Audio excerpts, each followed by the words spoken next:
Floors be open. Tabling of documents.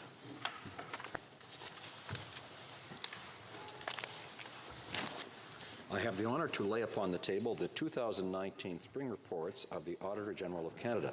Pursuant to Standing Order 108.3G, these documents are deemed to have been permanently referred to the Standing Committee on Public Accounts. The Honourable Parliamentary Secretary to the Government House Leader. So, Mr. Speaker, pursuant to Standing Order 36(8), I have the honour to table in both official languages the government's responses to two petitions. Government bills. Mr. Goodale, appuyé par. Mr. Goodale, seconded by Ms. Petitpas-Taylor, moves for leave to introduce a bill entitled An Act to amend the Royal Canadian Mounted Police Act and the Canada Border Services Agency Act, and to make consequential amendments to other acts. This motion is deemed adopted. Of this bill, première lecture de ce projet de loi. Monsieur Goodale, appuyé par. Mr. Goodale, seconded by Ms. Petitpas-Taylor, moves that this bill be now read a first time and printed. This motion is deemed adopted. Quand ce projet de loi sera. When shall the bill be read a second time? At the next sitting of the House.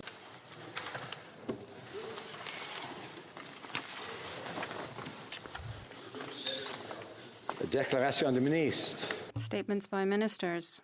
Parliamentary delegations. The Honourable Member for Don Valley East. Monsieur le Président, Mr. Speaker, pursuant to Standing Order 34.1, I have the honour to table in the House in both official languages the report of the Canadian Parliamentary Delegation, the Canadian branch of the Commonwealth Parliamentary Association, respecting its participation at the International Executive Committee meeting, which was held in Port Louis, Mauritius, from March 20th to March 24th, 2018. Presenting reports from committees. The Honourable Member for Fleetwood Port Kells. Mr. Speaker, I have the honour to present in both official languages the 21st report of the Standing Committee on Fisheries and Oceans, entitled West Coast Fisheries, Sharing Risks and Benefits. Introduction of private members' bills. Mr. Davies, seconded by Madame Brassard, moves for leave to introduce a bill entitled An Act to Develop a National School Food Program for Children. This motion is deemed adopted. The Honourable Member for Vancouver Kingsway. Thank you, Mr. Speaker. I'm pleased to rise today to introduce my bill, the School Food Program for Children Act. I'd like to thank the Honourable Member for Berthier-Mesquinongé for seconding this bill. This legislation will require the Minister of Health, in consultation with the provincial and territorial governments and other relevant stakeholders, to develop a national school food program to ensure that all children in Canada have access to healthy food. The program will operate at little or no direct cost to children or their families, build on existing school food programs across Canada, use best practices from other jurisdictions, and promote evidence-based healthy food education. In a country as prosperous as Canada, no child should have to struggle through the school day on an empty stomach. Yet today, more than 1.5 million Canadian children live in families who have difficulty putting food on the table. Canada remains among the few industrialized countries without a universal school food program. A national school food program will not only give every student in Canada access to nutritious food, it will make healthy eating a daily lesson for our kids. I hope all parliamentarians will support this important health and social justice initiative. Mr. Davies, seconded by Madame Brassot, excusez-moi, moves that the bill be now read a first time and be printed. This motion is deemed adopted. Reading of this bill, première lecture de ce projet de loi. When shall the bill be read a second time? At the next sitting of the House.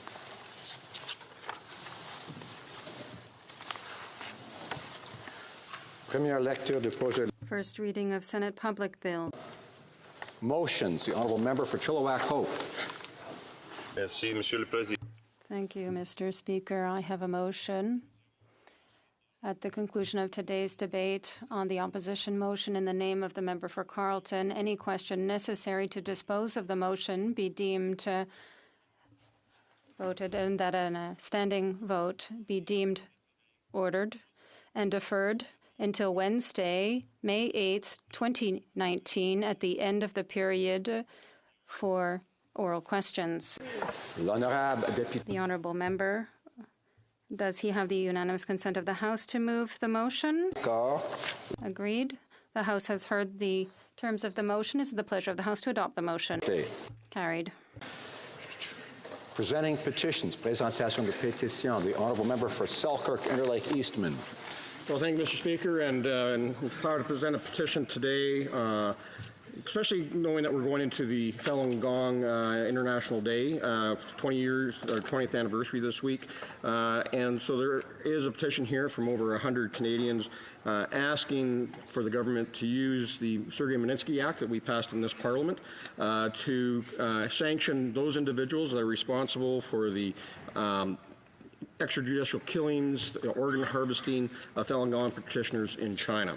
And as we know, Mr. Speaker, the Falun Gong practitioners, their whole motto is truthfulness, compassion, and tolerance. And unfortunately, they are not seeing that type of lifestyle in China, and so we need to take action against those that are responsible for their persecution. Member for South Okanagan, West Kootenay. Mr. Speaker, I rise today to present two petitions on the same subject. These petitioners point out that before the 2015 federal election, Canadians were clearly promised in writing that defined benefit pension plans, which have already been paid for by employees and pensioners, should not be retroactively changed into target benefit plans, and that Bill C-27, tabled by the Minister of Finance, precisely permits this change, thereby jeopardizing the retirement income security of Canadians who have negotiated defined benefit plans as a form of deferred wages. And therefore, these petitioners call on the Government of Canada to withdraw Bill C-27 and act to amend the Pension Benefit Standards Act. The honourable member for Yorkton Melville. Speaker, I have two petitions to present this morning. The first one is from concerned citizens. They're concerned about international trafficking in human organs removed from victims without consent and have not yet led to a legal prohibition on Canadians traveling abroad to acquire or receive such organs. We're aware that Bill C-240 is now back in the other House, and we certainly look forward to this, their concerns being met.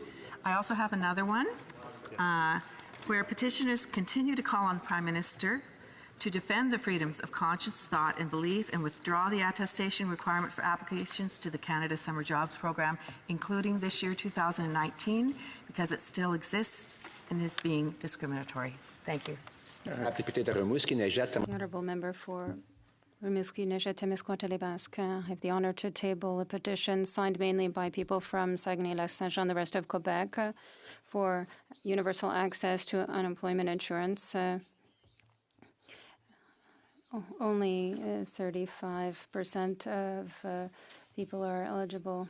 The petition is asking for employment insurance to be made universal, including the 13-week threshold, increasing the amount of the benefits, as well as other provisions that are set out in the petition. I am pleased to table this in the House. Honourable member for Haliburton, Kawartha Lakes Brock.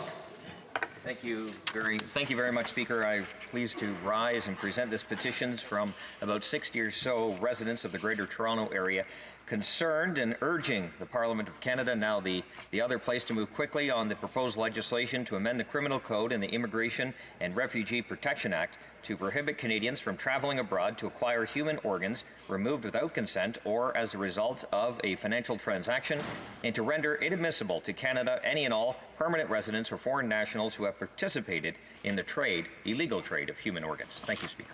Honourable member for Moose Jaw Lake Centre Lanigan.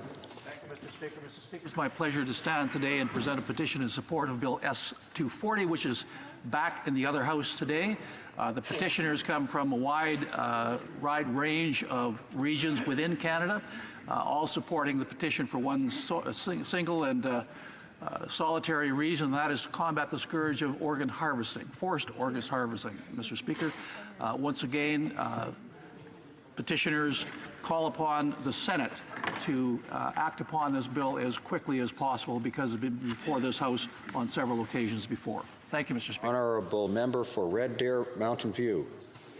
Mr. Speaker, and I too have nearly 70 people that have signed a petition, again, making sure that we are all aware of the scourge of international trafficking in human organs being removed from victims without their consent, and the legal prohibition on Canadians traveling abroad in order to acquire or receive such organs. And with the bill S-240 that is in the Senate, and again, as we require taking a look at that, I think it's incumbent upon all of us to make sure that we recognize that. And with that in mind, I am proud to present this petition. Honourable Member for Prince Albert. Mr. Speaker, again, this petition is in regards to S-240, and the signees on this petition actually want to see this progress through the Senate relatively quickly. You know, I can't think of a more disgusting trade than the trade in human organs, and to think people would travel abroad to take an organ from somebody who's been forced to give it up or through a financial transaction is just unthinkable. So, Mr. Speaker, we would actually like to see this trade stop, and we're looking at this petition and this legislation to move forward so it actually will do just that. So, Mr. Speaker, we call upon the House to actually move quickly, or the Senate to move quickly on this bill, and that it comes back to this House relatively shortly, and we can deal with it relatively soon. Thank you, Mr. Speaker. The Honourable Member for Winnipeg North. Thank you, Mr. Speaker. I, too, like many others, is supporting bringing forward a petition in regards to organ harvesting, and just applaud all those individuals that have taken the time to be able to do these petitions on such a wonderful cause. It's encouraging that the House of Commons has responded, at least in good part, to the petition. Thank you, Mr. Speaker. Honourable Member. No? Okay.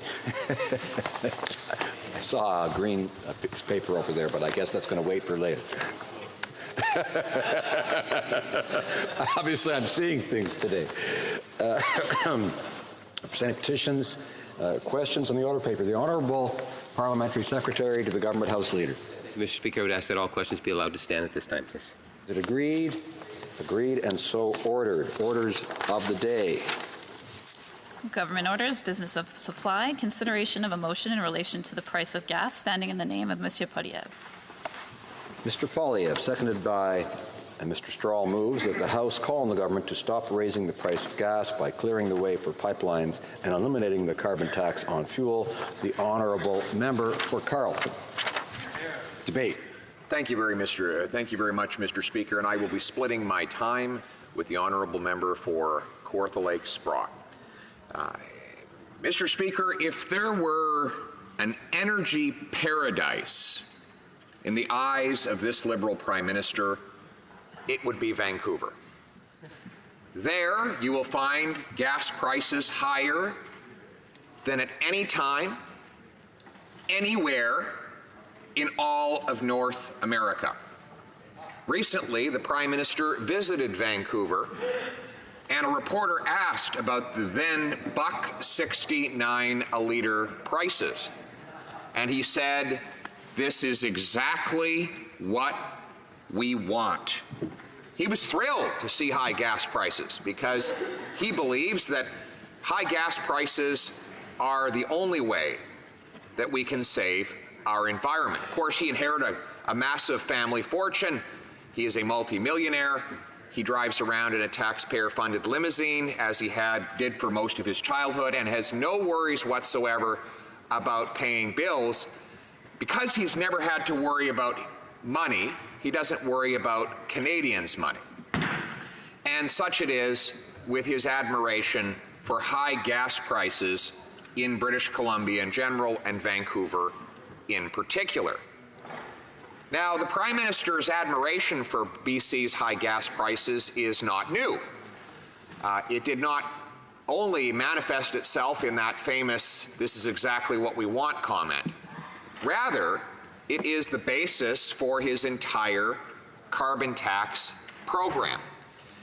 As the Prime Minister was beginning to roll out his plan to hike taxes on gas and other energy sources, he consistently pointed to British Columbia as the ideal model to replicate. And so he wants to do across Canada what the carbon tax government has done in that province. Now, that province has its own carbon tax regime, one the Prime Minister supports, and one that he requires through a new federal law that mandates provinces each institute their own tax on gas and other fuels. The only difference between BC's carbon tax and the one that the Prime Minister is imposing in Ontario, Saskatchewan, New Brunswick, Manitoba, and Saskatchewan is that it's a little farther along.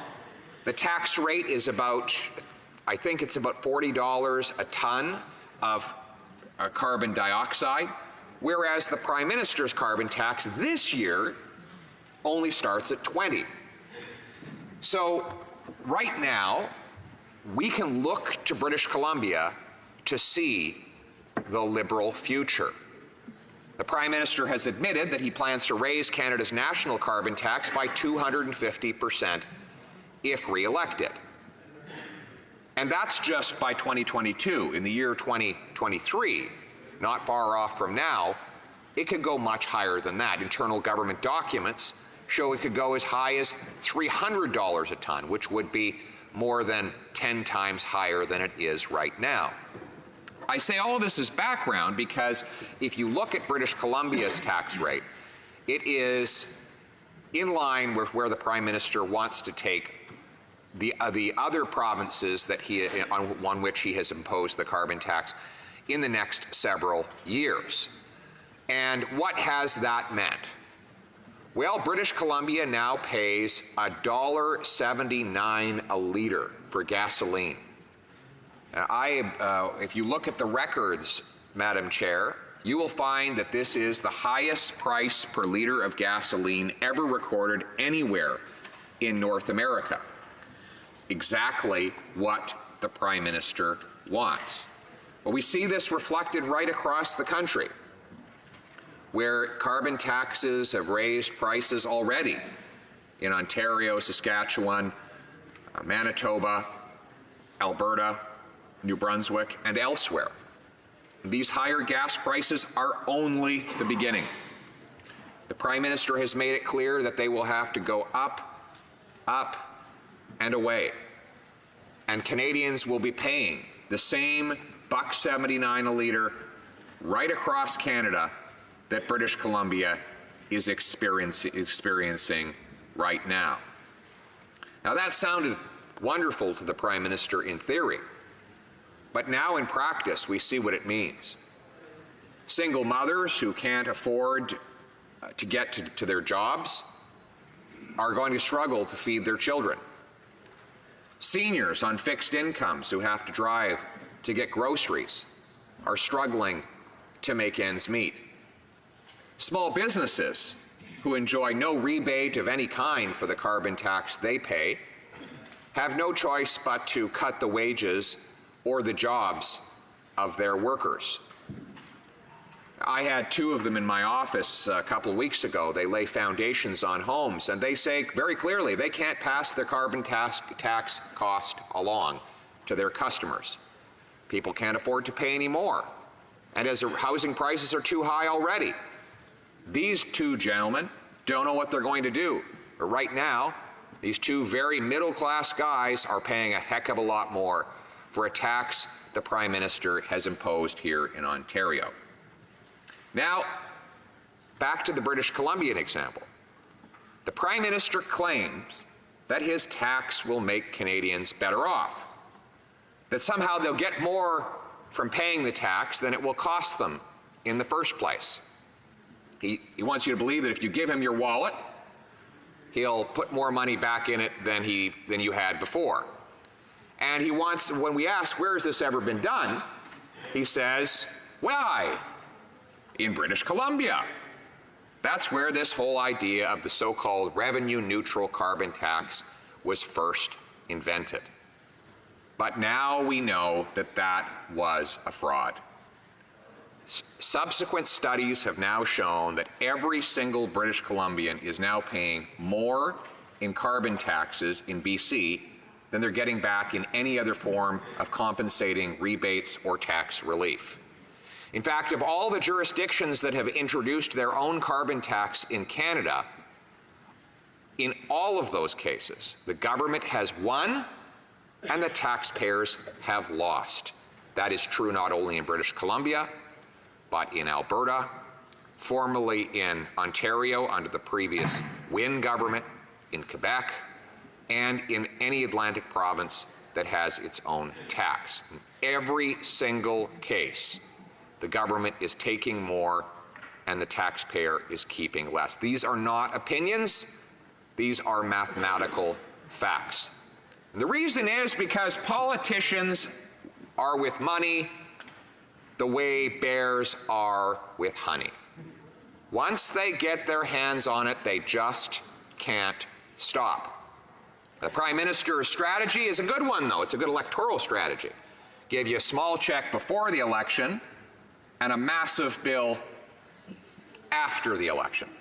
A few $100s before you vote in enticements and many thousands of dollars in costs after you vote. Now, we know this because the Prime Minister's running out of money. He's got a $20 billion deficit. The cost of government has risen by 25% in just over 3 years. There's no way he can keep paying the bills without collecting more taxes. So he will raise taxes, and he will ensure that he collects more than taxpayers keep. But he'll do it after the election, when he no longer needs voters, but still needs their money.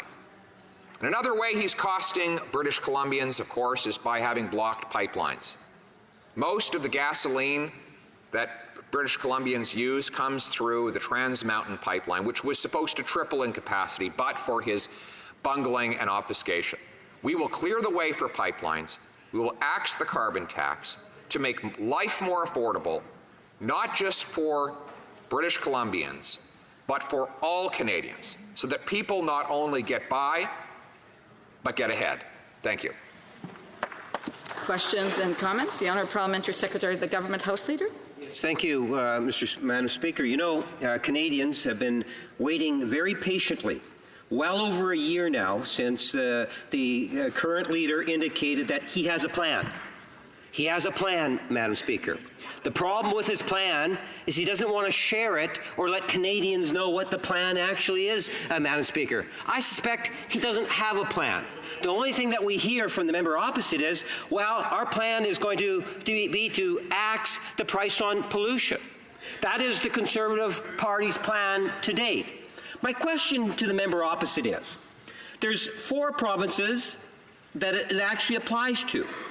His whole speech was centered on the province of British Columbia, implying to the citizens of British Columbia that if the Conservatives win, they're going to get rid of the carbon tax.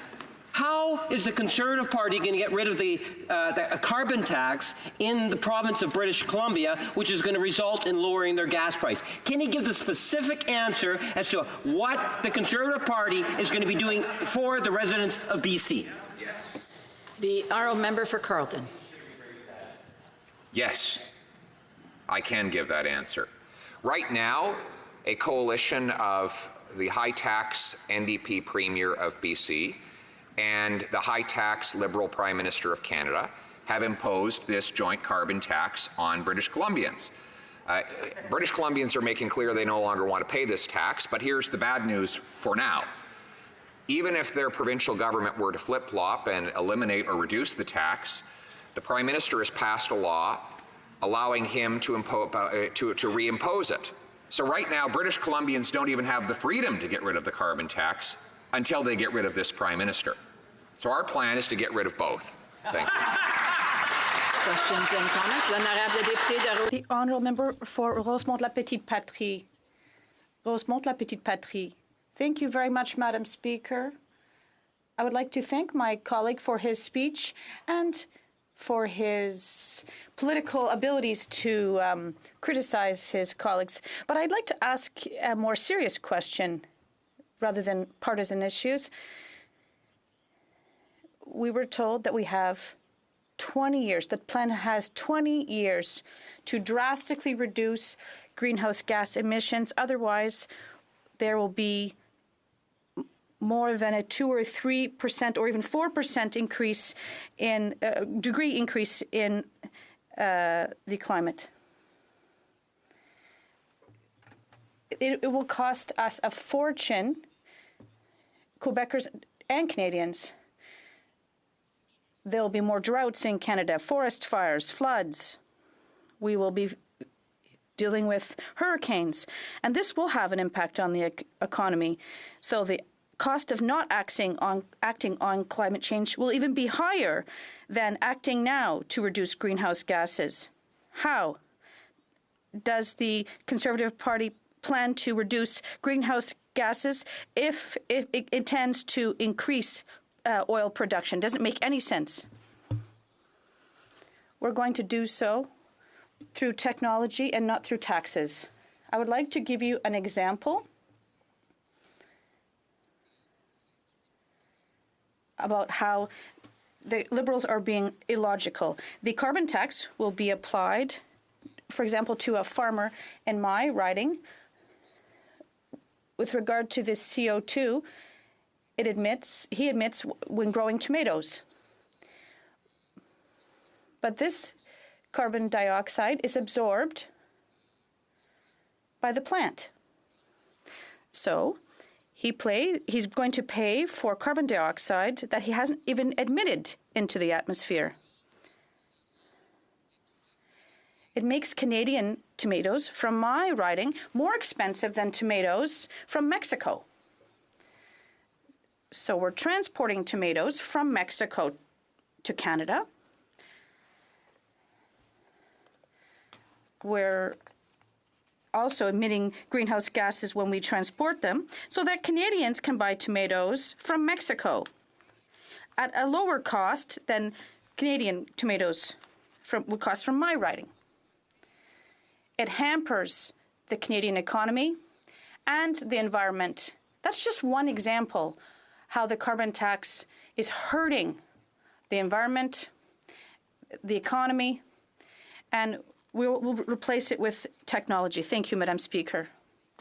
The honourable member for Haliburton, Kawartha Lakes, Brock.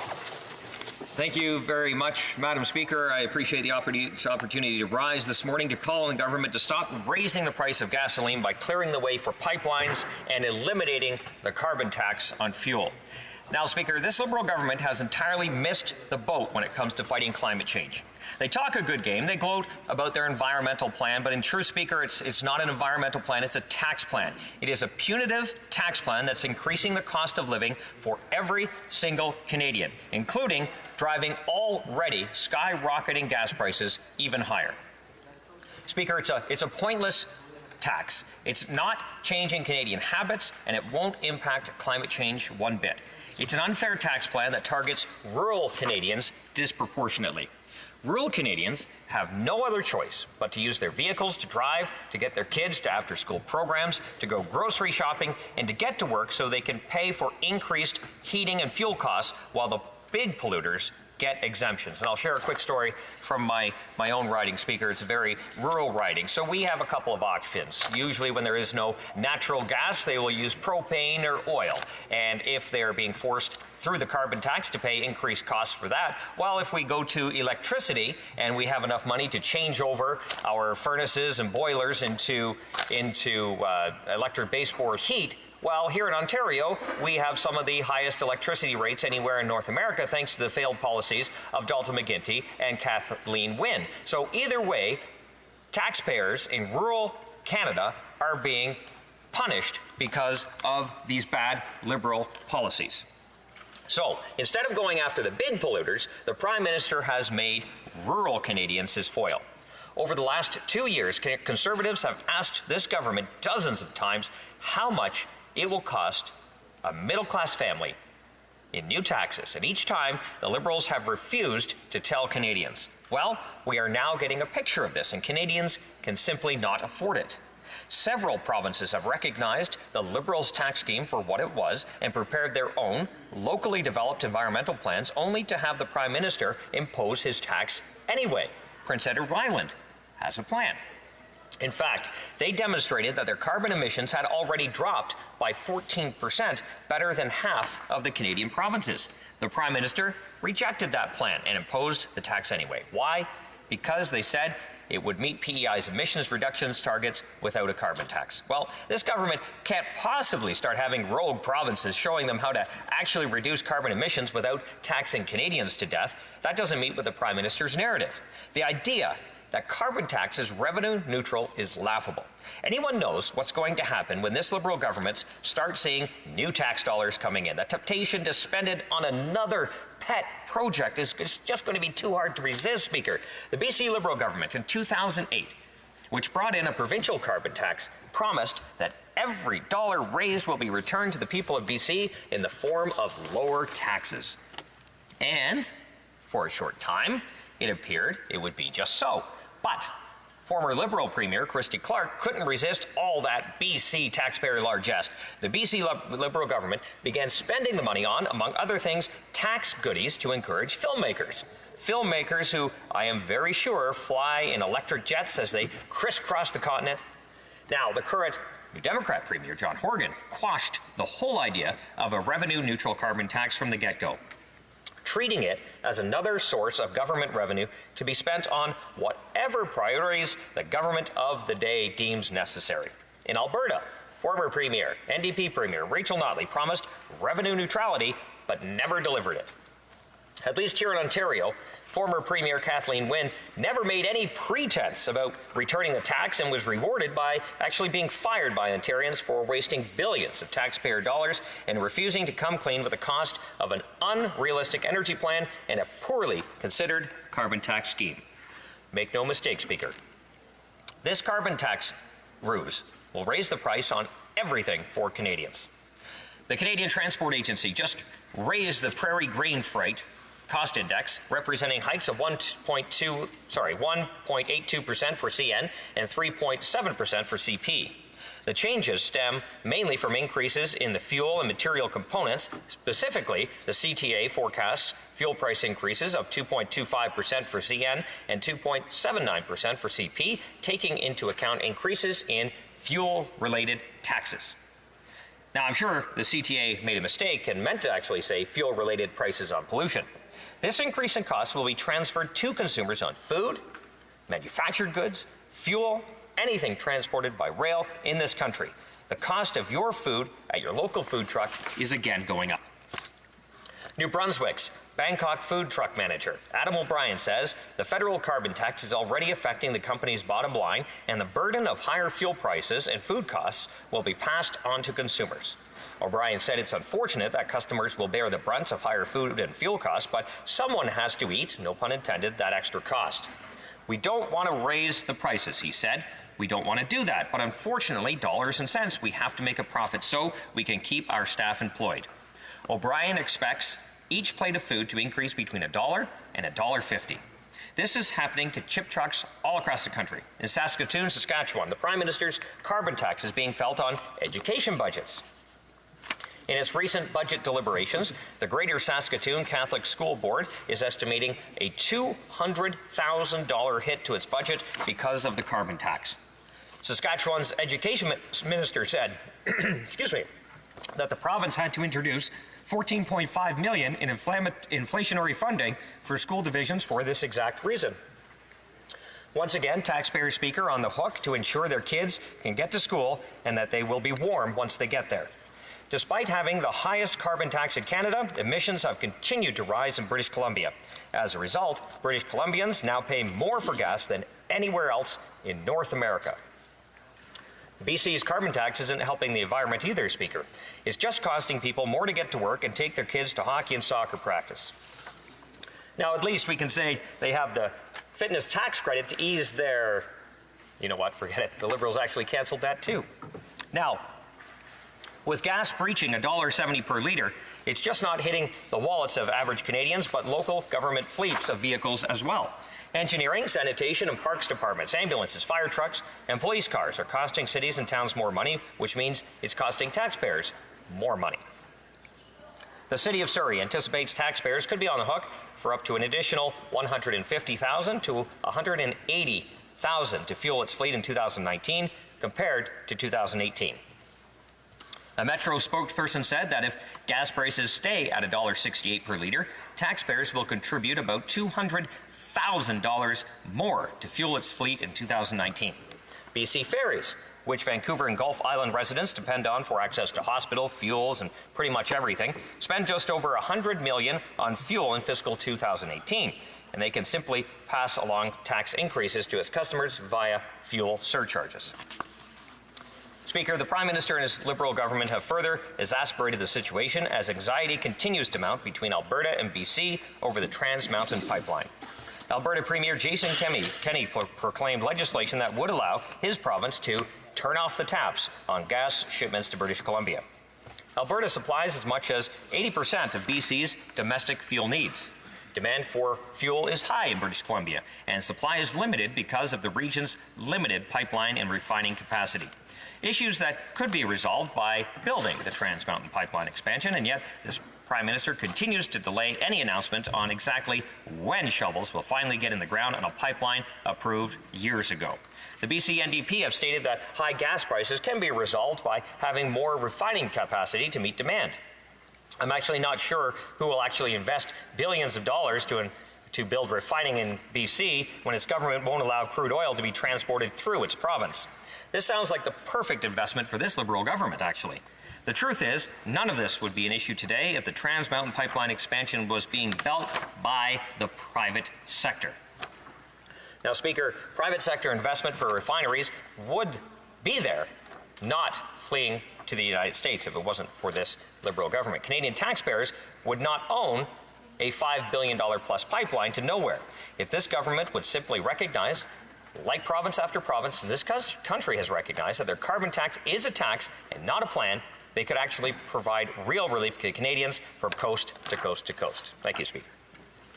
Questions and comments? The Honourable Parliamentary Secretary, the Government House Leader. Yes, thank you, Madam Speaker. You know, the independent office of the Parliamentary Budget Officer has been very clear on the issue in terms of what's going to happen on the price of pollution, in particular on the 4 provinces where it's being put into place. In fact, Madam Speaker, in this independent office, they have made it very clear 80%, and I would even suggest to you it even could be higher in the residents that I represent, will actually see a net gain because of the climate action incentive. And my question to the member opposite is that when he talks about getting rid, even though the Conservatives have no plan whatsoever to deal with climate change, they have not shared that with the Canadians, by attacking the current plan, which is going to have a real, tangible, positive impact for Canada's environment, the Conservatives say they're going to get rid of it. Does the member realize that a vast majority of the constituents in which I represent actually get a net benefit, a net financial benefit? Is he telling people in Winnipeg North and regions all across the country that those individuals that were getting that incentive are in fact going to be taken away by a Conservative government? Honourable Member for Haliburton, Kawartha Lakes Brock. Thank you very much, Madam Speaker. I appreciate the opportunity to respond to my friend. A couple of things. First of all, it's their money. It's Canadian taxpayers' money. So the fact the government is going to take it from them and redistribute it on a program they believe will actually change the climate is absolutely ridiculous, because they have a tax plan, not an environmental plan. That's point number one. Second, we've unveiled different parts of our environmental plan. More will be coming, but what we will be doing is showing leadership that will show actual concrete and tangible results to help the environment. One, not allowing raw sewage to be dumped into our lakes and rivers by municipalities. I'll also talk about a local issue I had in my region that the Liberals canceled, the Lake Simcoe Cleanup Fund, that actually saw federal dollars be given to local decision makers to fix the Lake Simcoe local problem, something they canceled that had tangible results. We were seeing results in water quality and shoreline improvements. They took it away and replaced it with a tax plan, not an environmental plan. Questions and comments? The Honourable Member for Kootenay, Columbia. Thank you, Madam Speaker, and I'd like to thank my colleagues for his speech. You know, at times truth can be a little elusive within these hallowed halls, so I just wanted to set the record straight for British Columbia and then ask my honourable member a question. So British Columbia has had a carbon tax in place since 2008. In 2007, I live in British Columbia. We received a check from the government. 2008, the carbon tax kicked in under a Liberal government, which, by the way, many BC Liberals are card-carrying Conservatives federally. Just want to make that very clear. It was brought in by the Liberal government at the time. And for the last 11 years, British Columbia has had one of the strongest economies in Canada. I'm vice chair on the Environment Committee, and we had a number of witnesses come forward. We were studying climate change, and these independent witnesses verified that having a carbon tax in place in British Columbia did reduce GHG emissions. So I'd like to ask my honourable friend, how do you explain the fact that British Columbia has had a carbon tax for 11 years, the sky has not fallen, the economy has done very well, and where is your climate change plan? I just do want to remind the member that he's to address the questions to the chair and not the individual member. The honourable member for Haliburton, Kawartha Lakes Brock. Thank you very much, Speaker. I appreciate the question from my friend.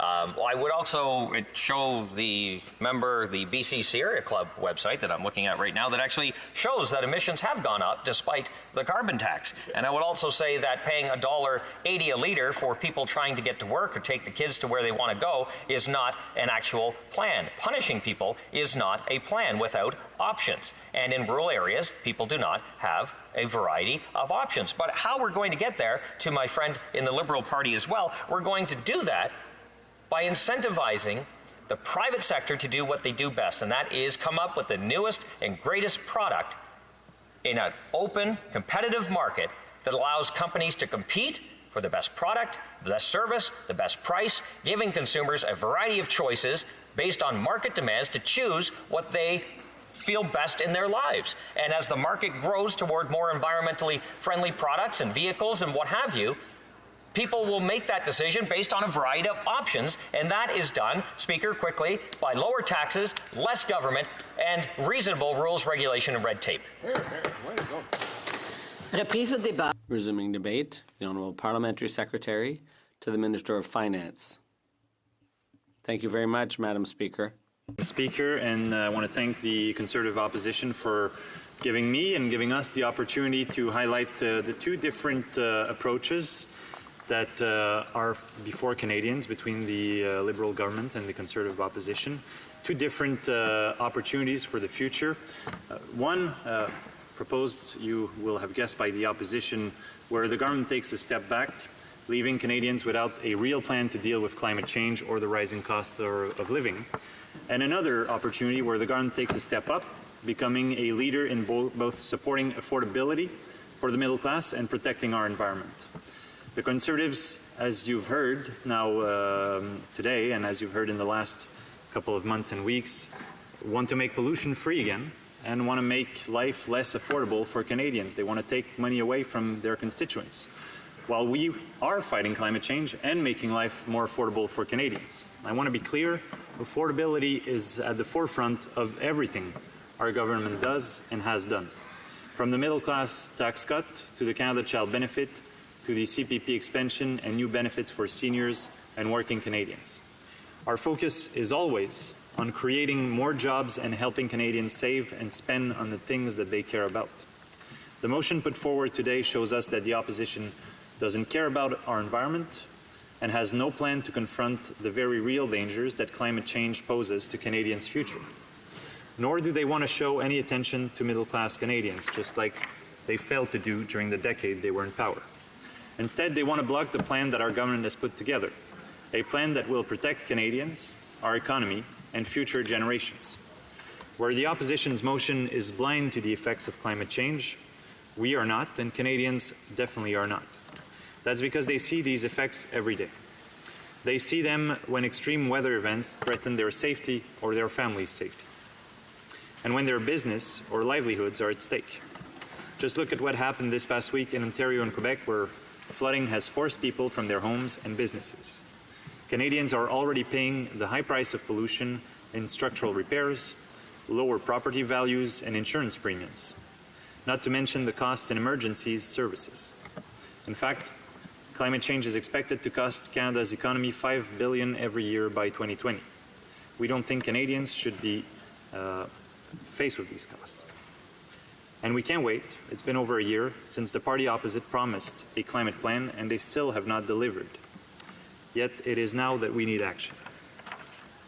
Our plan to put a price on pollution and give the money back to Canadians is based on scientific consensus and the advice of Nobel Prize-winning economists.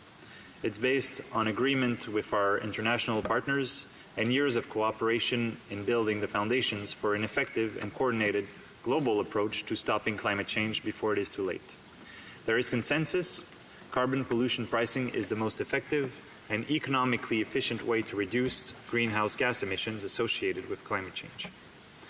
It's why many provinces and territories have already implemented or are on track to implement a carbon pollution pricing system. And in communities that don't have a system that meets a federal standard, we're not turning our backs on those Canadians.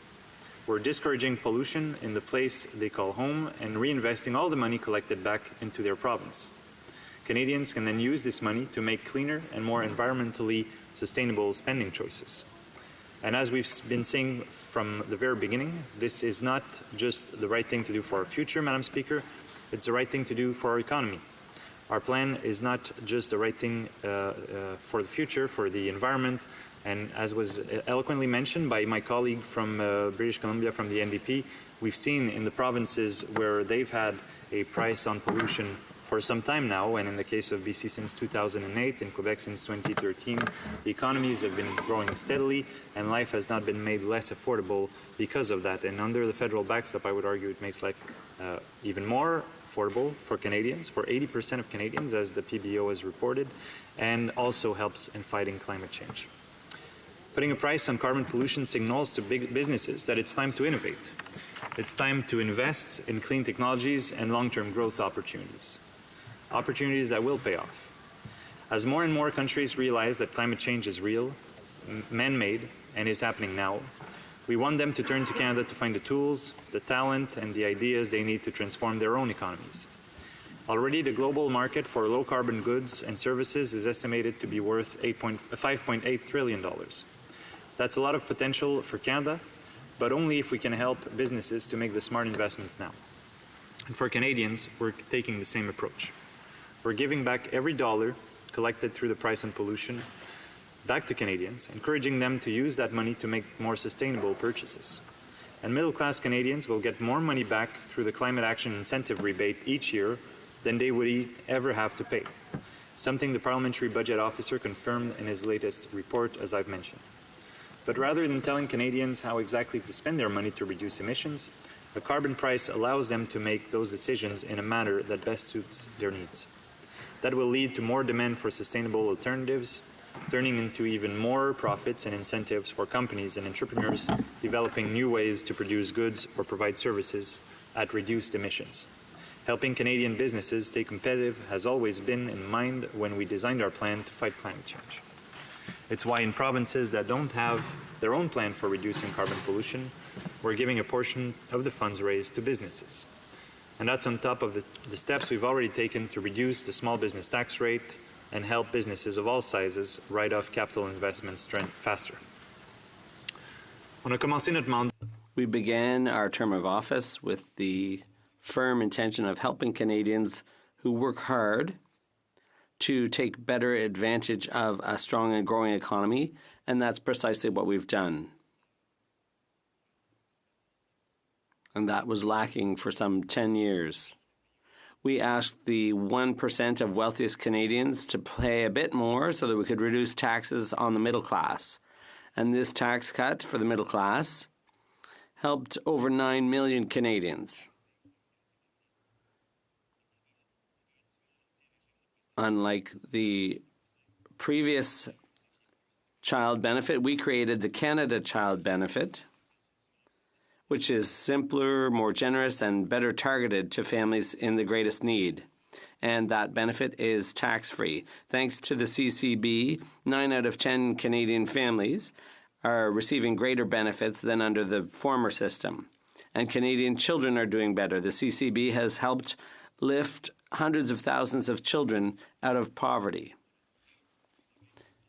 And we have reduced child poverty we've reduced overall poverty by some 20% and child poverty by some 40% since taking office, and we should be proud of that. It shows what would have happened if the Harper government had stayed in power, because we could see what they were doing. Children were very low on their priority list. This support, this increased support, makes a huge difference for those who are working hard to make ends meet. This extra support helps pay for things that make a real difference to a child's future, like healthy food, athletic activities, or music lessons. Yesterday, we announced that as of July 20th, we'll be increasing the CCB for the second time in order to put even more money into the pockets of middle-class families. Thanks to this middle-class tax cut and the CCB, a typical family of 4 in the middle class gets about $2,000 more every year. That's money to meet the child's needs, to save for the future, and to make the economy grow to everyone's advantage. These two steps, the tax cut for the middle class and the Canada Child Benefit, help families from coast to coast.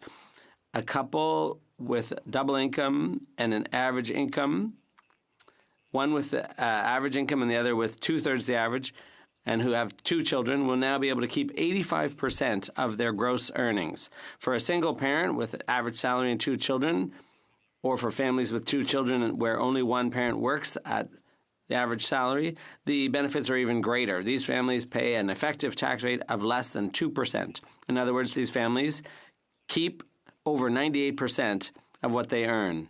For Canadians, hardworking Canadians, trying to join the middle class, we also replaced the working income tax benefit with the Canada Workers Benefit, or CWB. This encourages more people to go back to work and stay there by offering concrete support to over 2 million Canadian workers. In addition to being more generous, the CWB is more accessible than the program it replaces, because the Canada Revenue Agency will calculate entitlement to the CWB whether or not a person claims it on their tax return. These Canadians will continue to receive the enhanced benefits under the new CWB beginning in 2020 when they file their 2019 tax return. So this shows that we have gone further to help Canadians, and we've seen the results. We know, for example, that buying a house or a condo is probably the most important investment most Canadians will make in their lifetime. And this is where, aside from the fiscal plan that we've put forward, we've come a long way in helping Canadians who need it most. And unfortunately, as I was talking about home ownership, for too many hardworking Canadians, especially young people, the current market makes them feel like home ownership is beyond their reach, especially in larger cities. To help, Budget 2019 builds on our national housing strategy with new actions to improve housing affordability, especially for first-time homebuyers. To start, we're creating the first-time homebuyer incentive to give first-time homebuyers greater flexibility, both in purchasing a home and in managing its ongoing costs. It would allow eligible first-time homebuyers to finance a portion of their home through a shared equity mortgage with the Canada Mortgage and Housing Corporation, CMHC. With a shared equity mortgage, first-time homebuyers would save money every month, leaving them with more money to pay down their traditional mortgage sooner or to spend on other priorities. All told, the first-time homebuyers incentive will help make the dream of owning a home a reality for many more Canadians and make the overall experience easier on the pocketbook. Budget 2019 also plans to provide first-time homebuyers with a greater access to their RRSP savings to buy a home, raising the withdrawal limit from $25,000 to $35,000, all while increasing housing supply by making significant investments in the building and repair of homes across the country. And our efforts to help Canadians with the cost of living don't stop there, Madam Speaker. As with housing, we know that the price of electricity is leaving less and less money in people's pockets. We see rates rising, outpacing salary increases, making it more and more difficult for many to make ends meet. Our government believes that more needs to be done and can be done to make sure that hardworking families can afford their monthly electricity bills. That's why Budget 2019 proposes to invest $1 billion to increase energy efficiency in residential, commercial, and multi-unit buildings.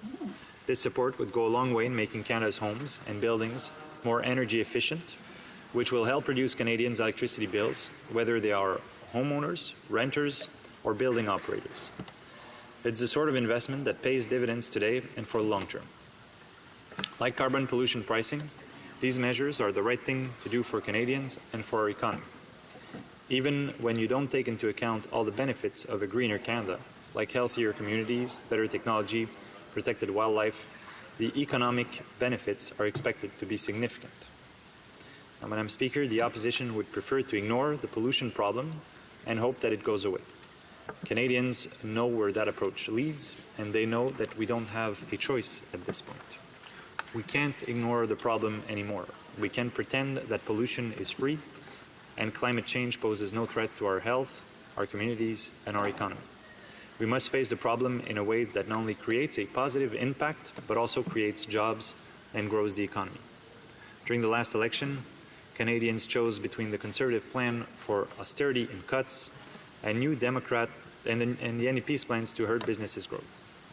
Our governments came with a plan that can invest in the middle class and create jobs, building an economy that works for everyone, and the results are quite telling, Madam Speaker. With a strong and growing economy, middle-class Canadians are seeing firsthand that our plan is working. Canadians have created hundreds of thousands of new jobs, pushing unemployment to 40-year lows and giving Canada one of the strongest records of economic growth in the G7. Middle and low-income Canadians have significantly more support, and as I've mentioned, according to the OECD, a typical family of four is $2,000 better off today than they were 4 years ago under Stephen Harper's Conservatives. It's 825,000 Canadians that have been lifted out of poverty with things like the Canada Child Benefit. Madam Speaker, that's a 20% reduction in poverty in Canada in just short of 4 years, Madam Speaker, in 3.5 years. It's nearly 900,000 low-income seniors that have received more from the Guaranteed Income Supplement, because one of the first things we did when we took power was to increase by 10% the Guaranteed Income Supplement for low-income and vulnerable seniors. It's more than 2 million working Canadians that will benefit from the new Canada Workers Benefit. During their mandate, on the contrary, the Harper Conservatives ignored the needs of the middle class and failed to fight inequalities, failed to fight climate change. And today, more Canadians are working, families have more money in their pockets, and we are doing our part fighting climate change and protecting the environment.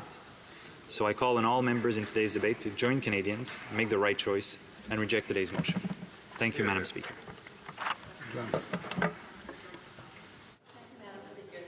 I would like to hear the member's response to the response that the Minister of the Environment and Climate Change gave to me to a question that I posed from a home builder in my riding, who indicated to me that because of the carbon tax, the cost of his product, homes, were going to go up significantly in our province and make it harder for young people to purchase a home. The Minister's response to me was to say that business is very much on board with their plan, and she quoted a company named Veriform that on its own initiative, it reduced its carbon footprint by 80% and increased its bottom line by $1 million. And this was evidence of their plan working. However, what she failed to mention was that this took place in 2014 under the previous Harper government. So I would like to know why the carbon tax they see is so crucial, when clearly she was very proud of the efforts of this particular business, and I can assure him many more who are innovative and working hard to take care of our climate as they produce products in Canada. L'honorable secrétaire parlementaire. The Honourable Parliamentary Secretary. Thank you, Madam Speaker. Without a doubt, Canadians throughout the country, despite the obstinate refusal of the previous government to do anything to protect the environment or prevent climate change, there are companies across the country that have seized this opportunity and decided to innovate and reduce their carbon footprint, even if there was no leadership at the time under the previous government. And there was in the provincial governments and within private business. And that's what we heard from experts at various committees and in the media from the parliamentary budget officer. And on the contrary, it promotes economic growth and ensures not only a better economy and a better climate across the country, but in different provinces, and encourages entrepreneurship. But the Conservatives are stubborn in refusing to recognize this need. Business groups across the country realize the need for this, and they refuse to recognize this. Okanagan, West Kootenay. Thank you, Madam Speaker, and I'd like to thank the Parliamentary Secretary for his speech. But I must say I'm a little dismayed here today with yet another debate, the Liberals and Conservatives trying to outdo each other and how fast they can build pipelines or make it easier to burn gasoline when we've had year after year of forest fires, floods in my riding and throughout British Columbia, and again, floods for the third year running, it seems, in Eastern Canada. Canadians, I think, want a real bold plan to allow us to meet our Paris targets and meet meaningful targets, and yet we're just spinning our wheels here. Last year I was down in Argentina with the Minister of Natural Resources at the G20 energy meeting that was all about the grand transition to a low-carbon future. And what did he report to the world? That we built we bought a pipeline for $4.5 billion, and we want to sell fossil fuels to China. Every other country there had a bold plan to make this transition, and we did not. And I just want to ask the Parliamentary Secretary, why does his government continue to give billions of dollars in subsidies to the fossil fuel industry when we clearly need to move in the other direction? The Honourable Parliamentary Secretary. Thank you very much, Madam Speaker. I thank my colleague for the question. It's refreshing for the motion today put forward by the Conservative Party, who wants to put its head in the sand about climate change. I salute the NDP for asking these questions. I think they're on the right side of history compared to the Conservatives on this issue. When we look at the government action as a whole, there has never been a federal government that has been as ambitious and shown as much political will to fight climate change as this government has and is. I share with him the unfortunate need to see this kind of motion put forward in the House in this day and age, Conservatives who are refusing to see a measure that's good for the environment for Canada with regard to the fossil fuel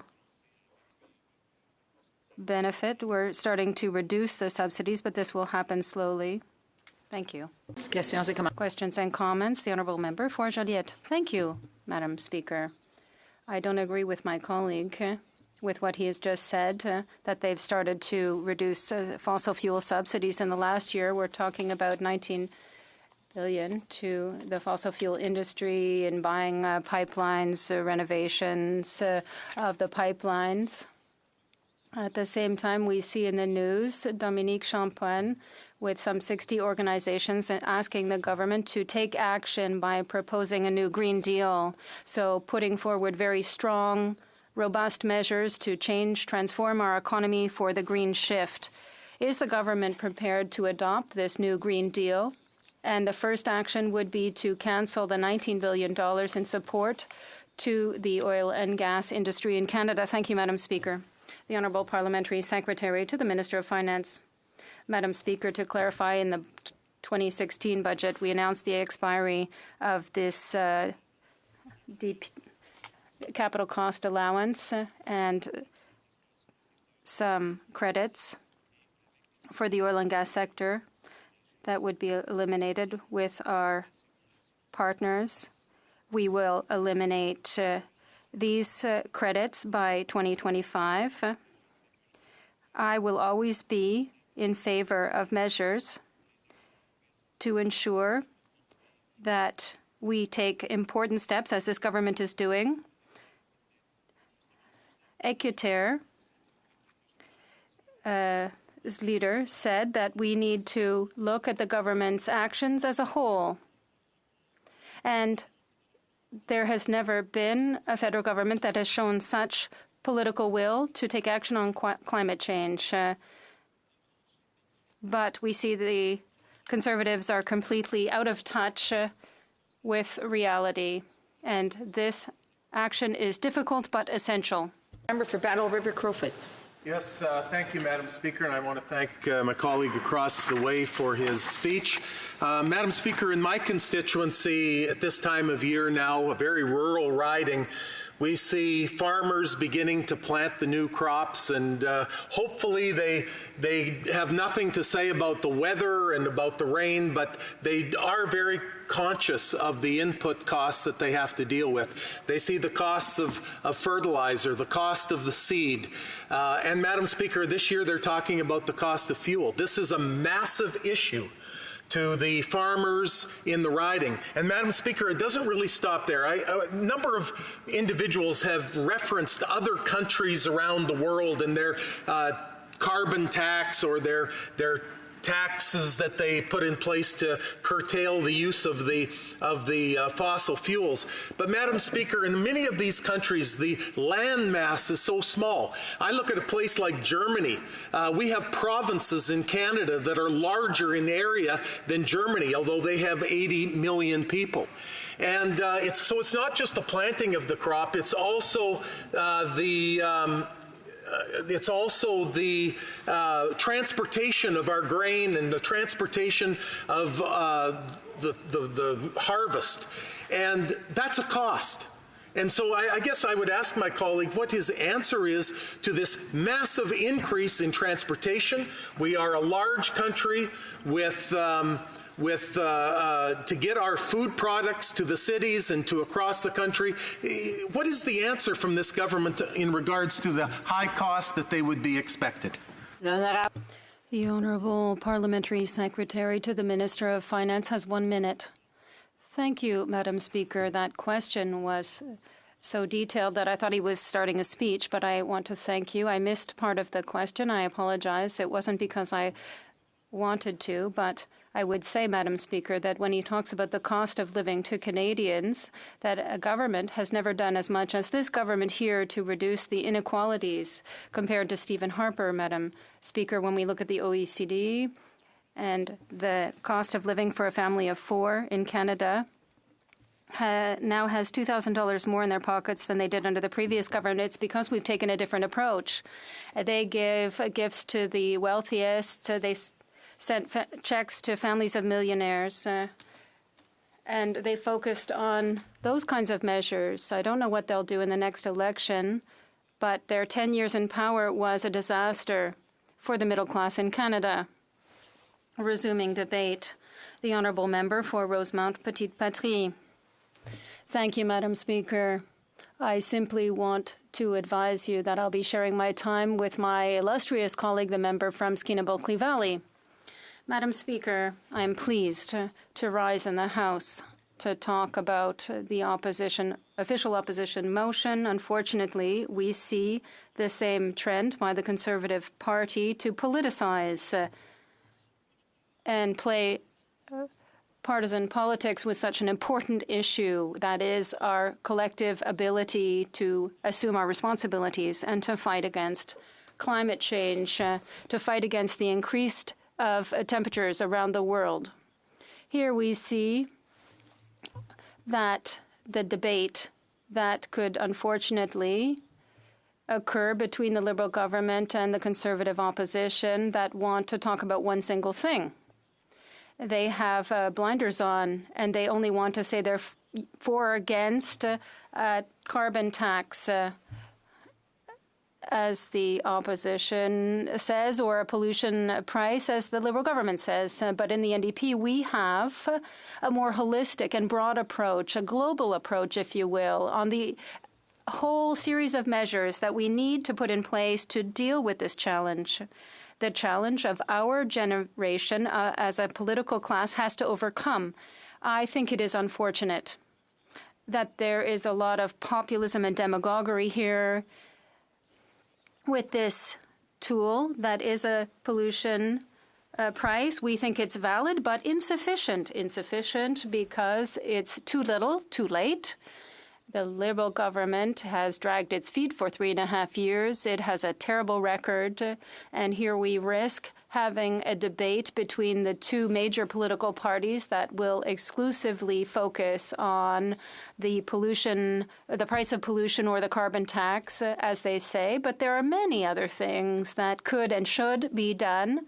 And that is why we, as an environmentalist, progressives, and an NDP, want to expand the debate. We want to open people's eyes and look at all of the measures that are essential that we could use in order to make a real difference, Madam Speaker. Obviously, a price on pollution is a good idea. Pollution should not be free, of course. Is this tool sufficient to be able to deal with the targets that, as a country, we have put on the table to reduce our greenhouse gas emissions? And the answer is no, it is not sufficient. Time is of the essence. We need to act. We are missing the boat here. We are betraying our children and our grandchildren. It will be much hotter. There will be dramatic consequences on our ecosystem, but also on natural disasters. And I could come back to that issue later. I would like to stress the terrible failure by the Liberal government that is currently in power. It can make the most beautiful speeches in the world with tears in their eyes, talking about the future generations and our responsibilities about the future of the planet and life on Earth. And at the same time, that they do the exact opposite. And the situation is getting worse. And it makes us slide backwards. We have a Liberal government that is missing the conservative targets on greenhouse gas emissions reductions. Can you believe it? With every year, we backslide even more. In 2017, the Department of the Environment told us that we are going to miss our 2030 targets in reducing greenhouse gas emissions by 66 megatons. And then again, they said we're going to miss our targets by 69,000 megatons. And now they can't even respect the commitments made by the Harper government when it comes to reducing greenhouse gas emissions. There is nothing here to be proud about. The cherry on top is that they bought a pipeline. They hadn't talked about it in the 2015 election, that they would take public funds to buy a pipeline that private investors didn't even want to buy. It was so risky. And they'll make all of the taxpayers in Canada carry the risk to triple the production of the most polluting oil and gas in the world. How can we do this in a debate where we're talking about being responsible, protecting the planet, respecting our commitments under the Paris Agreement, and limiting our greenhouse gas emissions so that we don't increase the temperature? But they're saying one thing and they're doing the opposite. The NDP does not accept this, and we want to remind the Liberal government in the coming months up until the next election that $4.5 billion to buy an old pipeline. And so this is going to cost millions of dollars for the expansion. Despite the opposition of the Aboriginal groups in BC, environmental groups and citizens groups, they want to force this down people's throats. There's $15 billion almost in public funds, our money, invested in yesterday's energy that will not last the test of time. The planet is investing massively in renewable energies. The U.S., despite Trump, China, Europe, we are behind. We need to invest this $15 billion in good jobs for Canadians to be able to go into geothermals, windmills, solar panels. But no, we're buying a pipeline with public funds. Not even a minute of debate here in the House. It's a ministerial degree. Okay, $4.5 billion. There you go. The day when oil demand drops, which is inevitable given massive investments in renewable energies in the rest of the world, except in Canada, the day where this demand drops, investors will withdraw from oil, which costs the most to produce. And that is what the Liberal government has done with the Trans Mountain Pipeline. In 20, 25, 30 years, investors will stop buying the oil because it'll be too expensive, because the oil that comes from Saudi Arabia and Venezuela will be cheaper for those who still, of course, want to use this kind of energy. We have a responsibility, Madam Speaker. Our children are telling us this. The youth are mobilizing. It's extraordinary. Yet the Liberal government is not listening to them. It's doing the opposite of what our children and our grandchildren are telling us to do. Last March, there was a world mobilization. Millions of people marched in hundreds of cities around the world to request an emergency plan to deal with climate change. That's challenge. The largest demonstration, and I'm proud as a member for Montreal, was I'm proud that it was in Montreal.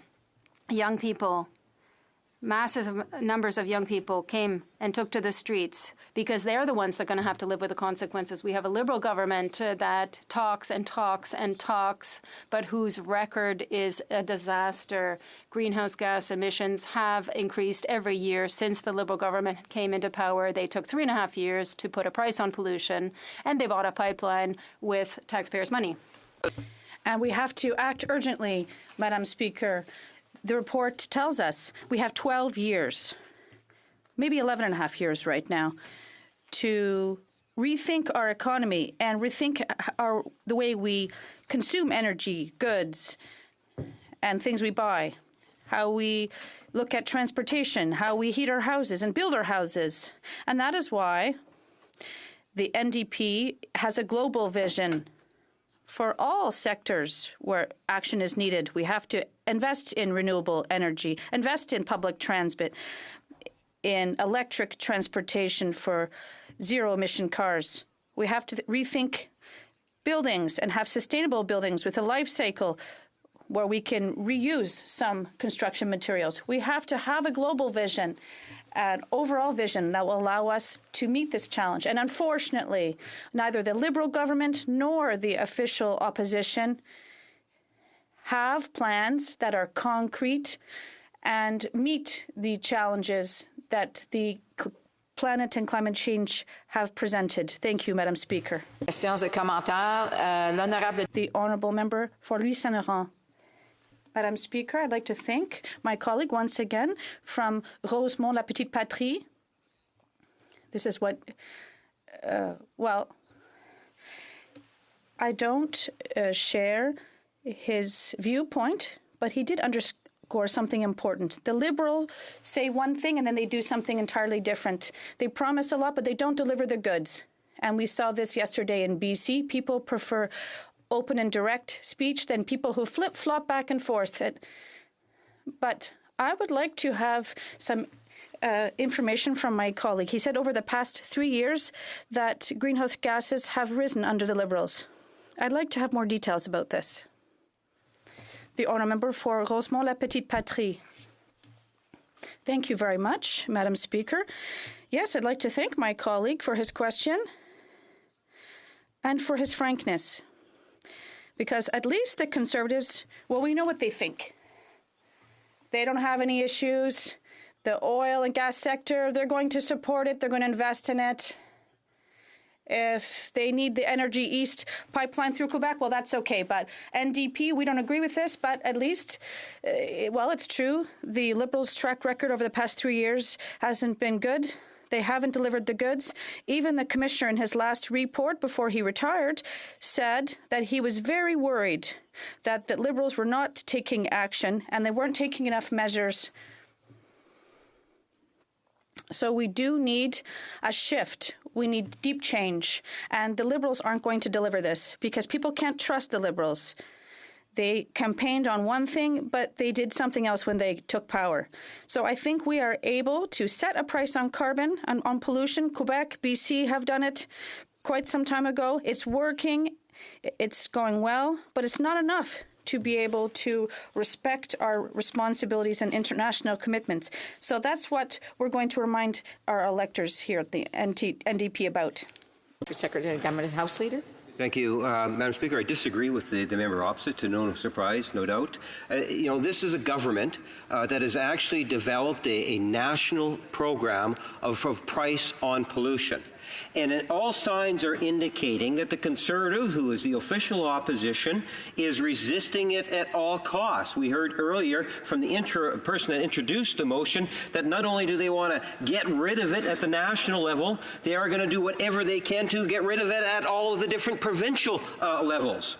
We have a national government that has done more in recognizing the importance on a price on pollution than any national government in the last number of decades, Madam Speaker. So on the one hand, we have the Conservative Party saying we're going too far, and we have the NDP saying we're not going far enough. Madam Speaker, I believe that this government is listening to what Canadians want and expect of the government, and that's the reason why we continue to push on the need for a national price on pollution.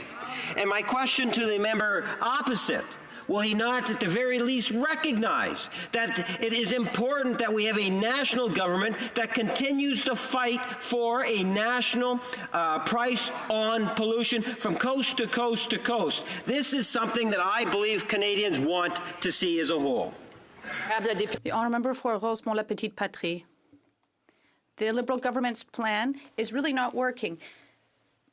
They dragged their feet for 3.5 years before they put a price on pollution, and they haven't put our money to work. And they even invented giving $20 million to Loblaws to buy fridges. Wow. This company made $1 billion in profits last year, and they've cashed money in hidden money in tax havens. And the Liberal government has given them money to buy fridges. Is this what we can expect from the Liberal government? Money to corporations so they can buy new fridges? Is that what they're doing with our money? What else could we have done with these $12 million? I find this interesting. The Liberals prefer to buy fridges rather than help out Quebecers. The honourable member for Edmonton Strathcona. Thank you, Madam Speaker. I'd like to thank my colleague, who's very clear and definitive on this point. Madam Speaker, what really troubles me is the change in language by the Liberals. It's no longer put a price on carbon, it's put a price on pollution. But guess what? 2 years ago, the Environment Committee finished a study on the Canadian Environmental Protection Act. That's the act that regulates toxins. They have done absolutely nothing with that report. One of the reasons why Alberta shut down its coal sooner was because of the health impacts. And so there are lots of reasons for why we need to be reducing the use of fossil fuels and the production of electricity with fossil fuels because they cause major health impacts. I wonder if the member would like to speak to that. The honourable member for Rosemont La Petite Patrie. Thank you. I'd like to thank my colleague for her excellent question and for her expertise in the environmental area. Yes, the Liberal government dragged its feet on many environmental issues, and that is why we were not able to amend the Act on pesticides, and that's why it has been shelved. Roundup, for example, which contains glyphosate, which is banned in most other countries, is still available, and it has an impact on health because it can cause cancer. So I think the Liberals' environmental record is shameful. We didn't even talk about biodiversity yet. We've seen an increase in natural disasters, and this affects people's lives, as do forest fires, floodings like we saw in Quebec. The Liberal government is partially to blame for this. Remember, Skeena Bulkley Valley. Thank you very much, Madam Speaker. Thank you, my colleagues, my chers collègues de Rosemont La Petite. I'd like to thank my colleague from Rosemont La Petite Patrie. It's always a pleasure to rise in the House of Commons, yet when I read the Opposition Day motion put forward by the Conservatives, for Canadians who don't understand how this place works, we have a few of these given out to the opposition parties per year, and the choice from the Conservatives today is about stop raising the price of gas by clearing the way for pipelines and eliminating the carbon tax on fuel is weak sauce, as they say in politics, Madam Speaker, simply because the Conservatives are going to claim to Canadians that they understand how the oil and gas industry works and how the price at the pump works, yet put forward motions like this where they clearly show their unwillingness to actually think about the issue fully. And I'll give you one example. Back in 2006, the NDP, then in opposition, asked the then Conservative government to bring forward a gas ombudsman, somebody who would look at the pricing of gas at gas stations across the country, because we all know, Madam Speaker, we've all had the experience that just prior to a long weekend, just prior to significant dates, suddenly the prices at the gas pump accelerate dramatically.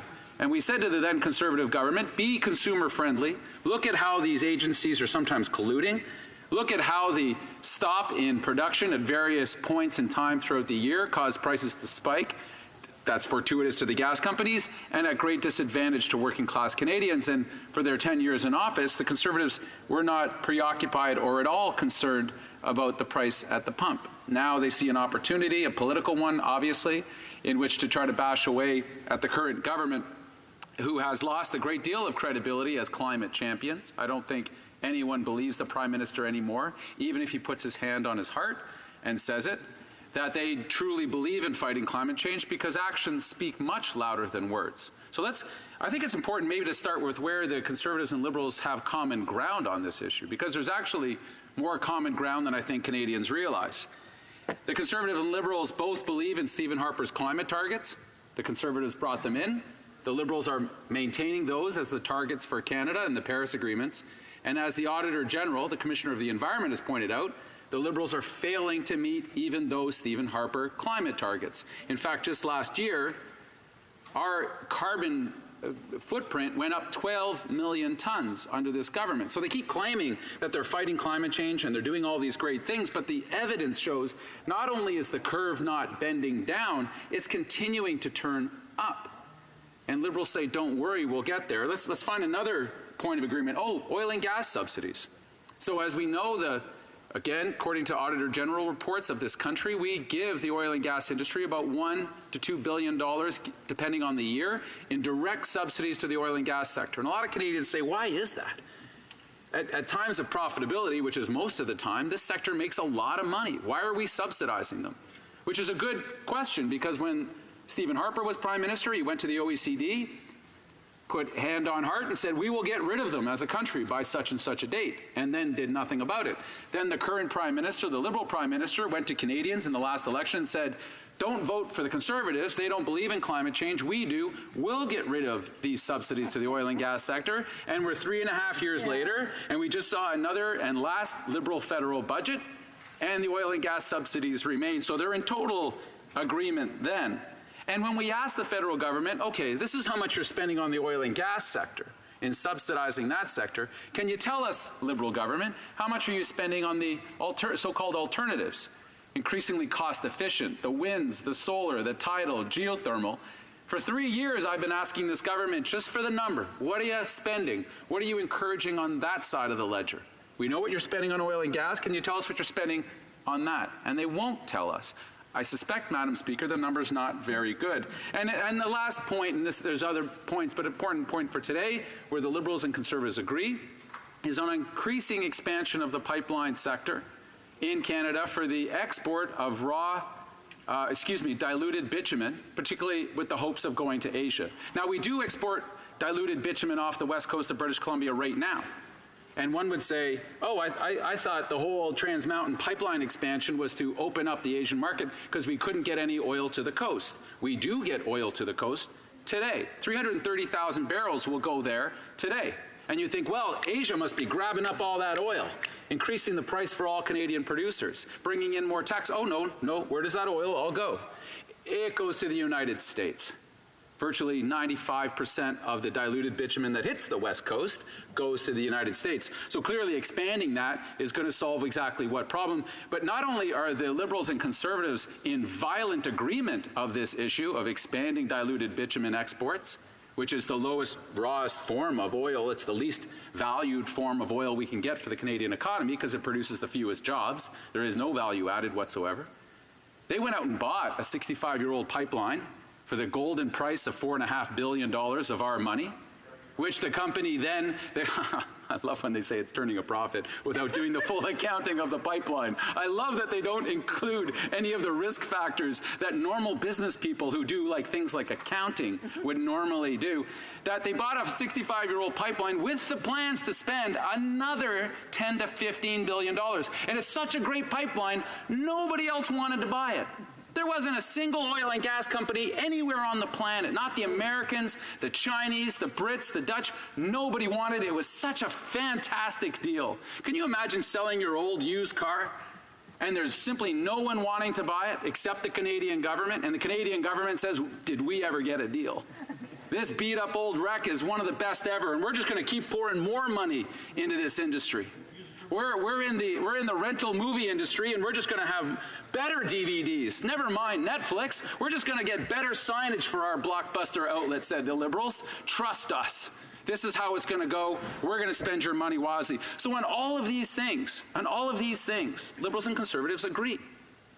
In fact, they have the same targets. They believe in subsidizing the oil and gas sector consistently, and they want to increase diluted bitumen to the coast at great cost to our climate. Without any, they talk about a carbon price, and a carbon price is an element of a plan, but it isn't a plan in and of itself. We know this in British Columbia. The BC government, back in the Gordon Campbell days, didn't just bring in a price on carbon, they brought in a whole bunch of other initiatives, and the Liberals will not tell us how they're actually going to meet even the Stephen Harper climate targets. You know why? Because they can't. Because they've been in for 3.5 years, and the thing they said they were getting elected to fix has gotten worse by the numbers. An increase in 12 million tons of carbon into the atmosphere just last year under this so-called climate-fighting government. So when Canadians pull back, they get very concerned because they read the same reports we all do. The recent IPCC report, the Intergovernmental Panel on Climate Change, talking about how within 12 years, if we don't bend the curve dramatically, we're not only headed to 1.5 or 2 or 2.5 degrees warming, we're going way beyond that tipping point. And we know the effects on the Arctic. We know the effect on melting ice in the north. We know the effects on increasing intensity of forest fires. And allow me to speak for a moment directly of my constituency in Skeena, northwestern British Columbia. We broke the record for forest fires 2 years ago. It was unprecedented. We'd never seen anything like it. The intensity of the burns, the scope that we had almost every fire region in the province alerted with fire emergencies, something we'd never seen before. And then we broke the record again last year. And I had, in some of my communities, because we have some very resource-dependent, hard-working, quite conservative communities, and I had forest firefighters who had been in the business for 30 years. Not exactly the tree-hugging David Suzuki types, coming to me saying, these fires are different. I've been fighting these fires for 3 decades. I've never seen the intensity before like we are seeing now. That the normal patterns of the fires are different. The scale and speed and scope of what we're seeing is different, and it's the climate. Coming from farmers, not understanding how the precipitation works anymore because we don't get the snowfall we used to. We don't get the consistent patterns. We've seen the flooding where the city of Ottawa, where Parliament exists, declared a state of climate emergency. Watching flood patterns that change, 100-year floods, 500-year floods happening every 2 years. This is exactly what was predicted. The only thing that the global climate scientists got wrong is they thought it wouldn't start really happening until 2030. 2040. And here we are not even in 2020, and it's happening now. So if you want to debate gas prices, fine. We can talk about that. Let's talk about companies that gouge Canadians at the pump. If you want to talk about carbon pricing, fine. We can talk about that. But it's got to be in a plan that actually gets us to where we need to go. Because as we know, Canadians use more energy per capita than any other country in the world. We produce more greenhouse gases per capita than any other country in the world. We have a lot to account for, and we can't continue to stand on the world stage, waggle our finger at the rest of the countries, and say, be more like Canada. Because that isn't actually a solution today, but it should be a solution to the future, and I think the NDP will bring forward that green, bold new plan that will actually fulfill that promise. Thank you very much, Madam Speaker. Questions and comments, questions et commentaires. The Honourable Member. Secretary of the Government House Leader. Thank you, Madam Speaker. And there's a number of so-called facts that the member opposite has put on the record this morning that I would call into question. Unfortunately, I don't have that much time in terms of my question. Having said that, Madam Speaker, the debate, I believe, that was going to be talked about at great length over the summer and going into the election in October is going to be on what is one of the most significant environmental policies that's been debated over the last year or so, and the Conservatives have yet to come to the table with their idea, with their action plan, Madam Speaker. And what we are suggesting is having a national, and more than suggesting, what we have put into place, Madam Speaker, is a national price on pollution. That is a significant policy, Madam Speaker, that will have a profoundly positive impact, not only today, but into the future on Canadians' environment.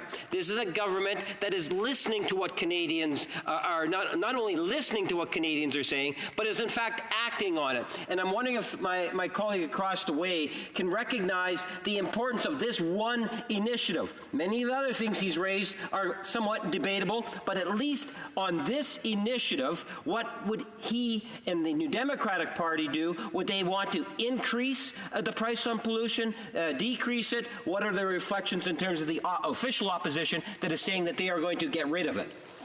The honourable member for Skeena Bulkley Valley. See how he does this, where he says, you have a number of facts wrong, but I'm not going to tell you what they are. that I talked about the IPCC report. I talked about the Auditor General of Canada, the Commissioner of the Environment, that has audited the Liberal performance on climate and found it disastrous. That I was able to say that the Stephen Harper target in the Paris Agreement is the same one that the Liberals are maintaining but can't meet. I laid out some facts, and he said, well, those facts are wrong or disputable, but doesn't actually name any of them, doesn't actually present his own facts. And with this honourable member, I will say the statement again, which is so often apt for him. He's entitled to his own opinions, but not his own facts. That the facts of the matter are this. This is the Liberal record on climate. Own it. These guys want to have a culture war in the next election about climate change, only about the carbon tax. They want to say no, the Conservatives and Liberals want to say yes, as if that was the only thing we needed to wrestle with in this country. How much a failure of ambition that is from this Liberal government, who came in with such a strong mandate to do something about this. A carbon price is important, but not the only thing, obviously, because the Liberals are failing on their own weak promises at the Paris climate agreements. Questions et commentaires. L'honorable député de...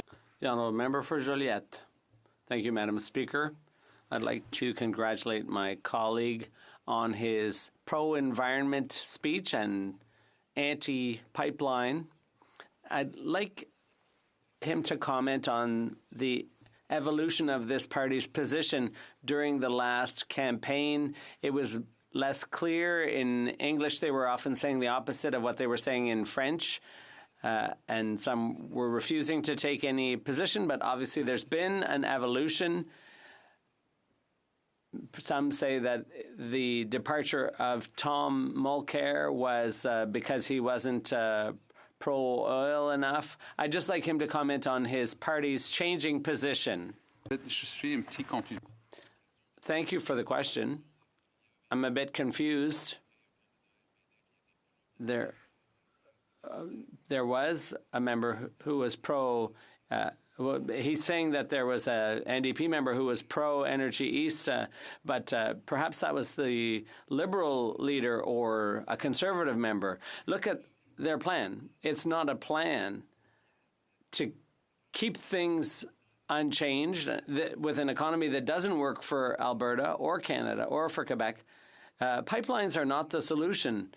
Exporting crude oil, it's not a great product, and it doesn't bring back that much to the economy. So we need to add value to the product, not just send it by pipeline down to the U.S. That's not the solution. It doesn't make a lot of sense In fact, it would be crazy to do that, just doing the same thing over and over again and expecting a different result. That's the definition of insanity, but that's the Liberal approach. Resuming debate, the Honourable Member for Louis Saint Laurent. Thank you very much, Madam Speaker. I'm very happy to take the floor to speak to this motion put forward by the official opposition concerning oil exports. And I'll be sharing my time with my colleague from Lakeland. She's been doing a great job in recent years.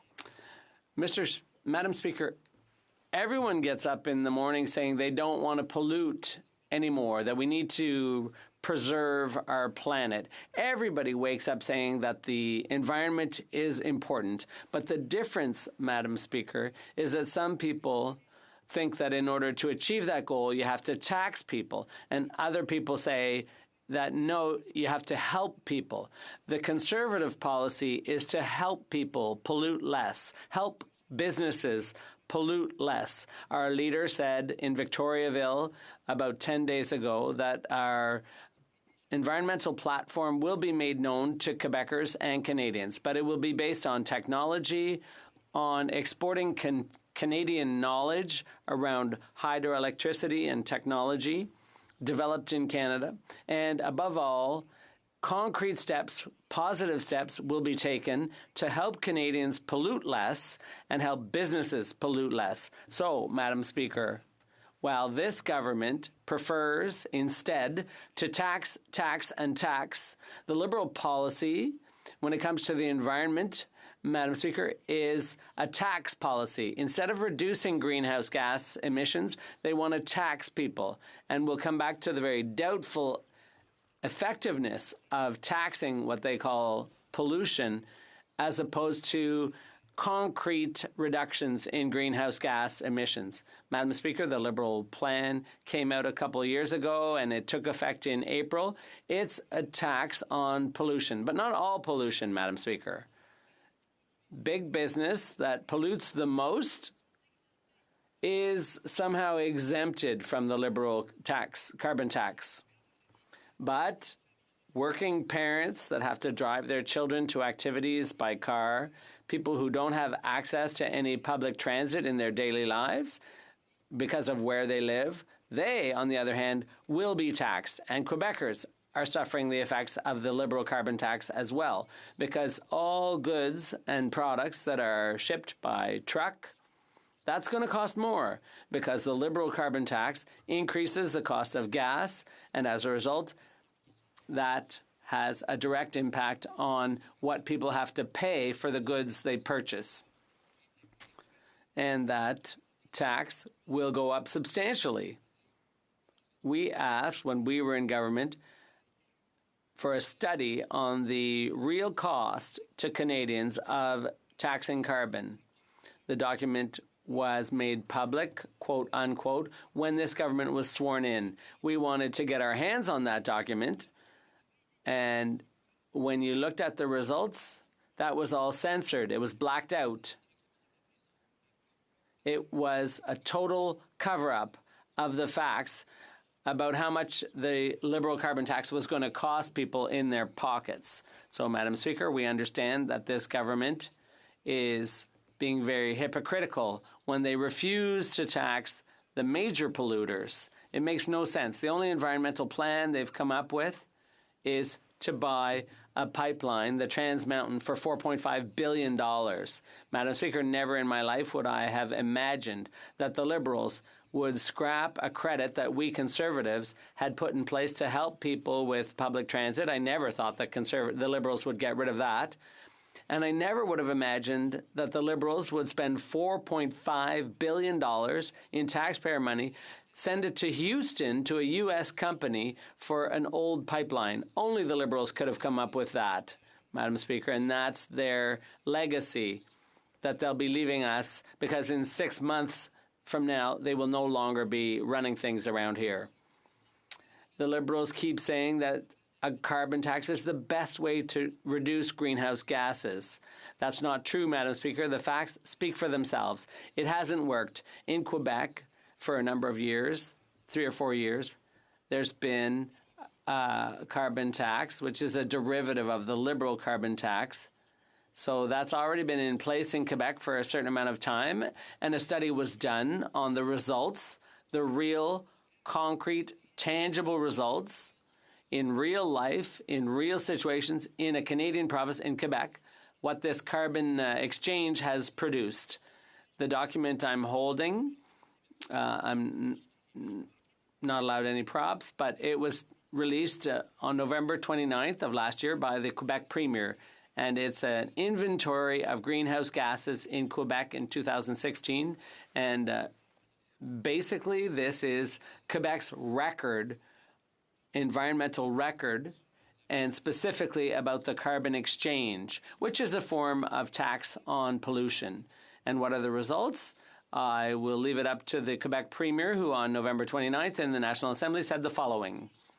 The only figures we have are for 2016. What we do know is that over the past 2 years, from 2014 to 2016, there was no reduction in greenhouse gases. On the contrary, greenhouse gases went up. Further on, he says that what this record shows is that in 2014, there were some 70 million megatons, and that went up to 76 million megatons by 2016. So it's an increase, and that's the Quebec Premier, based on a document published by his own government, by his own environment ministry, based on the facts on the carbon exchange in Quebec and the effects, no decrease in greenhouse gases. And, Madam Speaker, those people opposite are going to lecture us, saying that we're against a price on pollution. We want pollution to be free. But that's not true. They don't even tax major emitters, and it's been proven to have no effect on greenhouse gas emissions. The Quebec experience speaks for itself, Madam Speaker. And on May 5th, 2015, when he was leader of the opposition, the current Prime Minister said, current Premier said that this was a tax on the middle class, the carbon exchange. So that is why, Madam Speaker, we don't think it's a good idea to tax people to try to reduce pollution. It simply doesn't work. You need to give people incentives to pollute less. For example, a tax credit for riding the bus, something we did and the Liberals scrapped it. But that's the intelligent way of going about things, helping people, helping businesses pollute less. That's the way to do it, not by way of a tax. And this brings us, Madam Speaker, to the story of the pipeline. I alluded to this earlier. Spending $4.5 billion, giving that to a U.S. company to buy a pipeline, that's unacceptable. In Quebec, Madam Speaker, we know things about pipelines. Since 1942, there have been pipelines in Quebec. The first one was built between Montreal and Maine to export oil to because of the problem at the time in Europe. And so there are 9 pipelines that cross the St. Lawrence River, and a brand new one was built between Lévis and Montreal, 248 kilometers in one of the most densely populated areas of Quebec. Hundreds of hectares are crossed. 26 waterways are crossed by this waterway, including the St. Lawrence River, for this pipeline that was built in 2012. And you know what, Madam Speaker? It works. We have pipelines in Quebec. 9 of them go under the St. Lawrence River, and they work. Some have been even recently built, like the latest one in 2012. It works. And the planes at Montreal Airport, they require a lot of oil. How does the oil get to Dorval? Not by train, not by truck, but by pipeline. Yes, Madam Speaker, in Quebec, we do have pipelines, and no one's died as a result. We know that it has to be done properly, and we are capable of doing just that. Madam Speaker, Energy East is dead. It's buried. It's not up to government to create pipelines. It's up to business to make those decisions, and it has to be done properly. Energy East is dead. Make no mistake. but we have nothing against pipelines in general. So, Madam Speaker. I have an experience about when it's time to put a price on the so-called pollution, carbon pollution, what I would call the liberal carbon tax. In Quebec, we had the cap and trade system. It exists since 4 years, and we have data about that. And those data has been tabled by the Premier of Quebec on November the 29th, a few months ago, at the National Assembly. And this is, Madam Speaker, crystal clear. Based on those documents, I cannot show it on the House, but I will table it later after my speech if you want to. And this document, published by the Environmental Ministry of Quebec, so by the Quebec government, is crystal clear about the real effect or about the tax and trade, cap and trade system that we have in Quebec. And the result, Madam Speaker, for 2014, 2015, and 2016, zero lower emission of gas. This is the reality.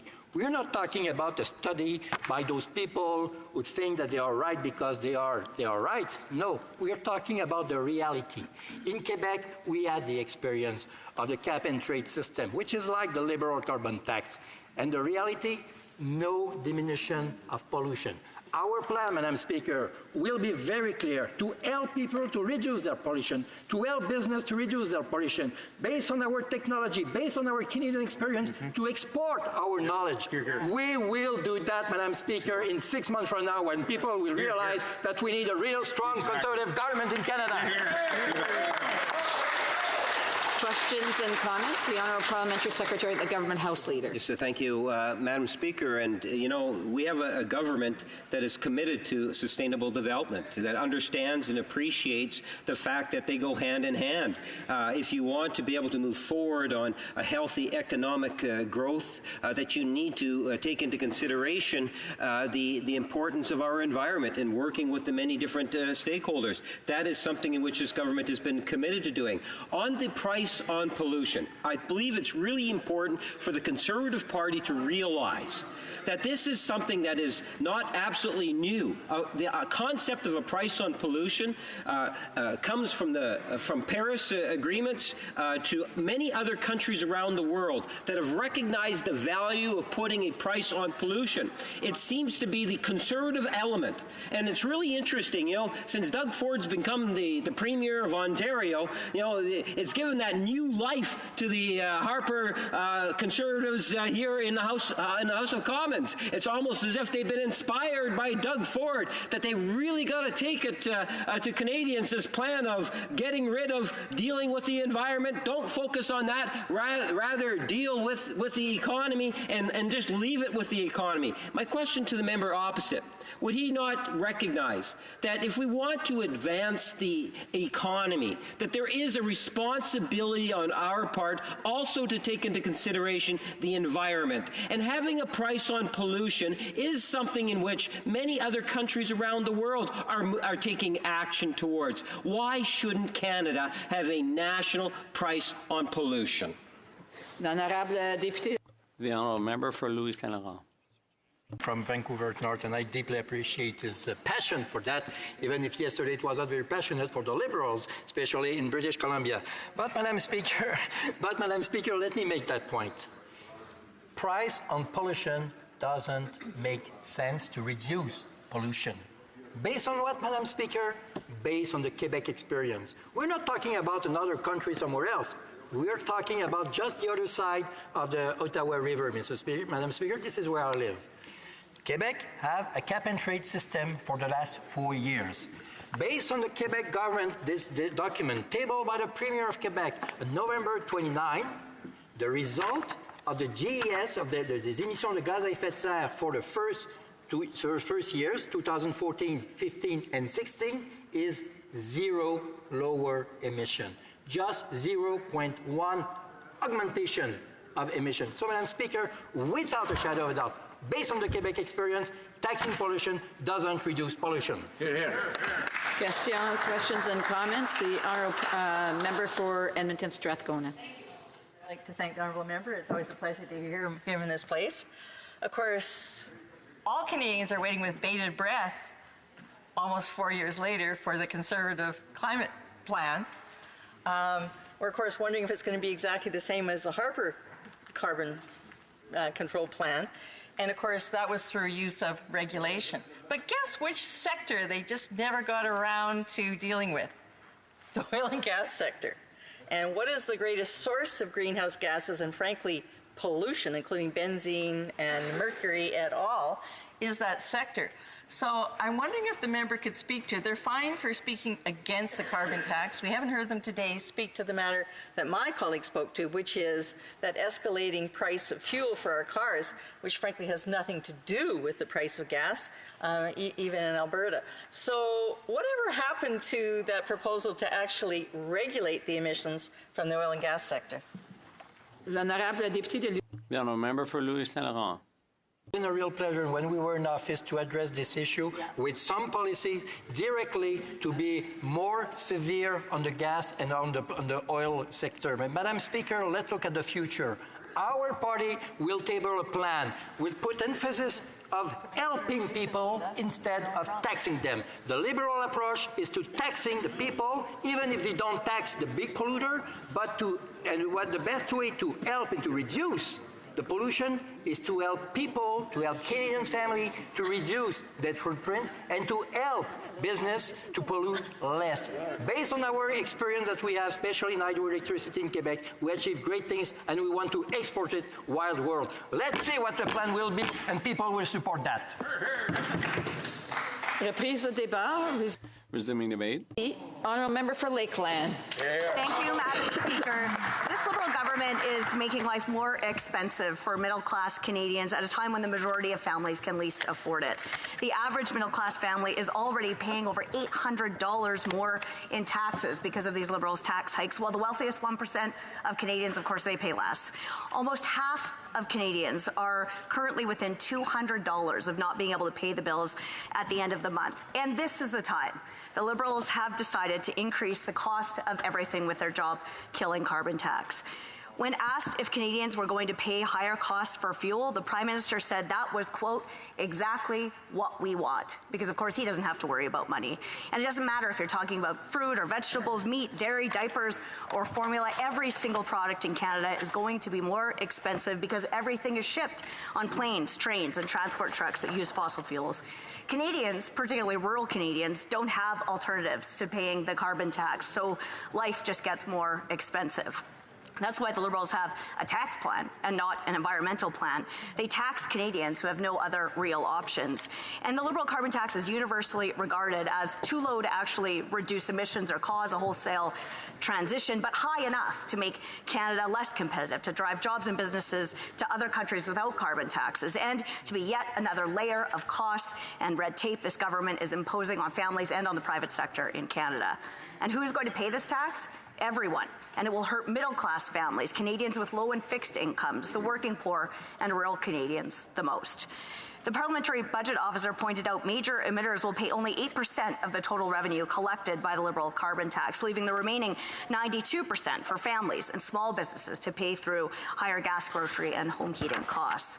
But thankfully, a Conservative government will give every single Canadian a 100% exemption from the carbon tax by cancelling it.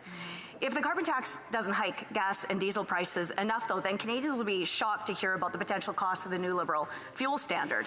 That new policy will force refineries and natural gas suppliers to incorporate higher percentages of renewable fuels or to provide credits to electric car owners for reducing emissions. In short, though, it will increase the price of gasoline, diesel, and natural gas for cars, trucks, homes, businesses, and factories. I asked both the Environment and Natural Resources Ministers just last week how much it will raise the cost of a litre of diesel, but neither of them had an answer. The Environment Department's website confirms, quote, there are no models within the department designed to model emission reductions, credit supply, or economic impacts of a fuel standard policy in detail. So just like the carbon tax, Liberals can't say if their fuel standard will actually reduce emissions, and they don't know how much damage this policy will do to the Canadian economy, how much it will cost individual Canadians, but they're still moving forward with it, planning to announce regs this spring. And you know what the kicker is? The Liberals' own analysis showed what Conservatives have been warning for years, that their carbon tax will kill jobs and businesses in Canada. So Liberals have provided big companies between 80 to 95% exemptions from the $20 a ton carbon tax because their operations are emissions intensive and they can't pass through their carbon costs while they compete internationally. So that these businesses could, quote, in the Environment Minister's own words, stay competitive and keep good jobs in Canada. And even so, not a single Canadian refinery in provinces where the Liberal carbon tax backstop applies can meet the 20% reduction standard set by the Liberals. In fact, of the 200 refineries in OECD countries, only 10% would be able to meet the standard. Canadian refiners will simply all be forced to increase the price of fuel in order to purchase credits, because the Liberal approach is not an environmental plan, it's a tax plan. But there is no exemption for these small businesses from the Liberal fuel standard. The Chemistry Industry Association of Canada says it will be the equivalent of $200 a ton carbon tax. Other private sector proponents and economists warn it will be anywhere between $150 to $400 a ton combined with the carbon tax. And it's the first of its kind in the entire world, because the Liberals aim to apply it to solid and gaseous fuels, to industry buildings and facilities, not only to transportation fuels. It's a reckless, risky experiment the Liberals are rushing through, with consultations actually taking place now, 5 months after they announced the policy. The reality is the Liberal fuel standard will potentially be 10 times the cost of the full price of the Liberal carbon tax that the Liberals already admitted would kill jobs and businesses in Canada. More and more Canadians are beginning to realize the importance of the oil and gas sector for every community across the country. It's in fact the largest private sector investor in the Canadian economy. Canada's responsible resource development is the major factor behind closing the gap between the wealthy and the poor in Canada. And energy in the form of oil and gas is Canada's top export at $125 billion in 2018. For context, that's 65% larger than the value of automotive exports. Electricity exports were $3 billion, almost a rounding error compared to oil and gas. And just this month, Canadians found out that because Liberals cancelled Energy East and the Northern Gateway pipeline and are delaying the Trans Mountain expansion, oil producers lost $20 billion in sales this last year alone. And over 115,000 oil and gas workers have lost their jobs, in addition to the tens of thousands of family businesses and individual contractors that have collapsed. Another 12,500 jobs will be lost this year. And over $100 billion in energy projects have been canceled since 2015. So Canada, literally the world's most responsible energy-producing country, is now the only top 10 oil producer in the world with a carbon tax. And under the Liberals, more energy investment in Canada has been lost than at any other time in more than 7 decades. It's a result of policy, not external factors.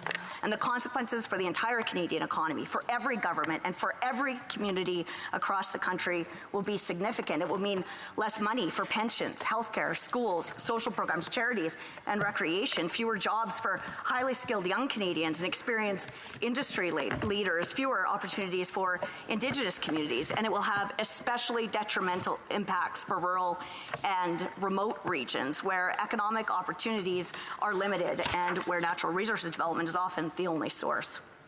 But Conservatives know how to set the conditions for the private sector to develop major energy infrastructure, because under the previous Conservative government, the only 2 recent proposals for pipelines exclusively for export beyond the U.S. were proposed because companies had confidence investing in Canada, and 4 major pipelines were constructed under the previous Conservative government. The reality is, when these Liberals took office in 2015, 3 companies wanted to build major pipelines in Canada, and today every single one of them is gone. And the Prime Minister outright cancelled the Northern Gateway, even though he had the option to redo Indigenous consultations and get it right. Then he imposed delays and a double standard on Energy East, deliberately designed to force the private sector builder to back out. And TMX, of course, remains stalled because of their mistakes. The lack of pipeline capacity is related to increased gasoline prices in BC. BC refiners can't get enough crude or refined petroleum through the existing pipelines, which is, in fact, why British Columbians are facing record prices at the pump. This is the obvious and logical result of blocking pipelines. And the Liberals, they want to replicate it across Canada. Canada has never had an anti-oil and gas government like these current Liberals. From the ban on shipping oil on BC's north coast that the Liberals announced a month after the election to the power they gave themselves to do the same thing on every other coast in Canada just before Christmas. The removal of the new oil and gas well exploration and drilling tax credit during the height of catastrophic oil and gas job losses, allowing the foreign funding of anti-energy activists to stop Canadian resources and block Canadian pipelines, even funding them with Canadian tax dollars through the Canada Summer Jobs Program last summer, on top of their No More Pipelines Bill C-69 and virtually unilaterally banning offshore oil and gas development and exploration just a couple of weeks ago. These are all examples of the layers and layers of liberal anti-energy policies that are causing such uncertainty and killing businesses and jobs. And it makes no sense whatsoever, because the International Energy Agency predicts global oil and gas use will climb for decades. Home to the third largest crude oil reserves and the fifth largest producer of natural gas with enough to supply our own needs for the next 300 years. It makes no sense whatsoever for Canada to not be able to produce all sources of energy and to ship it to global markets, because by all measures, Canada is and has long been the most environmentally and socially responsible oil and gas producer in the world. And every time a resource project and a pipeline is canceled in Canada, that money and those jobs go to other countries with much lower environmental consultation, transparency, safety, labor, and civil and human rights standards than Canada. And Canada's energy industry is an environmental leader. The intensity of emissions of Canada's oil sands have fallen significantly over the last several years and will continue to decline. In fact, half of the commonly traded crude oils in the United States have the same or higher emissions than the average Alberta-produced crude oil. The increase in Canadian oil and gas production will actually lower predicted global emissions growth if Canadian oil can displace higher emitting sources of oil and gas around the world.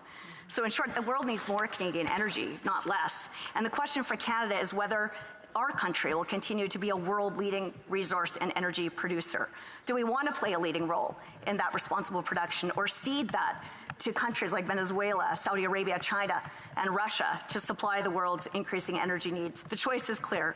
The responsible development of Canada's oil and gas is good for Canadian workers, and it's good for the planet. Here, here. Questions and comments. Questions et commentaires. The honourable member for Winnipeg North. Thank you, Mr. Speaker. And you know, I always find it interesting when we have the debates on pipelines and the environment. We often see consistency coming from the Conservative Party in the sense that they're very critical, saying we're never doing enough. And then the opposite criticism coming from the New Democrats, where they're saying that we're not doing enough on the environment. And I think that what we need to recognize is that the environment and economic development, in particular with our commodities, go hand in hand. That is something in which this government has recognized, and we need to work with the many different stakeholders. It's important also, as I listened to the speech, Mr. Speaker, of the member opposite, to acknowledge that for 10 years, Stephen Harper was the Prime Minister. And during that 10 years, not 1 inch of pipeline was actually built or constructed that would take us to tidewaters, Mr. Speaker. That is the reality. When he was the Prime Minister, over 99% was going to the States. When he left as Prime Minister, over 99% was going to the States. So they're really, under Conservative administration, they talk a big game, but when it comes to materializing, they failed to do so. My question to the member opposite is, why does she believe that the Harper government and that regime was unable to get a pipeline constructed in any fashion that would take it to tidewaters or new markets? The honourable member for Lakeland. Because it's simply not true. Of course, the Anchor Loop, which expanded the existing Trans Mountain Pipeline, which was approved and constructed under the previous Conservative government, increased access for Canada to the Asia Pacific. And Keystone 1, which was approved and constructed under the former Conservative government, took Alberta and Western Canadian crude oil to the Gulf.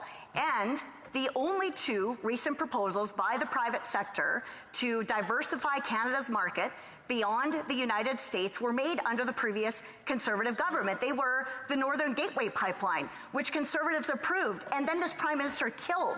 And they were the application for the Energy East Pipeline, which was going through the approval process in the switch of government. And then these Liberals, for all their talk about evidence and science and facts and regulatory experts making decisions, they campaign on attacking Canada's world-renowned National Energy Board, on attacking Canada's track record as the most environmentally responsible and highest regulated energy producer in the entire world. They froze all of those applications, disbanded the National Energy Board, and then meddled and interfered and created a double standard on the Energy East Pipeline, killing the opportunity for Canada to have a west to east pipeline across this country built by and operated and maintained in the private sector. So the track record of the Conservative government is very clear. Economic growth with the highest environmental standards in the world, major energy infrastructure being completed and continuing to be proposed.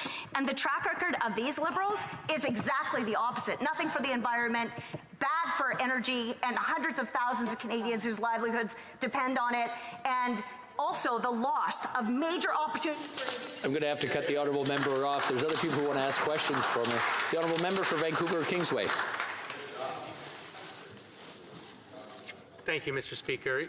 Well, I think there's a very strong consensus among the people of Vancouver Kingsway, which I've been honored to represent for over 10 years, that we are extremely concerned about climate change. We saw the recent report from the Intergovernmental Panel on Climate Change that puts it in stark terms. We have 11 years to make 45% reductions over 2010 levels. I think we can all remember how much carbon we're putting in the air in 2010. Well, we literally have to be half of that in the next 11 years. Or we face catastrophic effects. We face the melting of the polar ice caps. We face the loss of 99% of the world's coral reefs. And just in the last week, we saw a report came out that said that the world is facing the extinction of 1 million species. Now, placed against that context, we have the Liberals and the Conservatives fighting over who's going to get a pipeline built to export triple the bitumen exports to China quicker. Now, my question is this. The Liberal government keeps saying that there's no contest between the environment and the economy. I agree with that. But there is a contest between reducing carbon emissions and expanding fossil fuel infrastructure. So I'd like to ask my honourable colleague, how does she propose to meet those Intergovernmental Panel on Climate Change targets and make those reductions and at the same time expand Canada's fossil fuel infrastructure? For Lakelands, I just want to remind the honourable 45 seconds or less, please. Here is the reality. There is no border on emissions. This is a global challenge. It makes no sense for Canada to hamper itself and to destroy our economy while major emitting and irresponsible energy producers around the globe continue to ramp up. So that's exactly the choice. If you care about action on the environment and reducing emissions, Canada must and can play a major role in making that contribution federally.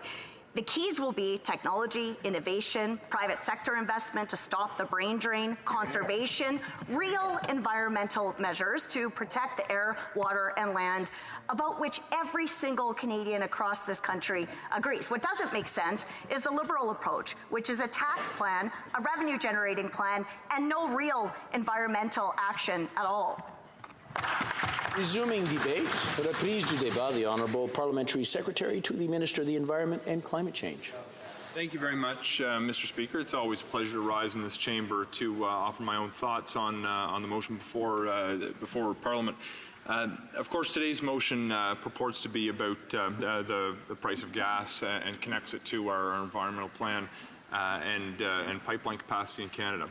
I'm sure that the member who put the motion forward understands that regulating the price of gas is not within the federal government's purview, and notwithstanding the recent debates that we've dealt with on our plan to put a price on pollution.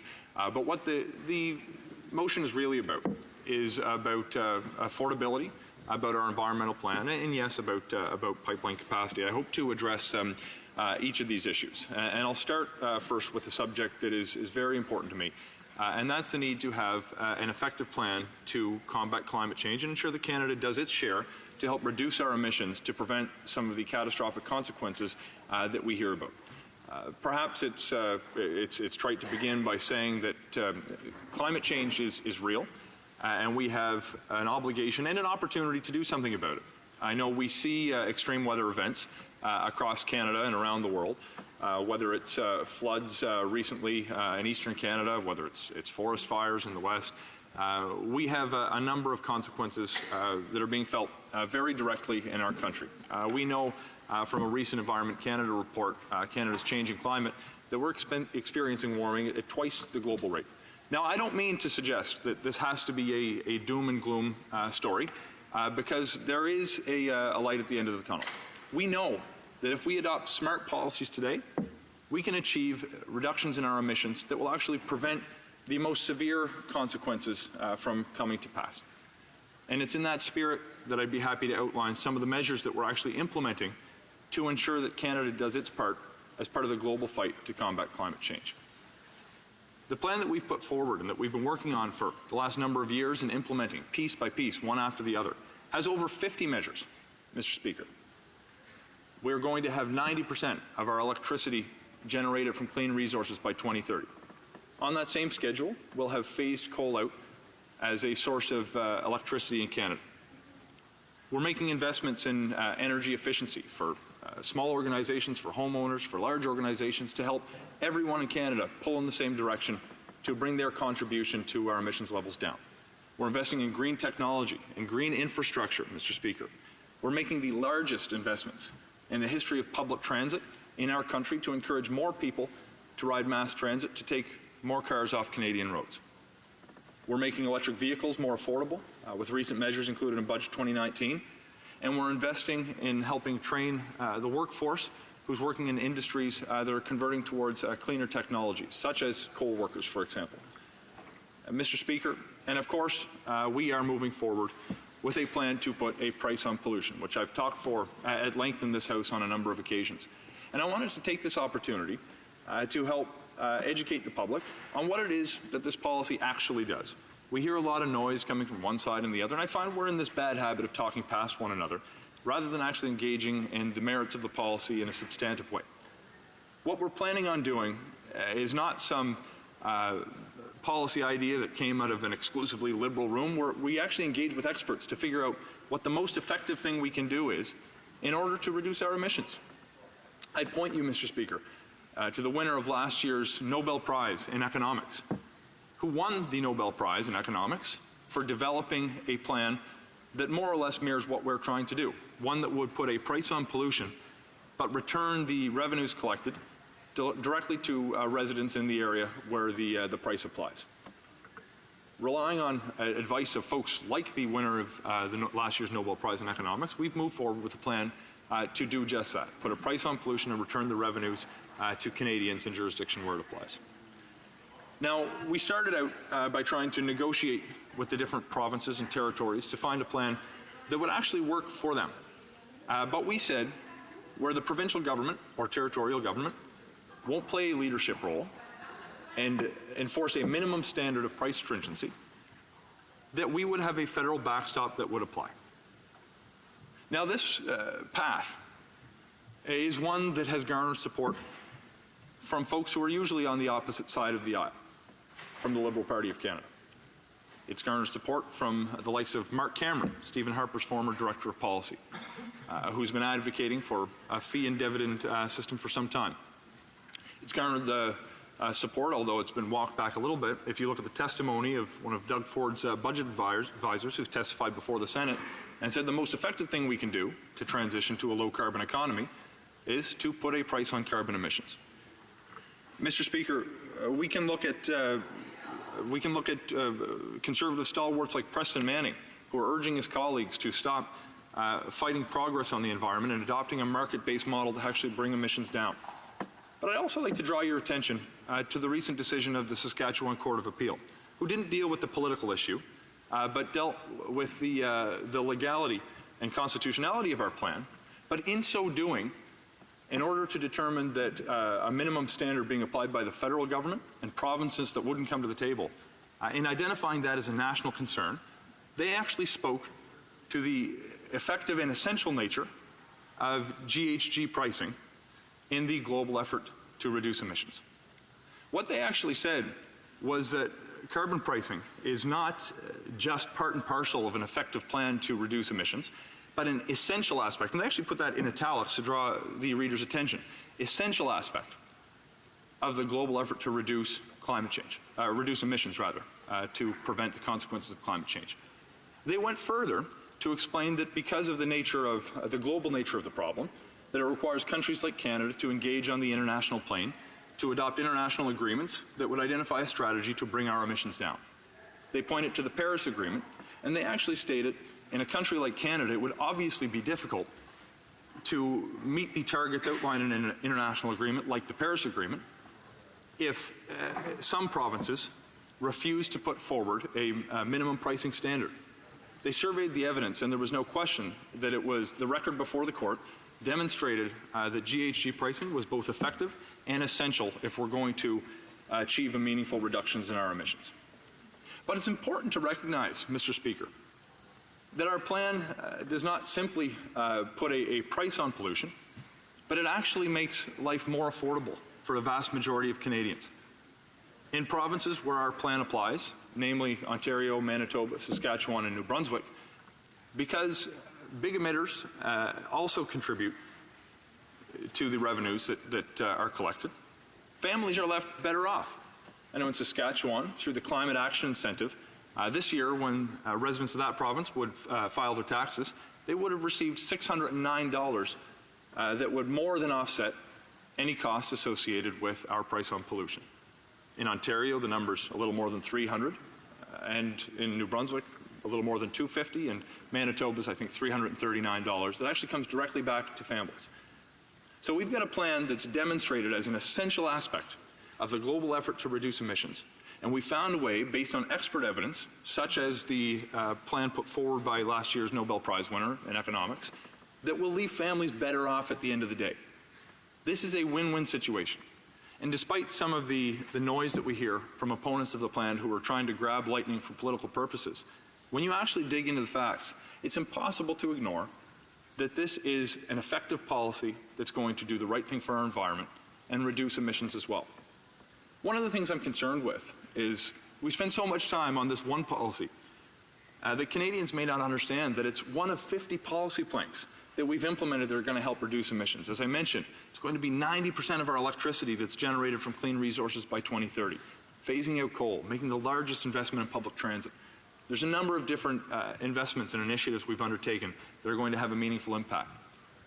But the effects of climate change also have a very, very serious impact on nature and wildlife. And I know during one of the questions from an NDP colleague during the previous speaker's turn, he drew attention to the recent UN report that indicated we are facing a potential mass extinction of 1 million of 8 million species in the world. If you look at recent data, you can see that on average, about 60% of different vertebrate species has been lost in the last half century. Canada is one of 5 countries in the world that has 3/4 of the world's remaining wilderness. We have an opportunity and an obligation to do whatever we can to protect nature and to fight climate change so we can preserve our natural environment for future generations. But Mr. Speaker, the motion also addresses the issue of pipeline capacity. One of the things that I want to draw your attention to is that the previous government had a very difficult time getting major projects built because they didn't have an effective environmental assessment process to properly consider the impact of projects. They ended up fighting projects in court rather than building them in the ground. What we've done is ensured that there's a little more work done at the front end, but that the timeline is not extended. That gives certainty to businesses, but it also allows the environmental considerations and the perspective of Indigenous people to inform the process so that we're less likely fighting about projects during and after the approval process and can move forward with them. For example, if we look at the TMX project, we're seeking to move forward in the right way, taking in the perspectives of those who are concerned for the environment and Indigenous communities to ensure that we can get our resources to market so that Canadian producers don't have to consistently take a haircut on the price that they get when they do export or sell to the United States, rather than selling to customers all over the world. But one of the things I really want to focus on during the time I have today is that this motion is really about the affordability of life. And there's not a concern that is potentially more important to many of the people that I represent. You know, I come from a riding where the median income is somewhere in the range of $22,000. Getting by on that kind of an income is exceptionally difficult to imagine, Mr. Speaker. One of the things that we focused on from day one is growing the economy, but also making sure that the economy operates in a way that works for everyone and not just the wealthiest Canadians. In order to, when we look at our record of economic growth, the results speak for themselves. The Canadian economy, since we took office, has added over 900,000 jobs, primarily full-time private sector jobs as well, Mr. Speaker. Our unemployment rate across the country and in my home province of Nova Scotia is at an all-time low. It's at the lowest level in over 40 years when we started to keep track of those statistics. Mr. Speaker, there is something special happening in the Canadian economy today, but it's not happening by accident. It's happening because Canadians are working hard, because they're working together, and they're benefiting from policies that have created an environment to encourage economic growth. When I look at the investments we've made in infrastructure, we're building out communities that strengthen them, put people to work, but also create the opportunities for growth in the future. If I look at the twinning of Highway 104 in my own backyard between Sutherlands River and Antigonish, what I see is a project that will have 500 people working at peak construction, but it'll make for safer and more effective transportation for people and businesses going forward.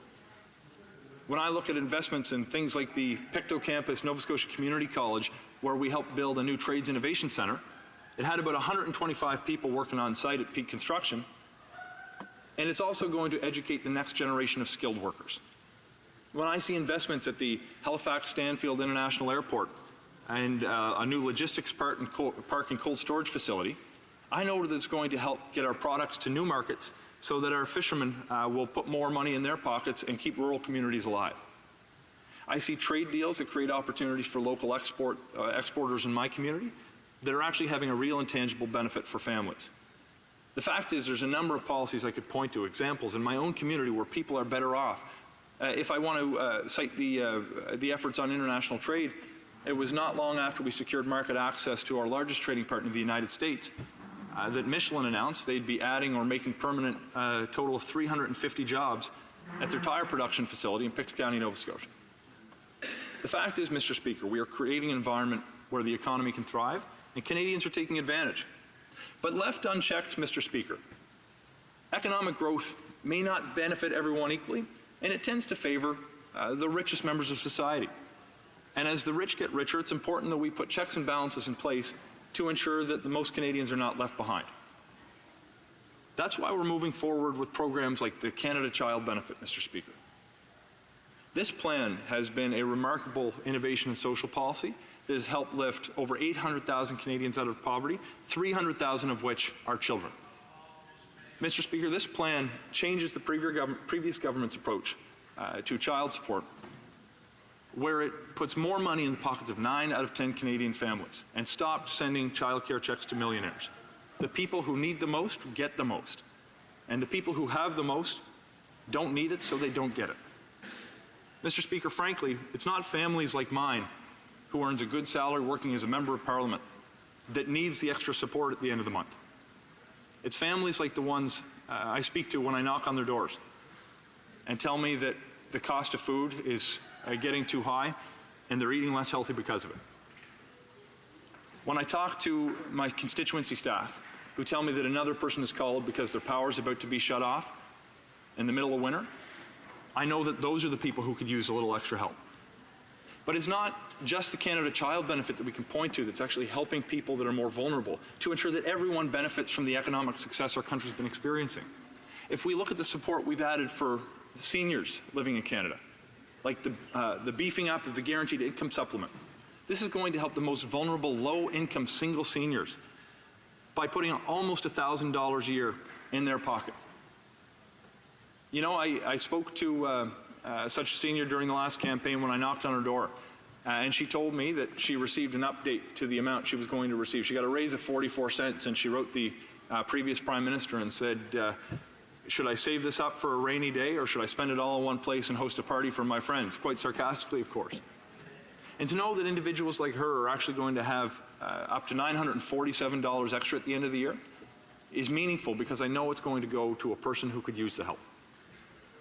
We're looking at programs like the Old Age Security, where we've reverted the age of eligibility from 67 to 65 to ensure that we didn't screw up the plans of seniors who've been scheduling their retirement for some time, and to ensure that the next generation of seniors can have a secure and dignified retirement. We've beefed up the Canada Pension Plan as well to ensure that their needs will be met after their career is over. We can point to investments in the Canada Workers' Benefit that's actually going to be helping Canadians who are working but having struggles getting by because the cost of living has gone up. These are not the only reforms I can point to. We've made changes to the EI system around parental leave. We've introduced proactive pay equity legislation, Mr. Speaker. We've made investments in health care by transferring more money to the province than has ever been transferred before, with carve-outs for mental health and for in-home care for seniors. The fact is, we've created a circumstance that not only spurs economic growth, but ensures that the most vulnerable Canadians are not left behind in the process. You know, when I see protests bubbling up around the world in the spirit of the French Revolution that tried to take down the aristocracy, I know that people are frustrated, and the frustration is real.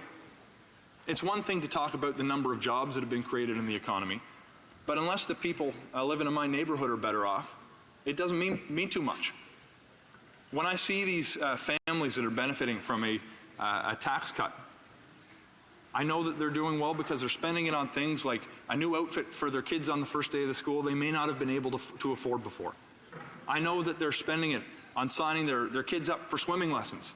I know that they're taking their kids to join the soccer or basketball team, things that I benefited from growing up that I took for granted, not realizing that the kids who may have lived next door to me couldn't afford to take part in those organized sports. Our entire focus as a government is to help protect the environment and to create an economy that is growing but also working for everyone, not just the wealthiest Canadians. So, Mr. Speaker, I won't be supporting the motion on the floor because it seemingly is an attempt to mislead Canadians on the economic impact of our plan for the environment. At the same time, the opposition refuses to produce one of their own, and it suggests somehow that Canadians are worse off and unable to afford the cost of living, despite the fact that the investments we've made leave them objectively better off. Mr. Speaker, when it comes to this fact, you don't have to take my word for it. We have an officer of Parliament, parliamentary budget officer, whose job it is to ensure that there's transparency in government spending and to explain to the public the real impact of the measures that the government's implementing. The parliamentary budget officer has indicated that families under our plan across Canada will be $2,000 better off. And when it comes to our price on pollution, that in fact 8 out of 10 families better off, and that the families who will pay more are restricted to the wealthiest 20% across Canada in the first year of this plan, maxing out at $50 a year for the wealthiest 20% of Canadians. Mr. Speaker, we are moving forward with a plan that's going to protect our environment, that's going to grow the economy, and make sure that everyone has a chance to succeed, not just the wealthiest. Thank you. Questions and comments? Questions et commentaires. The honourable member for Edmonton Manning. Thank you, Mr. Speaker. I'll start off where the honourable member have ended his speech by reports out there. Also, the Canadians are $200 short a month by the end of the month, at least to make ends meet. I'd rather also go to other reports on, and he mentioned something very important, how important to lower taxation for Canadians. While this government has been raising taxes for Canadians, payroll taxes are up, every tax is up, carbon tax is in place. And how can they expect Canadians to really make it and make life comfortable for Canadians when taxes are on the rise all the time by this government? The problem is this government does not realize what they're doing. They're just telling Canadians how good they're doing and how well they're doing. But the million-dollar question for the government that's been spending billions of dollars since 2015 is where the money is coming from, where they're getting money to give Canadians. Are they just bribing Canadians out of their own pockets? That's the question to the government. The Honourable Parliamentary Secretary. Mr. Speaker, I thank the honourable member for the question, but there's a fundamental assumption built into the submission that he just made that is completely false, and I believe it's designed by the opposition to mislead Canadians. Yep. The fact is, and let me say this unequivocally, The vast majority of Canadians are paying less tax and are better off today than they were when we took office in 2015.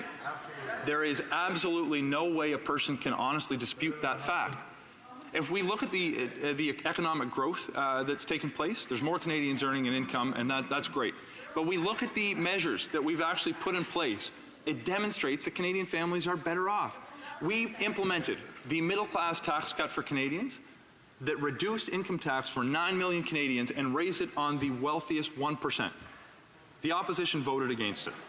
When we implemented the Canada Child Benefit, which put more money in the pockets of 9 out of 10 Canadian families and stopped sending child care checks to millionaires, the opposition voted against it.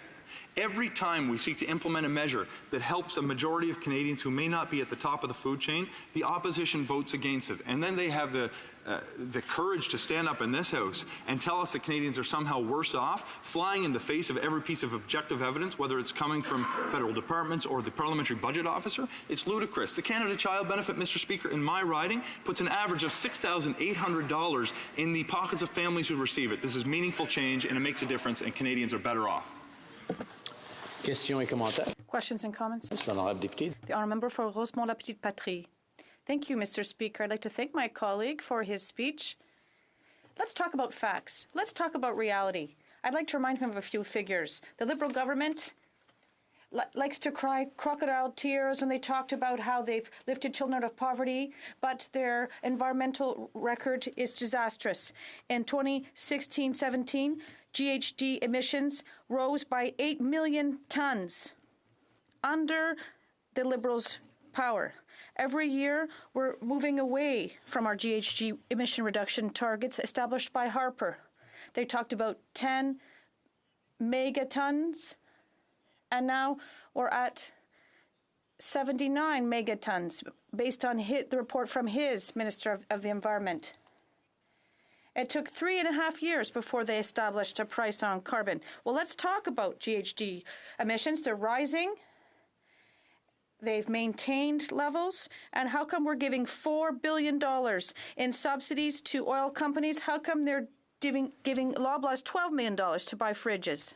Mr. Speaker, with respect to the honourable member, our record on emissions is trending in the right direction. There's a fact that I want to point out that's actually important, I think, for Canadians to appreciate. In 1 year, we did have an anomaly because of the delays in production after the forest fires in Fort McMurray that set an artificially low level. But we are moving in the right direction, and we model out where we're going to be when we implement all of our measures. I am confident we are going to meet our Paris Agreement targets. We do not have an option. The targets are set for 2030, and we are going to get there because, frankly, failure is not a consequence that I can personally accept, nor can this government. With respect to the investment in energy efficiency the honourable member referred to, I find it surprising. I'll sit on a panel on CPAC or CBC with an NDP member of Parliament who says we support energy efficiency. But then when we actually make those investments, they cry foul and find an excuse to argue against it.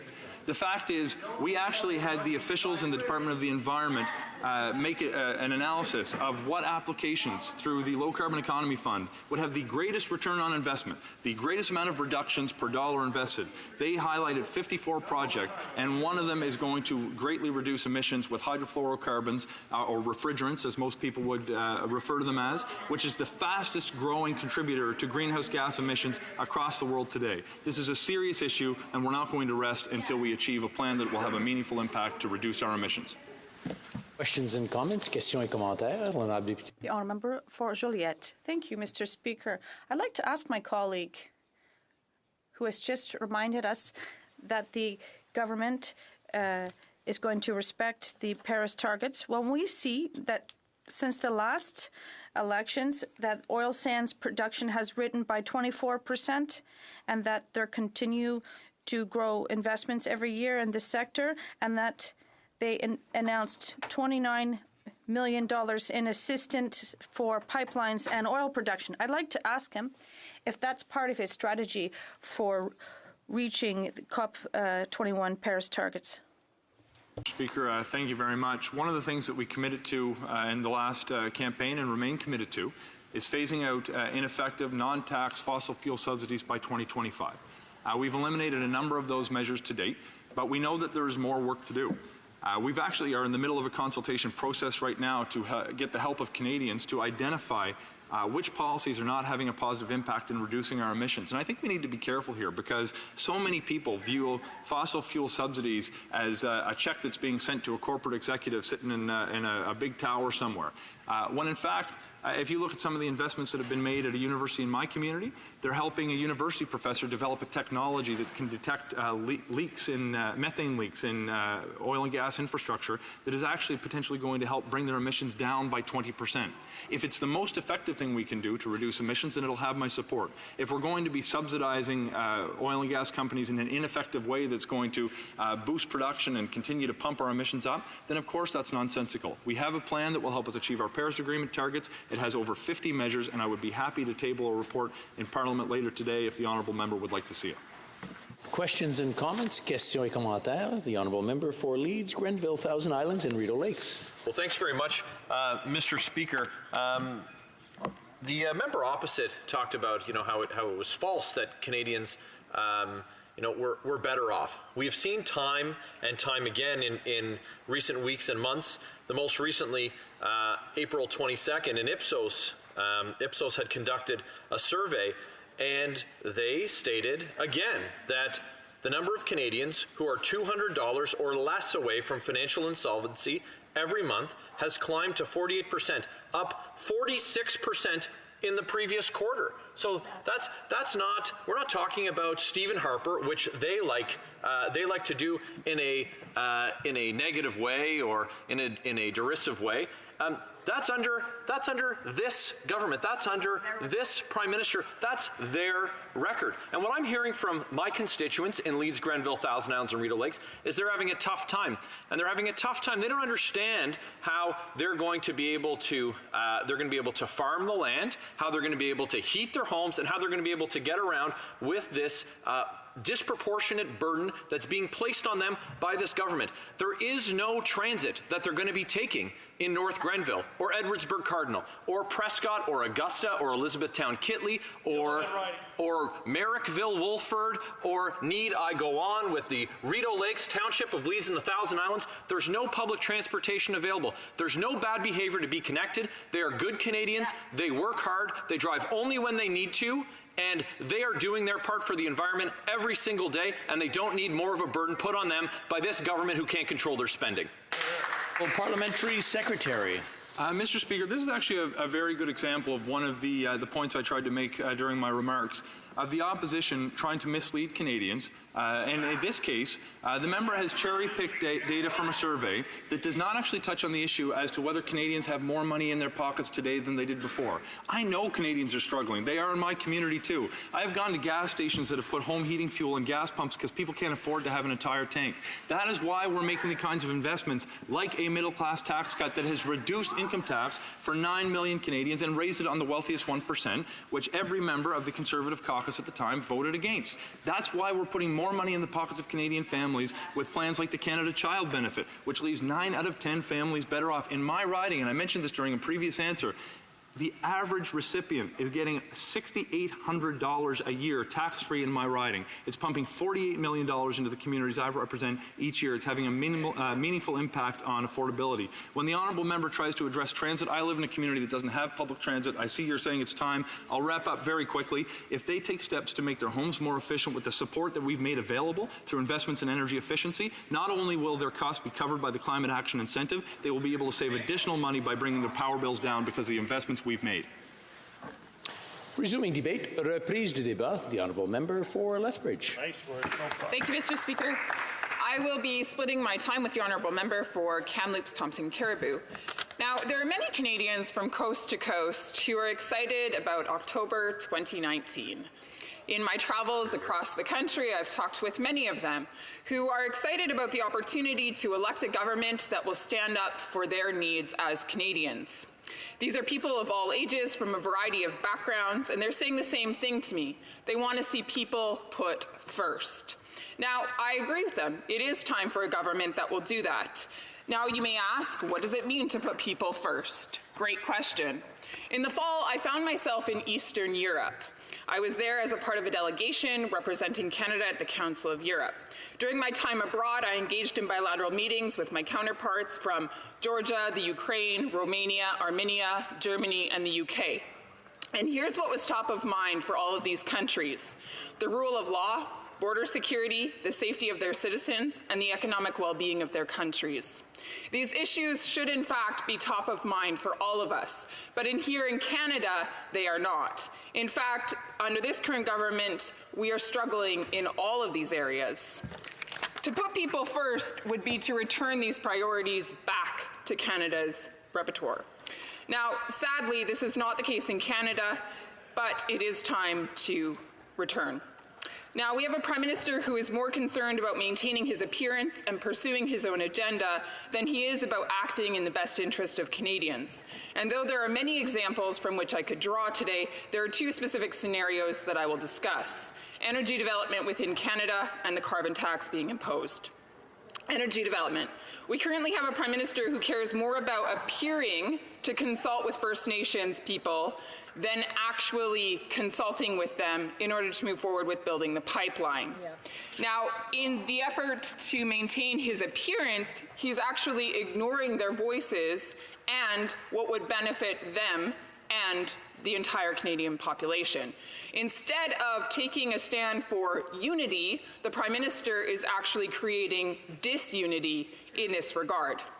Now, we have a Prime Minister who purchased a pipeline with Canadians' money in order to appear as if he's committed to developing Canada's energy sector.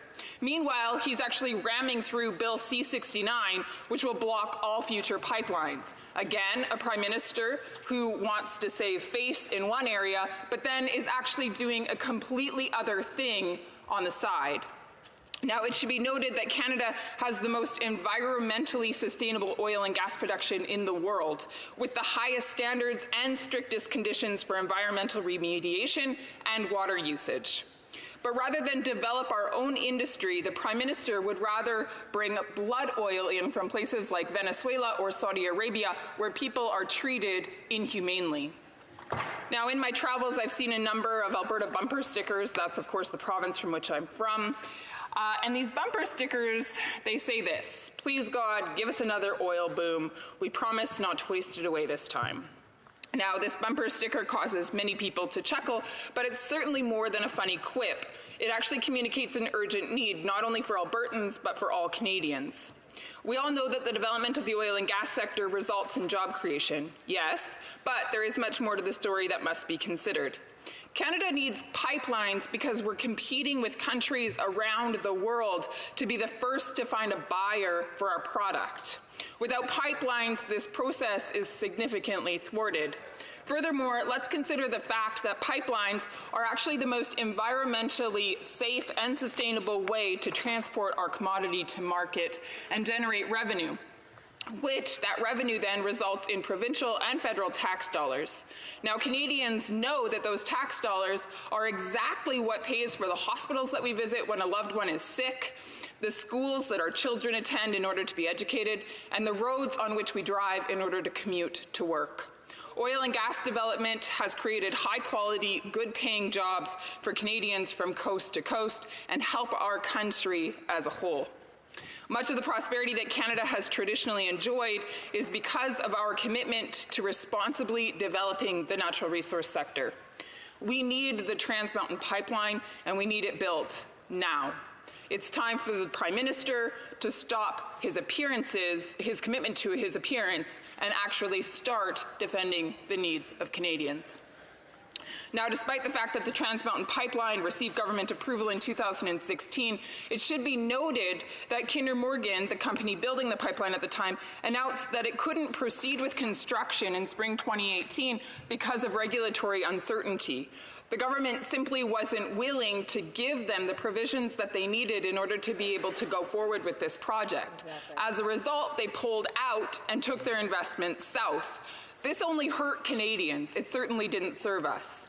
Yeah. So, in an effort to save the project, then, the Prime Minister actually bought the pipeline at the tune of $4.5 billion. Now, that money came from taxpayers from coast to coast.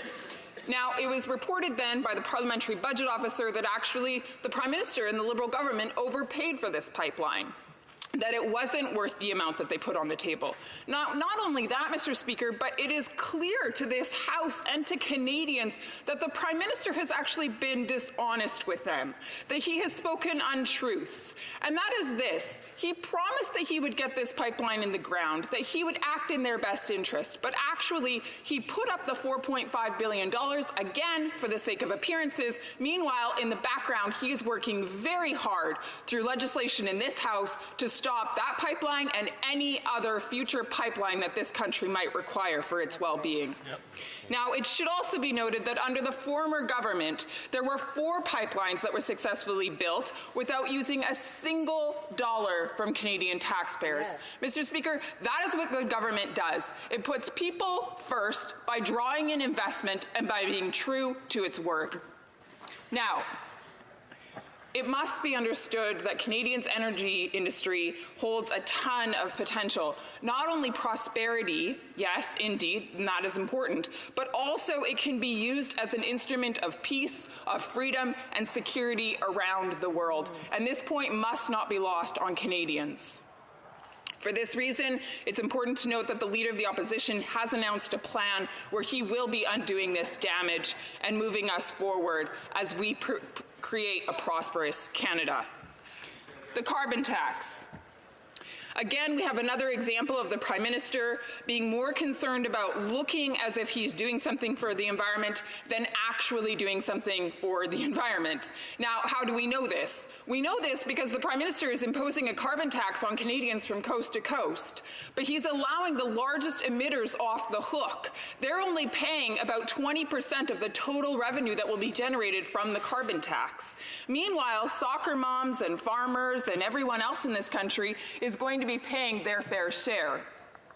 Now, we also know that in Canada, we're not going to stop heating our homes. We're not going to stop driving to work. We're not going to stop putting clothes on our back or glasses on our face or contacts in our eyeballs, which all of these things are somehow related to fossil fuels. We're not going to stop living life. So let's just be really realistic for a moment and acknowledge our current reality, because overnight it cannot switch like that. So our current reality is that we are reliant on fossil fuels. So yes, let's hold in hand the desire and the ambition to turn towards greener technology. Yes, let's advance in that direction and let's care for our environment, but let's also acknowledge the real life that we live and keep the lights on. The real life that we live does require the use of fossil fuels. So, that said, our behavior is not going to change because of a carbon tax, which is the stated intent by the Liberal government. And so, as a result, then, we know that with the largest emitters being let off the hook and the fact that our behavior is not going to change because of basic necessity of life, that this is in fact just a desire to collect extra revenue. It's a tax on everything, if you will, not an environmental plan. Meanwhile, Mr. Speaker, here's what we're committed to going forward. We do believe that our planet should be stewarded. We do believe that our environment should be looked after. I'm extremely proud of calling Canada my home. I believe that this includes conserving our land, protecting our waterways and natural habitats, investing in green technologies, and making sure that we recycle and reduce waste wherever possible. It means scrapping one-time use plastics and working with other countries from around the world in order to better take care of the environment. Mr. Speaker, this is a positive plan for Canada. This is a plan that puts Canadians first. This is a plan that the Conservative Party of Canada endorses. Meanwhile, the Prime Minister is simply concerned about his image and generating revenue. Questions and comments? Questions et commentaires. I declare the honourable member for Winnipeg North. Thank you. Mr. Speaker, you know, the Parliamentary Budget Officer, which is an independent officer of Parliament that is very much apolitical, does an analysis on the price on pollution. And through that analysis, those provinces, including my home province of Manitoba, 80% of the citizens are actually going to be receiving more money than they actually pay into it. That means, for example, Mr. Speaker, the residents of Winnipeg North, 80% plus of those residents will actually have a net financial benefit because of the price on pollution. Governments around the world are, in fact, recognizing the value of a price on pollution, and the Conservatives' position is to get rid of the price on pollution. My question to the member is, does she believe that that net gain, financial gain to my constituents, will in fact be taken away from the Conservative Party if in fact they were to, heaven forbid, form government? Why would you take the money away from the residents? And that also applies for the constituents that she represents, Mr. Speaker. Well, member for Lethbridge. I would like to thank the honourable member for proving exactly my point and for admitting that this is in fact just a plan to cycle revenue around. So basically what he's saying is, for those who need clarification on this, is the government is going to take money in the form of a carbon tax. They are then going to put that money through the cycle of bureaucrats, and then it is going to filter back through to Canadians from whom that money originated. Now, somehow, magically, as that money filters through bureaucracy, some of those people, he's saying 80% of those people, are going to receive more money. Now, I'd like to know in what world, through this loop of bureaucracy, money increases by 80%. In what world does that happen? Somehow there's this grand investment scheme where it cycles through bureaucracy and it comes back with an 80% return? Sign me up. I'd love to invest in that. It's just not possible, Mr. Speaker. It's a falsehood. And so at the end of the day, let's acknowledge that this is exactly what the member opposite is declaring it is, and that is it's a revenue scheme. It's a tax scheme. It's not an environmental plan. Exactly.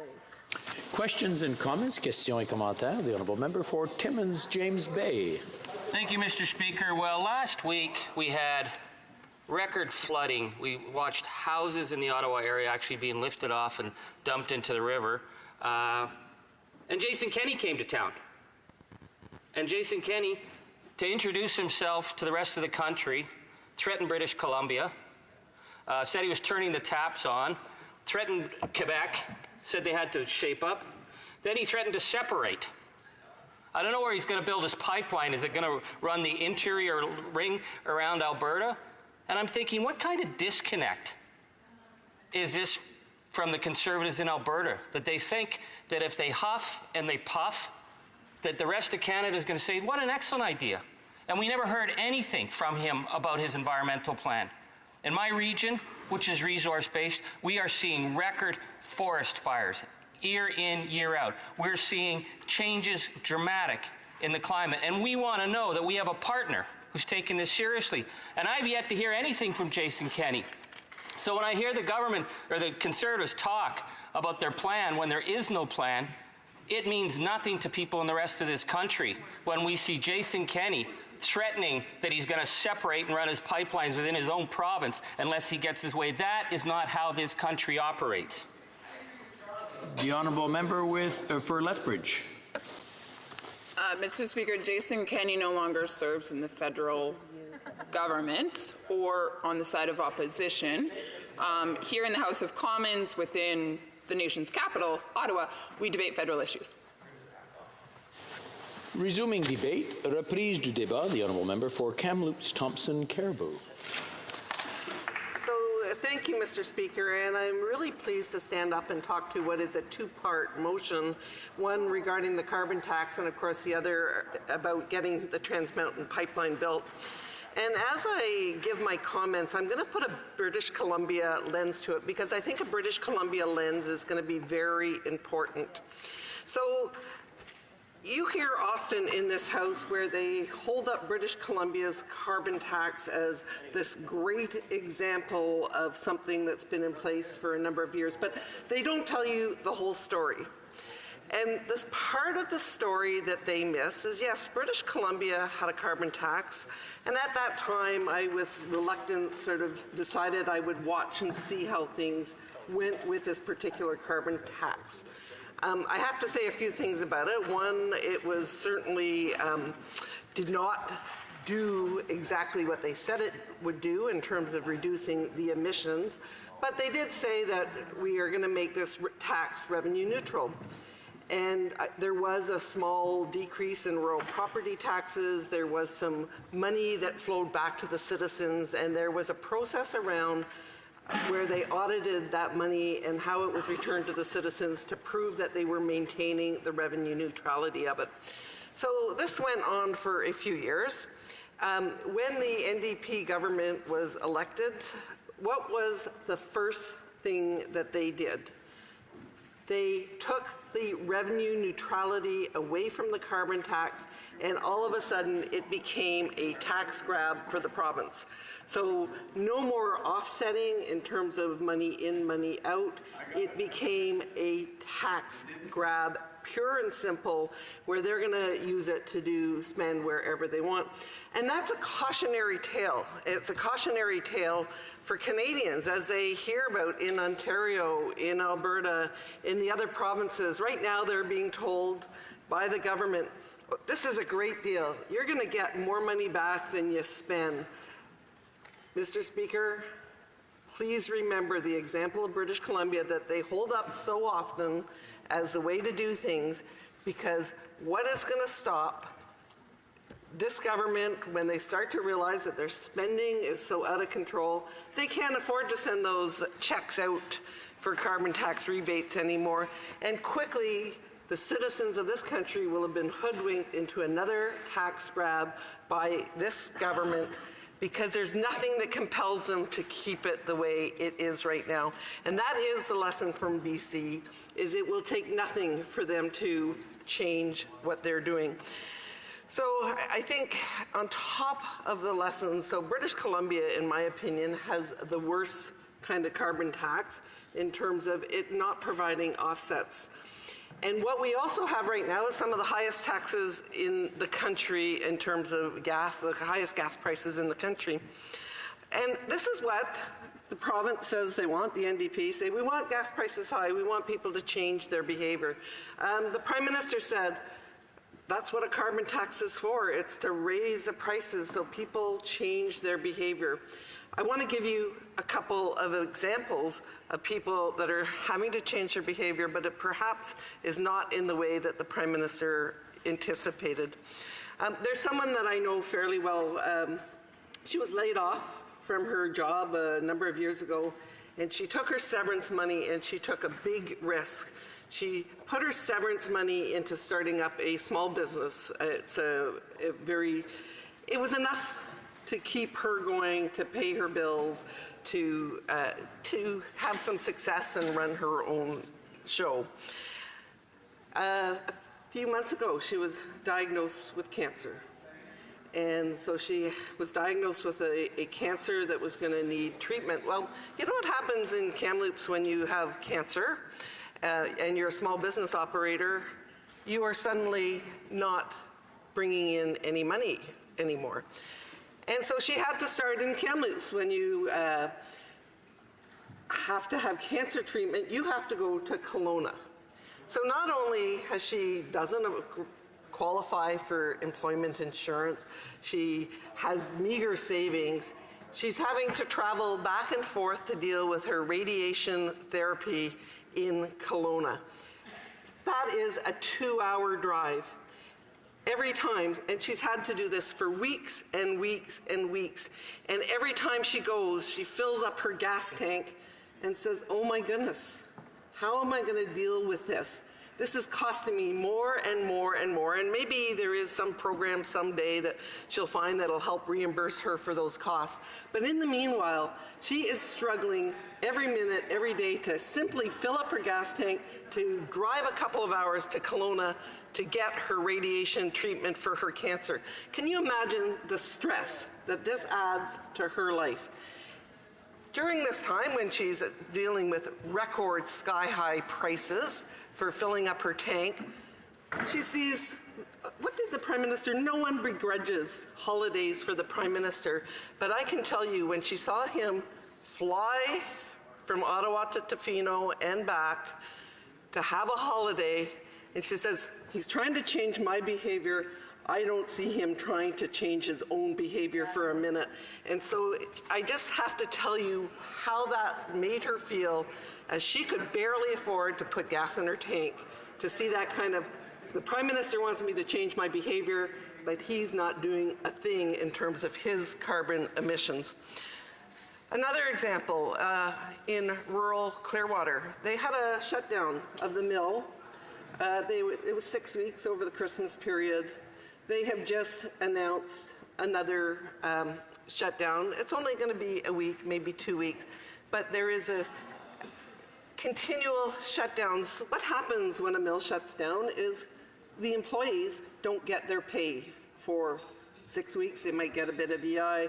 They don't get their pay for 1 week. They live in a rural community. They need, actually, lots of them need trucks to do their jobs. They're going into the bush. So what is happening as they see gas prices hitting 160, 165, 170, and they're saying, oh my goodness, I'm not going to be getting a paycheck for next week. The mill is closed down. There is no money coming in. How is that changing their behavior? They're having to make decisions in terms of, I can't buy meat for my family. I'm going to have to use rice. I'm going to have to do other things simply to fill my truck. So they don't have choices like they do in Vancouver, where they can make decisions around public transit. These are people that are having to live with the carbon tax, creating increased challenges in their lives. So, Mr. Speaker, I think you can see that the carbon tax is creating huge, huge challenges, especially at the gas pump, and certainly a small measure of help would be for us to look at who it's really hurting and how it's hurting them. The other part, of course, is the Trans Mountain Pipeline, and I talked about Clearwater. They've actually been looking forward as a community for that pipeline to be going through their community. Maybe the mill is going to be shut down for a week or two, but they saw other opportunities. They saw that there would be potential work for to be digging for that to put the pipeline in. There was local contractors, there was restaurants. They were all looking forward to this construction seasoning happening right now. So as we look at the Trans Mountain Pipeline, that's another important piece of the puzzle. It might, and I think some analysts say it will give increased capacity, so it will actually help with the shortage issue in BC, so it will actually help with the prices of gas in BC. But the other more important thing is it will provide an opportunity for all Canadians. So this really is a motion that goes very well together. It talks about the carbon tax on one hand, and it talks about the Trans Mountain Pipeline on the other. And truly, the Trans Mountain Pipeline, I toured it in the winter, and it was a wonderful opportunity. And I toured it looking for the stories that were positive, because we hear too many negative stories. I talked to the First Nations who saw a huge opportunity. I talked to communities and mayors, and there's enormous opportunities. So, Mr. Speaker, I think this is a motion that if people really think about it and think about the people that are getting impacted and how the carbon tax and the Trans Mountain Pipeline need to go hand in hand in terms of this motion, I think hopefully they will think of that cancer patient I just told you about, or the mill worker who's really struggling with the decisions of how to put food on his table. Thank you, Mr. Speaker. Questions and comments? Questions et commentaires. The honourable member for Winnipeg North. Thank you, Mr. Speaker, and I appreciate the examples that the member opposite has given, and want to remind her that this government has taken very much a holistic approach at dealing with Canada's economy, and actually made very solemn commitments to focus our attention on Canada's middle class who's aspiring to be a part of it. We've brought in many different programs that have allowed for literally hundreds of thousands of people to get lifted out of poverty situations. We have a growing economy, over 900,000 new jobs that have been created over the last few years. And in a very tangible way, the government is putting more money in the pockets of Canadians. And so the member opposite chooses in a very delicate, and I can appreciate that way, to share some of her concerns. But I would ultimately argue that at the end of the day, what we have seen is a government that has taken into consideration the environment, the pipelines, many positive social policies, and at the end of the day, when it's all said and done, For many of these average families, they're seeing a net benefit of $2,000 a year. And does she not think that that will be of help to many of the constituents in which she says that are in a need situation? The honourable member for Kamloops Thompson Caribou. Mr. Speaker, the only thing they have done for the lady I was telling you about who has cancer treatments and is having challenges with the cost of filling her tanks of gas is they called her a tax cheat. She has a small business. That is the legacy of this government for our small business entrepreneurs who are trying to get ahead. They changed the rules to make it more difficult for them. They don't have the benefits of pension plans. They don't have the benefit of health insurance that sees them through. They work hard, they work day to day, and she certainly is not any better for any of the decisions this government has made. In comments, questions et commentaires, the honourable member for Kootenay-Columbia. Thank you, Mr. Speaker, and I'd like to thank my friend for her speech earlier. You know, in October of last year, the United Nations released a report from climate change scientists saying we had 12 years to take action, serious action, if we're going to try and be able to combat climate change. Yesterday, the United Nations released another report saying that 1 million species of plants and animals around the world are at risk. And one of the reasons for that is because of climate change. And across the world and across Canada, including my riding of Kootenay-Columbia, students are walking out of school on Fridays because of their very, very serious concern about climate change and whether they will even have a future. I realize the best defense is an offense, and so the Conservatives' attack on a carbon tax or a price on pollution is understandable from a political perspective. But if the Conservatives are really serious about the environment, about the future of our children, where is their climate plan? For Kamloops Thompson Caribou. Absolutely, the environment is absolutely important, and as my colleague might be aware, that we've committed within the next few weeks that we will be releasing a comprehensive environmental plan.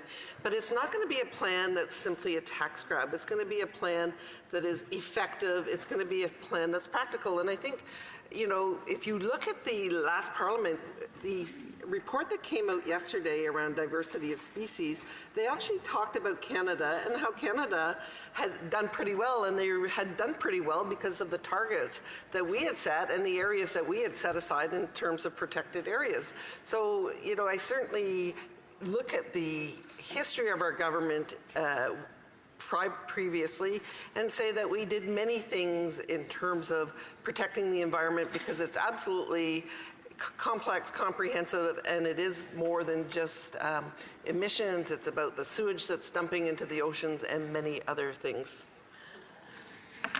Resuming debate, the honourable member for Edmonton Centre.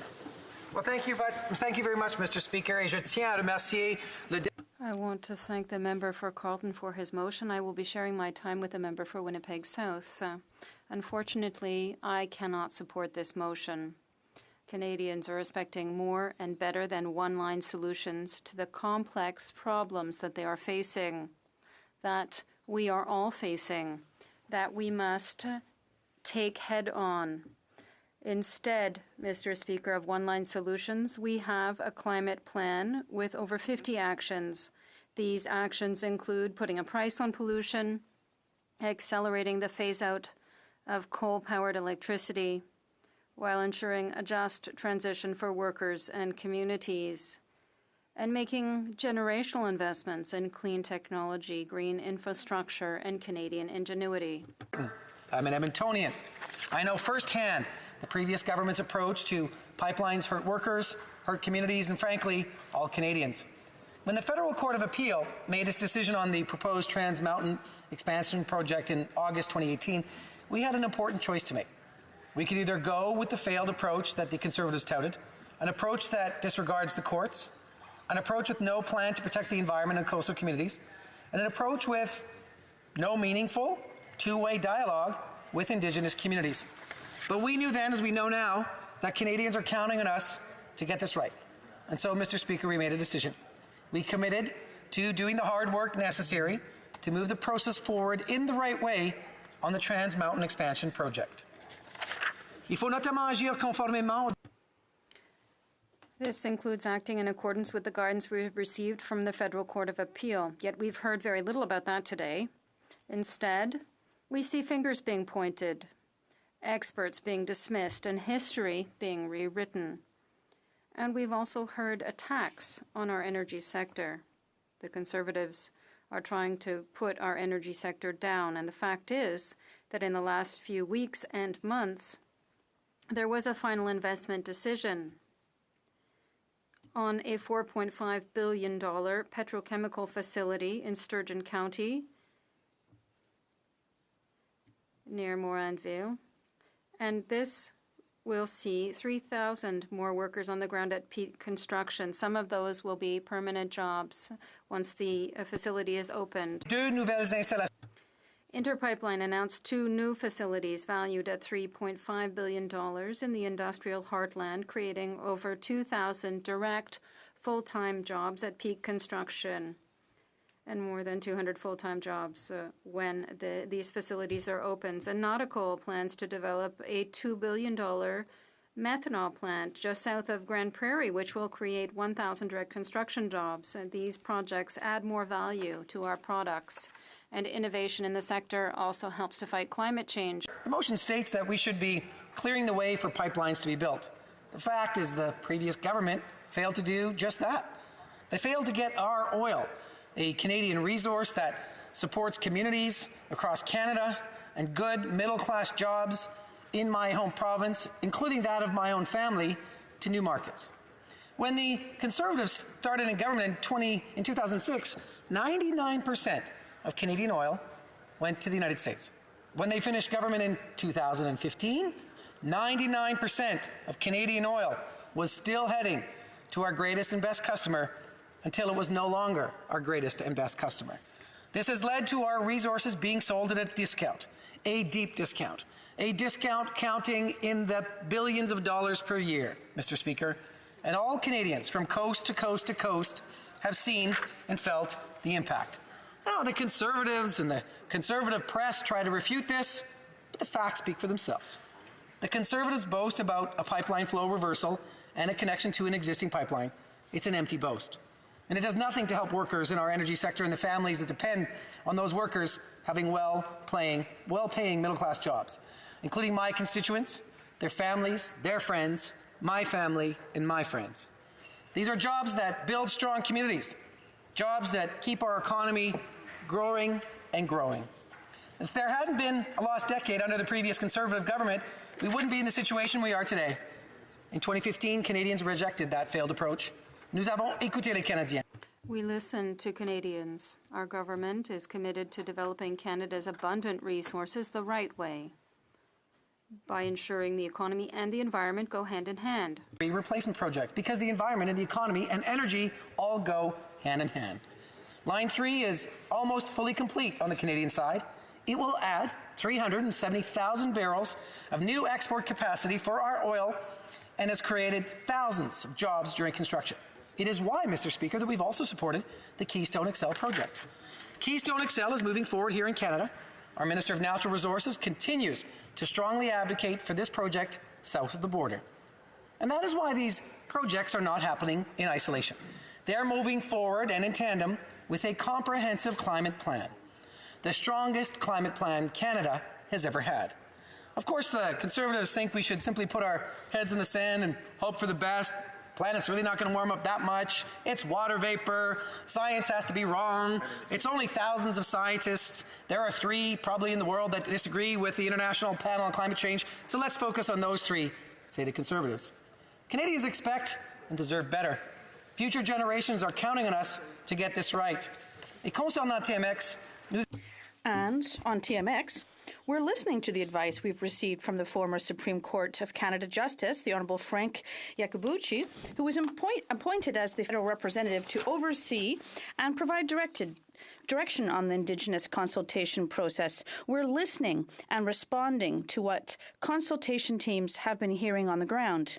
These teams, with around 60 people, are double their original size. And we've been clear. A final decision on the project will only be made once we are satisfied that the Crown has adequately fulfilled its duty to consult, and when we have mitigated and accommodated impacts on Indigenous communities where appropriate. At that time, we will also use the National Energy Board's reconsideration report, which was bolstered by our interim principles that now guide major project reviews, to make a decision on the project. Conservatives voted to defund and kill this very reconsideration process. Let's be clear, Mr. Speaker. We will do the right listening. We will do the accommodations needed, and we will proceed at the right time, in the right way, so that Trans Mountain expansion can unfold in the right manner. Now, the Conservatives have shown their complete disregard for this process. To kill the NEB's review of marine shipping and to end our consultation with Indigenous communities would have stopped the project outright. We knew that, and we are proceeding with a better way. Monsieur le Président, en 2019... Mr. Speaker, in 2019, a comprehensive approach that takes into account our environment and our constitutional duty to consult Indigenous peoples is the exact approach needed for resource development. It is, in fact, the only way. Before us today needs us to make sure that we do this right. The motion today would have us skip across the T's and forget to dot the I's while dealing with major resource projects. It would bring us back to the old ways of barging ahead without taking the time to do things right. It would try to short-circuit the courts, disregard our constitutional duty to consult, and ignore the urgency of a changing climate. That is not the way that our government is going to proceed. It is not the way Canadians need us to proceed. They told us they want a better way forward. We have listened to Canadians, we have heard Canadians, and we are now acting.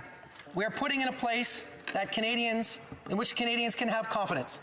A system that will allow great projects to be built across this country, and it is the right time and the right way to do this. It is a system that will create good, well-paying middle-class jobs.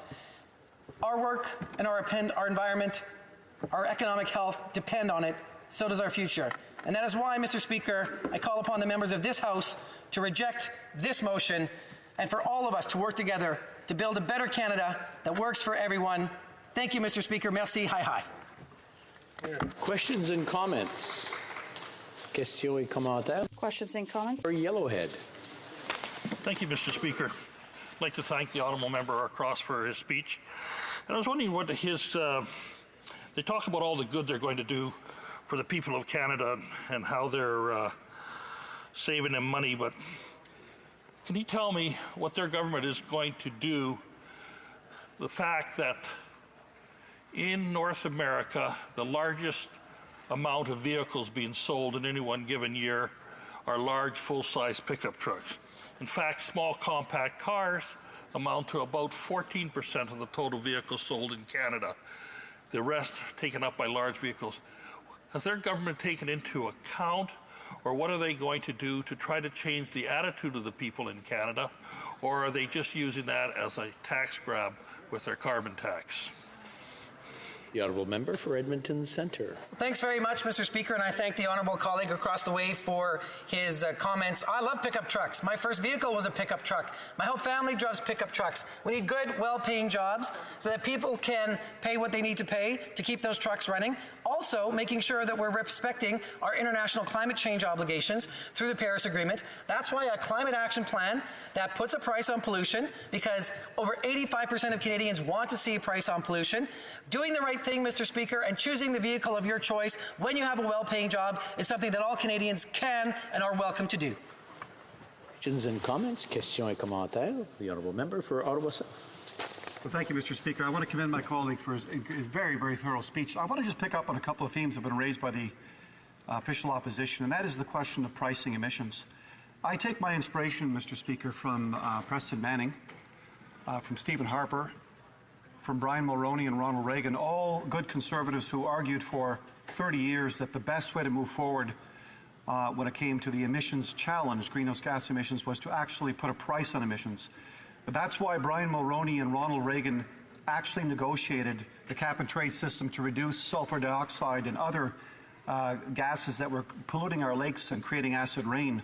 That's why Mr. Harper previously planned on putting a $60 a ton price on a cap-and-trade system that he was designing. to, in fact, affect that exact change. So for us on this side of the House, we're kind of wondering how it is the Conservative opposition has lost its way. It has been the Conservative Party over decades that has actually been leading the discussion. Now that we're actually implementing, if I could share with my colleague, we're implementing that very pricing mechanism, whether it's through pricing emissions or using a cap-and-trade system like some provinces have done.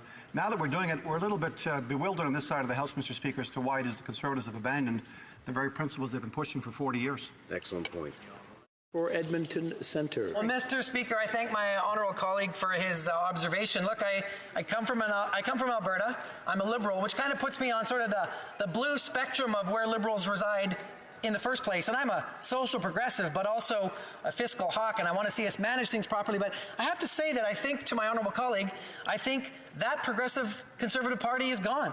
I think we now have a Conservative Party in this country that was taken over by the Reform Party, rebranded a couple of times, mishmashed in different ways, and has now abandoned fundamental conservative principles of preserving the only planet we have and using the market to price pollution. If somebody came and dumped a whole bunch of garbage on your lawn, Mr. Speaker, you would want them to pick it up and they would have to pay for it. That's what we're doing when we pollute the environment. There needs to be a price on pollution. It is conservative theory. The fact that the Liberals are advancing it tells you just how far the Conservatives have lost their way.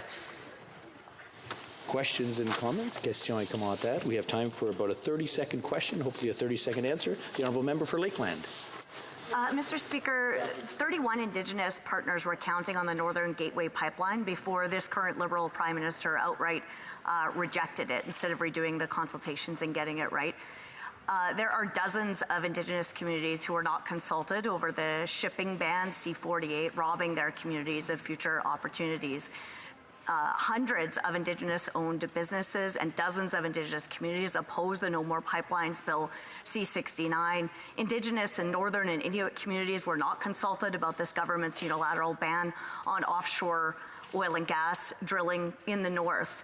How can this member possibly ask anybody to believe a single word he says when he talks about consulting Indigenous communities and people on major resource projects, given their own record of running roughshod over Indigenous communities that support it? Edmonton Centre, 30 seconds or less, please. Thank you, Mr. Speaker. I thank my honourable colleague for her question. The reality is that we have 60 people on the ground meeting full-time with Indigenous stakeholders. Minister Sohi has met with over 120 organizations, First Nations organizations, not only to listen, but to make sure that we accommodate. We will take no lessons from 10 years of failed governance in the area of pipelines and energy management from the old Conservative government on this side. The Liberals are going to get this done in the right way. Hear, hear. Resuming debate, reprise du débat, the Honourable Member for Winnipeg Centre. The Canadian Green Deal. Balance. Merci, Monsieur Président. Thank you, Mr. Speaker. Ottawa-Pam Tikuk. C'est pour moi un grand honneur. It is a great honor for me to be able to speak today to this issue about how we should invest in the middle class and have an economy that works for everyone. Our economy is now offering better paid jobs for the middle class, and it's helping people who are working hard to reach the middle class. Everyone, regardless of their age, can live and work with pride. Across the country, we're able to protect children and their grandchildren against the changes and dangers of climate change. We're investing in technologies, which is allowing us to reduce the cost of living and greenhouse gas emissions. Is based in balance. Failing to invest in a cleaner, more sustainable future threatens, Mr. Speaker, the things Canadians rely on for their success: an affordable cost of living, good, well-paying jobs, and resilient communities. It will make it harder to help those who are poor, because it will make it difficult to ensure that we do have those things to pay for those services. Now, climate change, as we know, is real, and we need to take action today, Mr. Speaker. Budget 2019 had made significant investments to protect Canada's environment, while also helping to create new jobs and make life more affordable for Canadians. These investments go hand in hand with efforts to help more people find a home, find and keep good jobs, retire with confidence, and get affordable prescription drugs when they need them. The budget also delivers on the promise of a stronger middle class and advances the plan to protect the health of all Canadians, the health of our economy, and the health of future generations. During the 10 years, the Harper Conservatives ignored the needs of a better future for all, the needs of the environment, and the needs of the middle class, and especially the needs of those who are most poor in our society and who want government to actually work for them. Today, more Canadians are working, more families have more monies in their pockets, and Canada's middle class is growing. The current leader of the Conservative Party, as well as Ford and Harper, they all spent time cutting services and are cutting services today, like local library services, daycare centers, and even tree planting. This is absolutely unconscionable. Now, the priorities of Ford and the current leader of the Conservative Party is about slashing funds for those city services, while moving forward with a pricey campaign promise to bring beer into convenience stores. They want to make it cheaper and more affordable so we can drink beer. Now, where is the sense in that, said Mayor John Tory.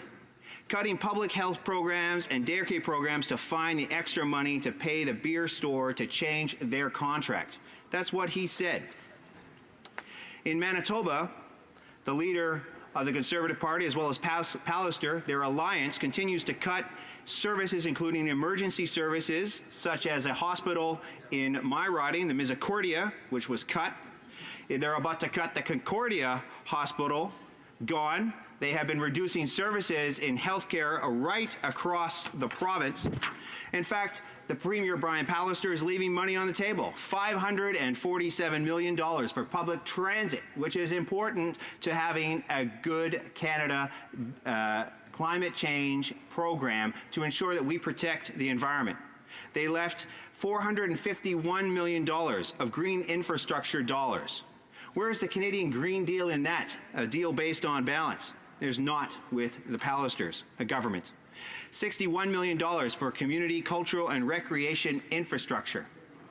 We need more good programming to ensure that we don't have the meth crisis that we have in our current in Winnipeg right now, to ensure that young people don't have to join gangs in order to find something to do. And they also have left $112 million of rural and northern programming on the table. It is absolutely unconscionable.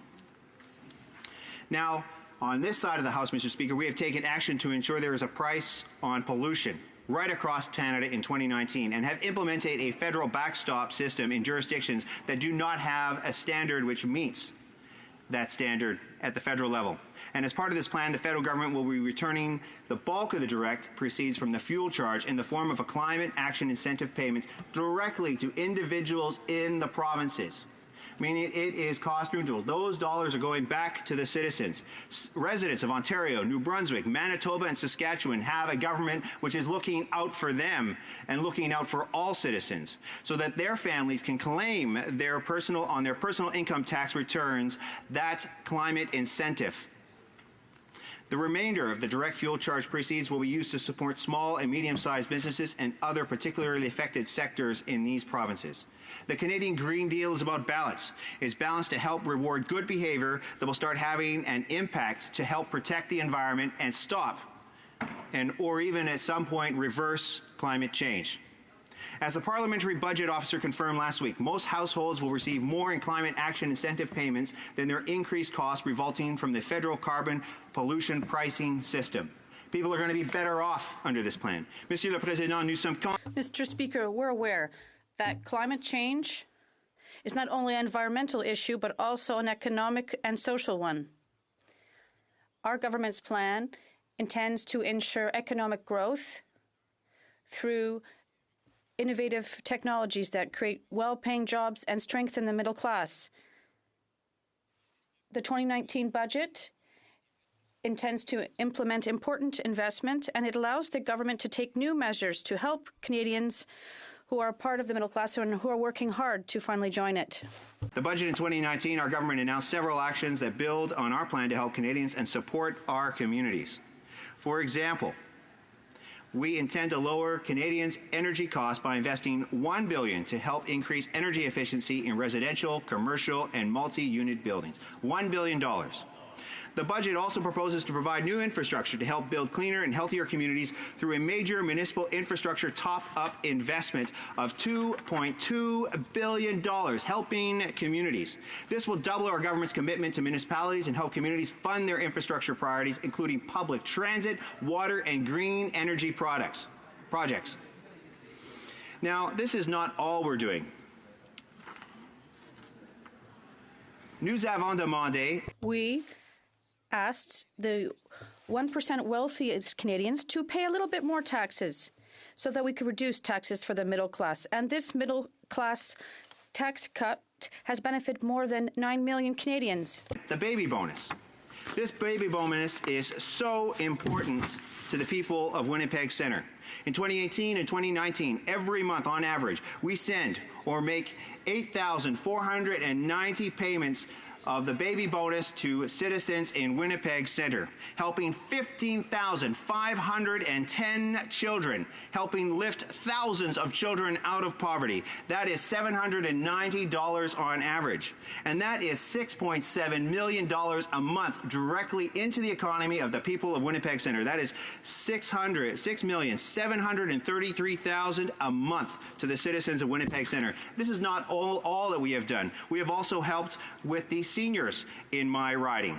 We have made 9,580 payments under old age security for an average of $6,520. Under the guaranteed income supplement, 4,620 payments for an average of $6,490, as well as our top up, which came in the last budget of 2,620 new payments for a total of $1,040 a month to seniors in Winnipeg Centre. That is $96 million going to help Canadians and help them advance. Now this, Monsieur le Président. Mr. Speaker, to end, I'd like to say this. Canada wants a plan that allows them to prosper with an environment that's changing. We're investing in a healthier and greener environment and future for all Canadians. 2015, since the decade of darkness. But we know there is more work to be done, and we are not going to lose sight of that goal, Mr. President. We will keep helping the middle class and those who are working hard to join it. Our government will work hard for Canadians to build an economy where everyone has a real and true fair chance of succeeding, lifting thousands of Canadians out of poverty, ensuring our government works not just for the few, not just for the few under Harper, not just for those who might vote for them, but all Canadians, no matter their political stripe, so we ensure that we are all better off in the future. Merci beaucoup, Mr. Président. Thank you very much, Mr. Speaker. Questions et commentaires. The honourable member for Barrie-Innisfil. Thank you, Mr. Speaker. And I found it curious, you know, and we've been hearing this all day. The government on their side has been touting their so-called accomplishments throughout their speeches all day. But what we're talking about specifically with this motion is the issue of gas prices and the impact that that's having on Canadians right across the country, not just in BC, and I know those prices are very, very high in BC, but right across the country. And what we're asking the government to do is to put a specific focus on ensuring that those gas prices are brought down and that Canadian energy can get to those markets where they need them to reduce the price of gas. So I'd like to hear from the honourable member what his plan or what his government plan is to do that. The honourable member for Winnipeg Centre. Thank you very much, Mr. President. You know, I'm quite proud of the 4 years of hard work that we have done on this side to actually improve the lives of Canadians, lifting children out of poverty. And that's why we want to talk about it, because that's something to be truly proud about. You know, 4 cents for a liter of gas, it is important. It does have a great impact on people's bottom line. But what it also does is that money goes directly back to Canadians in the form of the Climate Action Incentive. So Canadians are receiving it back. But what this plan hopes to do is modify people's behaviors so we don't have forest fires across this country, so we don't have major flooding, so we don't continue to have snow, because the climate is changing in such drastic ways across the country. Now, in 2013, Mr. Speaker, let's talk about about more proud things. You know, under the conservative Harper Conservatives in 2013, they sent garbage to the Philippines. Well, you know, I'm proud to say, working with the Member of Parliament from Winnipeg North, we're going to make sure that garbage comes back, that we don't send garbage to poor countries in developing nations, that we actually spend time ensuring that we look after our environment here and we look after the garbage that we produce here. And that we should be very proud about, and that is why we talk about that, and that's why I'm proud to serve with people like the member from Winnipeg North who cares about those things and make sure that we get our garbage back from the Philippines, unlike the Harper Conservatives who sent it there in the first place, Mr. Speaker. Questions and comments? The honourable member for Calgary Centre. Mr. Speaker, I'd like to applaud the member for his speech and in particular his referencing of the things we have done to make life more affordable for Canadians, the Canada Child Benefit, our infrastructure investments, our national housing strategy, which is going to see $40 billion invested in affordable housing to reduce homelessness by 50%, and also has green components to it to make our economy stronger. But I think I'd like him to comment on the fact that we're not only bringing a price on pollution, but we're ensuring that we move forward in the right way on Trans Mountain Pipeline to ensure big projects get built. And if I could just have him comment more on that balance, on how we're going to do that to move forward through to a better Canada. The honourable member for Winnipeg Centre. Mr. Speaker, it is extremely important to have a balance in the economy, working with Indigenous communities, making sure that we can get it done in a right way, but that takes a lot of effort, and we have seen 50,000 consultations on this side by the government, contacting individuals, First Nations, talking with people, directly Canadians, Indigenous peoples, environmentalists, ensuring that environmentalists actually can give their opinion as well when we're building this to make sure that it's done in a good way. And this works to ensure that Indigenous peoples can also see profit from this, that they can have sole source revenue so that they can fund their own programs. But not only that, Mr. Speaker, it's also about ensuring that we invest in those things that sometimes people don't see, like the Aboriginal Centre on Higgins and Main in Winnipeg Centre, which has received money in order to retrofit their windows so that they can have a less heat loss, so that their building costs less to heat during the winter, which is very sometimes long in Winnipeg. But also we've been spending lots of money ensuring that Indigenous communities don't have to truck in thousands of tons of diesel fuel in order to run electrical generation, that we hook them up to the actual hydro which is being produced on their territories. Now that sounds like equity. Or how about like Shoal Lake, Mr. Speaker, building the Freedom Road so that Indigenous peoples can actually access their community, and then we can actually start building a water treatment plant which supplies the city of Winnipeg with its clean water. Now these things, Mr. Speaker, are concrete actions that we have been taking day in and day out, year after year now for the last 3 years, which have started to make a significant difference in people's lives. And I hope we don't stop, because if this stops, if we don't have the opportunity of continuing this, we are going to set back reconciliation. We're going to set back more Canadians into poverty. That is not what we should be about here in this country. We should continue investing in all Canadians, making sure that all Canadians have an equal opportunity and opportunity to succeed in this country, our nation. Resuming debate, the honourable member for Chilliwack Hope. Well, thank you very much, Mr. Speaker, and it's always a pleasure to speak in this House on an issue of importance to my constituents, and I did want to let you know that I will be sharing my time with the honourable member from Langley Aldergrove, and I know we're all very anxious to hear from him after question period. Mr. Speaker, I think the previous Liberal Speaker led quite nicely into what I wanted to say. He proved once again how out of touch this Liberal government is with the everyday needs, the everyday concerns of average British Columbians and of average Canadians. He said in his speech, for those just tuning in, that if you're worried about high gas prices, just change your behavior. Yeah. Why don't you just change your behavior? If you're worried, like in my riding, it's $1.52 for a litre of fuel. It's been up to $1.80 plus in Metro Vancouver, but you can just modify your behavior. If you're a construction worker driving a pickup truck full of drywall to go do work to feed your family, just modify your behavior. Stay home that day. Maybe don't go to work. Maybe you should be hauling drywall on top of an electric vehicle. Maybe you should be driving a Prius when you have to do heavy construction labor building homes in my riding in Chilliwack Hope. Just modify your behavior. If you need to take your mother to the doctor's office in my riding, which has limited transit options, maybe you should tell her to wait in the rain for the bus if she can get it, or just tell her she can get her prescriptions next week. She doesn't actually need to go to the doctor. Why would you take her to do that? Why are you complaining about the high price of gas? You should just modify your behavior. If you want to take your kids to work or to school, why don't they just modify their behaviors, Mr. Speaker? Has this member ever been outside of Winnipeg Centre to a rural community? Mr. Speaker, have these Liberals, do any of them represent rural Canadians? Rural Canadians who have to drive to work, they have to drive to school, they have to drive to get to the doctor's appointments. But for these Liberals, they're just exhibiting bad behavior. Yeah. They made a bad decision when they decided to live in rural Canada, in one of the most rural countries in the entire world. That's a bad decision. They should modify that decision, Mr. Speaker. It is an outrageous attack on rural Canadians to have that kind of attitude from this Liberal government to say, modify your behavior as if everyone lives within walking distance of a SkyTrain. And that is their attitude. They also have the attitude that everyone can just pay for it. Everyone has the ability, because that's who they're connected to. That's who they listen to.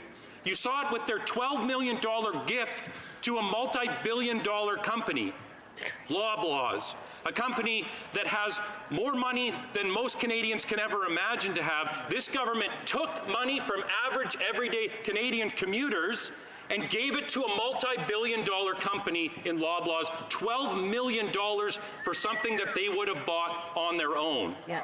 But that's who they look out for. We saw it with SNC-Lavalin. That's who they look out for, the big corporate interests and their big wealthy friends. And you know what, Mr. Speaker, in British Columbia, the person driving a luxury SUV who these people are looking out for, they can peel off another 20 when the gas price goes to $1.75. It's nothing to them. Just reach into the wallet, peel off another couple of 20s and say you're doing something for the environment while you don't change a single behavior. But I'll tell you the people that I represent, Mr. Speaker, who have to make choices, who don't have hundreds and hundreds of dollars left over at the end of every month, who are struggling every month to make ends meet under this government. They don't have the option to just reach into their pockets and pull out another couple extra 20s. What they reach into is their rainy day fund. What they reach into is the money they might have put away in an RRSP. What they reach into is the money that they might have put into their children's future education funds. And when they don't have that money available to them because of high gas prices, because of the increased cost of living, they do without. Something that these Liberals have never understood. My colleague, the member for Carleton, referenced it again today, where it is clear that this Prime Minister hasn't the faintest clue what it's like to sit down at the kitchen table and try to balance a budget for a family. He's never had to do it. He's never had to run that small business where the cost of fuel determines whether or not you make a profit from month to month. There's now nonprofits in British Columbia, volunteer organizations that drive people to cancer appointments, that are seeing their operations devastated by this increase in the cost of fuel, and the Liberals say modify your behavior. Maybe just go to one less chemo treatment, I guess, Mr. Speaker. That is what is being said here. Modify your behavior. You are a polluter if you go to work. Yeah. You're a polluter if you go to school. You're a polluter if you take your children to activities that help them become more rounded individuals. And we have in British Columbia, I have to touch on it, a provincial government that has completely failed the people of British Columbia. First of all, they've taken Alberta to court to stop them from building a pipeline into the province. Now they're going to court to insist that they continue to send oil and gas to British Columbia. It's outrageous, Mr. Speaker. We know that that pipeline, if it was built, would reduce the price of wholesale fuel, refined fuels in the Lower Mainland by about 20 cents a litre. 20 cents a litre, if you combine that with the carbon tax in British Columbia, which is 9.8 cents when you add on all the extra GST on top of it, 30 cents a litre right now is a result of this Liberal government's inability to get the Trans Mountain Pipeline built, the expansion built, and the NDP's carbon tax. Now, the NDP has a carbon tax. It was brought in by the BC Liberal government, and they've now made it completely revenue neutral to the government. The government gets all the money now. There is no rebate in taxes, and this is a preview exactly of what will happen across the country if these Liberals get re-elected. Don't fool yourself, Mr. Speaker. The $1.75 prices that we're seeing in British Columbia are coming right across the country, as well as the fact that the government will see that revenue pool and they'll take it all. So right now they're saying things like, well, we're going to give it all back. It's a great scheme. You give us your wallet and there'll be more money left over when we give it back to you. What a great scheme, Mr. Speaker. That's how it always works with government, isn't it? Yeah. They always give back more money than you give them on the front end. Just pay us and trust us, you'll get more afterwards. We know what happened in BC. The NDP government, with the stroke of a pen, took all the money for themselves. They took all the money for themselves, and they're forced to have a carbon tax by this federal government. So we have a two-step process in British Columbia that we need to undertake, Mr. Speaker. The first step is to get rid of the federal government that requires a national price on carbon. So that's job number one. And given the results in the by-election last night, I'd say we're off to a good start. Because after the next federal election, there won't be many Liberals left in British Columbia because of the attitude that we've seen here today. Modify your behavior. You're a bad person if you use your vehicle, even though you have no other options. And then we'll work on getting rid of the provincial carbon tax. Now, on the Trans Mountain Pipeline, this is something that this government has bungled from day one. First of all, they added on a process of 10 months worth of additional hearings that were supposed to ensure that this pipeline met the requirements for consultation with Indigenous communities. That's what we were told. It had to be pushed off almost a year so that they could meet the requirements of the court. Of course, they did those expensive hearings and didn't change a single recommendation. The only thing they did was delay the decision. Sound familiar, Mr. Speaker? Again and again and again, they have delayed and delayed and delayed the Trans Mountain Pipeline expansion decision. That now is coming home to roost. A pipeline that was supposed to be in service this year is now not even turned to shovel this year. They'll miss another construction season this year. Mr. Speaker, British Columbians know more than most what it's like to live in a very, very unaffordable region. This government has done more in 3.5 years to make life less affordable than any government in history. And Mr. Speaker, that is why job one is to replace this government with a government that understands the needs and the concerns of everyday Canadians and doesn't think they're bad Canadians for driving their kids to and from work, for going to work to feed their families, who doesn't think that they need to modify their behavior, who thinks that they are doing their jobs, they are looking out for their families. That's job number one. We'll help them get ahead when we replace this government in October.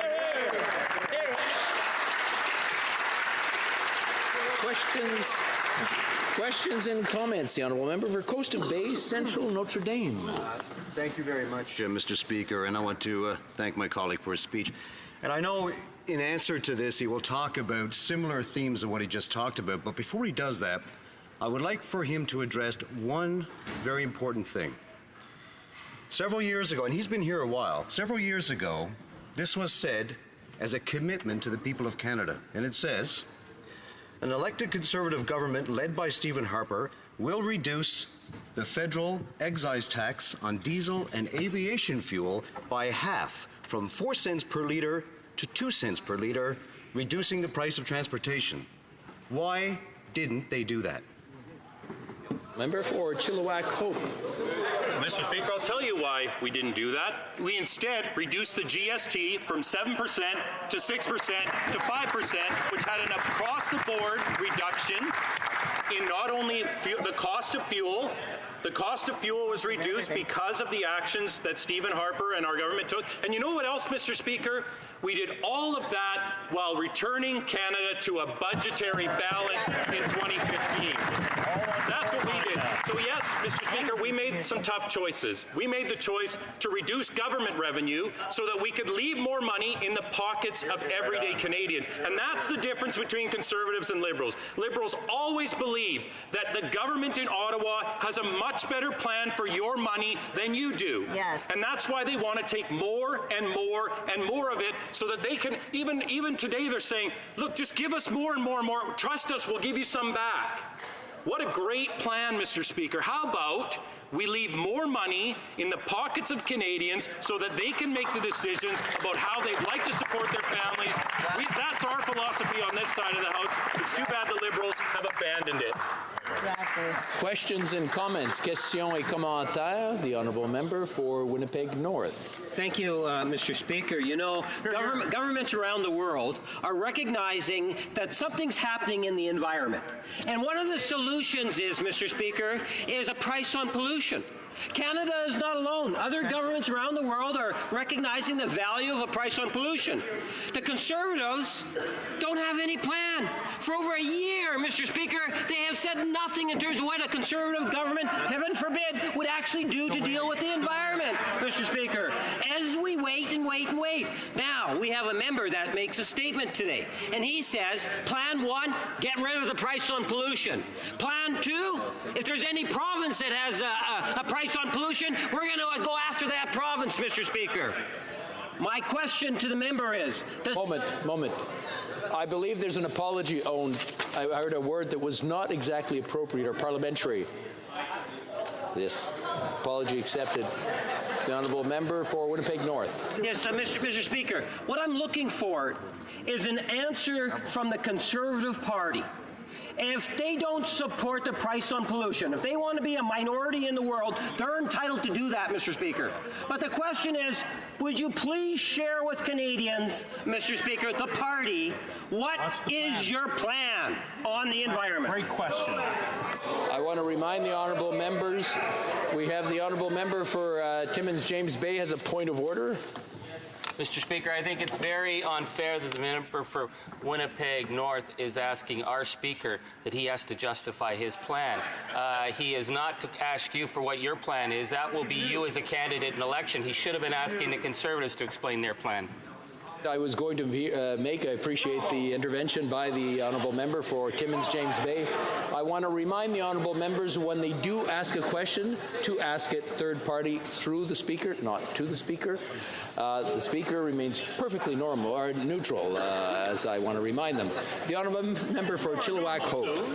Mr. Speaker, and of course, British Columbia has had a carbon tax for a number of years, and of course the carbon emissions have continued to go up. Mr. Speaker, it isn't working. The only thing that it's done is raise taxes on British Columbians and provided a bonanza of revenue for the provincial government to spend on initiatives that as they see fit. You know, Mr. Speaker, the Environment Minister of the government of British Columbia, he had this to say. It was very interesting. He's a member of the NDP government. He says, quote, greenhouse gases do not respect provincial boundaries or international boundaries for that matter. We will argue, in court he means, we will argue that there will be harm to our competitiveness if other provinces do not put a price on carbon. Mr. Speaker, this is the argument that Conservatives have been making for years. The greenhouse gases don't respect international boundaries, but they want to put us at a huge economic disadvantage when it comes to our competitors. So they might be willing to put our competitiveness into the toilet. They might be willing to take more and more and more money from Canadians and call them, say that they're making bad choices, say that they're bad Canadians for choosing to live in rural areas, choosing to drive to work and school. Mr. Speaker, that is never the approach that a Conservative government will take.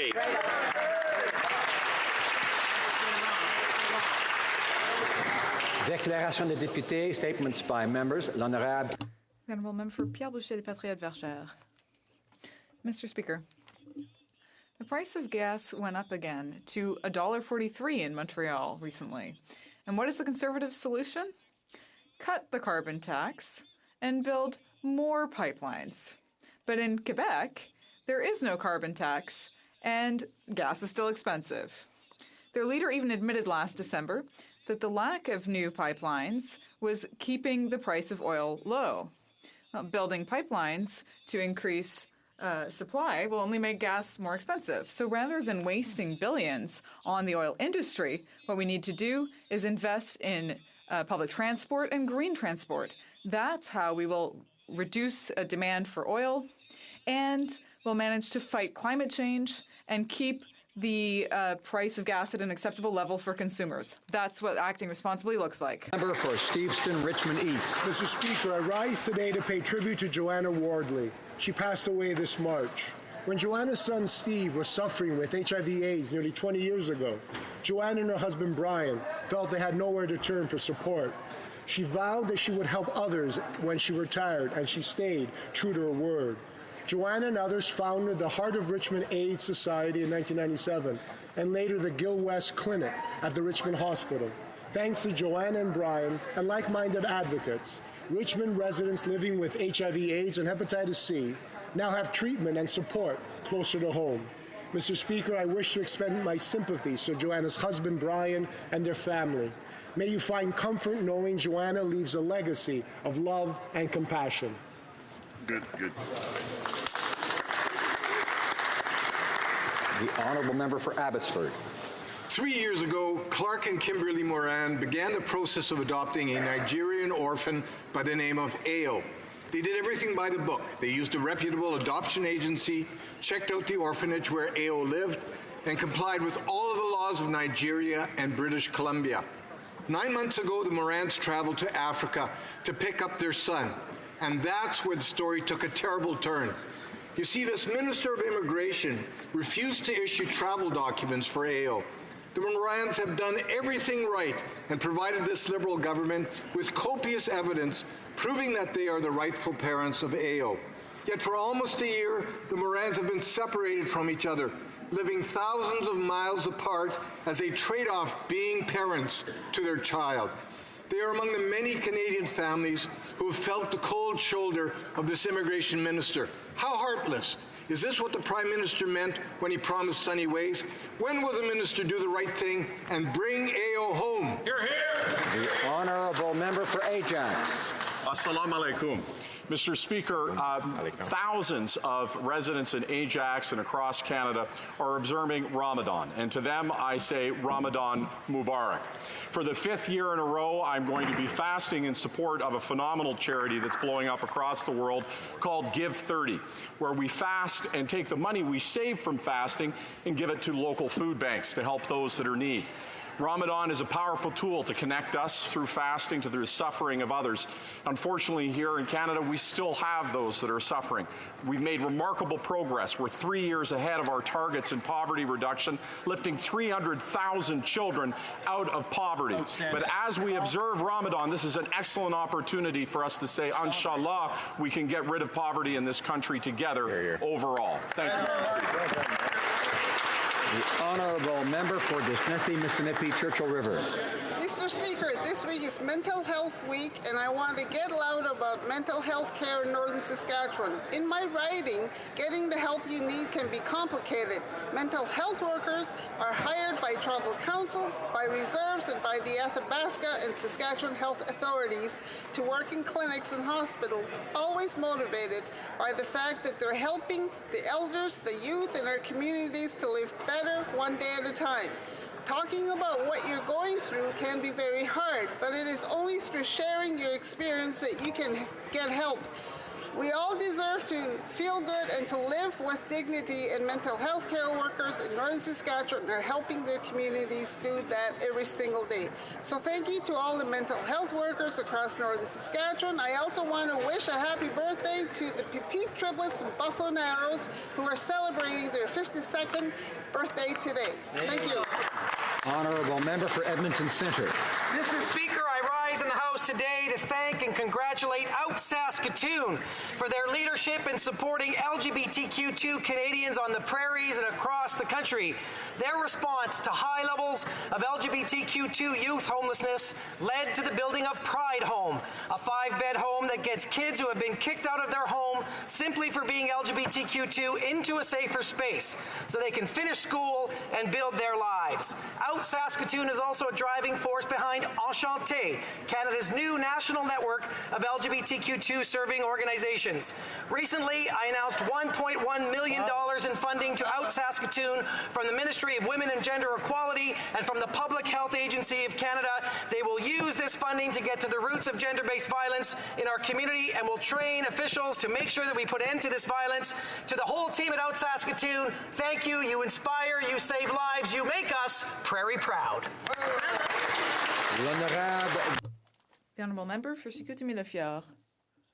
Mr. Speaker, the Liberal government has politicized the issue of provision of fighter jets. There was interference and there was an imprudent promise not to buy the F-35s. The reality is that they're not taking the defense of our land seriously, nor are they taking our relationship with our allies seriously. There are thousands of jobs in aerospace, and in 2015, the Liberal platform talked about a government that would have an evidence-based approach rather than inventing evidence to support their policies. Well, that means you need to listen to the recommendations of the Auditor General and experts. The constituents of my riding are calling on the government now to look at evidence in order to improve our regional economy, which would greatly benefit from the economic benefits of the base of Bagotville. The Honourable Member for Avignon, La Métis-Matane-Matapédia. Mr. Speaker, today I want to recognize the incredible mobilization of business people in Matane to save the Matane port. Time was running out to find a solution to save the quay's load-bearing capacity before it was fully renovated. And the people in my riding rolled up their sleeves and got to work. Instead of accepting defeat, they mobilized, they worked together, and they got creative. I'm so proud to say today that a solution has been developed by a local company from Matane called Construction CEG. The solution will allow the Port of Matane to continue its operations until the reconstruction is completed. I'm proud of the $1.5 million contribution that our government made to the project. I've always said that we had to work locally in order to develop solutions, and this outcome is the proof of that. The Port of Matane has always been one of my priorities. I want to thank the local business people, the Port of Matane Emergency Coalition, elected officials, the Minister of Transport, and his team. Together, we made a real difference for our local businesses and employees. The Honourable Member for Outremont. Thank you, Mr. Speaker. As I've done several times, last Friday I joined the Cafeteria Multicaf team in order to serve hundreds and hundreds of residents' meals. In my riding, the Myland Mission prepares 10,000 grocery bags for families who don't have enough to eat. No child in this country should go to sleep hungry. No child should go to school hungry. Our government has already lifted over 800,000 people out of poverty, including more than 300,000 children. We have just increased the Canada Child Benefit. It's working, and we want to help families even more. Under the leadership of this Prime Minister, we are tackling childhood poverty, and we are making real progress. The Honourable Member for Edmonton Riverbend. Mr. Speaker, the Prime Minister has let down Canadians who voted for him in 2015. He promised the budget would balance itself. It hasn't. He promised huge investments in infrastructure. Turns out the money's stuck in Ottawa. He promised real action on climate change. Instead, Canadians receive more taxes. He promised transparency and open government. And then, oh yeah, he was personally accused of politically interfering in the justice system behind closed doors. Now he's got one of his own members of the Privy Council testifying against him. He lost the Ambassador China. He embarrassed Canada during his trip to India. He confused the Prime Minister of Japan with China. He pledged $50 million to a celebrity's cause in a flippant tweet. He said oil workers have social impacts in the communities they work in. He forgot to mention Alberta in his Canada 150 speech. He spends more time on the beaches of Tofino than in his own office. I'm running out of time here, Mr. Speaker, but it's clear that this Prime Minister is not as advertised. The Honourable Member for Northwest Territories. Mr. Speaker, our government has introduced amendments to the Canada National Park Act in Budget 2019 to take steps to establish the Tyendinaga Nene National Park Reserve. I want to acknowledge the work done by our Minister of Environment and Climate Change, the government of Northwest Territories, and the community and people of Lutsuke, the Dene and Métis in their historical territory. Tyendinaga Nene is a sacred place to the Lutsuke Denisoni people. 14,000 square kilometers will be designated as a federal national park reserve. The park reserve, near the eastern shores of the Great Slave Lake, encompasses vast and extraordinary terrain, ranging from forest to tundra. There are cliffs and islands, lakes, rivers, and waterfalls, and it includes the deepest freshwater in North America. Tyendinaga is also culturally rich, including traditional and present-day hunting, fishing, gathering, and spiritual places used by Aboriginal people. Congratulations to Lutsuke and Chief Daryl Marlowe. The Honourable Member for Richmond Hill. Thank you, Mr. Speaker. Mr. Speaker, this week is Mental Health Week, and we need to get loud about what mental health is. We need to look beyond moments of crisis and consider our mental well-being on a day-to-day basis. We need to talk about the real-world health impacts of having a sense of purpose, strong relationship, feeling connected to our communities, and being well-equipped to cope with crisis. This past month, the Parliamentary Mental Health Caucus brought together advocates, researchers, and Canadians with lived experience to discuss the gaps between the deficit in the mental health services from a wide range of perspectives, seeking consensus on the path forward. I'd like to thank all participants for being part of the conversation and encourage them and all Canadians to get loud this week and take that conversation to the national level. Thank you, Mr. Speaker. The Honourable Member for Lévis-Lotbinière. Mr. Speaker, whether it's the huge deficits, the ethical breaches, the lack of affordability, the lack of leadership, everyone can now see the true face of the Prime Minister and his government. The Liberal government was never reliable or effective, even though the Prime Minister had promised to do things differently. Worse, he promised that he would be a new kind of politician, but he's had scandal after scandal since 2015. He promised to balance the budget by 2019, but we have a huge deficit. We deserve better. He promised to reduce the tax burden, but now his carbon tax is making life more difficult for Canadians. We deserve better. He promised to be ethical and transparent, but he's cheating and acting unscrupulously. We deserve better. Mr. Speaker, this Prime Minister is not and will never be up to the challenge of running our country. Let's help Canadians be proud to be Canadian again, because we deserve better. The Honourable Member for Parkdale High Park. Mr. Speaker, since 2015, Canada has re-emerged as a significant contributor to the international community. Canadians across the country know how essential the brave members of the Canadian Armed Forces are to the collective security of our allies. They speak to me about our support for Ukraine through our renewal of Operation Unifier, our work on peacekeeping training in Poland, and Canada's role as the leader of the multinational NATO battle group in Latvia as part of Operation Reassurance. We continue to work towards a strong NATO alliance that will assure the peace in Eastern Europe and deter the rising tide of aggression perpetuated by Vladimir Putin. Mr. Speaker, the first Latvian to sit in this House was the MP for Parkdale High Park, my predecessor, Sarmita Bolte. So it is with great honor that today I, alongside the Minister of Defense, have the privilege of welcoming Latvian Defense Minister Artis Pabriks to Parliament. Canada stands with you, Minister, with Latvia, and with our Eastern European allies. Paldies.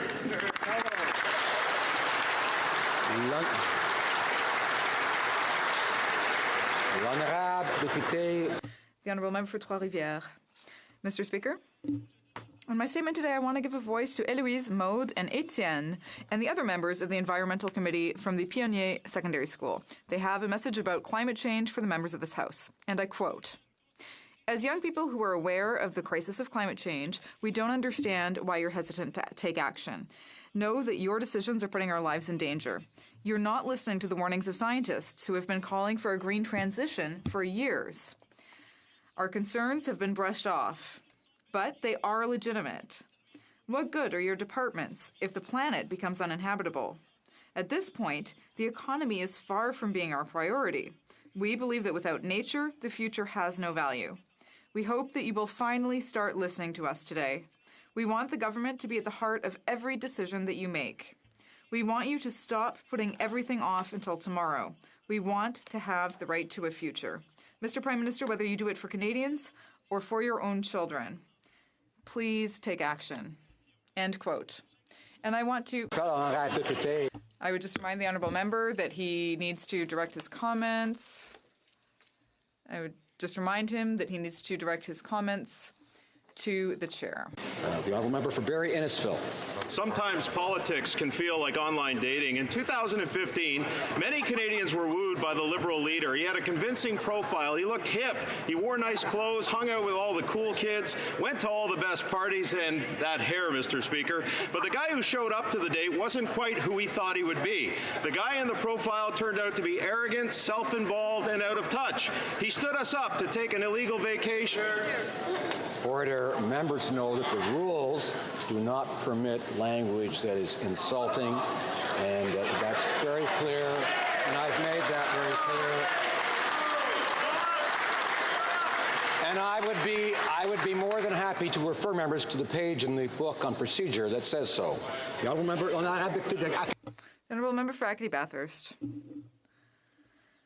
Mr. Speaker, the crews have put the traps into the water, and I'm very proud to announce to the House that the lobster season is officially open in the southern St. Lawrence and in my riding of Acadie Bathurst. I export over $3 billion worth of snow crab and lobster each year, and did you know that over 73,000 Canadians make their living working in the fishing industry? Étant moi-même fils de pêche. I myself was a fisher, and so I want to take this opportunity to wish an excellent season to everyone working in the fishing industry. I want to thank the fishers, the processors, the producers, and aquaculture workers, and I wish them a successful and sustainable season. Thanks to their commitment to the environment and to a sustainable industry, we can leave a healthy fishing industry to the next generation. I'd like to thank the Minister of Fisheries, the Ocean and Coast Guard. Under his leadership, our government found a balanced solution that reduced the size of the restricted fishing zone while maintaining the utmost protection for the North Atlantic right whale. Bonne saison à tous, Monsieur le Président. Questions orales, oral questions. The honourable member for Milton. Mr. Speaker, at the Library of Archives Canada, 34 people with developmental disabilities were earning $1.50 an hour honorarium in order to sort and shred some papers. They were told most recently that their program was going to be cut and they were going to lose their jobs. Families of people with developmental disabilities are very concerned, and they're asking the Prime Minister to reverse the cut. Will he do so? Right Honourable Prime Minister. I thank the member opposite for her question. People with disabilities remain underrepresented in the workforce. Working with partners to address the challenges they face in securing gainful employment is important to us. That's why we're taking action to help people, regardless of their disability, to fully participate and be included in society and in the Canadian economy. We move forward with historic Accessibility Canada Act and significant investments taking the lead in advancing inclusion for persons with disabilities. As for the program the member opposite mentioned, the existing contract has been extended, and we're working with the organization to find meaningful... Honourable member for Milton. The most difficult thing for families those dealing with developmental disabilities is being told that their loved ones aren't wanted. And in fact, what this government said is that they were no longer operationally required, so I hope that they'll do better in dealing with this going forward. Another problem they have, of course, Mr. Speaker, is the fact that the immigration system is broken. We heard that today from the Auditor General himself, and I'm wondering if the Prime Minister can tell us whether or not he will be accepting the recommendations of the Auditor General, implementing them, and fixing this problem that his government caused. Honourable Prime Minister. We thank the Office of the Auditor General for the report, and we will, of course, be looking carefully at all the recommendations. But what the report clearly demonstrates is how inefficient and poorly resourced the asylum system was when it was left behind by the Conservatives. We committed to fix the underfunded asylum system, and work is already bearing fruit.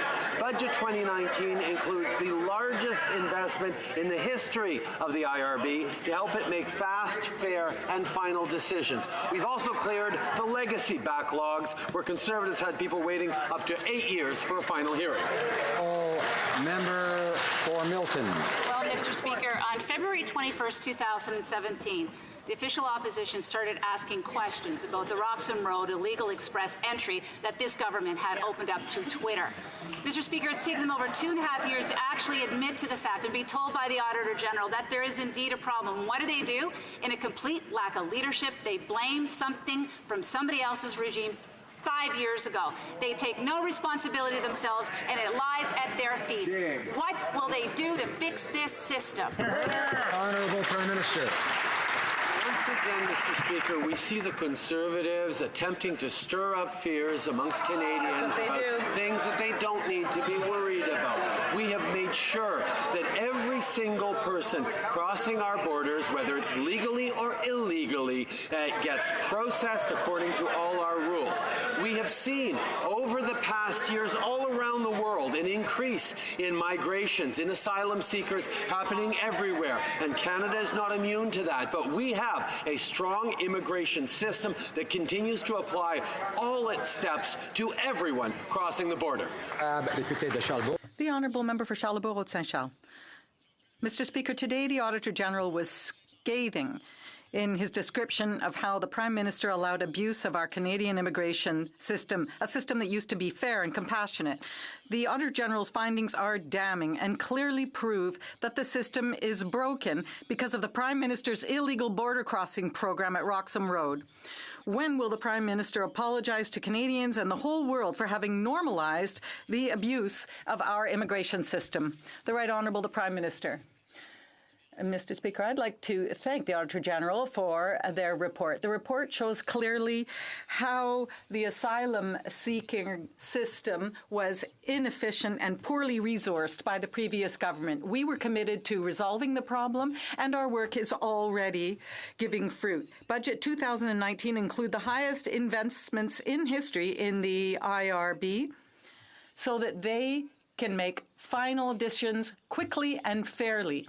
We have also eliminated the legacy backlogs from the Conservatives, under which people had to wait 8 years for their final hearing. The Honourable Member for Charlebourg-Saint-Charles. Mr. Speaker, all the Prime Minister is saying is completely false.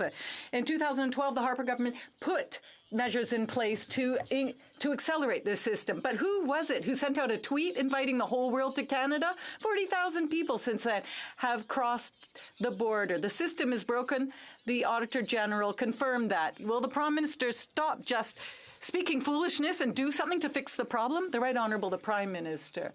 Mr. Speaker, once again, the Conservatives are stirring up fears, trying to make them fear the system when we have a system that is strong and that applies to everyone crossing our borders, whether they're crossing legally or illegally. The reality, Mr. Speaker, is that throughout the world, we are in an era now where people are crossing borders more and more, looking for help or a new life, and we in Canada are not immune to that. But we have a rigorous, strong system that applies to everyone. For Burnaby South. Joel. Mr. Speaker, the new UN report on biodiversity concluded that 1 million species are facing extinction. We're losing natural habitat and marine diversity at an alarming rate. According to UBC professor Kai Chan, who helped write the report, we need fundamental and structural change. Canadians rejected the Conservative approach, but Liberals have delivered more words than action. Will the Liberals now support our Environmental Bill of Rights, which enshrines healthier environments as a right, protects habitats, and compels government action? Right Honourable Prime Minister. Well, while the NDP proposes more words, we are actually taking real action. Our actions include putting a price on pollution, phasing out coal, investments in public transit and green infrastructure, cutting methane emissions, reaching our targets for protecting biodiversity, protecting marine and land ecosystems. The NDP and Conservatives continue to pick between the environment and the economy. We are always going to build both for Canadians. The Honourable Member for Burnaby South. Mr. Speaker, this report clearly shows that we're running a real risk of losing more than 1 million species of plants and animals. They also pointed out, however, that by making different choices, we can get different results, better results. We have a plan to protect our environment, which does not leave workers or communities behind. The Liberal plan is failing our planet. What is the Prime Minister going to do to truly protect our habitats, marine diversity, and the diversity of our ecosystems? Right Honourable the Prime Minister. Mr. Speaker, we are proud that as a government we are reaching our goals to protect marine zones and habitats. It's very important to protect diversity, and we're taking action, but we're doing more than that, Mr. Speaker. We put a price on pollution. We have phased out coal. We are cutting methane, investing in infrastructure. And we have also provided rebates on electric vehicles. We are helping provinces invest in cleaner technology. We know that ensuring a good future is by investing in the economy and the environment. Mr. Speaker, the experts tell us all the same thing. The Liberals are not doing enough. In Ontario, a young family does not have the means to pay the $250,000 in drugs that their son needs to survive. A universal pharmacare system would go a very long way in helping this family and families from one ocean to the other. The evidence supporting a universal pharmacare plan is clear. So what is the Prime Minister waiting for? Mr. Speaker, no Canadian should have to choose between medication they need and food. Under Budget 2019, we are laying the foundation for a national pharmacare system. We are creating the Canada Drug Agency that will work with the provinces and territories to negotiate drug prices for all Canadians. That will reduce costs up to $3 billion per year. Furthermore, we are putting $500 million into a national strategy to access drugs for rare diseases. We know this is important, and that's why we're moving forward. For parents of 6-year-old Joshua suffering from cystic fibrosis, it's clear Canada's funding system for medication is broken. For so many families, needed medication is out of reach. Experts say Canada is, quote, an outlier internationally. The Liberal agency will have a limited effect and proposes little more than a Band-Aid. New Democrats are listening, and we've proposed a bold solution. So will Liberals adopt our Pharmacare for All plan and bring life-saving medication within reach of every Canadian family? Honourable Prime Minister. Mr. Speaker, no Canadian should ever have to choose between paying for prescriptions and putting food on the table. With the Budget 2019, we're laying the foundation for the implementation of a national pharmacare program. We've created the Canadian Drug Agency that, working with provinces and territories, will negotiate drug prices for all Canadians. And unlike what the NDP is actually suggesting, it will reduce drug prices by around $3 billion a year, which is not nothing, Mr. Speaker. On top of that, we're moving forward with $500 million for a national strategy. The Honourable Member for Durham. Mr. Speaker, in a speech highlighting risks in the Arctic from Russia and China, the U.S. Secretary of State questioned Canada's sovereignty in the Arctic. This is a direct result of the weak leadership of this Prime Minister and our deteriorating reputation around the world. Yes, it is. What is the Prime Minister prepared to do to demonstrate to the international community Canada's sovereignty over the Arctic? The Honourable Parliamentary Secretary to the Minister of Foreign Affairs. Thank you, Mr. Speaker. The Northwest Passage is a Canadian passage. It's internationally recognized. Our government is standing up to defend our interests. Our Minister of Foreign Affairs reasserted that today. Canadian sovereignty in the North is long-standing and well-established. It's where Canadians live and work. I lived there for 6 years. We will continue to defend our sovereignty, the peoples, and the communities in the North, and our national interests. The Honourable Member for Durham.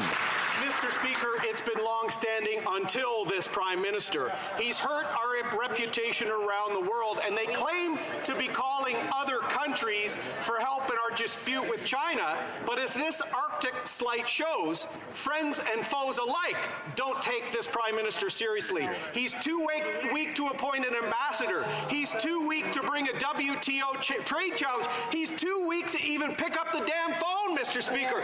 Canada's never been so alone. When is this Prime Minister going to start restoring Canada's international credibility? Honourable. Order. The Honourable Parliamentary Secretary. Mr. Speaker, unlike the Conservatives who offer only divisive ideas and only try to divide Canadians, we are taking our relationships in the world seriously. We build allies, we build relationships, and we are constructively engaging in the world. The decisions he talks about are life-threatening decisions.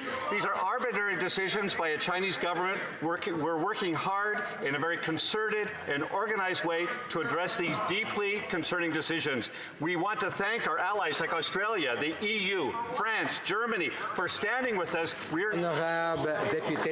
The Honourable Member for Chicoutimi-Lefort. Mr. Speaker, the Canadian Arctic is a strategic region with huge potential. Yesterday, the American Secretary of State called Canada's claim to the Northwest Passage illegitimate, this calling into question Canada's sovereignty over the Arctic. The Liberals have lost control over our southern border. They are eroding our relations with our allies, and they couldn't care less about Canada's sovereignty in the north. What is the Prime Minister willing to do to show the international community that this part of the Arctic is Canadian? The Honourable Parliamentary Secretary. Speaker, I'd ask the Honourable Member, has he ever been to the Arctic? As the Minister of Foreign Affairs clearly stated today, Canada is very clear about the Northwest Passage being Canadian. Our Arctic sovereignty is long-standing, well-established. The Minister attended the Arctic Council meeting in Finland this week to reiterate this and to advocate for Canadian interests. Canada remains committed to exercising the full extent of its rights and sovereignty over our territory. Order, order. I'm sure honourable colleagues have confidence in the ability of members to answer arguments here. And on both sides, within the rule. Order. The member for Carleton will come to order and show respect for the direction of the chair. The Honourable Member for Chicoutimi-Lefort. Mr. Speaker, another day, another failure for the Liberals. Yesterday's findings from the Macdonald-Laurier report were scathing. The report found that the Liberal government's decisions on replacements for fighter jets in Canada were made purely for political reasons and not in the national interest. What will the Liberal government do to fix this new fiasco? The Honourable Minister of Public Services.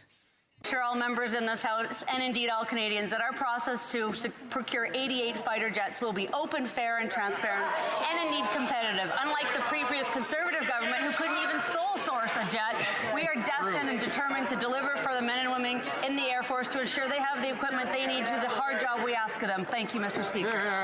For Selkirk, Interlake, Eastman. all we got so far from the Liberals is a bunch of wore-out Aussie jets. Now, the Macdonald-Laurier Institute report says, and I quote, "The result of this government's policies, its ability to conduct its most basic function, the defense of Canadian sovereignty, and that of our allies, is diminishing rapidly." Mr. Speaker, when will the Prime Minister stop putting his own partisan interests ahead of Canada's national security? Honourable Minister of Public Services and Procurement. I'm happy to put our record on defence procurement against the Conservatives' record at any time. We have a fully costed defence policy. We've launched the Future Fight procurement for 88 jets. We've had the delivery of our first interim jet. We have the first large vessels in the water designed and built under the NSS. We have the first OFSV. We have the first AOPS. 2 more are in the works, and the 4th was just cut seal last week. We have the contract for sale for fixed-wing search and rescue aircraft, and of course the Canada Surface Combatants. There's lots more after that. The Honourable Member for Selkirk, Interlake Eastman. Order. Mr. Speaker, I guess she's the architect of the Stutter jet fiasco. Now, the Liberals' excuses of betraying our armed forces won't fix the bridges they've already burned with our allies. Now, letters in the report proves that the Prime Minister has betrayed Canada on the world stage. To quote the report, and it says, "The present government policies have dealt a blow to Canada-U.S. defence relations, the bedrock of the country's security." Yes. When will the Prime Minister stop undermining Canada's relationship with our closest ally and defence partner? Honourable Minister of National Defence. I'm very proud of the relations that we have built with the United States. The NORAD mission that we have with the U.S. is a cornerstone. We have actually put this into our defense policy, Mr. Speaker. And Mr. Speaker, one of the most important aspects of it, where the Conservatives could not even just replace our aircraft, they actually only wanted 65, Mr. Speaker. We conducted a thorough analysis where we will be purchasing 88 aircraft that will meet the needs for North American defense. Thank you, Mr. Speaker. Honourable Member for Vancouver East. Wouldn't you believe it? Over 8 million Canadians can't talk to a real person when they call government call centers. Whether it's about their EI, their pensions, or immigration matters, call centers are a dead end. It's so bad at IRCC that over 70% of the callers couldn't even get through. That's 1.2 million people. And no wonder there is no service standards. No standard on access, no standard on timeliness, no standard on accuracy. Do the Liberals not believe that Canadians deserve the most basic level of service from their government? The Honourable Minister of Immigration. Member for the question. We welcome the recommendations from the Auditor General's report. Budget 2019 provides over $42.9 million investment that will allow IRCC to more than fund 170 full-time agents over 2 years to respond to people's questions. We've already extended hours in our call centers. We've introduced access to people in our call centers on Saturdays. We're introducing more help through email, social media, and a chatbot that learns as it proceeds to answer all the routine questions, Mr. Speaker. We are committed to doing better. The Honourable Member for Sherbrooke. Mr. Speaker, in 2017, the Auditor General blamed the Canada Revenue Agency for its poor management of its call centres. Well, imagine. Today we learned that that's not the only agency turning away people.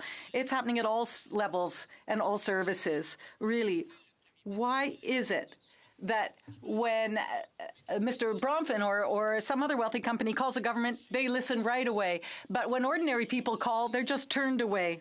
That's not a government serving people. That's a government serving its Liberal Party friends. When will the government learn to do something as simple as answering the phone? The Honourable Minister of National Revenue.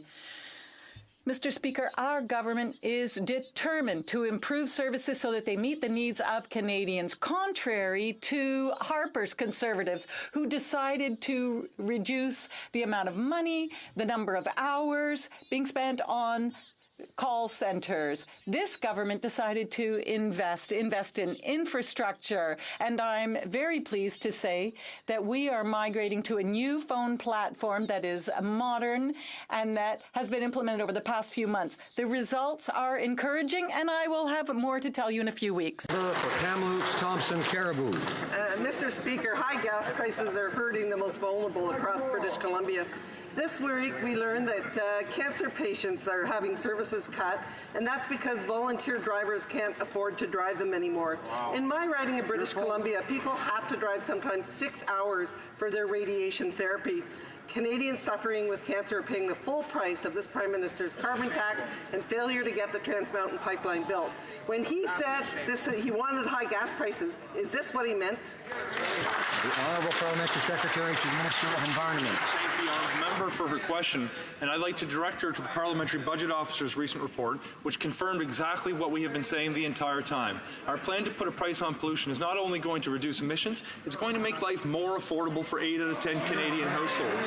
At the same time, we're moving forward with a theme of our government to ensure that the economy works for everyone, not just the wealthy few. We cut taxes for the middle class and ask the 1% to pay more. We've introduced the Canada Child Benefit, which put more money in the pockets of 9 out of 10 Canadian families. We're ensuring our government works for everyone, Mr. Speaker, and it's disappointing the Conservatives vote against us every step of the way. Honourable member for Central Okanagan, Similkameen, Nicola. Mr. Speaker, all throughout Canada, people are suffering because of the failures of this Liberal government. Over and over again, they have taken actions that raise the price of gas, deepening the Liberal affordability crisis. In my province, we're forced to rely on American fuel because of the failure by this government to approve the Trans Mountain Pipeline. It's time to stop punishing Canadians. When will this government revoke its carbon tax and approve the pipelines we need to ensure Canadian fuels can get to consumers affordably? Honourable Minister of Natural Resources. Mr. Speaker, if the honourable member and his party is really serious about moving forward on the Trans Mountain Pipeline process in the right way, they would not have voted to defund and kill a process that will get us to a decision. We are moving forward on this process with meaningful consultation with Indigenous communities. We are engaged with them. We are offering accommodations to their outstanding issues, and we are scheduled to make a decision on this. Our hope is to make a decision on this project by June 18th. Honourable member for Carleton. When we first raised concerns about the carbon tax, the Prime Minister said, "Don't worry, look how successful it has been in British Columbia." Then he traveled there and said, $1.69 a litre gas is exactly what we want. Now British Columbia has the highest gas prices in the history of North America. Is this what the Prime Minister wanted to replicate when he announced his new carbon tax? Parliamentary Secretary to the Minister of Environment. The honourable member knows that our plan to put a price on pollution simply doesn't apply in British Columbia because they implemented their own plan several years back.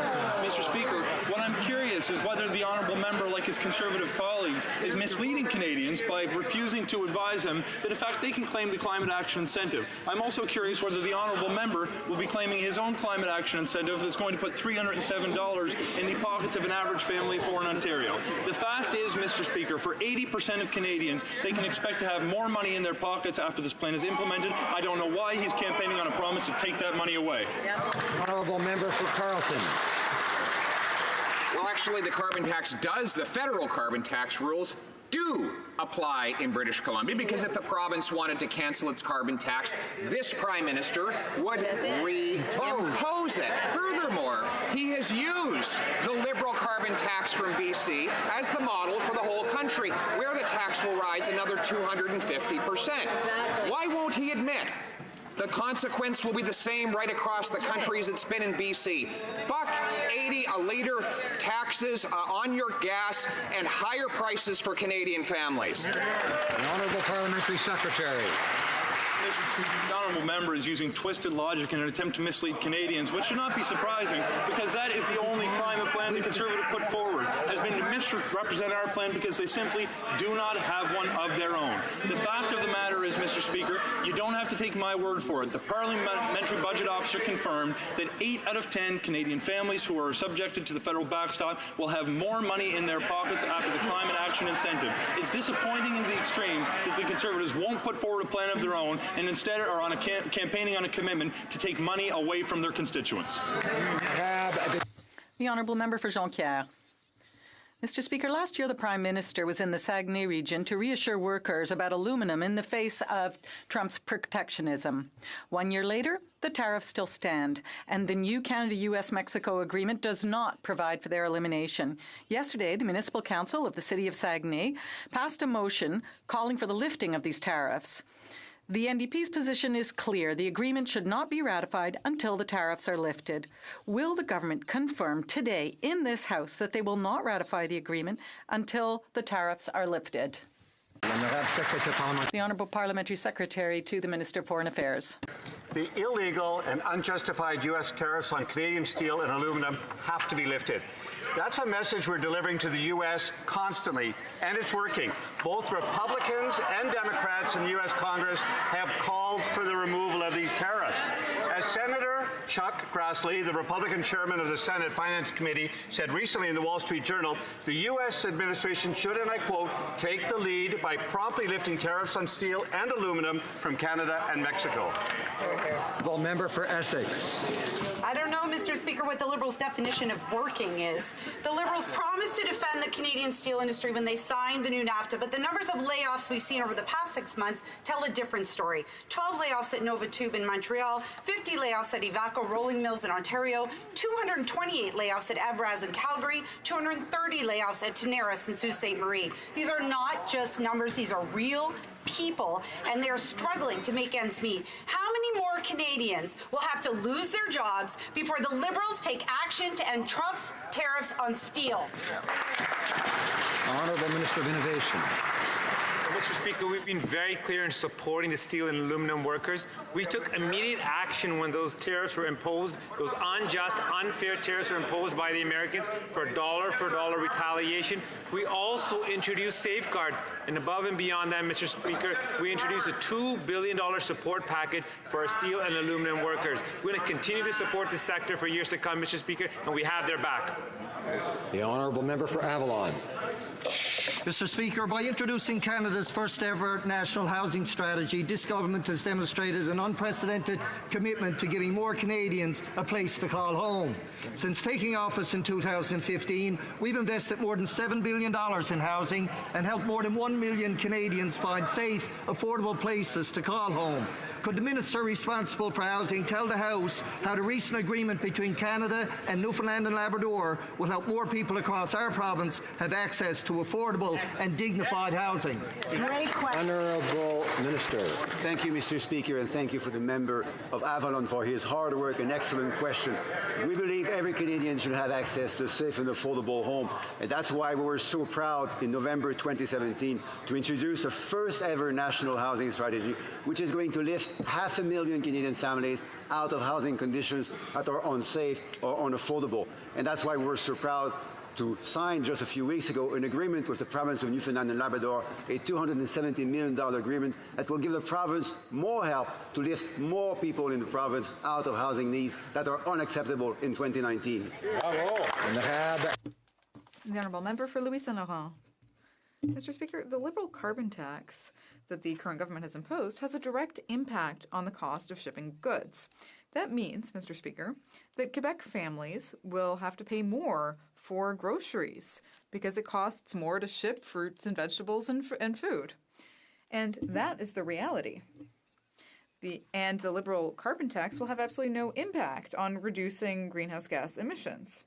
Do the Liberals understand that their tax is a tax measure and not an environmental one? Mr. Speaker, on the member's final point, I direct him to the decision of the Saskatchewan Court of Appeal when, in fact, they confirmed that because the revenues go directly to residents, this is a regulatory charge and not a tax. With respect to his allegation that the goods and services are going to somehow increase, again, I'd refer to the Parliamentary Budget Officer's report, who corrected certain Conservative MPs by pointing out that his analysis factored in goods and services when he confirmed that 8 out of 10 Canadian families would have more money in their pockets after the year had ended. Mr. Speaker, the fact is this plan is going to have a meaningful impact on emissions, make families better off, and it's disappointing the Conservatives won't do the right thing and are campaigning to take money from their constituents. The Honourable Member for Louis Saint Laurent. Mr. Speaker, you know, it's interesting when he talks about Saskatchewan, but my question was about Quebecers. Now, speaking of Quebec, the experience in Quebec has taught us that taxing carbon doesn't have an effect on reducing greenhouse gas emissions. A report tabled by ministers a few months ago shows that in 2014, 2015, and 2016, under the carbon tax in Quebec, there was no lowering of emissions. So again, will the Liberals finally understand that the Liberal carbon tax is a tax measure and not an environmental one? The Secretary for Domestic Environment.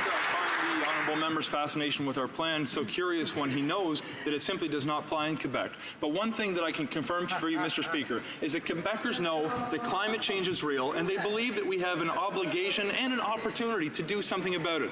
We know what the solutions are to face the greatest challenges of our time. We know that the most effective thing that we can do to transition to a low-carbon economy is to put a price on pollution and return revenues to Canadian families. If you don't believe me, you can look at Mark Cameron, Stephen Harper's former director of policy, Preston Mann. You can look at Doug Ford's chief budget advisor, who actually testified to that in the Senate in 2016, Mr. Speaker. It's time. Honourable member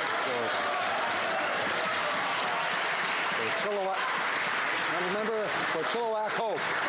People in my riding are paying over $1.50 a litre for gasoline today, with prices nearing $1.80 in Metro Vancouver. These prices are fueled by the government's insistence on a carbon tax and the Liberals' inability to get the Trans Mountain Pipeline expansion built. These high gas prices are making one of the most unaffordable regions in North America even more expensive. When the Prime Minister was asked about gas prices like these, he said this is exactly what we want. Why does the Prime Minister continue to celebrate every time the price at the pump goes up, leaving Canadian families with less money in their pockets? The Honourable Parliamentary Secretary.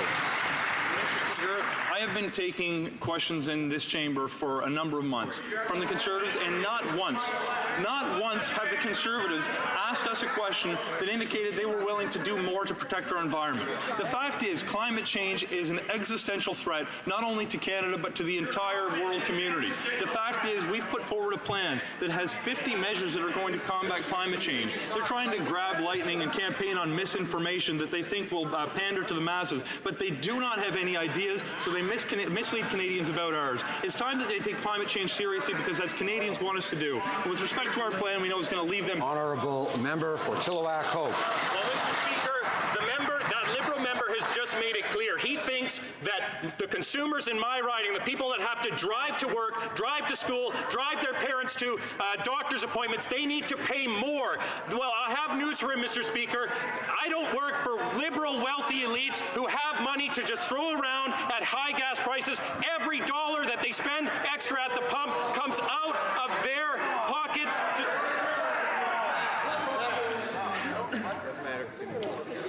Order. Order on both sides. Order. I'm sorry. Members know that they can't be heckling throughout question period and then insist on the application of the rules strictly towards somebody else. Let's have the conclusion of the question. Order. I asked both sides, I said, to come to order. Order. The member for Newmarket Aurora will also come to order. No more outbursts from him. The member for Chilliwack Hope. My constituents don't have an expense account, they don't have a trust fund, they don't have a motorcade to take them anywhere that they need to go. So when will these Liberals stop punishing middle-class Canadians and raising the price of gas at the pump? The Honourable Parliamentary Secretary. Speaker, the honourable member's feigned sanctimony and frankly his hypocrisy is disappointing in the extreme. He knows that in provinces where our plan applies, 8 of 10 families will be better off at the end of the year. But what's extraordinarily disappointing, Mr. Speaker, is when he had the chance to support the middle-class tax cut for 9 million Canadians that raised taxes on the wealthiest 1%, he voted against it. When he had the chance to support the Canada Child Benefit, ending sending childcare checks to millionaires so we could put more money in the pockets of 9 out of 10 Canadian families, he voted against it. And when he had the opportunity to support vulnerable, low-income seniors, he voted against it too. Now he stands up and has the audacity to lecture me on a... The honourable member...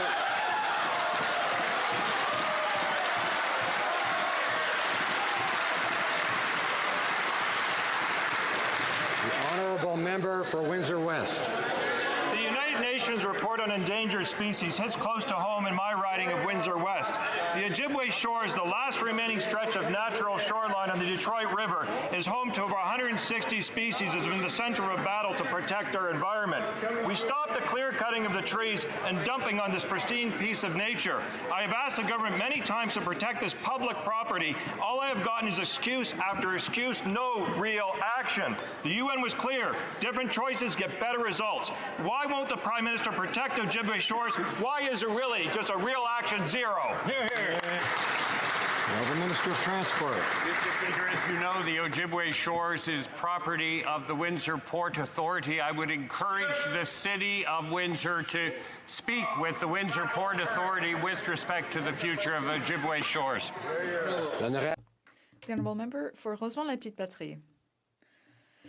If you listen to the Liberals, it sounds like they're really concerned about climate change and they want to defend the environment. But the problem is that the reality is quite different. Between 2016 and 2017, our greenhouse gas emissions skyrocketed by 8 million tons. That's 8 million tons of an increase when they should be going down. And it's probably even worse because one study has recently shown that oil sands emissions were underestimated by as much as 37%.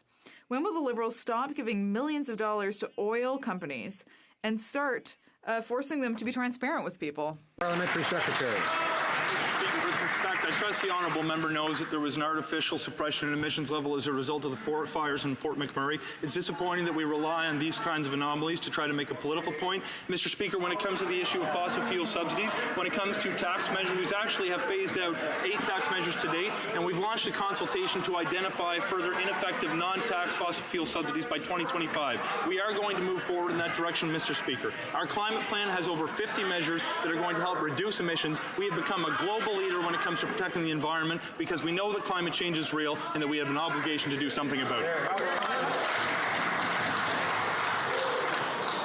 The Honourable Member for Aurora, Oak Ridges, Richmond Hill. Well, Mr. Speaker, first the Prime Minister used political interference to help his friends at SNC, and now he's politically interfering to punish those who get in his way. The former Parliamentary Secretary of Foreign Affairs has resigned and will testify against this government for Admiral Mark Norman. What will he say that is so damaging that he had to resign to say it, and that he needs a lawyer paid for by the Crown to advise him on how to say it? What are the Liberals hiding? When will the Prime Minister provide all unredacted documents and allow Admiral Norman a fair trial? The Honourable Minister of Justice. Mr. Speaker, the prosecution in question is being handled by the Public Prosecution Service of Canada, which operates independently from the Department of Justice and independently from my office. Counsel to the Attorney General of Canada has been fulfilling all of its obligations, Mr. Speaker, before the court with respect to third-party records applications. Mr. Speaker, and counsel is, when counsel is needed, those decisions are made according to the rules and regulations in the Justice Department. The Honourable Member for Lévis-Lotbinière. Mr. Speaker, on Friday, May 3rd, we learned that a Liberal MP was going to testify against the Liberal government in the Mark Norman trial. The Liberal government has tried by any means to discredit the Davie Shipyard through political interference from influential cabinet members. Mr. Speaker, the Davie Shipyard has the ability to do the work on time and on budget. Quebec deserves better. Why did the Liberals try to deny the Davie Shipyard the contract? Honourable Minister of Justice. Mr. Speaker, the trial in question is being led by the Public Prosecution Service of Canada, which is independent from the Department of Justice and from Cabinet. The Council is fulfilling all of their obligations as far as third-party records applications are concerned. As I just said, Mr. Speaker, this case is currently before the courts, and it would be inappropriate to comment further. Member for Thornhill. Well, Mr. Speaker, let's review the Liberals' political vendetta against Vice Admiral Norman. Obstructing subpoenas, clear political interference, refusing to cover his legal costs, pushing him toward bankruptcy, unable to defend himself, won't release documents critical to his defense, demoted the Foreign Affairs Parliamentary Secretary because he will testify for Admiral Norman against the government. Mr. Speaker, why are the Liberals so intent on denying a fair trial for a Canadian who served Canada Canada so honorably. Well said. The Minister of Justice. Mr. Speaker, the Public Prosecution Service of Canada has itself said, and I quote, the PPSC has not sought or received instructions in respect of the prosecution of Mr. Norman from the Privy Council Office or any other government department or body. Mr. Speaker, the Public Prosecution Service of Canada is independent of the Ministry of the Attorney General, is independent of the Department of Justice, makes its decisions independently, Mr. Speaker, and will continue to do so. Député de Saint-Laurent. Honourable Member for Saint-Laurent. Mr. Speaker, every 17 minutes, the Francophone Quebec of Ottawa share stories of sexual abuse and survival.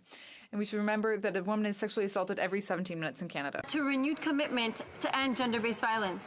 Unfortunately, organizations like CALEX are asked to do more with less resources after the Ford decision to cut their funding. La ministre des Femmes et de l'Égalité. Can the Minister for Gender Equality tell this House what our government is doing to support victims of sexual assault? Ministre. The Honourable Minister. Mr. Speaker, after 10 years of cuts by the Harper Conservatives, organizations serving women and girls were destabilized. Our government listened to Canadians and invested in ensuring that survivors of gender-based violence have the supports they need. It's unfortunate that even in the wake of Me Too and evidence that's been shared again and again, we see the Ford government repeat the Harper playbook. We see our Conservative colleagues and even the NDP vote to defund women's organizations. Canadians deserve a government committed to ensuring survivors have a place to go when they need the supports they need. We are committed to that work. Honourable Member for Calgary Nose Hill. Earlier in question period, the Prime Minister tried to blame his illegal border crossing crisis on Stephen Harper. Of course. So in 2015, there were 10,000 pending cases at the Immigration Refugee Board, up from a peak left under the previous Liberal government. Today, under the Auditor General report, there are 71,000 cases, with another 50,000 on the way. So a question for the Prime Minister. When will he clear this backlog? Or will Conservatives once again have to clear a 120,000 case backlog at the IRB? The Honourable Minister of Immigration. Mr. Speaker, I want to thank the Honourable Member for the question. Here are the facts. The party opposite cut refugee health care. The party opposite left the IRB with no funding necessary to deal with the volumes that they had. The party opposite is intent to get away from the record that they have. But facts are stubborn things, Mr. Speaker, and they cannot get away from those from that record. The fact is we are reinvesting in the border. We are reinvesting in the Immigration Refugee Board. We are making sure that we have vacancies left behind by the previous government to make sure that the refugee system works. The Honourable Member for London Fanshawe. Mr. Speaker, while the government announced free menstrual products in federally regulated workplaces, product cost and access in remote and northern communities is prohibitive and unacceptable. Because of that high cost and lack of government action, organizations like women's shelters are left to collect donations of products to distribute to women and girls in the north and in our communities. In fairness to disadvantaged women and girls in the north and everywhere, when will the Liberal government extend the provision of free menstrual products to women and girls? The Honourable Minister of Employment. Mr. Speaker, I think it's fantastic that we're having a conversation about menstrual products here in the House of Commons. I agree with the member opposite that we need to make sure that women can take care of their health and dignity no matter where they are. That's why we're taking these steps to ensure that menstrual products are available in bathrooms and washrooms of federally regulated employers. It's an important step, Mr. Speaker, and I look forward to hearing from stakeholders about how we do this in an effective way. Honourable Member for Davenport. Mr. Speaker, nearly 7 years ago, the Harper Conservatives made irresponsible and short-sighted changes to the asylum system that forced tens of thousands of refugee claimants into limbo for years. 32,000 people who were seeking Canada's protection were denied a timely hearing and spent as long as 8 years with uncertain status, unable to move on with their lives. Davenport grew groups like FCJ Refugee Center have been advocating on their behalf. Can the minister update the House on what has been done to address the legacy refugee backlog? Thank you, Mr. Speaker. Great question. Honourable Minister of Immigration. The fact of the matter is, due to the half-baked measures introduced by the Harper Conservatives, the IRB developed a backlog of 32,000 refugee cases. We promised that those people, some of whom were waiting for a hearing for as long as 8 years, we promised that we would do better. One of the first things we did is to launch a legacy refugee task force, and I'm happy to update this House that we have cleared that backlog as of last week. We will make sure that the refugee system works the way it's supposed to, Mr. Speaker.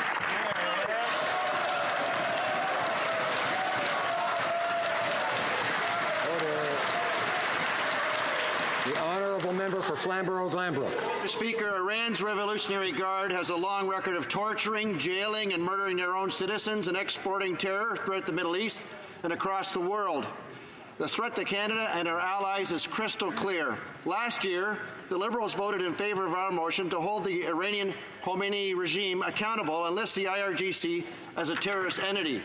Is the government starting to cozy up to Iran again, or are they finally going to list the IRGC as a terrorist entity? The Minister of Public Safety. Mr. Speaker, the honourable gentleman knows, being a long-standing member of the House, that there is a very specific legal procedure that is undertaken with respect to listings under the Criminal Code.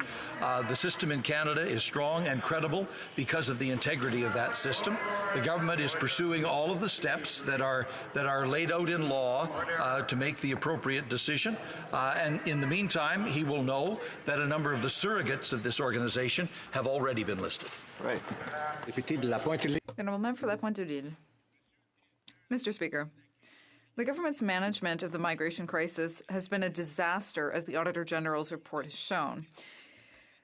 Criminal background checks for asylum seekers are insufficient. Departments are working overtime. 2/3 of hearings have been put off to who knows when.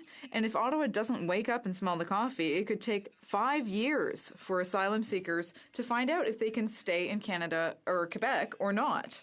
The system is broken, Mr. Speaker. When will the government wake up? Honourable Minister of Border Security. Yes, Mr. Speaker, I'm very pleased to be able to advise this House that so far this year we've achieved a 47% reduction in the number of people who are crossing our borders irregularly. But in Budget 2019, and I understand the member opposite may have missed this because of all the noise that was going on that day, but our government has committed $443 million to increase IRCC's capacity. It includes $375 million to restore the CBSA's ability to increase their asylum system, to implement border enforcement strategy, and which includes better border management, security screening, and enforcement operations. Mr. Speaker, our plan is working, and we're making progress. The honourable member for La Pointe-de-Lille. Mr. Speaker, on the contrary, the situation is getting worse. It's inhumane to make asylum seekers wait years to find out if they can stay in Quebec. This will undoubtedly, again, lead to people who have settled here and had children here, and then who will then be deported 5 years down the road. And during those 5 years, who will pay for it? Well, Quebec will pay for housing, healthcare, education, and social assistance. Will the Liberal government reimburse Quebec the $300 million it's already spent and take action to process application within a reasonable timeline?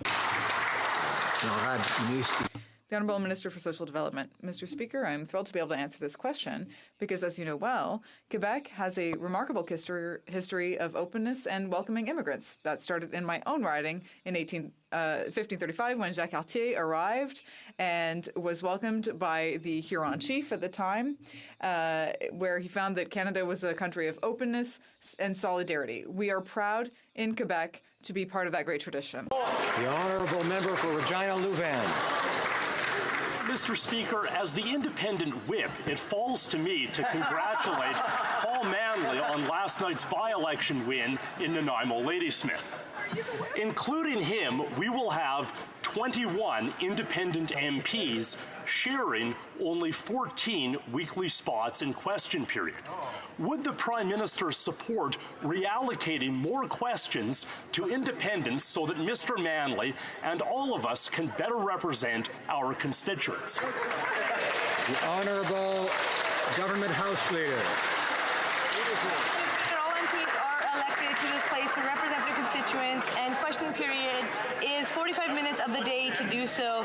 And, Mr. Speaker, there is a formula to determine the number of questions for each party and for independents. Mr. Speaker, you ruled that the current allotment of 14 questions per week for independents maintains the appropriate balance with respect to management of time, the rights of independent members, and the long-standing practice of this House. Mr. Speaker, we will respect that ruling, and we know that we have seen the number of questions for independents increase since we took office. Thank you, Mr. Speaker. Order.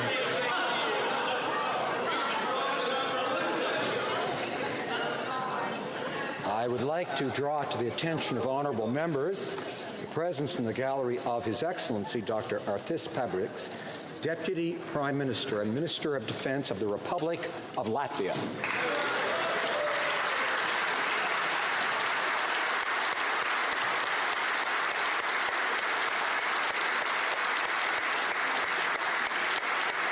The Honourable Parliamentary Secretary to the Government House Leader is rising on a point of order. Yes, Mr. Speaker. First, let me just recognize and appreciate the support from the member from Elmwood, Transcona. Mr. Speaker, there have been discussion among the parties, and if you seek it, I hope you will find unanimous consent for the following motion: that the House of Commons recognize the historical significance of the Winnipeg General Strike of 1919, in particular on workers' rights, human rights, and social advocacy for over the past 100 years. Hear, hear. Honourable member, have the unanimous consent of the House propose the motion? I think I've heard some no's. No, there's no unanimous consent. The Honourable member, The Honourable Member for Repentigny is rising on a point of order. Yes, Mr. Speaker, I'm sure that you will find unanimous consent for the following motion: that this House oppose the construction of new pipelines because that would harm the environment. And as the Leader of the Opposition said on December 2nd, I'm sorry, but it's already very clear that there is no unanimous consent. The Honourable Member for Selkirk, Interlake Eastman is rising on a point of order. Mr. Speaker, during question period, I referenced the Macdonald-Laurier Institute's new report. I believe that I should table that report. If you seek it, you might find unanimous consent for table the catastrophe assessing the damage for Canada's fighter replacement fiasco. There's clearly no unanimous consent. I've already heard that. The member has also. L'honorable député. The Honourable Member for Montcalm is rising on a point of order. Yes, point of order, Mr. Speaker. Even if the Conservatives are heckling, Mr. Speaker, in a self-respecting Parliament, we should at least allow people to present their motion through to the end. Mr. Speaker. Unfortunately, that is not what the rules say. That is not the procedure of the House. When a member asks for unanimous consent, and it becomes clear that there is no unanimous consent, that ends things and we move on to other things. It's a well-established procedure. I have looked into this, and I have already made rulings on the issue.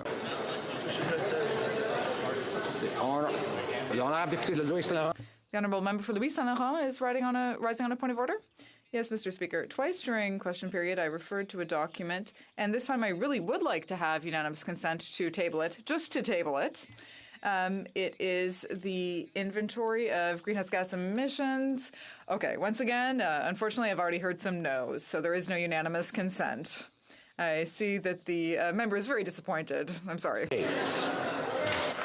Orders of the day, business of supply, resuming debate on the opposition motion standing in the name of Monsieur Poilievre regarding price of gas. Order. Order. Debate.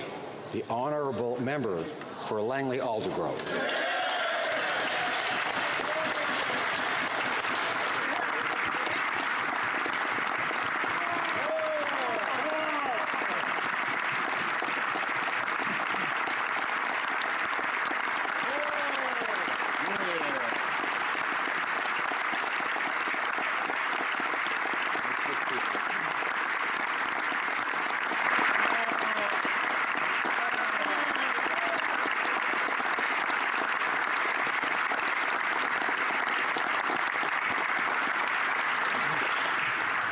Mark Caucus. Mr. Speaker, it's my birthday. Happy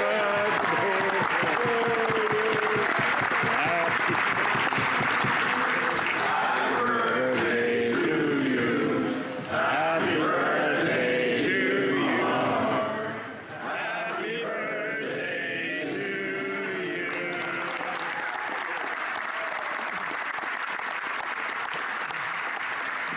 Mr. Speaker, I was in the hospital recently for 15 days, and I had zero interest in politics as I was in the hospital, possibly facing the end of my life. And just a few minutes here in Parliament, I'm interested in politics again. You know, I wanted to, I'm not running again, I announced that, but I wanted to make a farewell speech, and that's tradition in this House, to be able to say goodbye and thank members of this House. And I have surgery coming up for colon cancer on May 22nd, and I thought the only opportunity is this week. And so I'm here to give you an update and to thank you. So I was on an election observer with a colleague, and I had to come back early because I was turning yellow. And I was very jaundiced, came back, and went to the hospital after a few days, and they found that I had a pancreatic tumor, and then they found that I had colon cancer, and then that the pancreatic cancer, which is peanut, same as Steve Jobs had, that it had spread to my lungs. Ooh. And so the prognosis as far as the doctors are, it's not great. But I have a strong faith in God, and the God that created me can heal me. Yeah.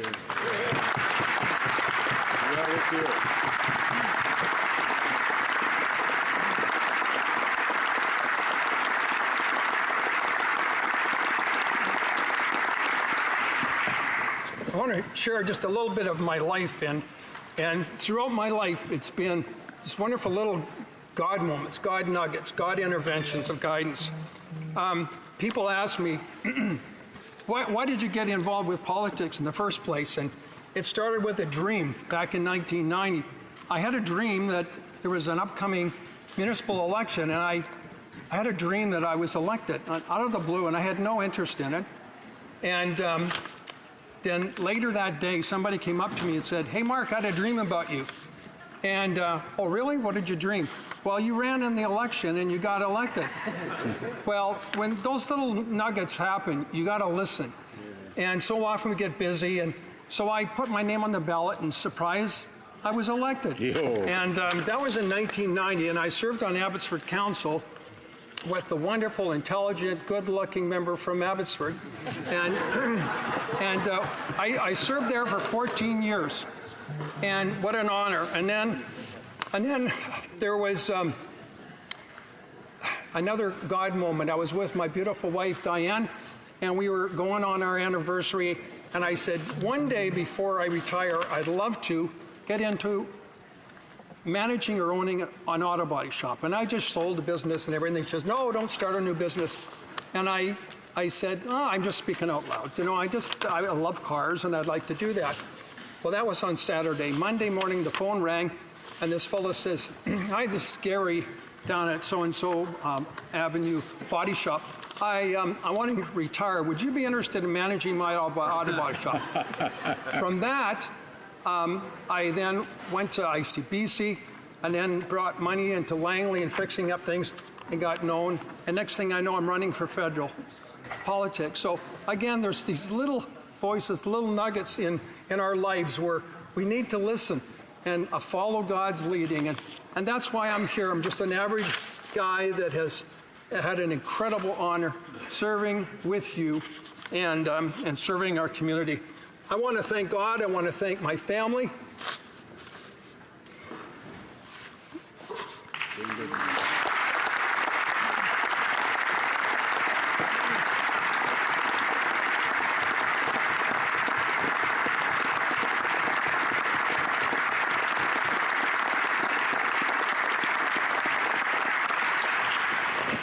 that doesn't take away my time, Mr. Speaker.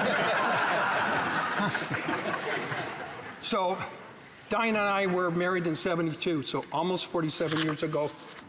My best friend, and we have 5 kids, 10 grandkids. Wow, we are so blessed. And my passion has always been the environment, justice, family, seniors, children's issues, and respecting life right from beginning to end. Dinah and I met at Trinity Western University. Whoops. That's the last page anyway, so I don't lose that one. And our weekends, I didn't have a lot of money as a student, so I would take her on a date to a senior's place, and we'd play the guitar and sing, and we just love dealing with seniors. You don't have to be a great singer for the seniors to love you. So our grandkids are, well, our kids, John and Jen, have Carrington and Richie, and then Ryan, Eric, Carolyn with Christian, Jonah, Jeremiah, and Jacob, Nathan, and Kristen with Russell, Maya, Mark, and Will. I am so blessed. We are so blessed. I've always been involved with sports over the years, and I know the importance of teamwork. You cannot get anything accomplished if you're a lone wolf. You've got to be part of a team. And so I understand the importance of this in politics here too. And so this incredible team that I get to work with, my staff, I could not have accomplished anything without them. And that's Annette, Kim, Jane, Liet, Monique, Megan, and Rebecca. Please give them a thank you.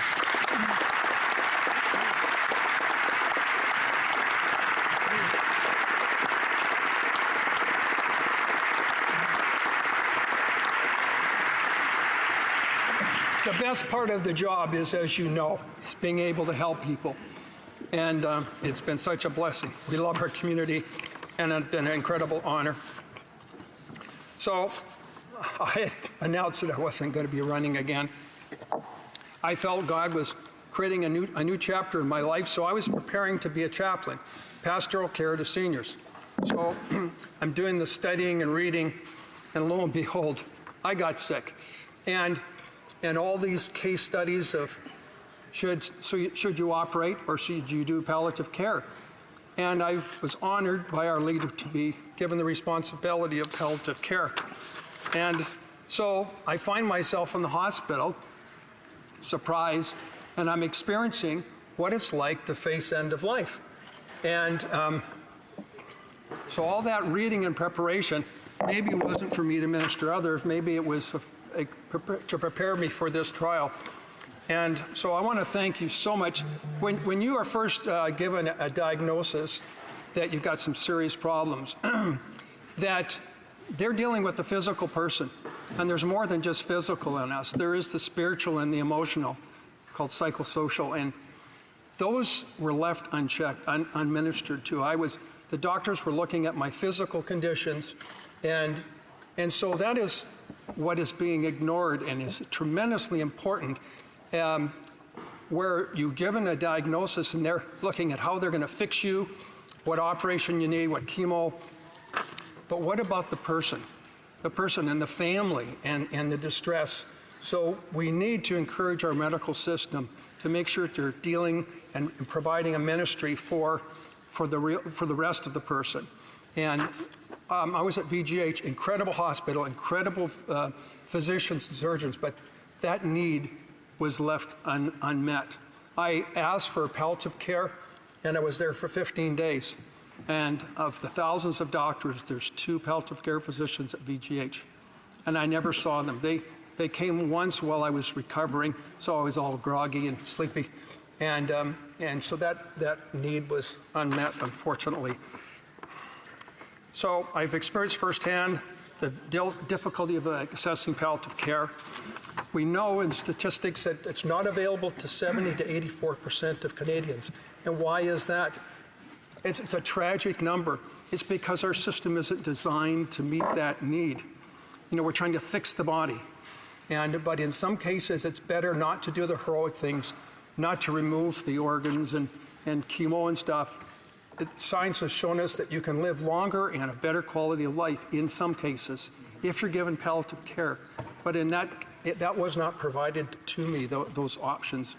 Now, why is that? So the system is broken and needs to be fixed. And we passed 277. And I hope this Parliament is coming to an end. At the next Parliament, we'll make a commitment to fix that. Provide leadership, maybe at a university chair or something, to provide leadership in Canada so we can fix this, because people are left in despair, emotions are raw, the family support is not there, and they're not given the opportunity for palliative care.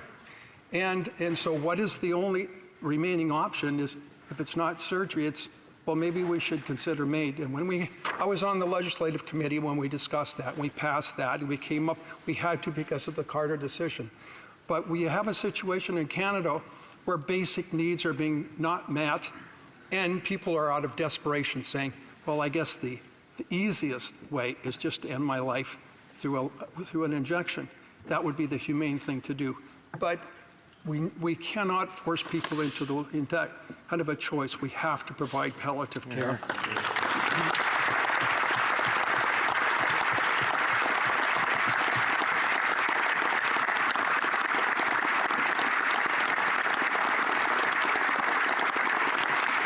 So I think I've got about 20 minutes left. It's been such an incredible honor to work in this House. I was first elected federally in 2004, so 15 years went like that. And it's been such an honor. None of us are here by accident. I believe that strongly. I have a strong faith in God. And so if we're not here by accident, then what's the responsibility for each of us that goes along with that? To whom much is given, much is required. And so we have a responsibility to do what's right, to be truthful, people of integrity, making Canada better, and working with one another when it's appropriate to do so. I haven't always done things right. I have a very mischievous nature, as different chairs of committees can attest to. And so I'd like to apologize for some of the problems that I've created. But death does come to each of us. Some very early, and we just said goodbye to a very dear friend, and he had an aneurysm and he was gone. Ooh. And so God has given me some time, and I may be around for a long time, or I may be around for a short time. We don't know. But this is the most important part, is that I want to encourage each of you to love one another, to encourage each other, because God loves us. Pray for one another. Pray about what's really important. Help one another. Seek God's will for you each day. Do what is right. Be honest. We read in Galatians that the fruit of God's Spirit is love, joy, peace, forbearance, kindness, goodness, faithfulness, gentleness, and self-control. Against such things there is no law. It's all legal. It's all good. So life is precious. Life is sacred. I've been reminded very freshly how valuable and precious life is from beginning to end. So God bless you. I love you all. I look forward to being able to serve. Until October, it'll likely be out of my Castett office, but to God be the glory. Thank you so much.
Before I go to questions and comments, and by the way, I know the member for Langley Aldergrove loves vigorous questions and comments. I'm not sure he'll find them quite as vigorous today as he might have on other occasions, but we'll have to wait and see for that. But I want to say that actually I have to, member I know will appreciate that some members have had to leave to go to the Holocaust Memorial, which I know he would want us to attend, and that I'm going to be attending that this afternoon. So I'd like to just say a word now, if I could. I had the pleasure of serving with you, Mark, on Natural Resources Committee, wasn't it? And it was a great pleasure, and I found you extremely collegial, and yes, you could be mischievous, but I think so could I sometimes. So could most members, and we did have a lot of fun on that committee, and I really appreciated your camaraderie, the fact that you could put the partisan stuff aside when the television cameras were off, and we became friends, and I really appreciate that friendship. It's a shock for all of us to learn that you're dealing with a difficult matter of cancer right now. I know you have the thoughts and prayers of all of us, and we hate to see you leaving under these circumstances. So I know we wish you and your family all the very best in the coming weeks, months, and years. And you leave her, sir, with our love and admiration.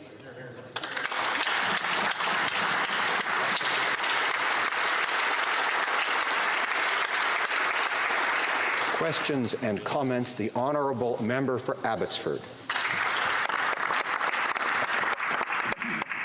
Well, thank you, Mr. Speaker, and you'll pardon if I find this very difficult to get through with. And if I might ask, Mr. Speaker, for just one very special dispensation, that I be permitted to use the member's real name so that Canadians across our country know who we're speaking of.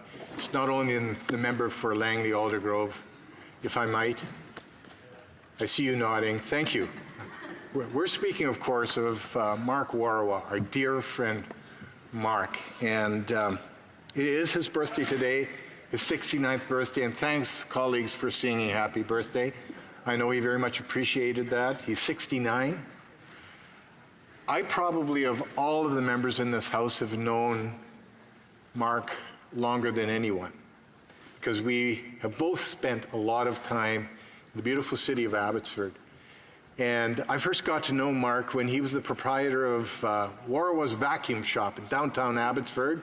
And it was renowned because it had the big mechanical gorilla outside. And that gorilla would scare all the kids when they'd walk by. But he sold a lot of vacuums because of that gorilla. And then later on, he and I, we participated in provincial politics. I believe, Mark, you and I worked hard to get you elected. Provincially, that didn't work out. Thank goodness, because you ended up in this august chamber. You went on to serve on city council, and I followed you a few years later, and we had such a wonderful time serving our community as fellow brothers, working hard to grow a community that was prosperous, compassionate. And I remember there were three of us on council that were often referred to as the Three Horsemen. We cut it off there because, you know, we didn't know whether they referred to apocalypse or not. But that was what they called us. And then Mark got elected to this august chamber in 2004. 2 years later, I followed him. And so for the last 14 to 16 years, he and I have been able to serve our communities together here, crafting policy for our country, making sure that we continue to be prosperous, kind, gracious, loving, outward-looking. I know that Mark has an incredible heart for this country. He has an incredible heart for his family as well. He's a deep man of faith. I've known that because he and I are brothers in arms. He has a deep faith in Jesus Christ.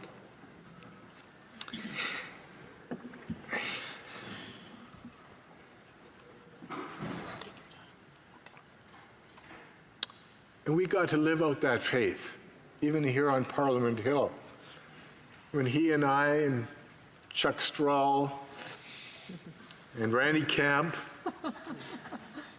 the member for Wildrose, I will call him Kevin Sorensen, and we were part of something called the MP5. 5 of us singing together, mostly gospel music. I was the guy who didn't have the voice, so I got to play keyboards. But they sang their hearts out, and I guess the pinnacle of that was when we got to sing at the National Arts Center. We were a walk-on. We had a cameo appearance at the National Arts Center, the 5 of us, of which we were quite proud.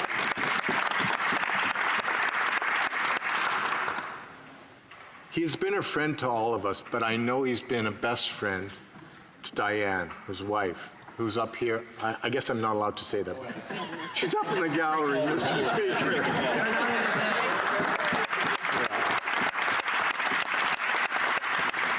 Well, Diane, he's retiring, so you now have him back full time, and I know you're going to really appreciate that. Let me close with a couple of poignant comments. Mark, we know that you have a deep and abiding faith in Jesus Christ that has driven your life. You have a deep confidence in the providence of God, that He knows best for your life, even as you walk through this very, very dark valley. We are praying for healing for you, Mark. And Mark, I think I speak for all of us in this house when I say you will be sorely missed. You're leaving an incredible legacy behind. And that legacy includes kindness. You've been kind to the opposition members in this house over the years. You've understood the role that we play here as representatives of the Canadian people. You just understood that, more so than most of us probably. And our thoughts and prayers are going to be with you as you face this challenge head on. We are praying for healing, and I know the thoughts and prayers of every single member of this house are going to be with you in the coming weeks and months. We wish you the very best, Mark, as you embark upon this new journey, this new season of life. I just wanted to say we all love you. God bless you.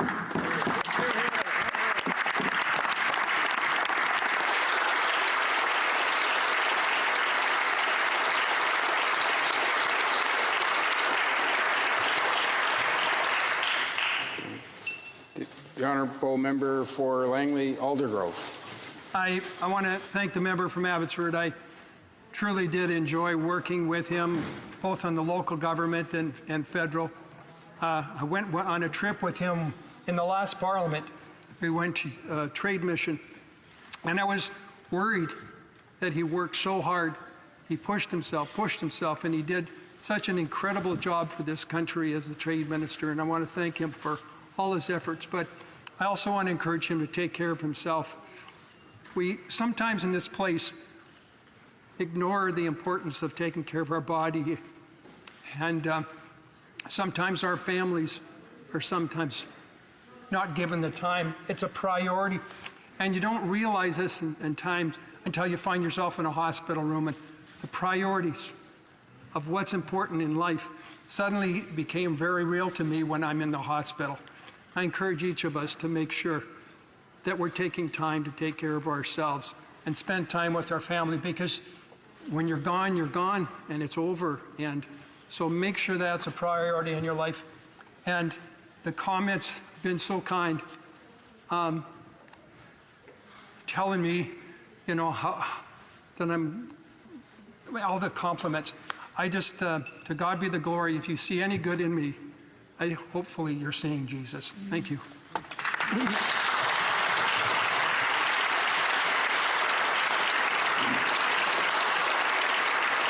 Honourable Member for Scarborough-Guildwood.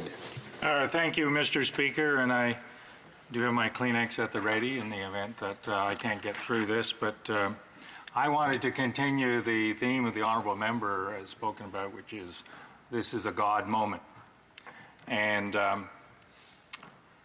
seldom do we hear a speech in this chamber that is filled with such honesty, such directness, such frankness. It actually, there was such candor. I actually looked up the definition of candor in the dictionary while he was speaking, and it said that he spoke with a degree of candor unusual in political life. And indeed, Mr. Speaker, that speech was unusual in the political life of us all, because we don't speak with the candor that we should. And that, Mr. Speaker, is the tension of people of faith who work in this chamber. Because the priorities and beliefs of faith don't always line up with the needs and desires of being a practicing politician. And I know the honourable member has faced that tension. I know many of us in this chamber face that tension. And I would say that the honourable member has navigated that tension about as well as any of us.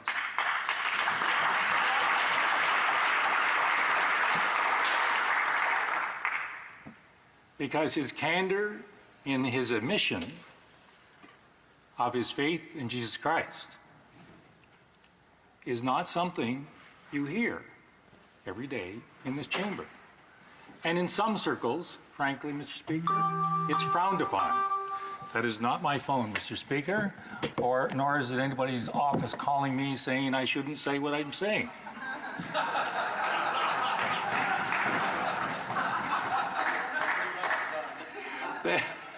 Yeah, this is the gong, it's gone. Yeah. The honourable member has, from time to time, joined us all at the prayer breakfast, and it is probably the 1 hour in the entire week where we are no longer liberals, we are no longer conservatives, we are no longer NDP, we are just members of a faith community. And then that, as members of the faith community, we actually pray for each other. And I know the honourable member has been a subject of our prayers in the last while, as have others, to be frank. So I'd ask the honourable member how he has navigated that tension, but I'd also ask him whether he has sung with his singing colleagues the song, "Thou hast taught me to say, all is well with my soul."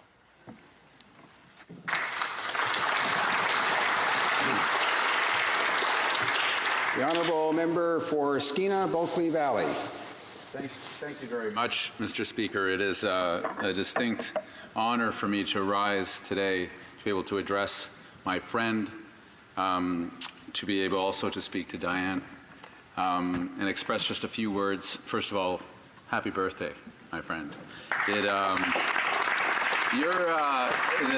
The humor and strength and courage with which you came to this House today is remarkable for those who don't know you. But for those of us who have been blessed with time with you, it is of no surprise and only confirms my feelings and thoughts towards you.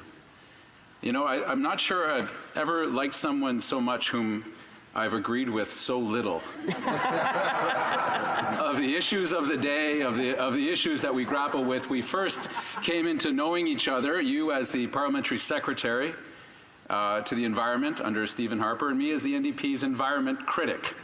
We agreed on little, and our relationship of respect and mutual admiration was based on our ability to disagree, but not be disagreeable towards one another. We are the class of '04. We have spent some time traversing this country from British Columbia to Ottawa and back again. And in some of those moments, we've been able to share what it is, the cost, not to us, but to our families, of being away, of being apart.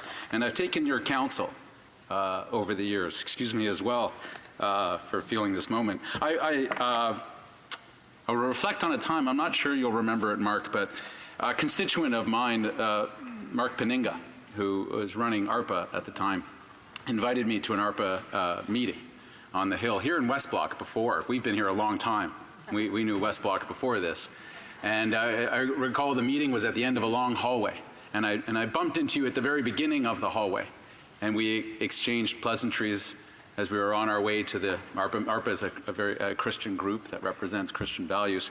And there were many meeting rooms along the way, and I felt the expectation from you that I would peel off at some point and go to some other meeting that was happening. And I knew where you were going, and I was going to the same place. And it was such a joy for me to as you said, well, have a nice evening. And I said, you too, let's go in. And the shock on some of the faces of colleagues from various parties around the House that I had somehow entered that room for that conversation was quite pleasurable, actually. I quite enjoyed the conversation and the shock. We come from opposite sides on many debates and many issues, but you've always approached those conversations with such deep honesty and respect. I think I have taken exception with some of your ideas on things, and I will take exception to your assessment of the good looks of the member from Abbotsford. I worry about you, Mark, and your ability to see clearly, but I understand emotions take over at certain points, and I'll allow you that clear mistake in judgment as to the good looks of our friend. It's been sometimes said that politics at its best is a vocation, a true calling. Those that enter politics merely for ego, personal ambition, or power often do it badly.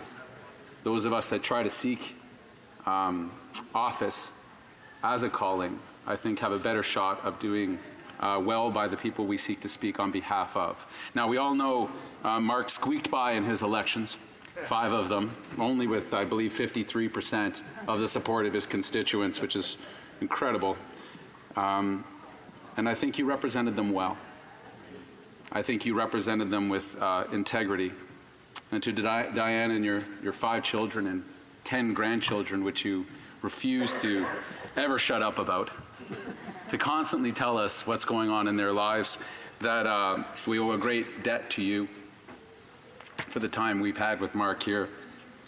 I hope you'll understand that the shortness of my words here are in direct contrast to the depth and length of my admiration and love for you. Thank you, Mark. I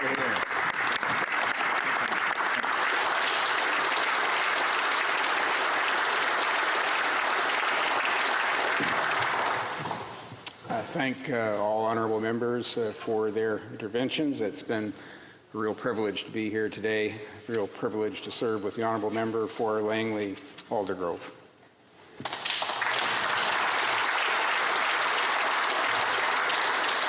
Resuming debate, the honourable member for Barrie Innisfil.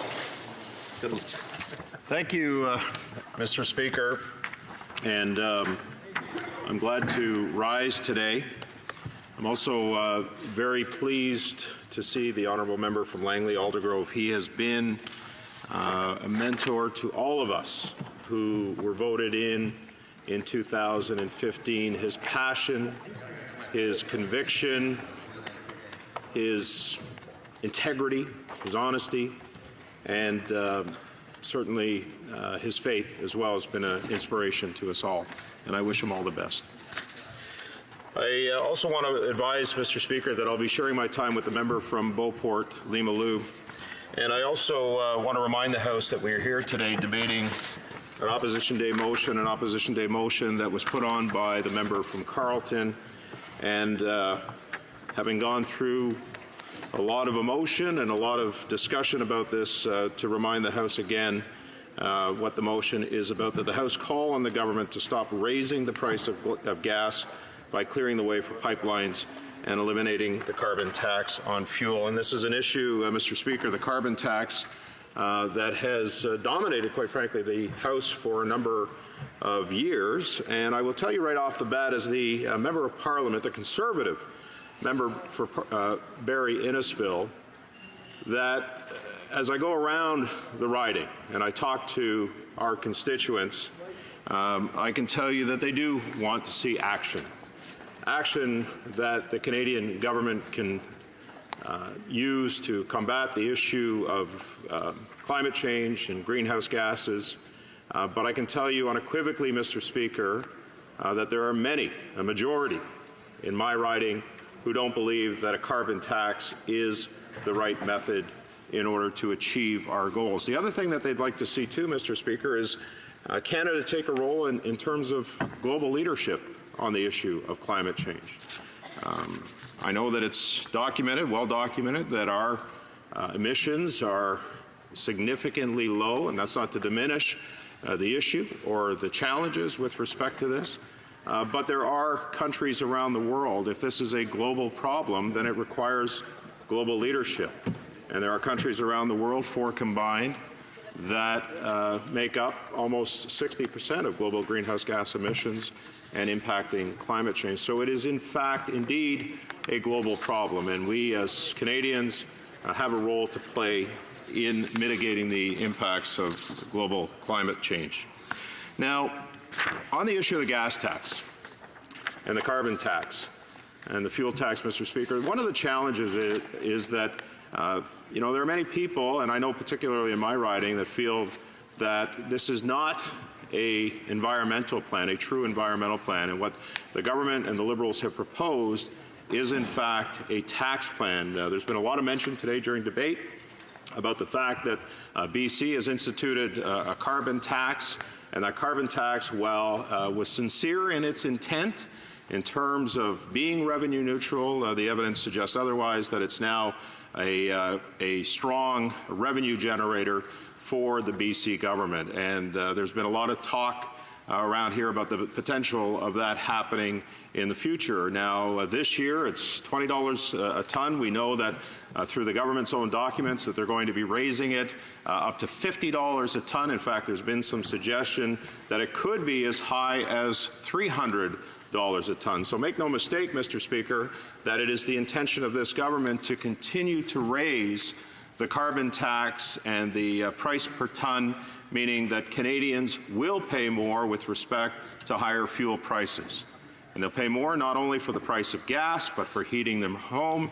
In fact, it'll have a cascading effect across the economy as manufacturers and producers who are now paying the carbon tax will pass that tax on to consumers. And it'll impact the price of everything, the price of groceries, the price of clothing, the price of any consumable product that exists. And so in a time when Canadians, Mr. Speaker, are by recent polling suggest that 58% of Canadians can't meet their obligations, in fact that they're $200 away from insolvency every month, and the fact that 24% of Canadians can't meet their obligations on a monthly basis, any suggestion that imposing a carbon tax was going to somehow make people better off when that cascading effect does go down the line and ends up impacting them for the necessities of life. The necessities of life,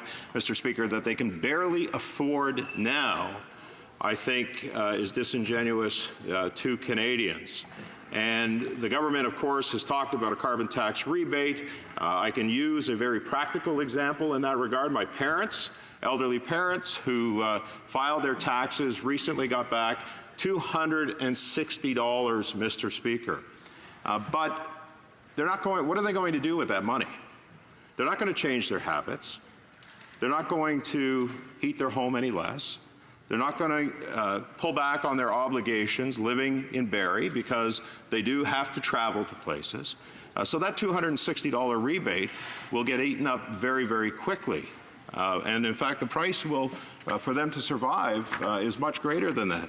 But, you know, the funny thing about this carbon tax rebate, Mr. Speaker, is that the government gave this back in an election year. This, in my parents' case, $260.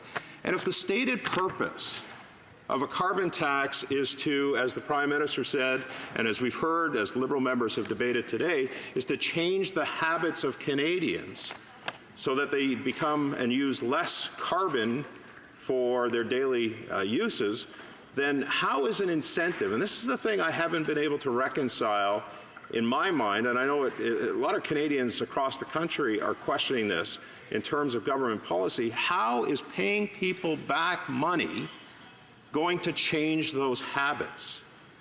And I can talk, and I've spoken to my parents, and they're not going to do anything different because they still have to drive their car.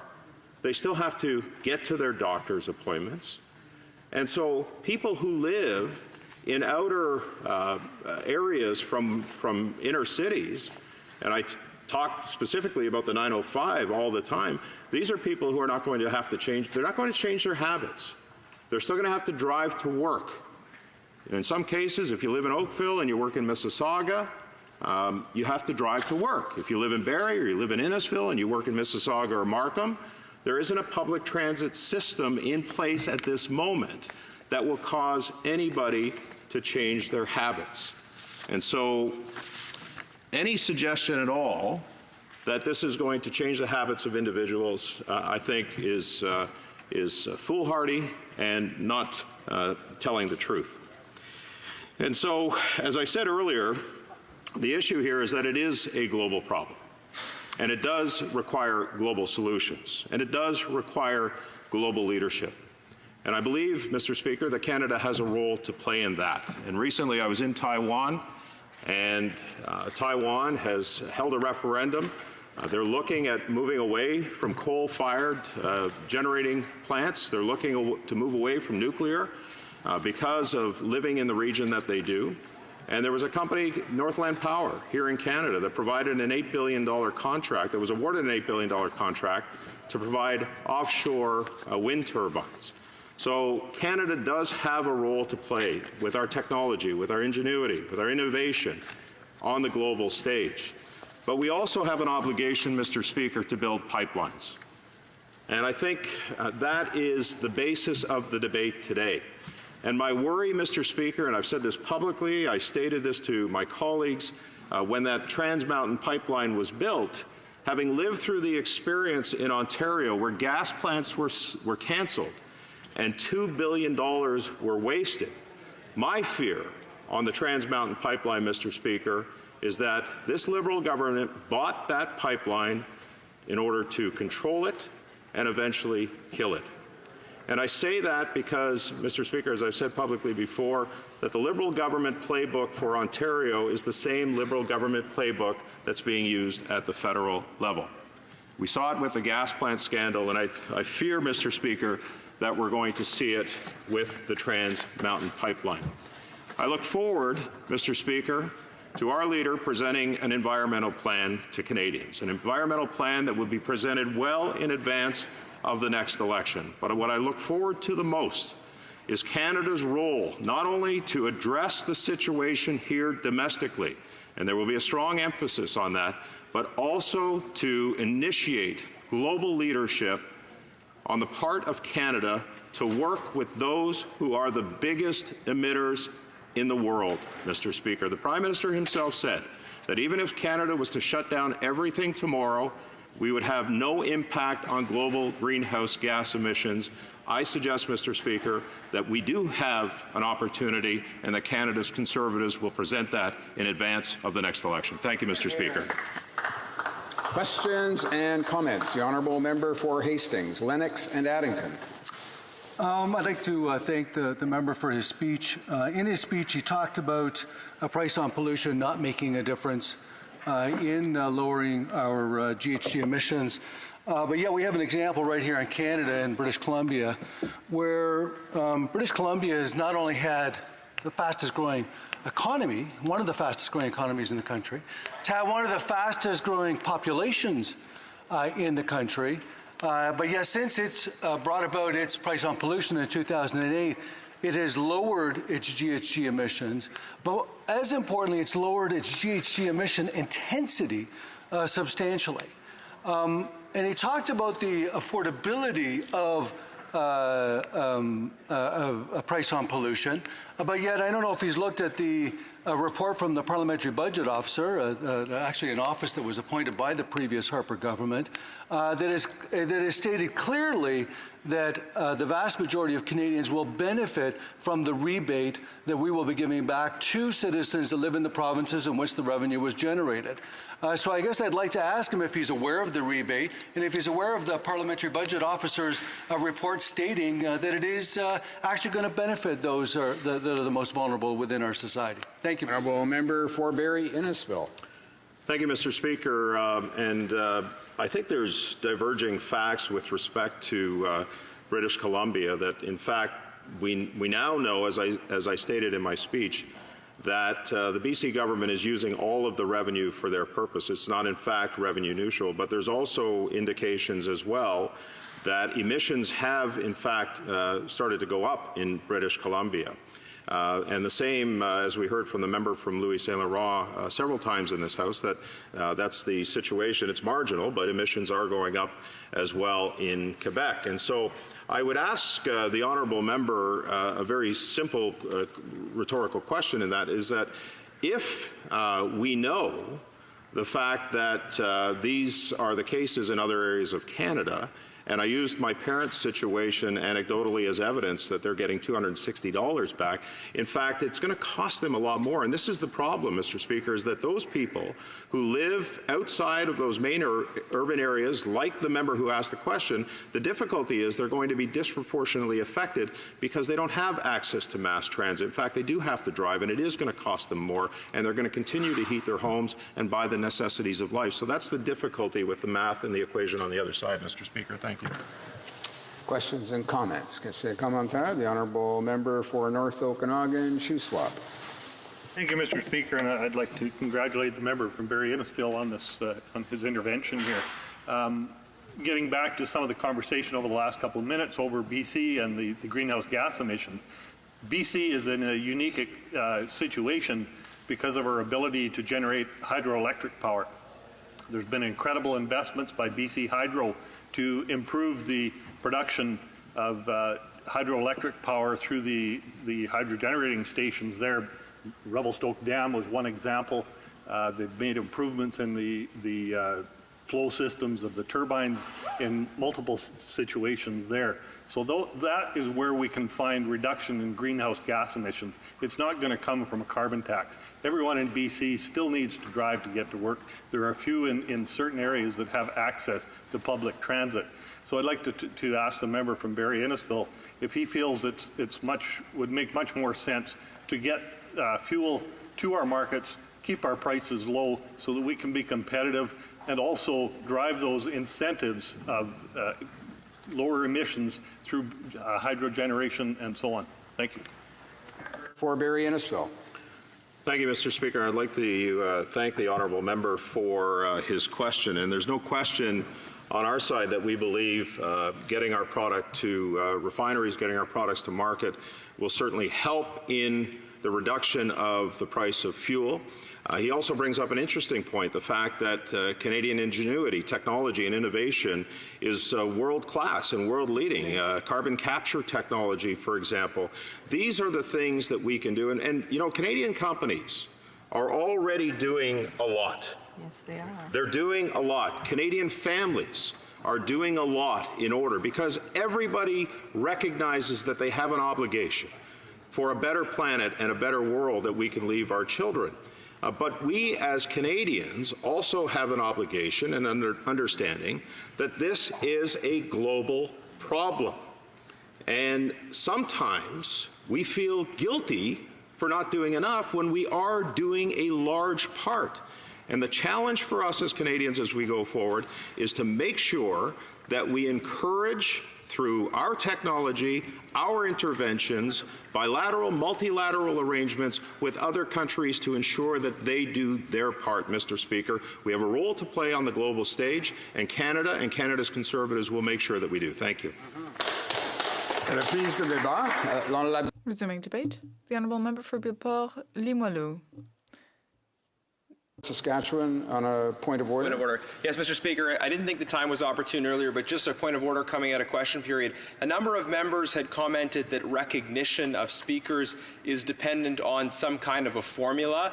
As you know, recognition of speakers arising to speak in the House of Commons is a matter of the Speaker, of members catching the eye of the Speaker, not a matter of lists or formulas according to the standing orders. So I think that's an important point of order to put on the record, and if the Chair has something to clarify for members who misstated that process during question period, I think that would be worthwhile. I thank the honourable member for Sherwood Park, Fort Saskatchewan, for this additional comments on an earlier point that I think was raised. He's not incorrect by saying that, in fact, members are recognized by getting the eye of the chair. I think members also recognize that in not the formality, but rather the practice, generally there is a sort of a list around which the chair does operate, and that's in accordance also with the wishes of the parties and the usual channels here in the House. So I think in a way we're saying both are correct, and the chairs are certainly persuaded by ensuring that they stay within those practices. I thank the honourable member for his additional comments on the matter, and we'll now go to reprise de débat. L'honourable député de Beauport. The honourable member for Beauport-Limoilou. Thank you, Mr. Speaker. As always, I'm very honoured to be able to take the floor in this House. I'd like to say hello to all of my constituents who are listening, watching on TV. Now, I had an event at the Salon de Mai in Beauport not that long ago, and I want to congratulate the organizers of that event. Of course, I would also like to mention the great sadness that I think we all share here on behalf of our colleague, the member for Langley Aldergrove. He is suffering from cancer. He gave us a very insightful speech earlier and reminded us just how fragile life can be. I actually just called my wife to tell her how much I love her and my children. And, you know, death will come for us all one day, and I think that it's something that we were reminded of in that speech. And I want to thank him for all of his years of service to Canada and to the House of Commons, and for his future service as well. Before talking about the motion that we're looking at today, I'd just like briefly to come back to what Mike Pompeo, the Secretary of State in the U.S., said yesterday. I believe he said this in Finland before the Arctic Council. Now, he claimed that Canadian sovereignty claims over the Northwest Passage were illegitimate. In fact, he even compared us to Russia and China in terms of their behavior in annexing territories, like Russia did in Ukraine, for example. I personally found that to be shameful. I want to remind the American administration that we are their long-standing allies, and that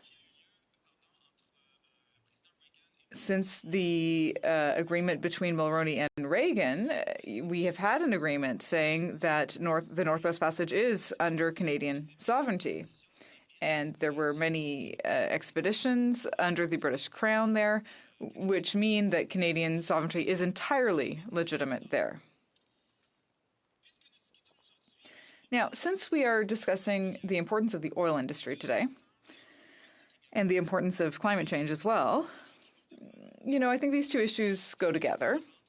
I think that these are things that are linked. Now, for myself and for all Conservatives and all Canadians, the environment is something very important. From a very young age, I used to go around and participate in cleanup activities, pick up cans on the roadside, and I would do that with my father, who was a real model in that area. My whole life, I've always wanted to help out in community organizations like that, where people pick up litter. And I'm also very proud of the record of most Canadian governments, really, when it comes to the environment, because I think Canadians value the environment, and it's important for governments to respect that. Now, the Liberals often try to paint the Conservatives as a group of people who are against the environment. But I have never experienced that or perceived that during my day-to-day work with my Conservative colleagues. Quite the contrary. In fact, under Mr. Harper, there were some very good measures that allowed us to lower greenhouse gas emissions in Canada from 2.2% by 2.2% between 2006 and 2015. But there are really two approaches to this debate on climate change. And I think that's true in a lot of Western countries around the world.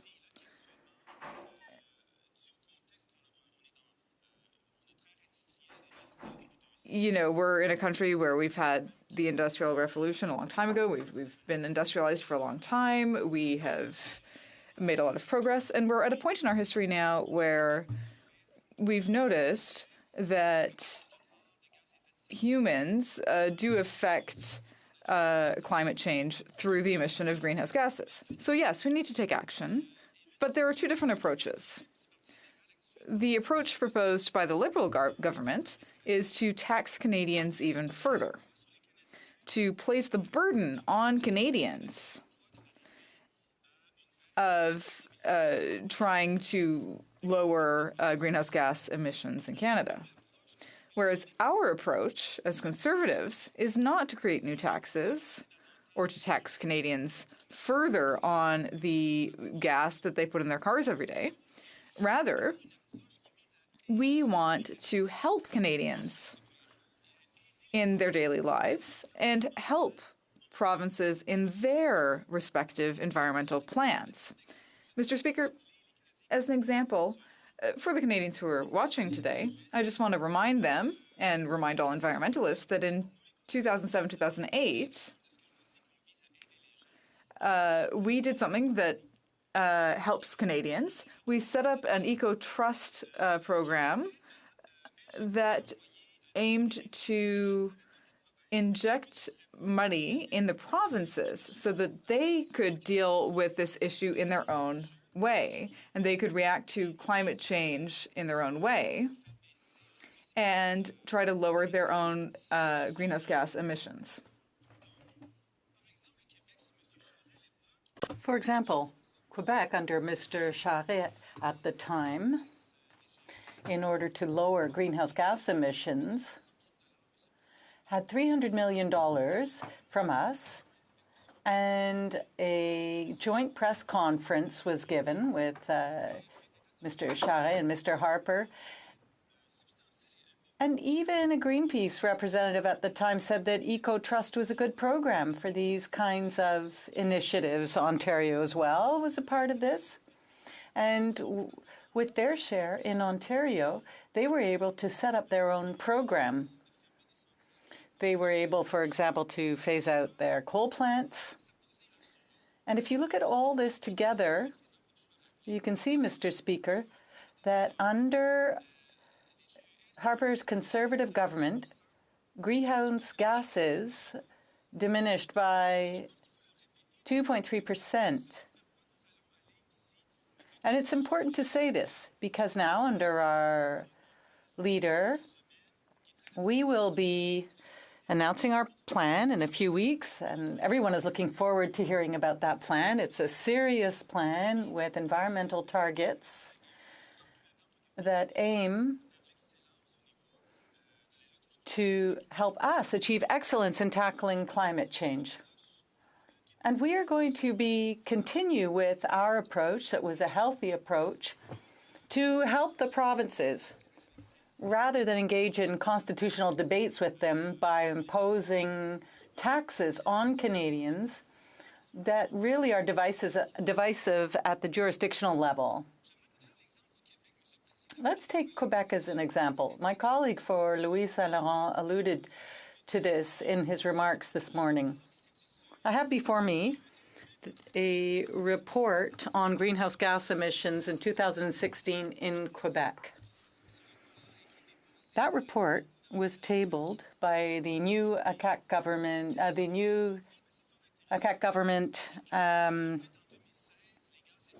the Legislative Assembly.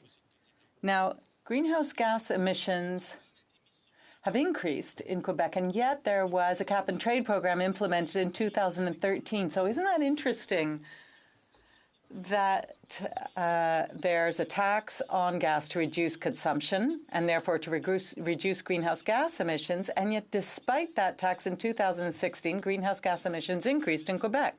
Now, when you look at this report, it says that in 1990 and 2015, the greenhouse gas effect had gone down, and yet there wasn't a cap and trade program at the time.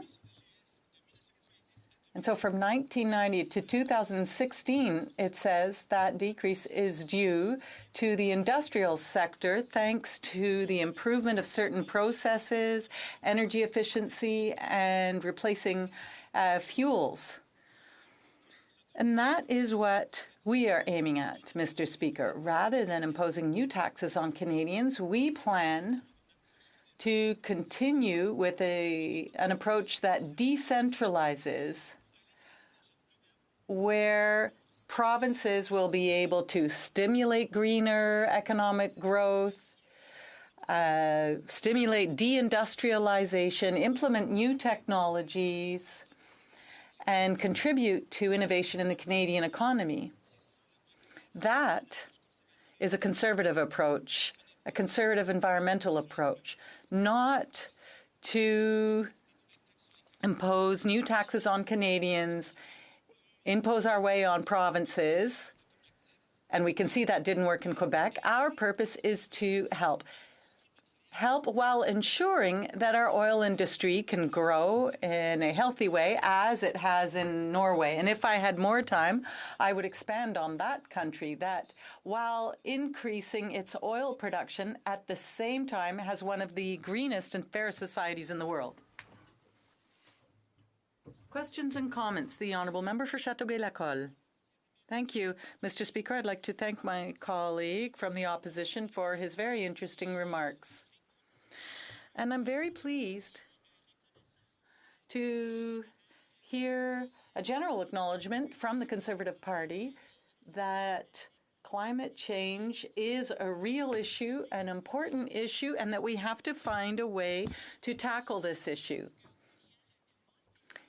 Now, the debate lies really in the best approach to take. I agree that there are various approaches. I'm far from being an expert in this area, but in Quebec, yes, there was a carbon market established, not only in Quebec, but also in British Columbia and elsewhere, for example, in the state of California. And what that shows is that there is an approach, a market-based approach,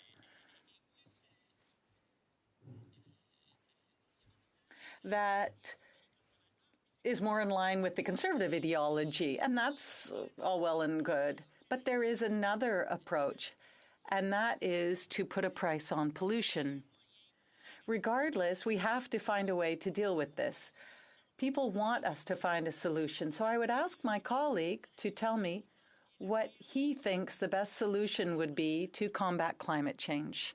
The Honourable Member for Beauport-Limoilou. Thank you very much, Mr. Speaker, and I'd like to thank my colleague for Châteauguay-Lacolle. We have sat together on a committee, and I would say, yes, in fact, the carbon market is a market-based approach. However, in Quebec, it didn't give the expected results.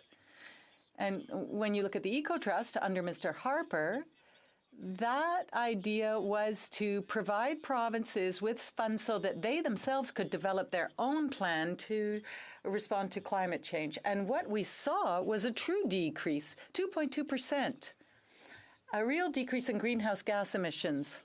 And you see a carbon tax of $50 a ton, currently $20 a ton, but it will go up to $50 by 2022.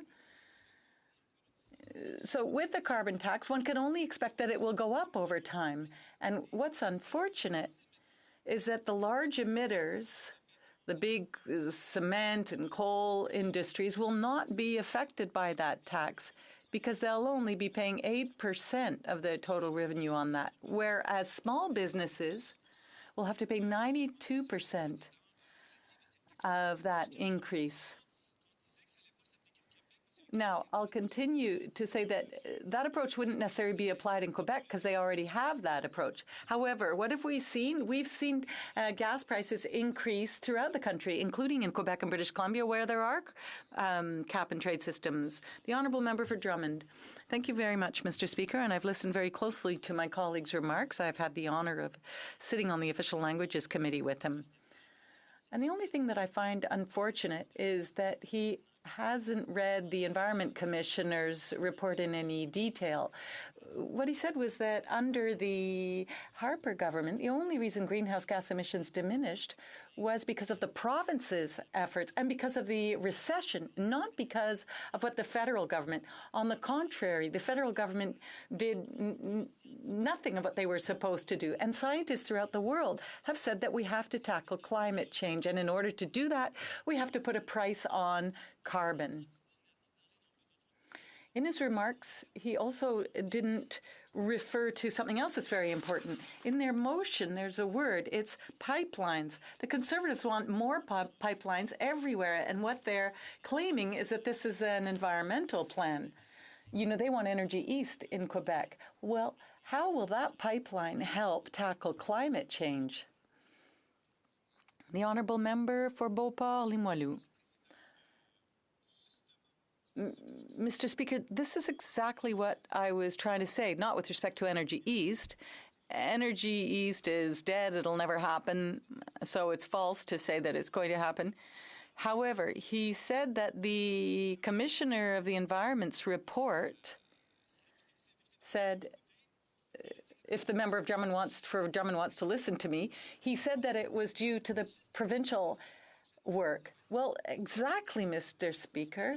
The provinces are in the best position to work with their industrial sector. They're in the best position to make the necessary changes within their population, within their environment, within the industrial sector.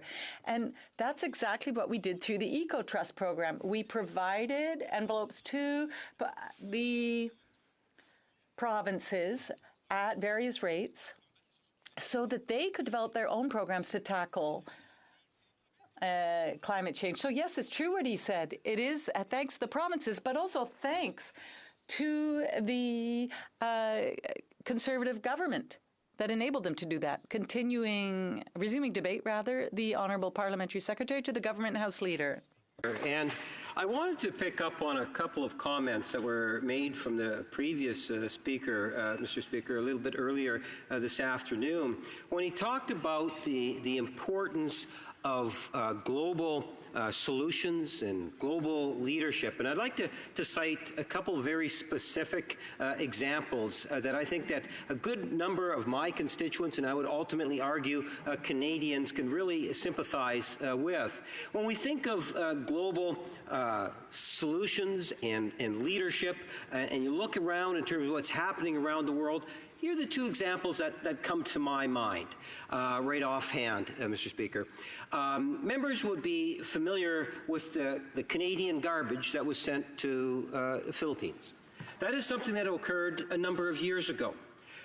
When Stephen Harper was the Prime Minister, the approach at that time was to see if, in fact, it can be resolved, but the garbage would stay in the Philippines, but they would try to work it out. Then it went through a court process, Mr. Speaker, and that was fairly exhausting. It actually literally has taken years in order to be able to get it to the point where it is today.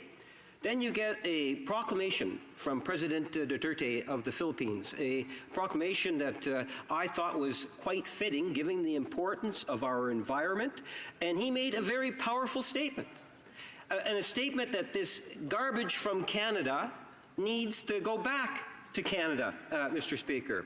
And this is something by the President getting engaged, raised the profile of the issue.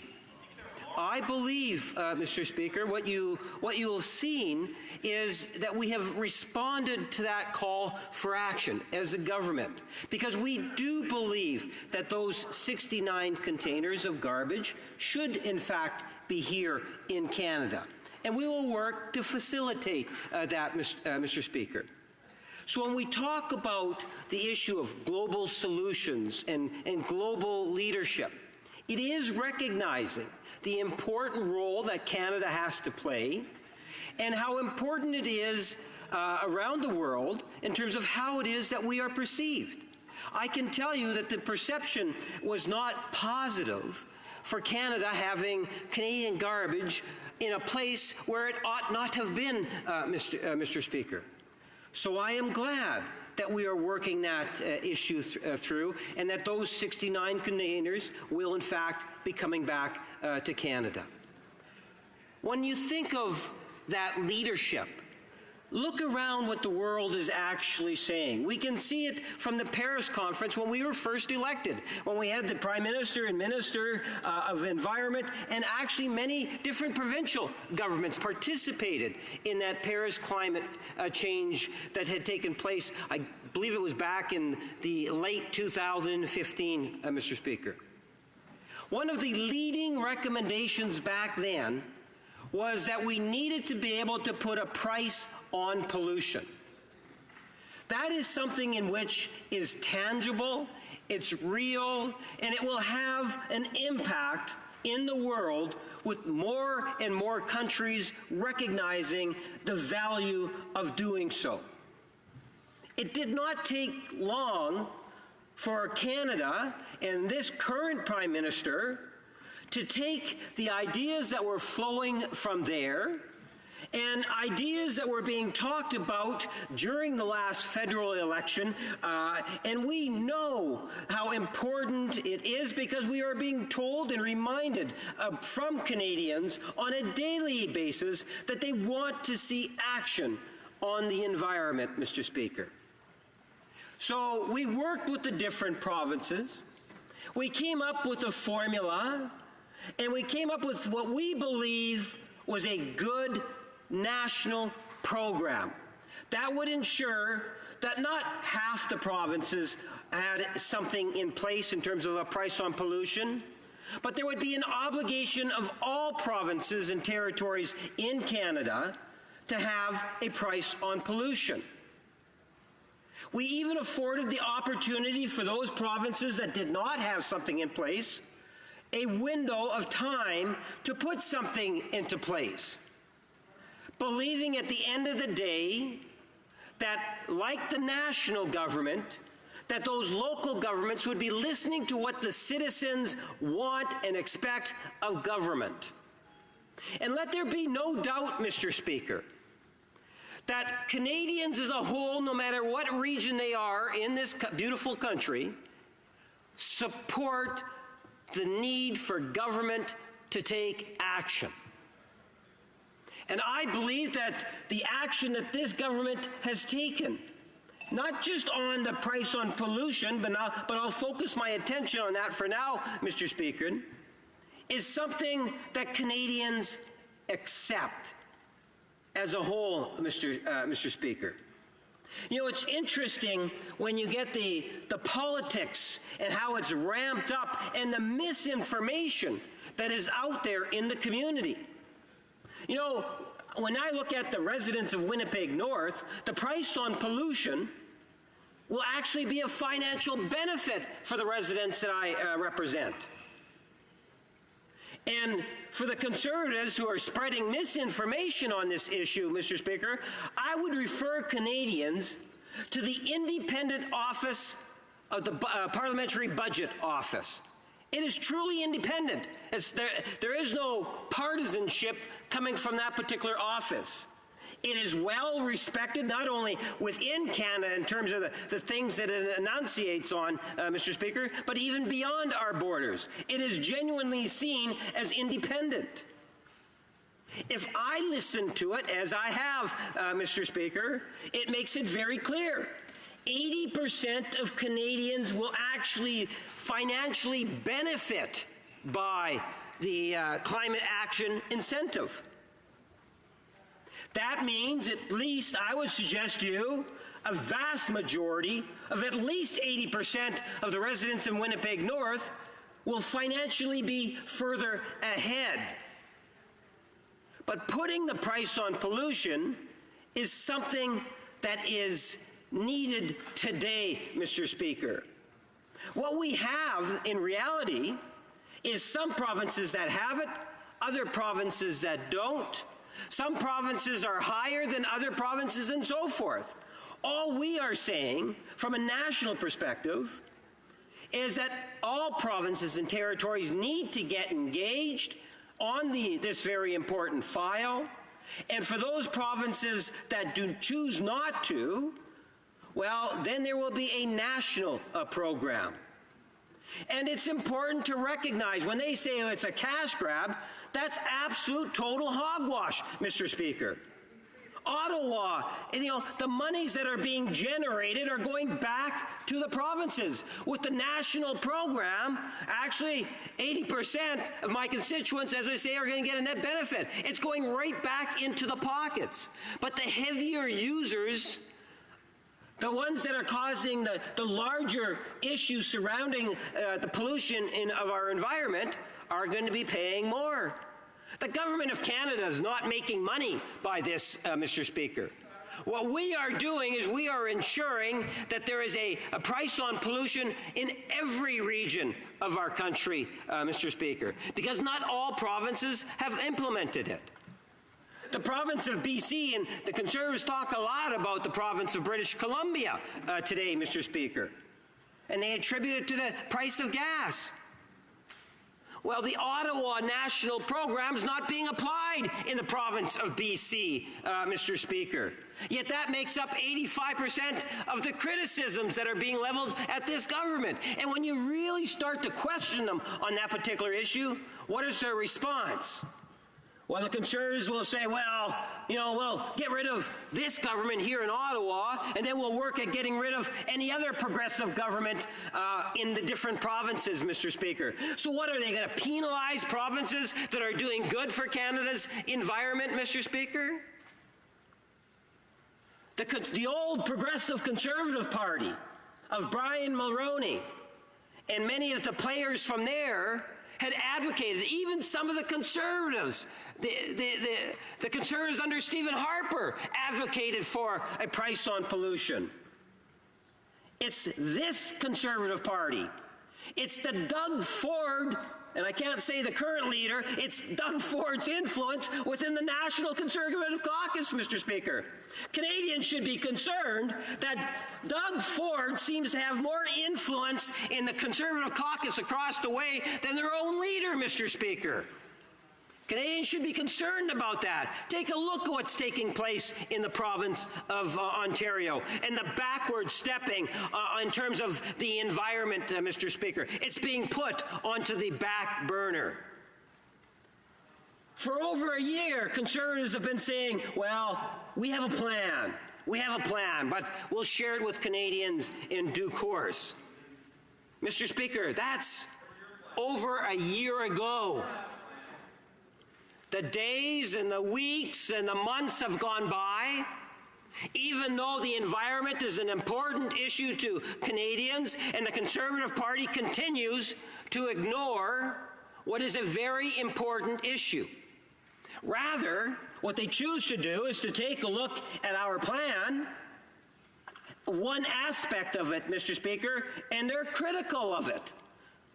And they spread misinformation on it, Mr. Speaker, whether it's emails, interviews, words inside this chamber. They have no qualms in terms of just trying to misinform Canadians. The price on pollution is a good, solid social policy that has been accepted in most provinces and territories because they have their own. It's been accepted in other countries around the world, Mr. Speaker, or they're working towards it, even in some of the American states. It seems to me it's the Doug Ford and the Conservative Party here that are so much focused on spreading that misinformation. And I find that that is a great disservice. You know, I said it's one aspect. It's a part of some of the things that we have been doing, Mr. Speaker. The government has been criticized because of the Loblaws issue, Mr. Speaker. And at least one Conservative member applauds the criticism that the government has been receiving. You know, Mr. Speaker, the Low Carbon Economy Challenge Fund, which was $450 million, was established by this government.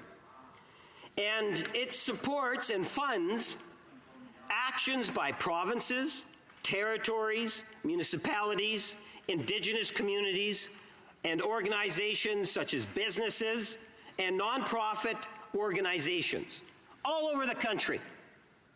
And it's a challenge. It's to who can come up with the ideas that's going to make a difference on the environment. There was actually 54 successful proposals that were actually selected, Mr. Speaker.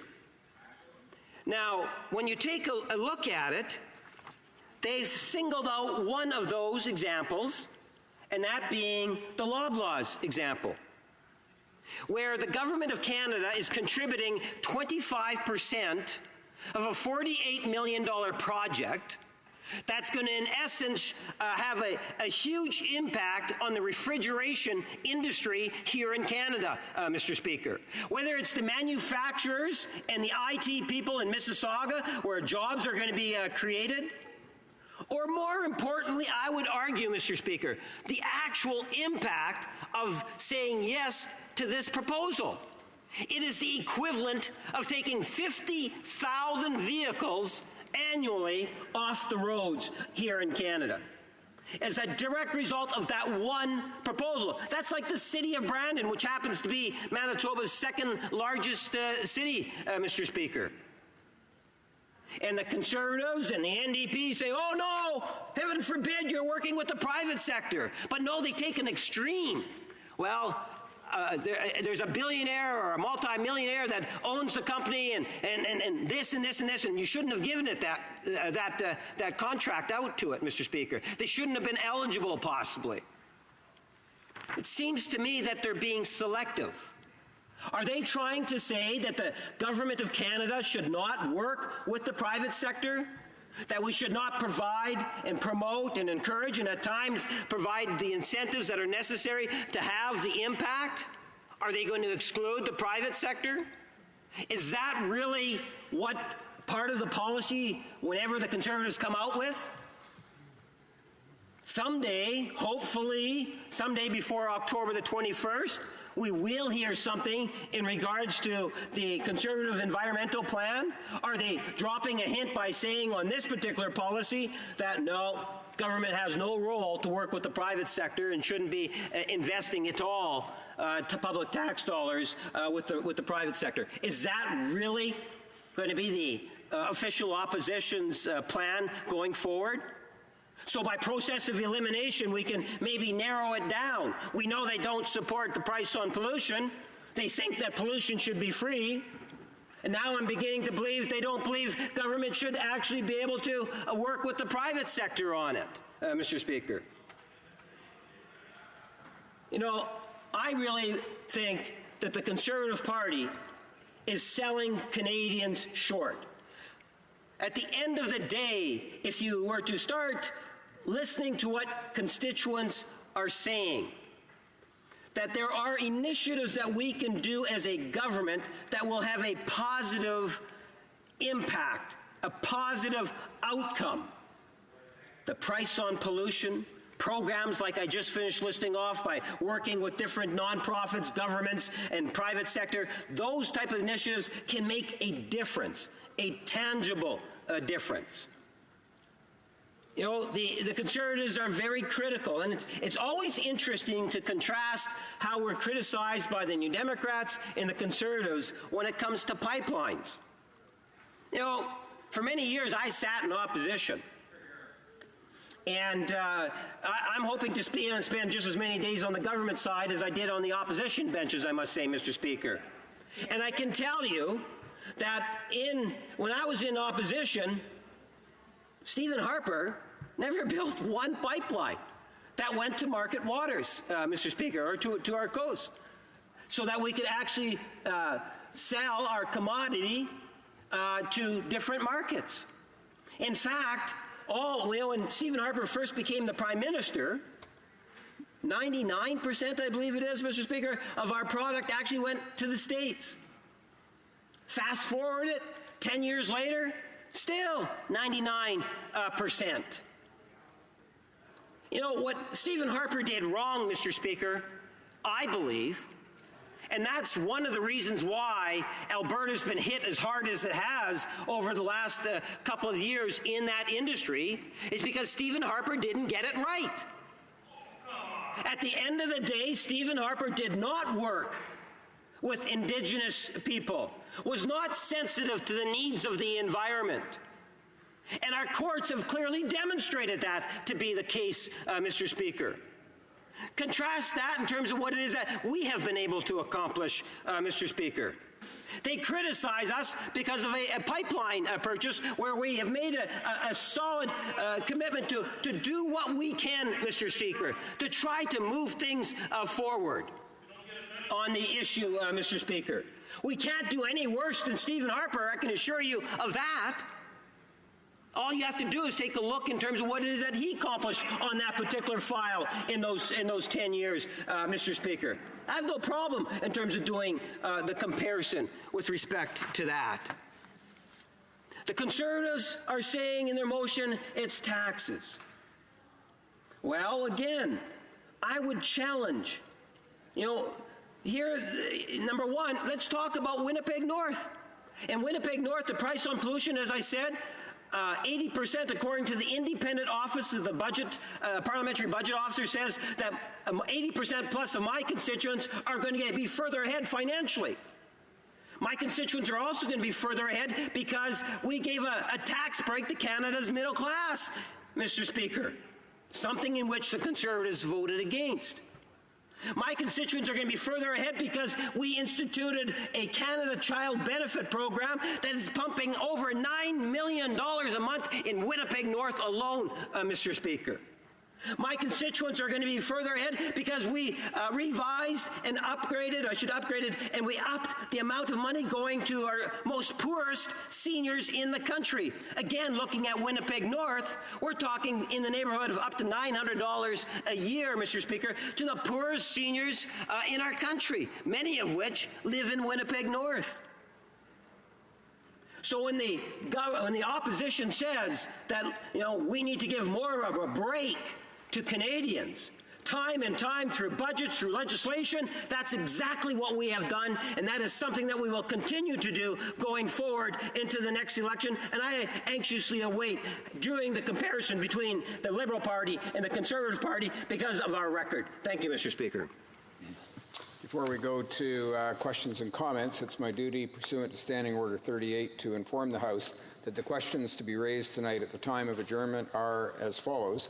The Honourable Member for Essex in relation to international trade, the Honourable Member for Selkirk Interlake Eastman in respect to national defence, and the Honourable Member for Regina Leuven in respect to rail transportation. Questions and comments? The Honourable Member for Sherwood Park, Fort Saskatchewan. Thank you, Mr. Speaker. It's interesting how this MP, who's supposed to be representing Winnipeg, prides himself on his apparent knowledge of Ontario provincial politics, but nobody would ever accuse him of deviating from the talking points, I'm sure. So what's striking to me about the Liberals' message on the environment is they say to everyday people who are struggling to get ahead, you have to pay more because of the environment. That's our way to help the environment, is make you pay more. And then they say to big successful companies, we're going to give you money, and that's our way of helping the environment. So taking from those who are struggling and giving to those who are doing well, this reverse Robin Hood, all in the name of the environment. Mr. Speaker, I wonder if they could devise an alternative, which is to actually provide incentives and support to everyday people, because that's what we did.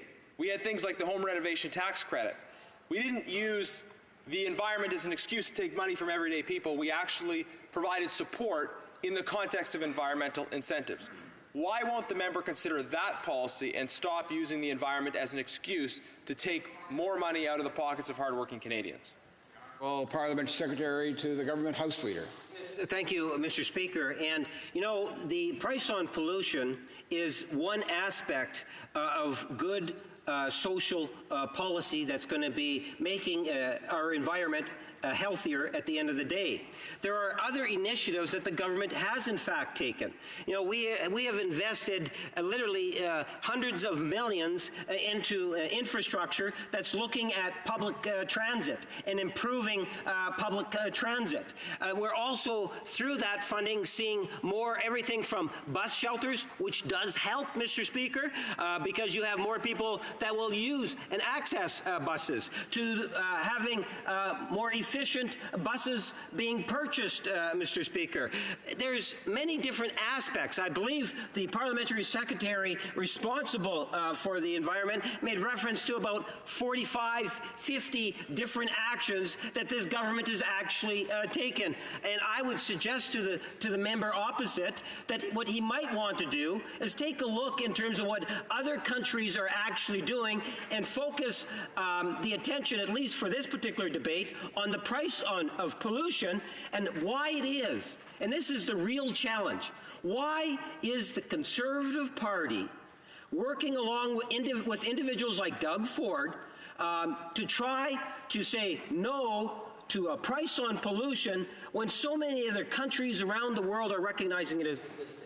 Questions and comments. The Honourable Member for Windsor West.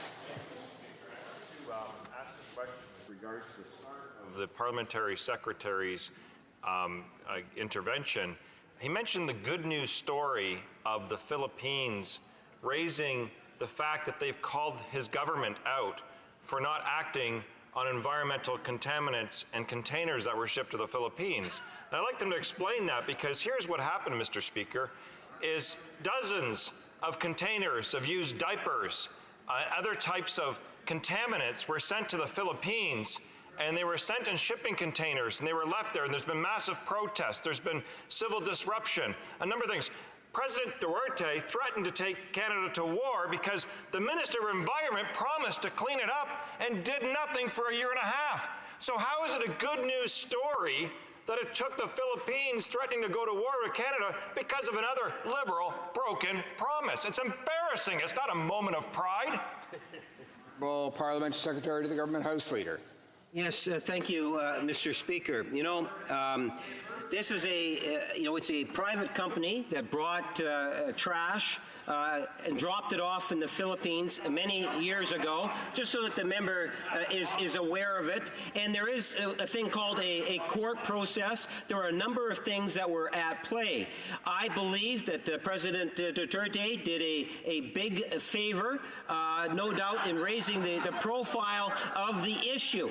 And this is something in which, at the end of the day, our government has actually responded to. You know, it's unfortunate that the NDP want to try to make this an issue where I believe it is a good news story, that the issue is in fact being resolved. And if the member would like to have a further discussion as to why it's taken this long, I'd be more than happy to explain it in more detail to him.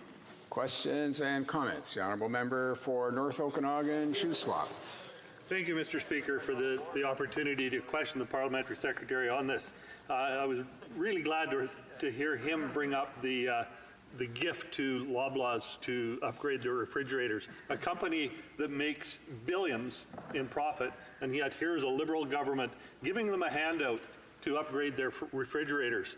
Meanwhile, people at home in my riding of North Okanagan, Shuswap, have been approaching me and saying, how could they be so arrogant, so ridiculous to provide this company with millions of dollars to upgrade their fridges when they're struggling to get by with the new taxes that have been put on by this government.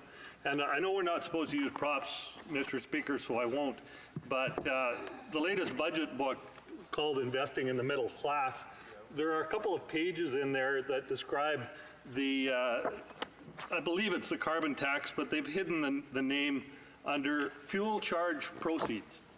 And they start out at about $2.1 billion this year. But if you look at the expenditures page, there's also a matching line, $2.1 billion going out. And then when you look at the further projections down the road, that number reaches about $5.6 billion in these fuel charges. Then there's a $5.6 billion going out. How can this government possibly imagine that they can manage $5.6 billion, give out more to the public than they're taking in, and still balance the books? It's simply not as advertised. Honourable Parliamentary Secretary to the Government House Leader. Well, Mr. Speaker, when I use the example of Loblaws, I put it in the perspective of it's a $48 million proposal, and there was a competition in which the private sector was allowed to participate in. And through that competition, Loblaws was one of the 52, 53 applicants that was approved.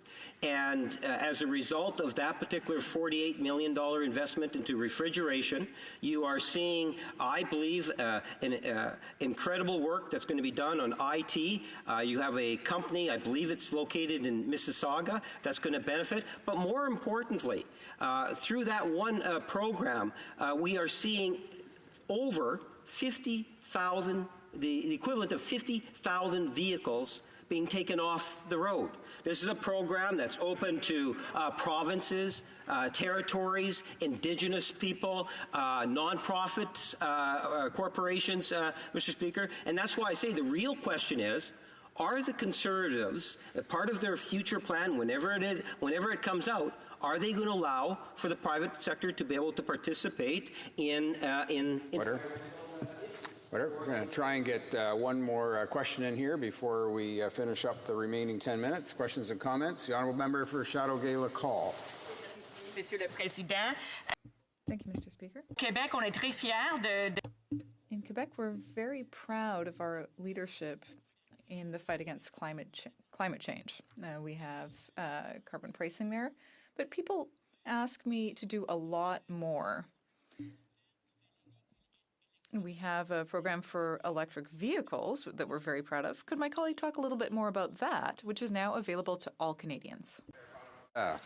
Yes, thank you, Mr. Speaker. As I indicated, the government's doing a number of different initiatives related to the environment, and my colleague and friend is right to point out in the province of Quebec, for example, if you purchase an electric vehicle, that you would then be eligible to be able to get a Quebec grant. Well, that now is going to be complemented by a federal grant. You know, it was interesting, last Saturday at the local McDonald's, I had someone that had come up to me talking, well, what about the Tesla vehicles? Does it qualify? And it was interesting. I believe there was a story that said Tesla is now reducing the price of one of their cars so that it can meet the requirement in order to get the particular incentive that's being provided to Canadians to be able to purchase an electric car. And that's why I say, when you talk about the environment, it's not just one thing. It's a multitude of different things that government can do to make a difference. And to me, one of the most significant things is the price on pollution, and that's something in which I suspect we're going to hear a lot more of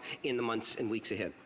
Resuming debate, the Honourable Member for Windsor West. Thank you, Mr. Speaker, and I will be splitting my time with the member for Drummond, and I want to touch on a couple of things. I'm going to focus some of my remarks on some of the consumer pricing issues that we have with regards to gasoline and fuel that hasn't been touched enough on this debate, because there are things that we can do outside of building pipelines and infrastructure issues related to that actually could bring greater consumer accountability, because there is a rip-off at the pumps taking place and there is not enough accountability. I'm going to lay out three of those different things.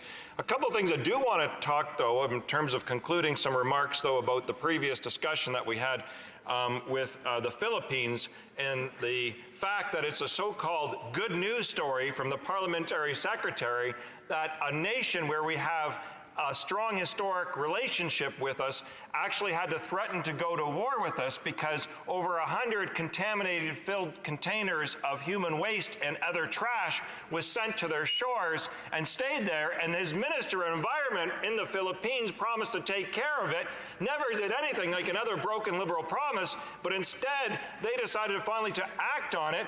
And ironically, just as an update, Mr. Speaker, there's 69 containers left. Canada said they'll finally take them back, so apparently that's good news, is that we're actually going to take it back, and there's a complication because some of them are contested with termites. So that's apparently a good news story by the Minister, the Parliamentary Secretary, the Prime Minister. I'm not surprised because they have very few environmental victories that are so-called reality. One of them I asked about today in question period, never got a response to, and that's Ojibwe Shores, where we have over 100 endangered species, and we have this government yet to act to protect that area after the community fought to save it from being bulldozed to the ground. And it takes a simple transfer of that land to the Minister of Environment, who she will not answer or do anything onto it to this day. Real action, real simple process that could take place to create a national park, but more importantly, protect over 100 endangered species on the Great Lakes. They refuse to do that. A transferable paper of one department to the next, and refuse to do that. And it's unacceptable, Mr. Speaker. I'll also touch on real briefly the issue the Parliamentary Secretary just raised with regards to the incentive for the auto electric vehicles that they put in place. First and foremost, Mr. Speaker, my riding of Windsor West, which had been producing the minivan for generations, was left off the original list. Yeah. So the only Canadian-built electric vehicle was left off the Liberal list, putting everybody towards away from domestic manufacturing, despite the company and the workers, most importantly, Mr. Speaker, providing taxpayer money through taxes day in, day out, and making sure that they produce world-class products that have been award-winning, were left off by this government. Second to that, they won't even respond to the fact that their incentive program is not even matching the one that was just killed in Ontario. The Minister of Innovation came to Windsor basically saying, oh, no, we're going to put it on the list, we're going to put it on the list, it's going to be on the list, don't worry about it. And then he criticizes Doug Ford, just like this Parliamentary Secretary did, for killing the Ontario program. But you know what? Doug Ford's program was $10,000 for those vehicles, actually up to $14,000. Parliamentary Secretary should know that his government won't even match that. So he comes to Windsor, and the fact that it's the only electric vehicle and it's multi-passenger will get more vehicles off the road than other things that are smaller is not going to get an incentive based upon that. It's going to basically get the $5,000 after we had to actually bring them kicking and screaming to fix it. Ironically, this was a plant that the Prime Minister toured less than a year ago. So my advice is if you have an auto plant, don't have the Prime Minister tour it, because obviously it doesn't do any good, because he's on the assembly line one time making a photo op, and then second to that, later on, he's saying to the workers there, oh, we have $300 million for incentive vehicles for low emissions and for electric vehicles, but by the way, we don't want domestic ones. We don't want the ones from Canadian auto workers. We want them from overseas, from Mexico, from China, from the United States. So, Mr. Speaker, those things that they are doing right now are unacceptable because they're actually practical, real things that could help. And that actually, too, Mr. Speaker, is an important point of what we can discuss today, is how we want to reduce dependency upon the oil and gas sector. And this incentive program that the government's put in place is not sufficient for that. Ironically, they want to get up and criticize others, but they won't even meet the makers of the criticisms to the table and actually lead by example, and it's unacceptable. A couple of things that are interesting with regards to this motion, and one of the reasons that I can't support it is that's nothing for consumer accountability. The motion simply reads that the House call on the government to stop raising the price of gas by clearing the way for pipelines and eliminating the carbon tax on fuel. It does nothing, Mr. Speaker, to reverse some of the attempts that have been in this House over the past decades to actually bring some consumer accountability to the price at the pump, and also consumer accountability about the knowledge of the product that you're buying at the pump, and more importantly, Mr. Speaker, gouging that can take place. And Mr. Speaker, there have been several attempts that have taken place in this chamber. I first learned when I came here back in 2002 some of the good work of then Dan McTagg as a Liberal member, did a lot of work on industry committee. We actually had hearings, and we've had several proposals, including actually the Paul Martin administration, that was to bring in some changes for consumer accountability and tracking. They did promise that, and they never delivered.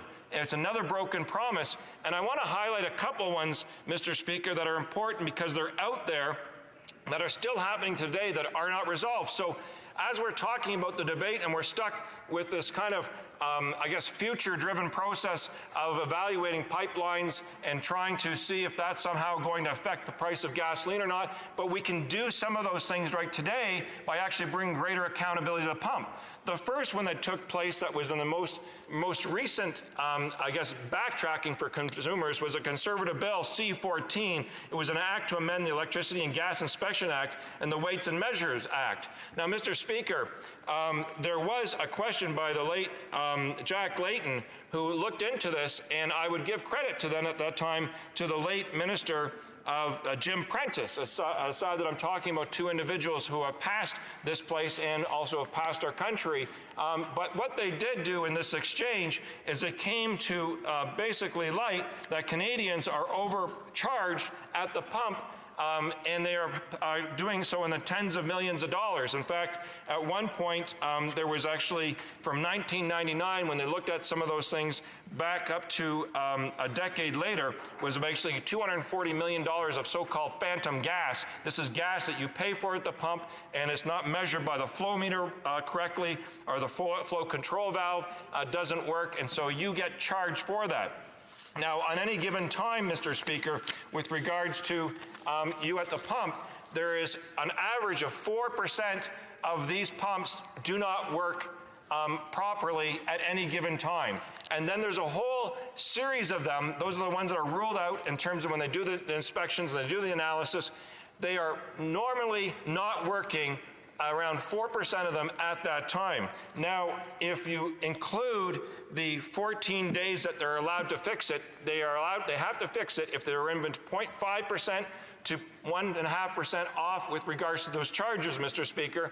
They have to fix it within 14 days. Now, this can add up. Now, the sad thing, Mr. Speaker, is that the Conservatives privatized those inspections of this, and we have less inspections. And there's also a question with regards to, they usually get around maybe every 2 years, and so we have less control about that. So I would say, Mr. Speaker, if we wanted to rebate consumers quicker, bring greater accountability and confidence in the price of what you're paying for, is to increase those inspections to once a year. Now, another issue that we can do, Mr. Speaker, is we can create an oil and gas ombudsman office. That has been something that was recommended with regards to our committee in Parliament going back, Mr. Speaker, to 2002. And it was subsequently, as I mentioned, one of the things that the Paul Martin administration was supposed to bring in, had promised to do so and did not. Now, what this would do, it would investigate complaints independently. It would also have the ability to gather information. And one of the key elements that we're missing with regards to Canada versus the United States and accountability is that the U.S. has the Department of Energy's weekly petroleum status report, thus giving weekly updates on refining oil and petroleum production. That alone, Mr. Speaker, would create more transparency and accountability so that you would know and be able to track your gasoline to the pump at that time and know if there is being some gouging taking place, and the office would have some teeth to be able to investigate that properly. Now, they would also produce, maintain data and make sure that big oil companies allow the Ombudsman Office to actually provide objective answers free from the industry and of bias, so we could create a little bit more sense of confidence for them. The second thing that we can do, Mr. Speaker, our third thing, is a petroleum monitoring agency.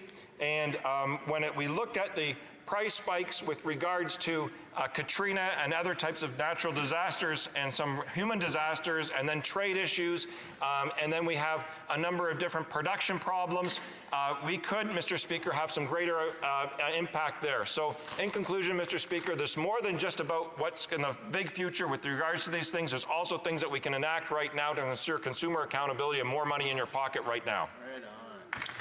Questions and comments? The Honourable Member for Yukon. Appreciate the member's speech. Actually, Paul Martin did bring in an oil and gas office, so I'm not sure if it was the exact description that the member liked, but the Conservative, and for the exact reasons he said, is investigating to make sure that everything was on a level playing field. But the Conservatives closed that office, so I'd just like him, if he wants to comment on the closing of that operation, because I agree with him. It was a good idea, and it was started. The honourable member for Windsor West. Thank you, Mr. Speaker. It was in the process of being created, but it was never actually fulfilled for that. And then second, Mr. Speaker, even with the deal that we did with Paul Martin, this is a Jack Layton deal with regards to the $4.6 billion that we did for their government, Paul Martin never actually followed through on the money for students and student debt that was part of that arrangement. So unfortunately, what happened was that some of the work that was done, and similar to many other level work, it was talked about, but it wasn't put into full application.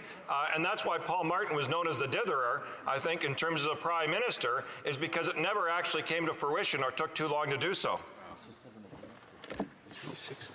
Questions and comments. The honourable member, l'honorable député de Drummond. The honourable member for Drummond. Thank you, Mr. Speaker. I want to thank my honourable colleague, the member for Windsor West, for his excellent speech. And I want to come back a little bit to what was said before. The Conservatives and the Liberals talked a lot about climate change, but we need to remember that scientists have said that we can't have more than 1.5 or 2 degrees, or percent rather, in order to avoid dangerous climate change. And to do this, scientists say that we need to set an objective of reducing greenhouse gas emissions by 45% by 2050, rather than the very weak targets of Stephen Harper. So if the Liberals were serious, why do they continue to use Stephen Harper's very low targets of 30%, which really won't allow us to reverse climate change? And why are they continuing to subsidize fossil fuels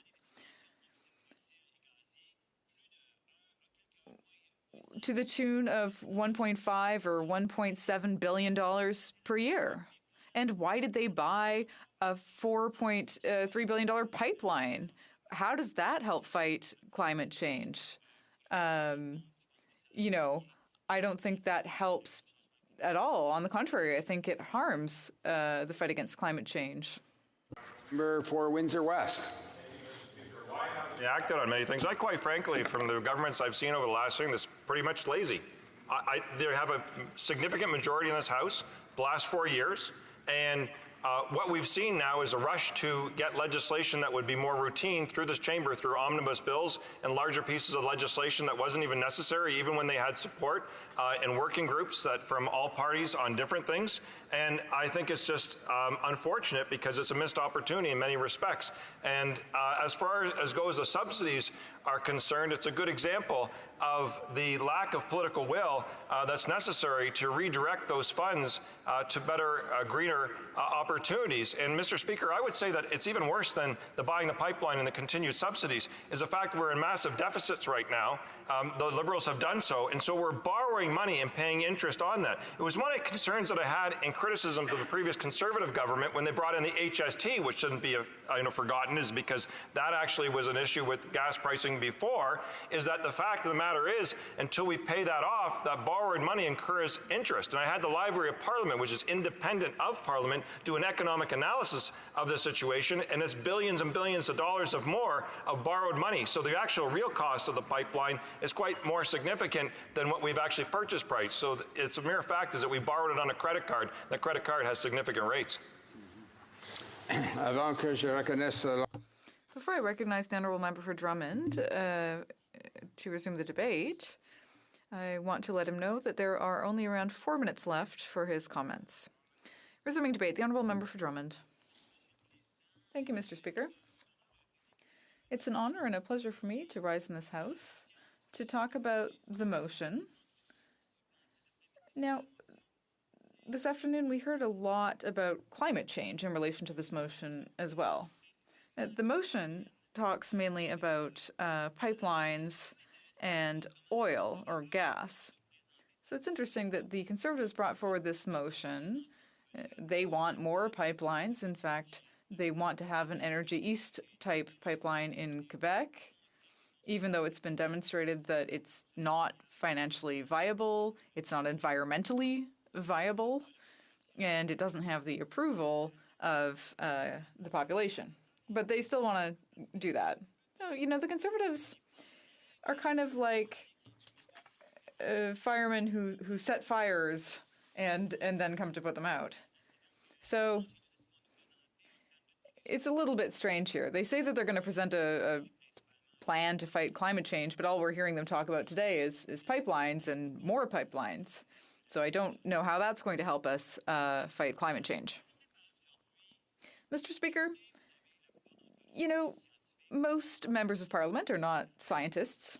A few are, but we're not all experts in climate change science. But there were studies revealed this year and recently concerning climate change. And we're not talking about 1 or 2 or 10 scientists. We're talking about hundreds of scientists around the world. And they say that we absolutely need to fight climate change if we don't want to end up in a disastrous situation. There was flooding again this year in Quebec, Ontario, and New Brunswick. And that, of course, shows us how important the effects of climate change can be. In Drummondville, there were various periods of freezing and thawing, which really created a lot of holes in the road, and it created a lot of difficult driving conditions. Now, what are scientists saying? They're saying the opposite of what the Conservatives are saying. They're saying the first thing we need to do is put a price on carbon. Not the way that the Liberals did, because the Liberals' plan is to omit the really large industrial emitters because it'll have an influence on the economy. But the whole point is to have an impact on the economy. We want to change the economy into a green economy, a low-emission economy. So everyone should pay a price on carbon, including large industrial pollutants. So that was the Liberals' mistake on that point. Now, the other thing that scientists say is that we need to integrate the oil and gas sector into climate policy. What did the Liberals do? They bought a pipeline for $4.3 billion, Mr. Speaker. That goes completely against the whole idea of fighting climate change. And they continue to subsidize pipelines to the tune of over $1 billion. It's 1.5 or 1.7 billion per year, more or less. And that's subsidies going to the fossil fuel sector. So they're really not helping. Now, scientists also say that we need ambitious targets. What do we have as far as targets are concerned? Well, we have targets that we're not even going to meet for hundreds of years. The Environment Commissioner has said that this doesn't make any sense. But even so, we have targets of 30% by 2030, and that won't even allow us to keep our commitments. Now, the Liberals went to Paris. They signed the agreement on behalf of all Canadians. But those targets won't even allow us to meet our Paris commitments, because to do so, we would have to have an emission of at least 45% by 2030. And so those very low targets that came in under Stephen Harper and that the Liberals have picked up again don't even allow for that. So for all those reasons, Mr. Speaker, I just want to say that it's not by having more pipelines that we will fight climate change. We need an ambitious plan like the one that the NDP is soon going to propose. Thank you. Alors, conformément à l'ordre adopté, It being 5:15 p.m., all questions are deemed put and the vote deferred until Wednesday, May 18th, 2019, at the expiry of oral questions. Our Parliamentary Secretary to the Government House Leader on his feet, perhaps on a point of interest to the House. Point of order, I would ask if you were to canvass the House, you'd likely find support, unanimous consent to call it 5:30 at this time so we could begin private members. Sorry. It's the pleasure of the House to see the clock at 5:30 p.m. Yes. Yes? Agreed and so ordered. The House will now proceed to the consideration of private members' business as listed on today's order paper. Orders of the day, ordre du jour. Orders of the day, private members' business, resuming consideration of motion M201, employment insurance, in the name of Mr. Eiking. Resuming debate, the honourable member for Elgin, Middlesex, London. Thank you, Mr. Speaker. It's always wonderful to see you in the chair, especially when we're talking about issues that really matter to constituents, because I know how much you care about these issues. Today I'll be speaking on Motion 201, and it's looking at an extension of employment insurance benefits for sickness. This is a really important study, and I'm very excited to see this motion put forward. As a constituency assistant for 11 years, there were many times that I was dealing with constituents that would come in, and unfortunately, they would have exhausted their employment insurance sickness benefits. And what I found many times was that there was a large gap between the time that they had applied for employment insurance and Canada Pension Plan disability. Canada Pension Plan, for many cases, would start, it's usually 4 months. But what would happen is many people didn't understand that they may be off for that period of time. So being able to have this study is going to be fantastic, because it's going to give us, as members of Parliament, time to look at some of these key issues.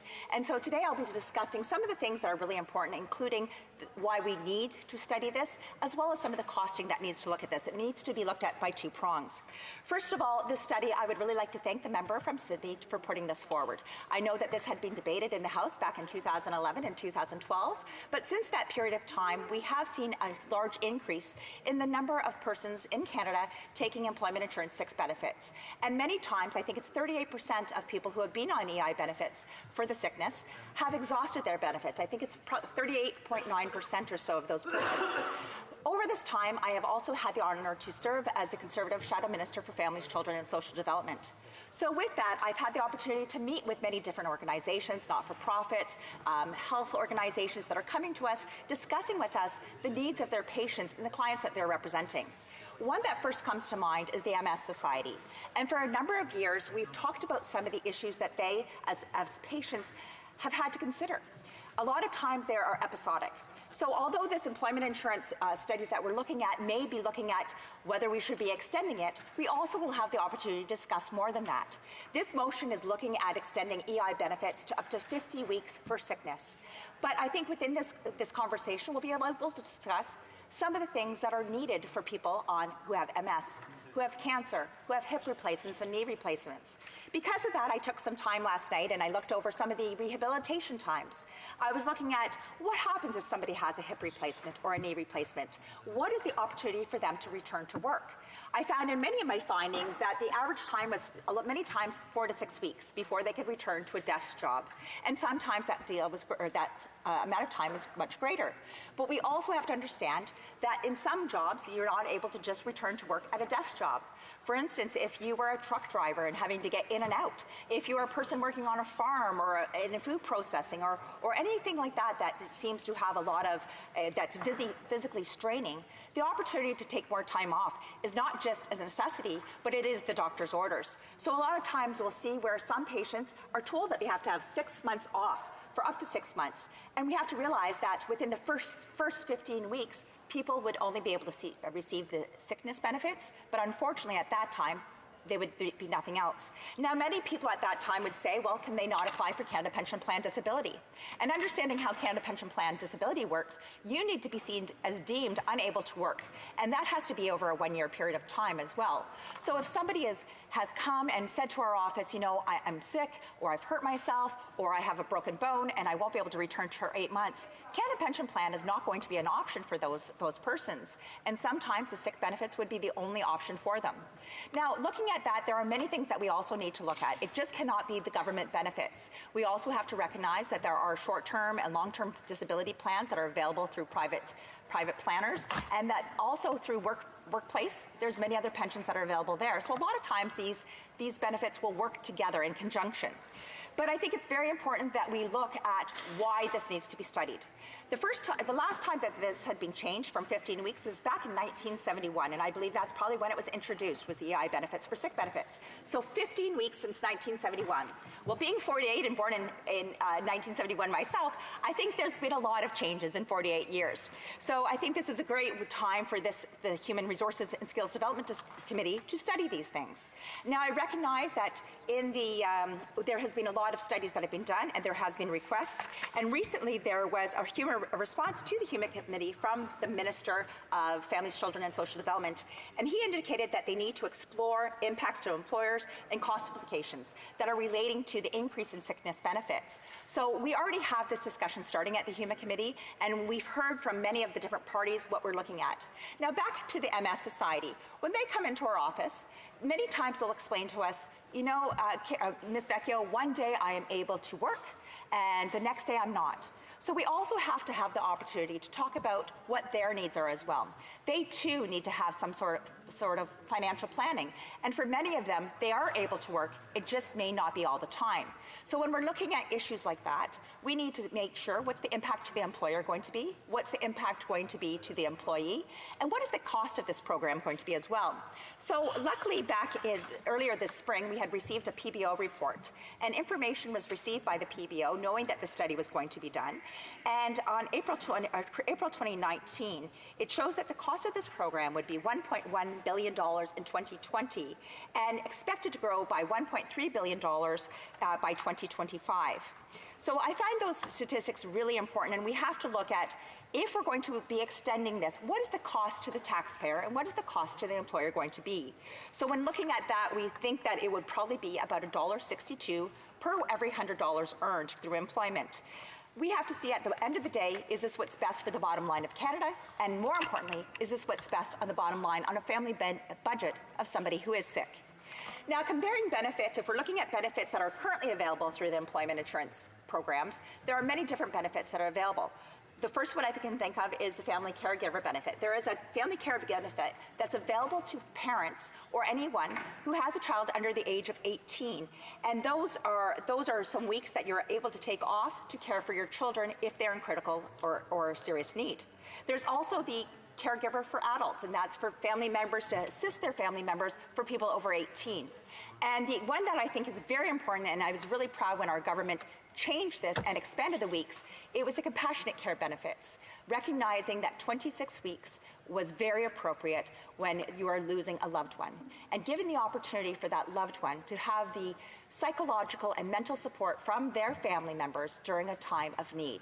So that 26 weeks is something that was set by the former government, and I think that is fantastic, especially at the end of life, knowing that your family can be there and making sure that benefits are available. Now, those benefits are in cooperation with the family, so the entire family can't take 26 weeks each, but what they're able to do is a combination of 26 weeks so that they can care for their loved ones.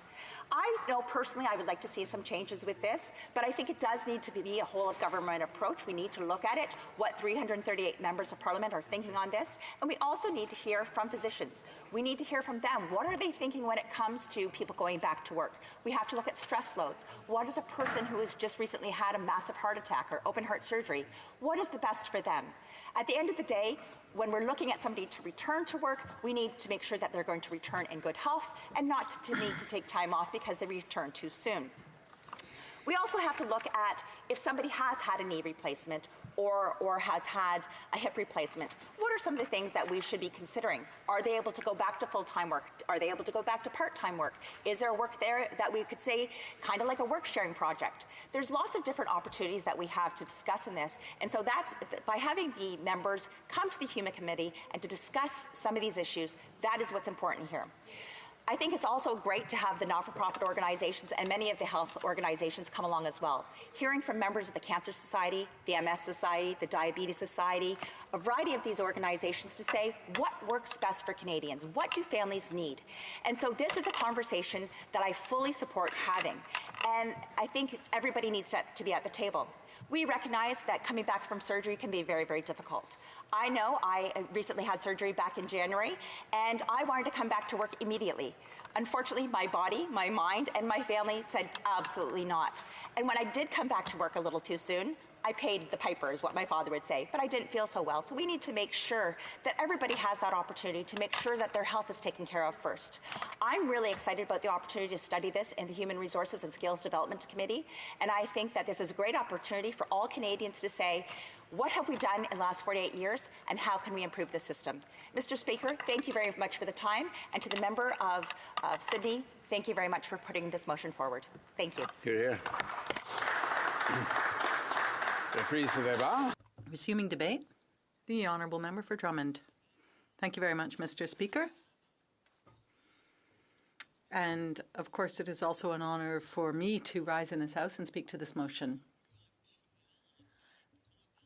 I'm a little ambivalent about this. I'm pleased to speak about it, but I'm also not pleased to have to speak about it. Pleased because we have to speak about the fact that 15 weeks of EI sick benefits is not enough, that it makes absolutely no sense.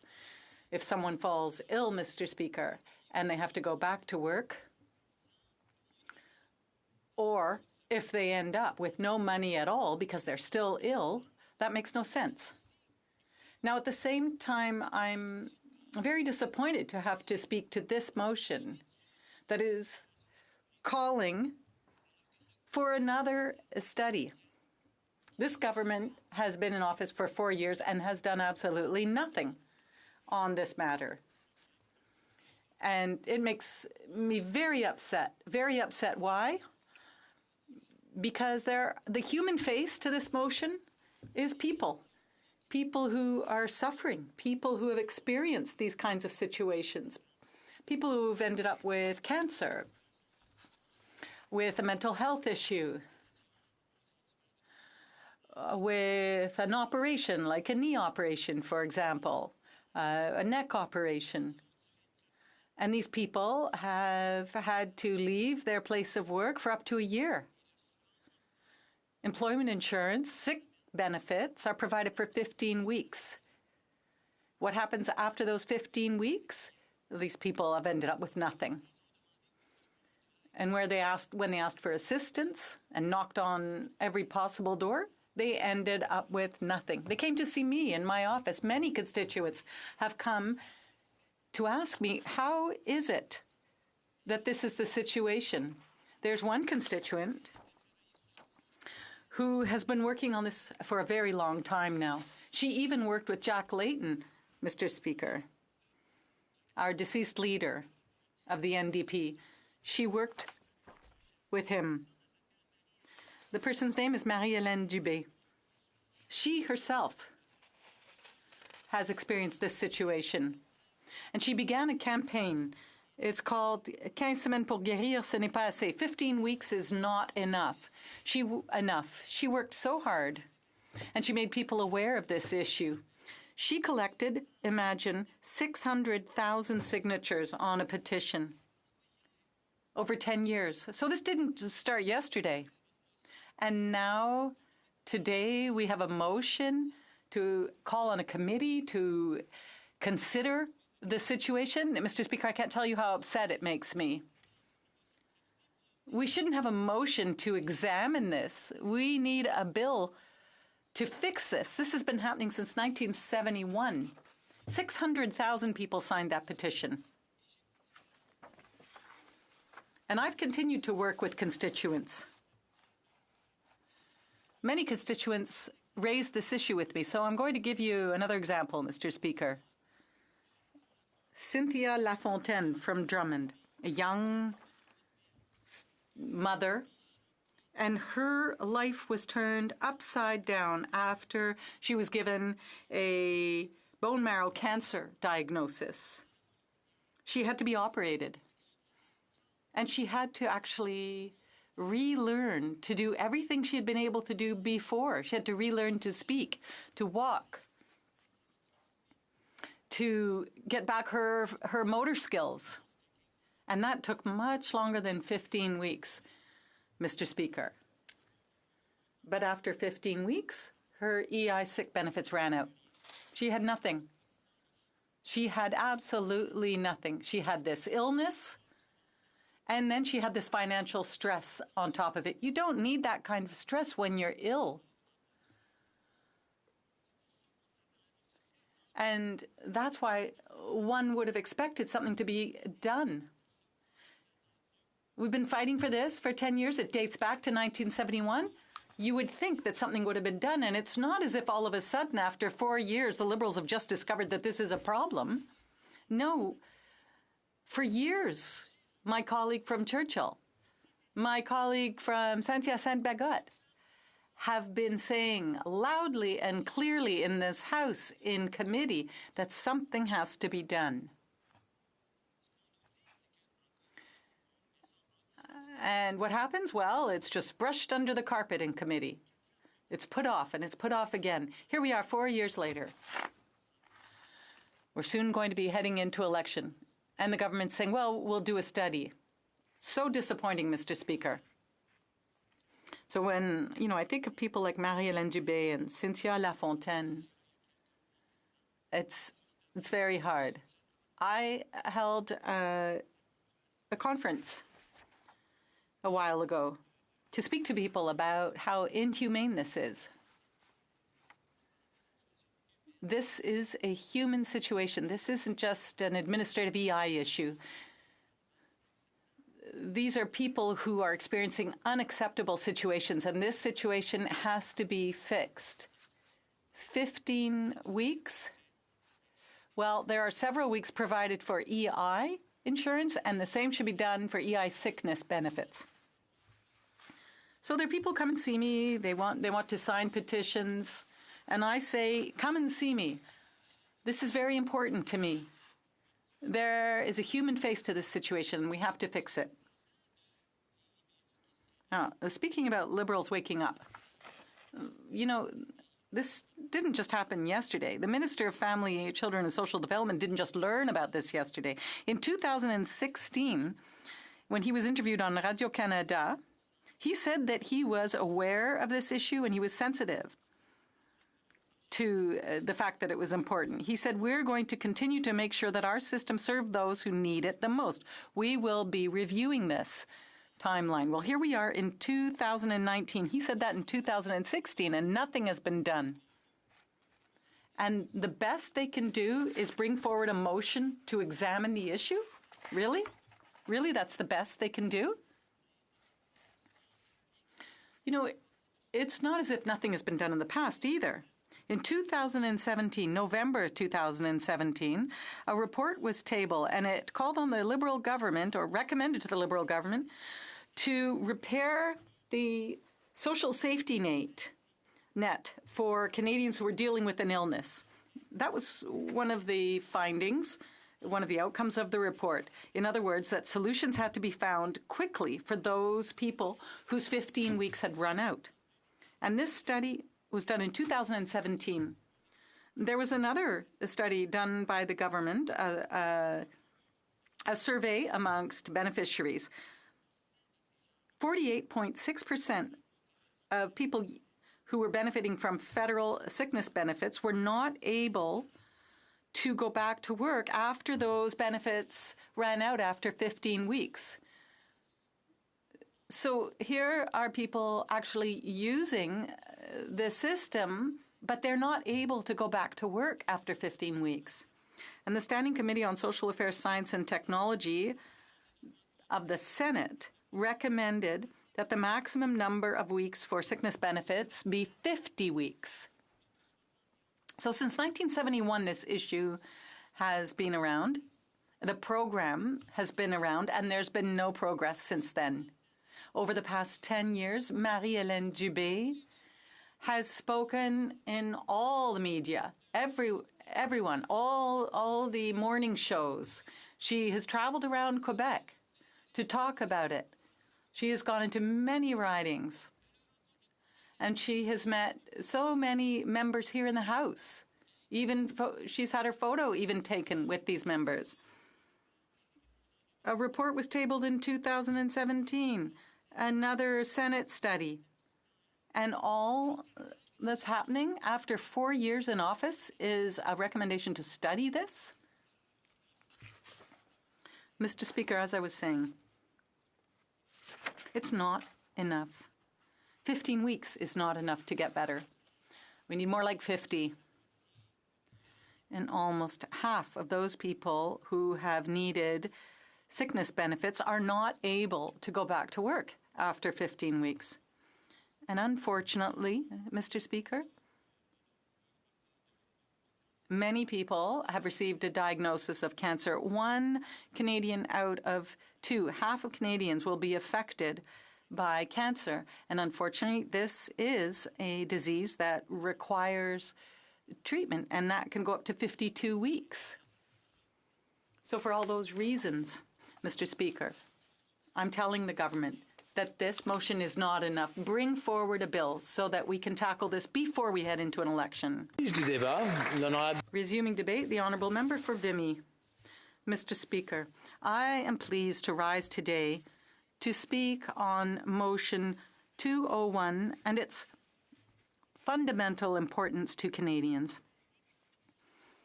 The motion is sponsored by my colleague, the honourable member for Signy Victoria, and I would like to congratulate him and thank him for his work. Canada has always striven to promote healthcare and its progression, but there is still a lot of work to be done in terms of the employment insurance to which all Canadian employees are entitled. According to Statistics Canada, 3 out of 5 Canadians over the age of 20 have a chronic disease, and 4 out of 5 Canadians are at risk of developing one. These chronic diseases include cancer and heart disease in particular. The most striking thing about these diseases is that although we currently consider them to be incurable, they are certainly treatable. This alarming finding would therefore suggest that measures are in place to treat sick people and promote their return to society once their treatment has ended. However, as the member for Sydney Victoria has pointed out, EI sick benefits are only paid for 15 weeks to eligible claimants. And the fact is that 15 weeks is not enough in most cases.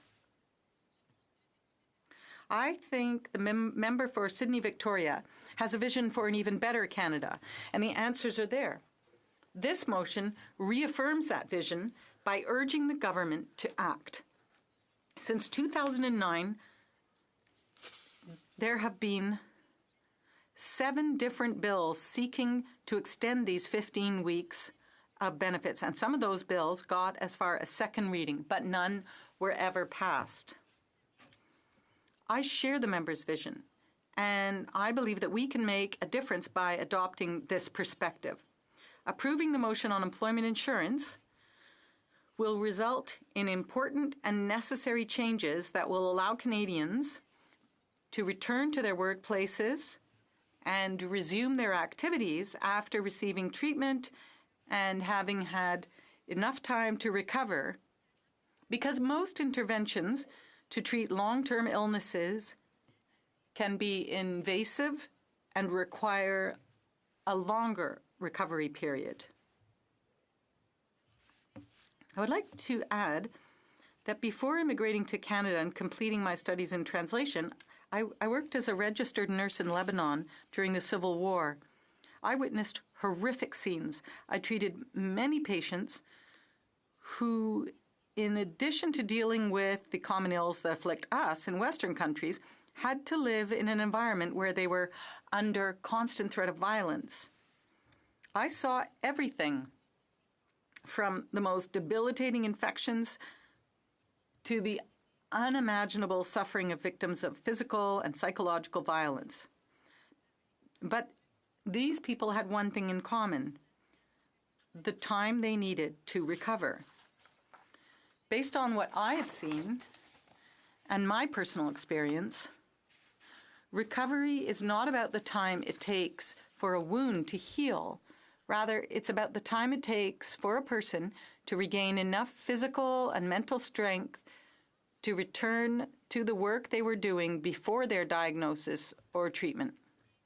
Frankly, I don't think 15 weeks is enough time to recover from treatments such as radiation therapy or chemotherapy.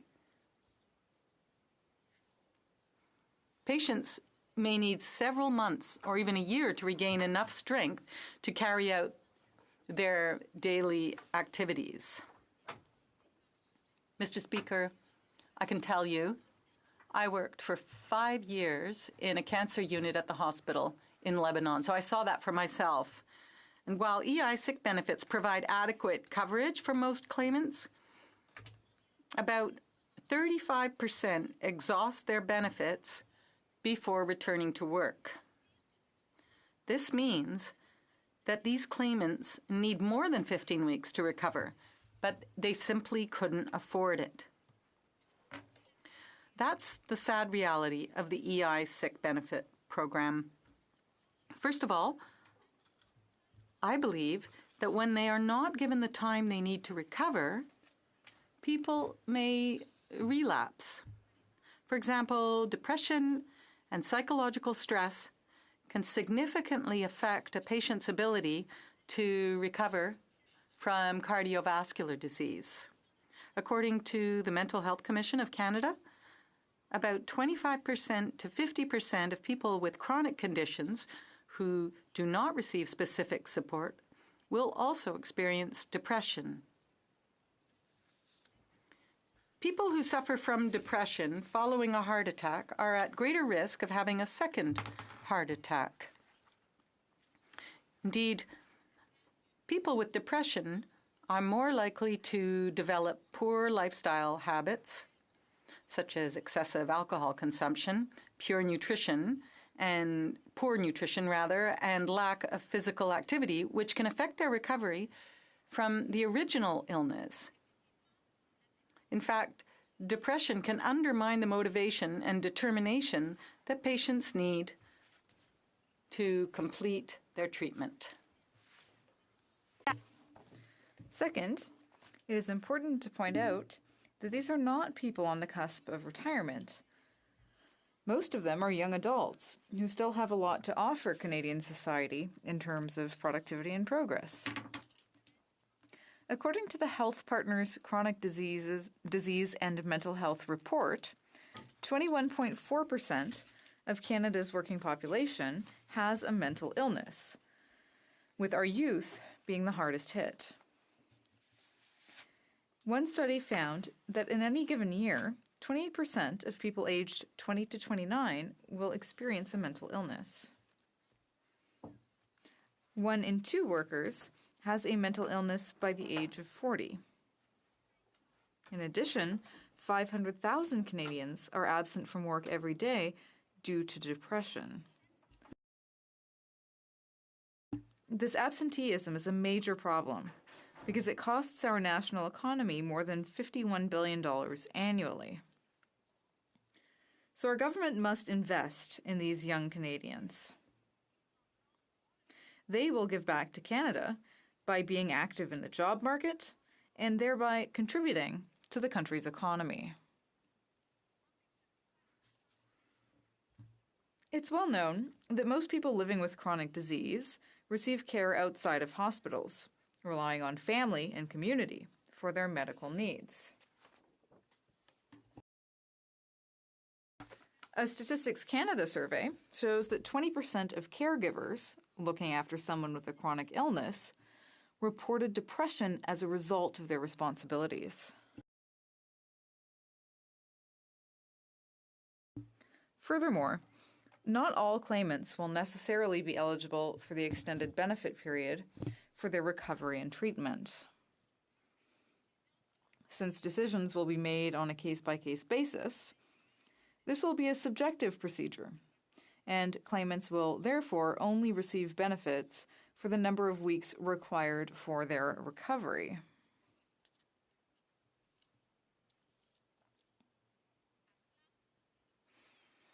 As such, the government's duty will be to provide the necessary assistance to patients and their families by extending the benefit period to enable patients to fully recover from their illness and not develop additional illnesses.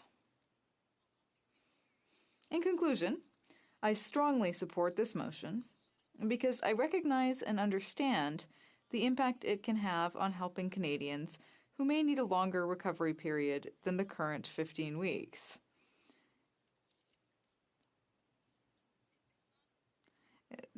These people may experience financial stress when they realize that there will be no more EI sick benefits if they take a longer period of leave. Mr. Speaker, Motion M201 calls on the Standing Committee of Human Resources, Skills and Social Development and the Status of Persons with Disabilities to examine the possibility and practicality of extending the maximum number of weeks of employment insurance sick benefits for those with long-term illnesses. It therefore seems obvious that Motion M201 must be allowed to continue. And imagine the relief of all those families who can only watch helplessly as their loved ones slowly fade away. This is not an unattainable goal, and it could be achieved more quickly than we think. After all, we have an obligation to help Canadians so that they, in turn, can contribute to productivity growth in Canada. Thank you, Mr. Speaker. Resuming debate, reprise du débat, the honourable member for Cowichan Langford. Thank you very much, Mr. Speaker. Very real pleasure to stand up and once again speak on behalf of my constituents, and I would like to thank the member for Sydney Victoria for bringing this motion before the House. I know his heart is in the right place when you read the motion, but I have to express my frustration and indeed the New Democratic Party's frustration at another half measure by his Liberal government. Because when it comes to the issue of employment insurance sickness benefits, this is not a new issue. This has been debated for several years over several parliaments, and we know that enacting such a measure in legislation would have a very real and tangible benefit for some of the most vulnerable Canadians in this country. And that is simply a fact, Mr. Speaker.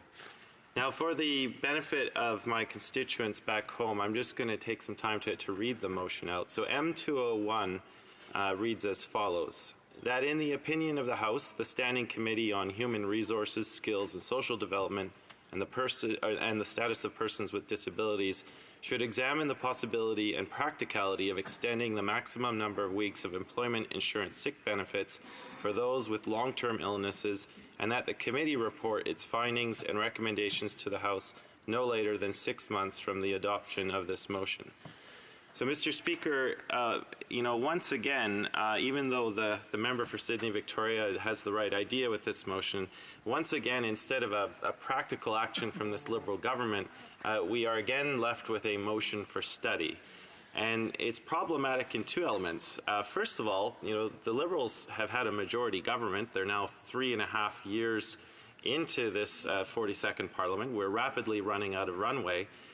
But that's two things. They have had the time to actually enact this measure. They have the numbers and the votes necessary to pass such a measure in legislation. But the very fact that M201 is coming before us, its final hour of debate right now, this 42nd Parliament is rapidly running out of runway. And so there's no realistic chance for this motion and for the Standing Committee to actually make the proper study and to have adequate amount of time to report its findings back to the House. Now, I'll touch back on my frustration with this matter in a little moment. I just want to highlight, why this is so important. So we know that with employment insurance benefits, or sickness benefits, they currently have a maximum payable of 15 weeks. And we know that about 4 out of 10 applicants are maxing out those benefits. So, 4 out of 10 people are reaching those 15 weeks, and that is all they're eligible for. And it's problematic because the next federal benefits that could conceivably come into play if your illness is quite a long duration is CPP disability. But CPP disability, you have to meet 2 requirements. Your physical or mental disability or illness has to be severe, and it has to be prolonged. It has to hit those 2 things. And I know from my days working as a caseworker and intervening on behalf of constituents that prolonged usually means a year or more. And so what I saw when I was working as a constituency assistant, and indeed what my office continues to see, is you have those constituents who have an illness that, may say, last in the range of 30 weeks or so. So they lose out on 15 weeks of sickness benefits, but they don't have the timeline necessary to go on to the next step. This causes an incredible amount of stress and frustration on the part of the person who's dealing with that health issue, which we know is not good in their recovery. And it's very problematic, Mr. Speaker. I got into politics because I was sick and tired of sitting across the table when I was doing casework and having people who were at their wits' end because either their benefits had run out or they couldn't find enough money to either pay the rent or put good quality food on the table. And you could link a lot of those issues going straight back to this place, the policies and the legislation enacted here in the House of Commons, or the lack thereof, I should say. And so with M201, that's one thing, if only this had been a private member's bill, we could have actually done something. And we most certainly do support extending EI benefits. And if the member for Sydney Victoria wanted a template, well, he needs to look no further than my colleague from Port Moody Coquitlam, who in this 42nd Parliament, sitting at first reading, has Bill C-288, which will amend the Employment Insurance Act to provide for up to 50 weeks of benefits for a person who's suffering through health issues. Now, yes, that will probably add some cost, but I think the thing about health issues is no one knows when they're going to get sick. No one knows when these kind of health problems can arise. But boy, do you appreciate the safety nets that is there when you need it. And I just think that, not everyone is going to need the 50 weeks, but to have that kind of peace of mind knowing that, you could potentially go up to 50 weeks if you need it. And of course, you do need to submit the proper medical documentation showing that you're still eligible along the way. But, this is not just in this Parliament. And we have C-288 here in the 42nd Parliament, but my colleague from Port Moody Coquitlam had a similar bill in the previous Parliament, the 41st. Former Member of Parliament Don Black of the NDP had it in the 40th Parliament and in the 39th Parliament. So there are numerous examples of not only New Democrats, but I believe there were a number of Liberal and Bloc Québécois members of Parliament who all tackled this issue. And we know from a recent petition by Marie-Hélène Dubé, she had a petition that collected 600,000 signatures. So the will is there. The obvious sense of it is there. And we have numerous examples in previous parliaments. But again, all we have before us, Mr. Speaker, is a motion to direct it to a committee for further study. When this government has all the tools at its disposal, a commanding presence in the legislature, and I would argue that amending this part of the EI Act is probably the lowest of the low-hanging fruit. As I said in the beginning, think of the number of benefits you could extend to people just through that one measure, when 4 out of 10 Canadians are already maxing it out. So what I will say, Mr. Speaker, is that I will be voting in favor of this motion, of M201. But I want it clearly understood that, a golden opportunity was missed yet again, especially with a majority government. And I just really want to convey, again, my frustration and that of my parties to the constituents back home. They know I have been raising issues on employment insurance for quite some time. I have, as all MPs do, an active case file. There are constituents right now in my riding who are seeing their EI sickness benefits cut off at 15 weeks. Some of them have tried to go back to work, which has made them even sicker. And the stress and the strain of that is just something I don't know why we haven't taken the time to tackle just yet. So I want that frustration to be clearly underlined, Mr. Speaker, and I certainly hope that the member for Sydney Victoria and his colleagues are listening, because, you know, we could have gotten this done, but we certainly don't have a lot of time left in this 42nd Parliament. So, again, Mr. Speaker, I appreciate this time to be able to rise in this place and give my thoughts in the matter, and with that, I'll conclude. Thank you. Resuming debate. Reprise du débat. Resuming debate. The honourable member for Sydney Victoria has the right to reply. Well, thank you, Mr. Speaker, and I thank all the MPs who've come into this chamber this evening to speak on this motion, to support this motion, and not only this evening, but previous times we had debate in this House on this motion, this very important motion, and the support we have. And I really want to, because this may be my last time speaking on this motion, to thank the different organizations that helped us along the way to get where we're at today. I speak of the Heart and Stroke Foundation, the Canadian Cancer Society, the MS Society, many who've helped put this together and helped stuck with us all the way through to show the many examples that they're facing with the people that they represent. And I also got, Mr. Speaker, I got to thank my staff.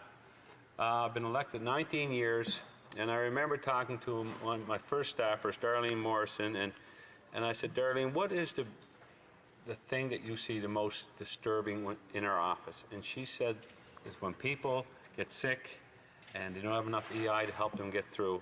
And that's where our journey started, was back with Darlene told me that. And the rest of my staff along the way over the 19 years, we've been keeping at this. So we had a private members bill in this House before on it, and we're not giving up, and I'm glad our colleagues are moving this forward.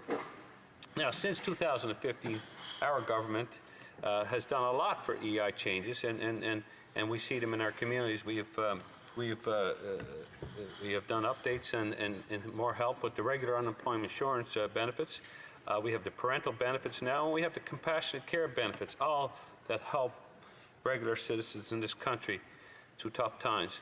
But the problem of it, like I said, is that sickness benefits have thus far not been targeted with any major changes. And that's leaving it as the only one that's not received a makeover. And sickness benefits have remained for 15 weeks. That's all people are getting. And this hasn't changed, like it was mentioned from my colleague there, since 1971. I guess that's when the EI system came into place. Now, our region alone, in Atlantic region, like, you need 600 insurable hours to qualify for sickness benefits. But turn around, you could work for 420 hours just working, and you can get unemployment insurance for 26 weeks. So there's just that balance is not there. And the other thing is very important, and it's been recognized by my other colleagues, is that so when somebody gets an illness, let's say they get prostate cancer, breast cancer, and they're diagnosed, and so the doctor sets them up for treatment. The treatment starts, probably takes 10, 15 weeks before they even start their treatment. And so all of a sudden they're 10, 15 weeks in, they're just starting their treatment. Guess what? No money's coming in. A lot of people, there's just a payment away with their cars and their homes. They're in jeopardy. Their assets are in jeopardy. And not only that, and it was mentioned by some of my colleagues, the stress of those people at that moment, not being able to make their payments and bills, is putting, and doctors will all tell you that the recovery, it's really impeding their recovery when they're under that stress, plus getting their bodies going through enough with the treatments. So it seems that every person who is approved for sick EI gets their full 15 weeks. And that's why the committee, this has to be looked at, because, you get the same 15 weeks, whether you have a, broken bone, stress, or cancer. So there should be a real makeover of looking at what weeks should apply to what kind of illnesses. Perhaps weeks approved should be tailored to a doctor's recommendation and severity of the illness or injury. For example, a person with a broken leg may only need 8 weeks. Maybe a person with cancer needs 30 weeks. And that all makes sense. So many people are being forced to return to work when they're not well. And that's the other problem. And it's causing increased stress and further contributing to their illness. Many of my constituents, and I hear my colleagues talking about their, one more minute, have talked about this serious situation. So we have to do some changes here. We have to look at this. We have to study it. This was done in the 70s. In the 70s, people died of cancer, stroke. Most of them died. Well, they're not dying now. We have better medicines. We have better medical system. So we can help them get through this. They become productive citizens. Other countries are helping them do it. It's an economic benefit to have these people getting back to the workforce. So, Mr. Speaker, a healthy nation is a good working nation. And I hope my colleagues in this House will support my motion this evening and when it comes to the vote. The question is as follows. Mr. Eiking, seconded by Mr. Sampson, moved that in the opinion of the House, the Standing Committee on Human Resources, Skills and Social Development and the Status of Persons with Disabilities should examine the possibility and practicality of extending the maximum number of weeks of employment insurance sick benefits for those with long-term illnesses, and that the committee report its findings and recommendations to the House no later than 6 months from the adoption of the motion. Is it the pleasure of the House to adopt the motion? Yes. Yes. Did you hear any of these? Okay. Very good. Pursuant to Standing Order 93, I declare the motion carried.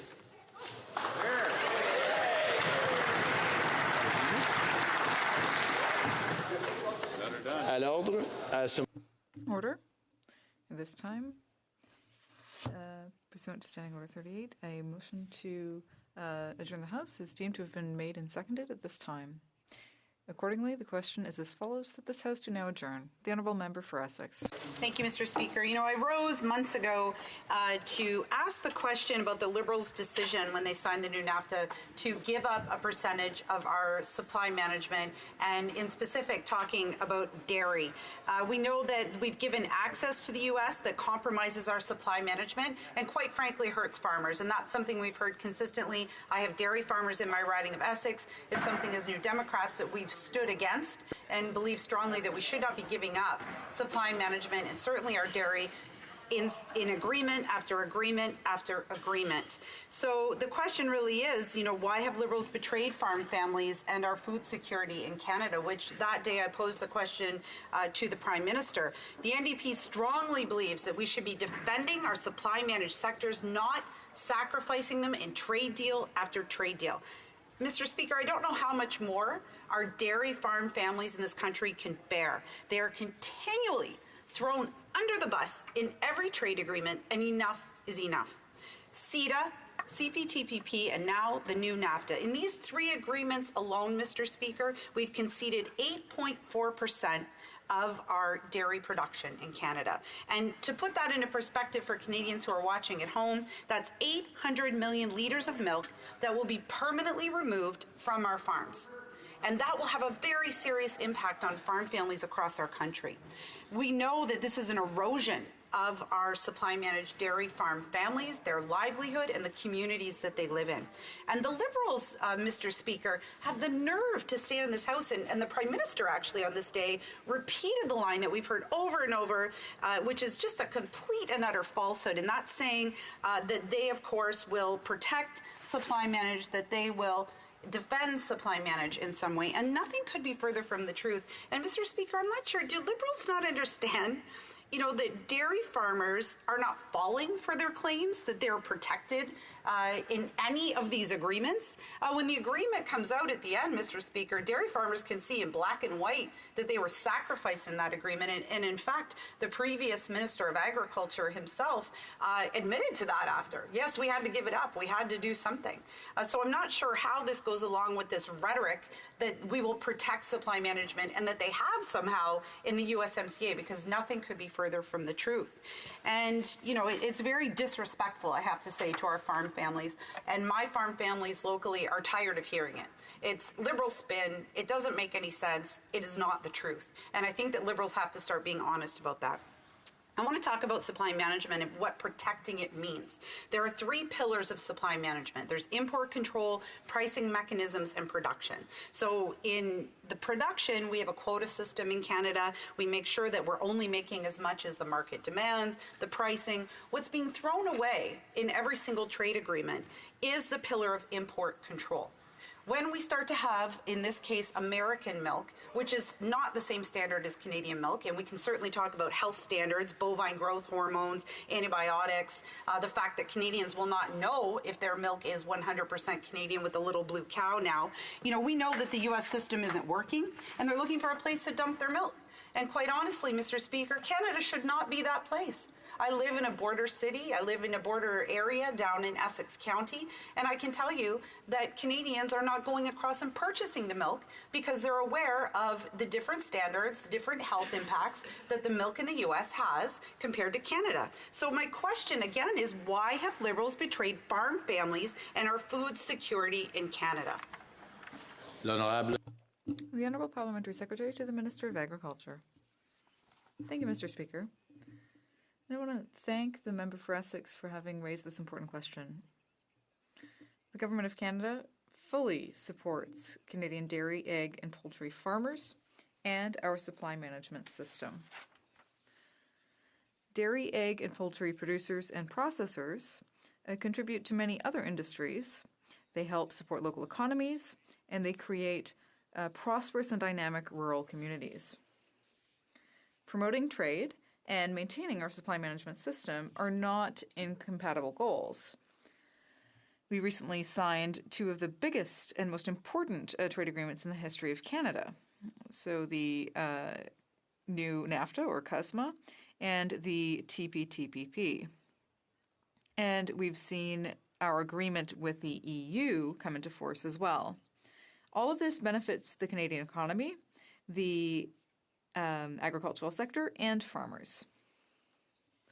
We did this while protecting the supply management system. Mr. Speaker, the United States tried to dismantle this system, but we managed to preserve it. We protected and defended it. CUSMA maintains the three pillars of supply management: production, pricing, and import controls. The provisions on transparency are a shared aspect of free trade agreements, and they do not in any way compromise Canadian sovereignty, nor do they interfere with Canada's ability to change dairy classifications if we deem fit. These provisions are not unilateral.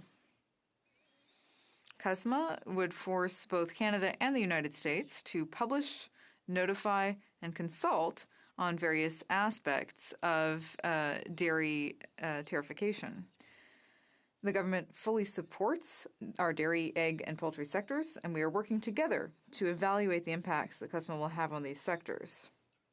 In order to mitigate the impacts of freer access to the dairy market, as well as the egg and poultry markets, we have repeatedly said that we will fully and fairly compensate all of those who are affected by CUSMA. To that end, the government recently struck working groups with dairy, egg, and poultry farmers, where we will discuss these new trade agreements and work together to develop strategies to help farmers adapt, innovate, and remain competitive. Thank you, Mr. Speaker. Member for Essex. Mr. Speaker, again with these ridiculous Liberal talking points, talking about fully supporting supply management, nothing could be further from the truth, and that's insulting to farm families who are getting in touch with me every single week, because that's not the truth.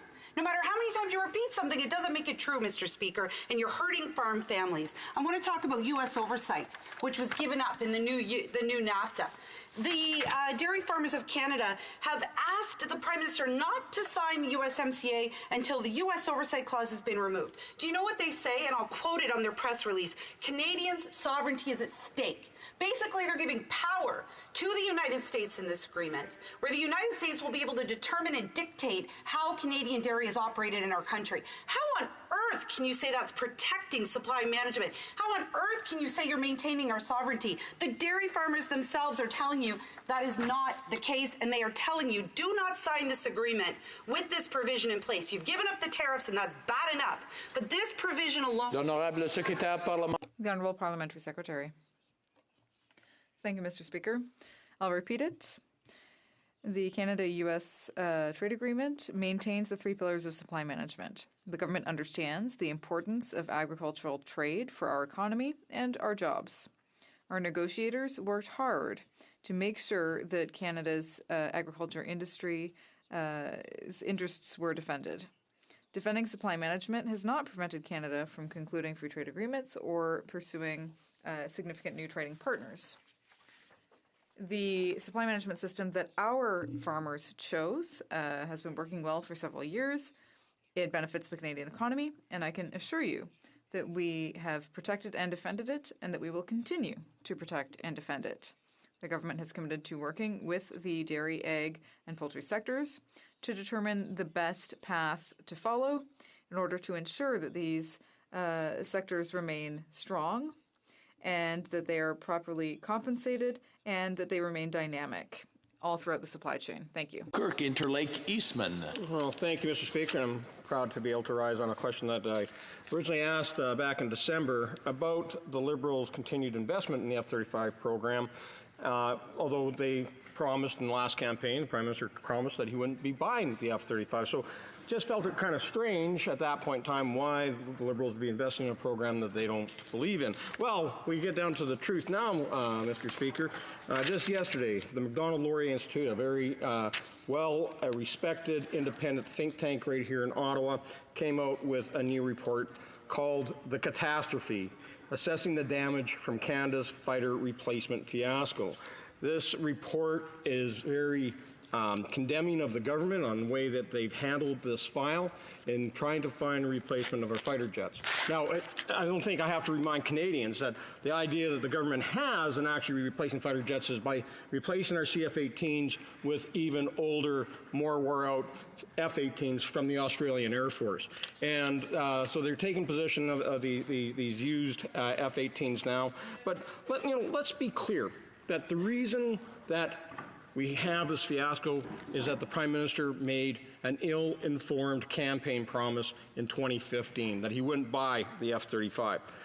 And that every move that they've made since then on replacing our aging CF-18 fighter fleet is about covering up for that promise, that they are going to have a heck of a time fulfilling, especially if they actually ran an open, fair, and transparent competition. Well, we know that this competition is not transparent because everybody's got lifetime gag orders on them, and we know it's not fair based upon this report, that it is fixed against some of the competitors in the potential competition. So it's clear that the Liberal government, that the Prime Minister himself, with the assistance of the Minister of National Defence, has placed the partisan interests of the Liberal Party of Canada ahead of our national interests as a nation in protecting our sovereignty. It has eroded the respect that we used to have on the world stage, and in particular, it's undermined our defense partnership with our strongest ally and neighbor, the United States. Now, throughout our time as government, we stood up for the Canadian Armed Forces. But morale within the Canadian Armed Forces is at the lowest levels we have ever seen. They're voting with their feet. Pilots and air crew, aircraft technicians are leaving in droves, all because they have lost confidence in the Liberal government. So we know that as a Conservative Party that we will go and select the right fighter jet in an expedited amount of time when we form government this fall. And we know that we will restore our relationships with our defense partners, especially the United States through NORAD. We will not waste billions of taxpayers' dollars on old fighter jets. We will not continue on with that Liberal tradition of buying used and old wore-out equipment as they have done in the past and they are doing right now. And we will make sure that we are the true North, strong and free. The Honourable Parliamentary Secretary to the Minister of Defence. Thank you very much, Mr. Speaker, and I'd like to thank my colleague for his remarks. Mr. Speaker, I know my colleague likes to blame our government for all the ills of the world, but I'm just going to step back in time for the sake of Canadians tonight and remind him of the good things that we have done and the bad things that happened under the Harper government. As you know, our government has always been very clear. A modern fighter jet fleet is essential to defending Canada and Canadian sovereignty. And that's why we have launched an open and transparent competition to acquire 88 fighter jets and replace the aging CF-18 fleet. This is something the Conservatives could not get done in 10 years. This competition will ensure that we get the right aircraft at the right price while creating job opportunities for Canada's middle class and those working hard to join it. Now, let's go back in the past. The Harper Conservatives sole sourced almost every major military procurement and yet still failed to deliver for our military. What's their record? Well, here it is. The Parliamentary Budget Officer report stated that the estimate was almost double the government's estimate of the modern fighter purchase. A previous Auditor General report found the Conservatives keeping two sets of numbers, one internal and one for Canadians. And my colleague is on the moral high ground tonight. A decade later, still no future fighter for the Air Force. So I think rather than try and teach us a lesson, our colleague should look at what we're doing, look at the process we have, and acknowledge that our military members are happy that they finally have a government that cares about them. Our government is providing the Royal Canadian Air Force with the critical equipment it needs to be fully operational now and in the future, and that's why we're launching an open and transparent competition to purchase 88 new fighter jets. As you know, Mr. Speaker, the Conservatives only aimed to buy 66, but they couldn't deliver one in 10 years. In the meantime, Canada continues to be a member of the Joint Strike Fighter Program, which will allow companies in Canada to secure $1.5 billion in contracts and give us the option to buy aircraft through the program should the F-35 be successful in the competitive process for the future fleet. Earlier this fall, another Auditor General's report confirmed what Canadians have always known, that the Harper Conservatives mismanaged the Jets file and misled Canadians for more than a decade. This report also confirms the existence of a capability gap, which started under the Harper Conservatives once again. So unlike them, we will not compromise our ability to meet our NATO and NORAD commitments, and that's exactly why we've been working with Australia to purchase fighter aircraft to bolster our fleet until the permanent replacement for our CF-18s is operational. As you know, they've arrived. Soon more are forthcoming. And we have had to do this because of the lack of action and the fiascos under the Conservative government. We are going to make sure that the Canadian Air Force has what it needs and the planes that it needs to continue its military operations. Lake Eastman. Well, Mr. Speaker, I'm not going to take any lessons from these Liberals. You know, the PBO report that came out this spring actually showed that the Australian fighter jet program is actually going to cost us 22% more. Because why? The Liberals are running two sets of books. The report that just came out from Macdonald-Laurier Institute actually has a redacted copy of the original Auditor General's report from last fall that recommended that national defense should not purchase interim aircraft. It's right there. They took it out. More condemnation. And they talk that they are part of the Joint Strike Fighter Program when there's two letters from the Pentagon and the U.S. Department of Defense saying that jobs are at risk here in Canada because Canada hasn't been following the rules under the Memorandum of Understanding between all 9 partner nations. Already, 900 direct jobs have been created, $1.35 billion in benefits from the Joint Strike Fighter Program, 9,000 indirect jobs, and the Liberals are going to squander it all for partisan purposes and not in Canada's national interest. The Honourable Parliamentary Secretary. Mr. Speaker, thank you very much. I know that the truth is hard to hear for my colleague, but we launched an open and transparent competition in order to replace the jets, not 66, 88. And this is something, as I've already pointed out, that the Conservatives could not get done in 10 years. Their record is of 2 Auditor General reports stating that the Harper Conservatives mismanaged the file for over a decade without obtaining new fighter jets for our Air Force. So imagine, we're talking about transparency, 2 sets of numbers, one for the public and one internal. I don't think you can talk about I don't think we can talk about transparency on the part of the Conservatives. Because of the competition we launched, we'll get the right aircraft at the right price while creating job opportunities for Canada's middle class.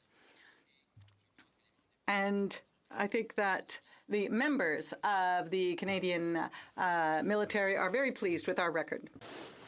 Thank you, Mr. Speaker. Back in December, I'd asked about restoring Via passenger rail service between Winnipeg, Regina, and Calgary. In response, the Minister of Transport tried to reassure me that Via Rail does pass through Saskatchewan. And, Mr. Speaker, he must have been referring to the quite limited Via Rail service that exists to Saskatoon. But I want to make the distinction between Regina and Saskatoon clear to the Parliamentary Secretary because that did seem to be a point of confusion for the Minister. My question was about restoring passenger service on the Southern Prairie line from Winnipeg to Regina to Calgary. Mr. Speaker, one of the original purposes of our Canadian Confederation was to build a railway across the prairies to the Pacific coast. So it's somewhat ironic that today we don't have passenger rail service on the southern part of the prairies. Now, of course, the motivation behind my question was not simply to achieve that historic goal. I think in the present day we need to recognize the importance of providing accessible transportation options to people and also to provide transportation options that are environmentally friendly. We had a whole debate in this House for most of today about an opposition motion regarding the price of gasoline. And a lot of the argument comes down to whether a higher gasoline price will motivate consumers to drive less. Well, a key part of that question is whether people have concrete alternatives to driving. And, Mr. Speaker, on the southern prairies, people don't. The Saskatchewan Transportation Company and Greyhound have both withdrawn intercity bus service, and as I mentioned, there is no Via Rail service in the southern part of the prairies. So people really don't have much of an option other than to drive or to fly. So you have people without the means to travel for important purposes, and the people who do have the means to travel don't have much choice but to use these more polluting means of transport. So, Mr. Speaker, I think that is part of the major rationale for wanting to restore Via Rail service on the southern prairies. Now, I'm sure that one of the questions is, how much would that cost? Is it feasible? Is this a realistic proposal? So I took a look at Via Rail's 2017 annual report, the most recent annual report available, and what it shows is that the subsidy per passenger mile in Western Canada, in other words, the long-haul travel from Toronto to Vancouver, is about 32 cents, which is quite similar to the subsidy of 28 cents per passenger mile across Via Rail's entire system.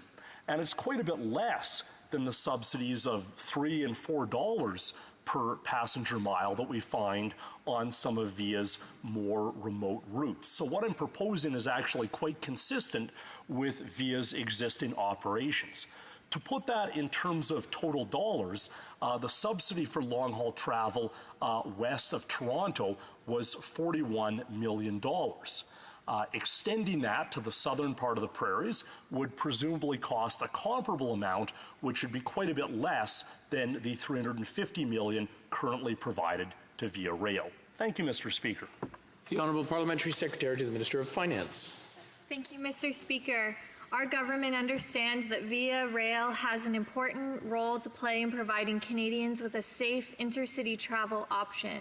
It does so across a vast network that spans from Halifax to Vancouver. Via's Western Transcontinental Service, the Canadian, crosses the Prairie provinces on its route from Toronto to Vancouver, serving many communities along the way. Our government recognizes the importance of this service to the people who use it and the role it plays in connecting our country. We also recognize that for some communities, for example, Churchill, Manitoba, passenger rail is the only viable option for connecting to other communities. This is why when service to Churchill was cut off, we knew we needed to act to have it restored, and now passenger rail service has returned to the community. While it serves an important role, passenger rail is just one of the many ways that Canadians travel between communities. In a country as vast and spread out as Canada, it is inevitable that passenger rail networks will not reach all communities. For decades, many Canadians have relied on intercity bus services to get them where they need to go. The withdrawal of Greyhound from nearly all of Western Canada and Northern Ontario in October 2018 was and continues to be a big loss for Canadian travelers, especially Canadians living in rural and remote areas. Our government recognizes the seriousness of this issue, and while we are encouraged that several operators have stepped up in order to pick up the former Greyhound routes, gaps in service still remain. This is why on October 31st, we announced our willingness to partner with the affected provinces to fill service gaps on a temporary and cost-shared basis. Federal money is on the table, and the member opposite's provincial Conservative government is refusing to use it to help the people of Saskatchewan. In terms of Indigenous transportation needs, we also committed to supporting Indigenous peoples and providing vital transportation services to their communities. Over the next year, we will continue collaborating with the provinces and territories to develop innovative, longer-term solutions to address the intercity surface transportation needs of Canadians. Together, we're aiming to ensure that our passenger transportation system is safe, efficient, and provides excellent service. Thank you, Mr. Speaker. Honourable Member for Regina Louvain. Well, thank you, Mr. Speaker, and I'll begin by agreeing with the Parliamentary Secretary that it is quite disappointing that the Government of Saskatchewan did not take up the funding that the Government of Canada offered to try to restore some intercity bus service. However, Mr. Speaker, the federal government does not simply need to wait for the province to agree to cost-share bus service. The federal government could, on its own, restore passenger rail service on the southern prairies. I thought it was interesting that the Parliamentary Secretary began by mentioning that Via Rail is needed to provide a transport option to Canadians. I want to reiterate that option does not exist on the southern prairies. It's impossible to travel from Winnipeg to Regina to Calgary by train. The Parliamentary Secretary mentioned all the money the government spent restoring passenger rail service to Churchill, Manitoba. That's a good thing, but it would be far more economical to restore that same service on the southern prairies. Thank you. The Honourable Parliamentary Secretary. Thank you, Mr. Speaker.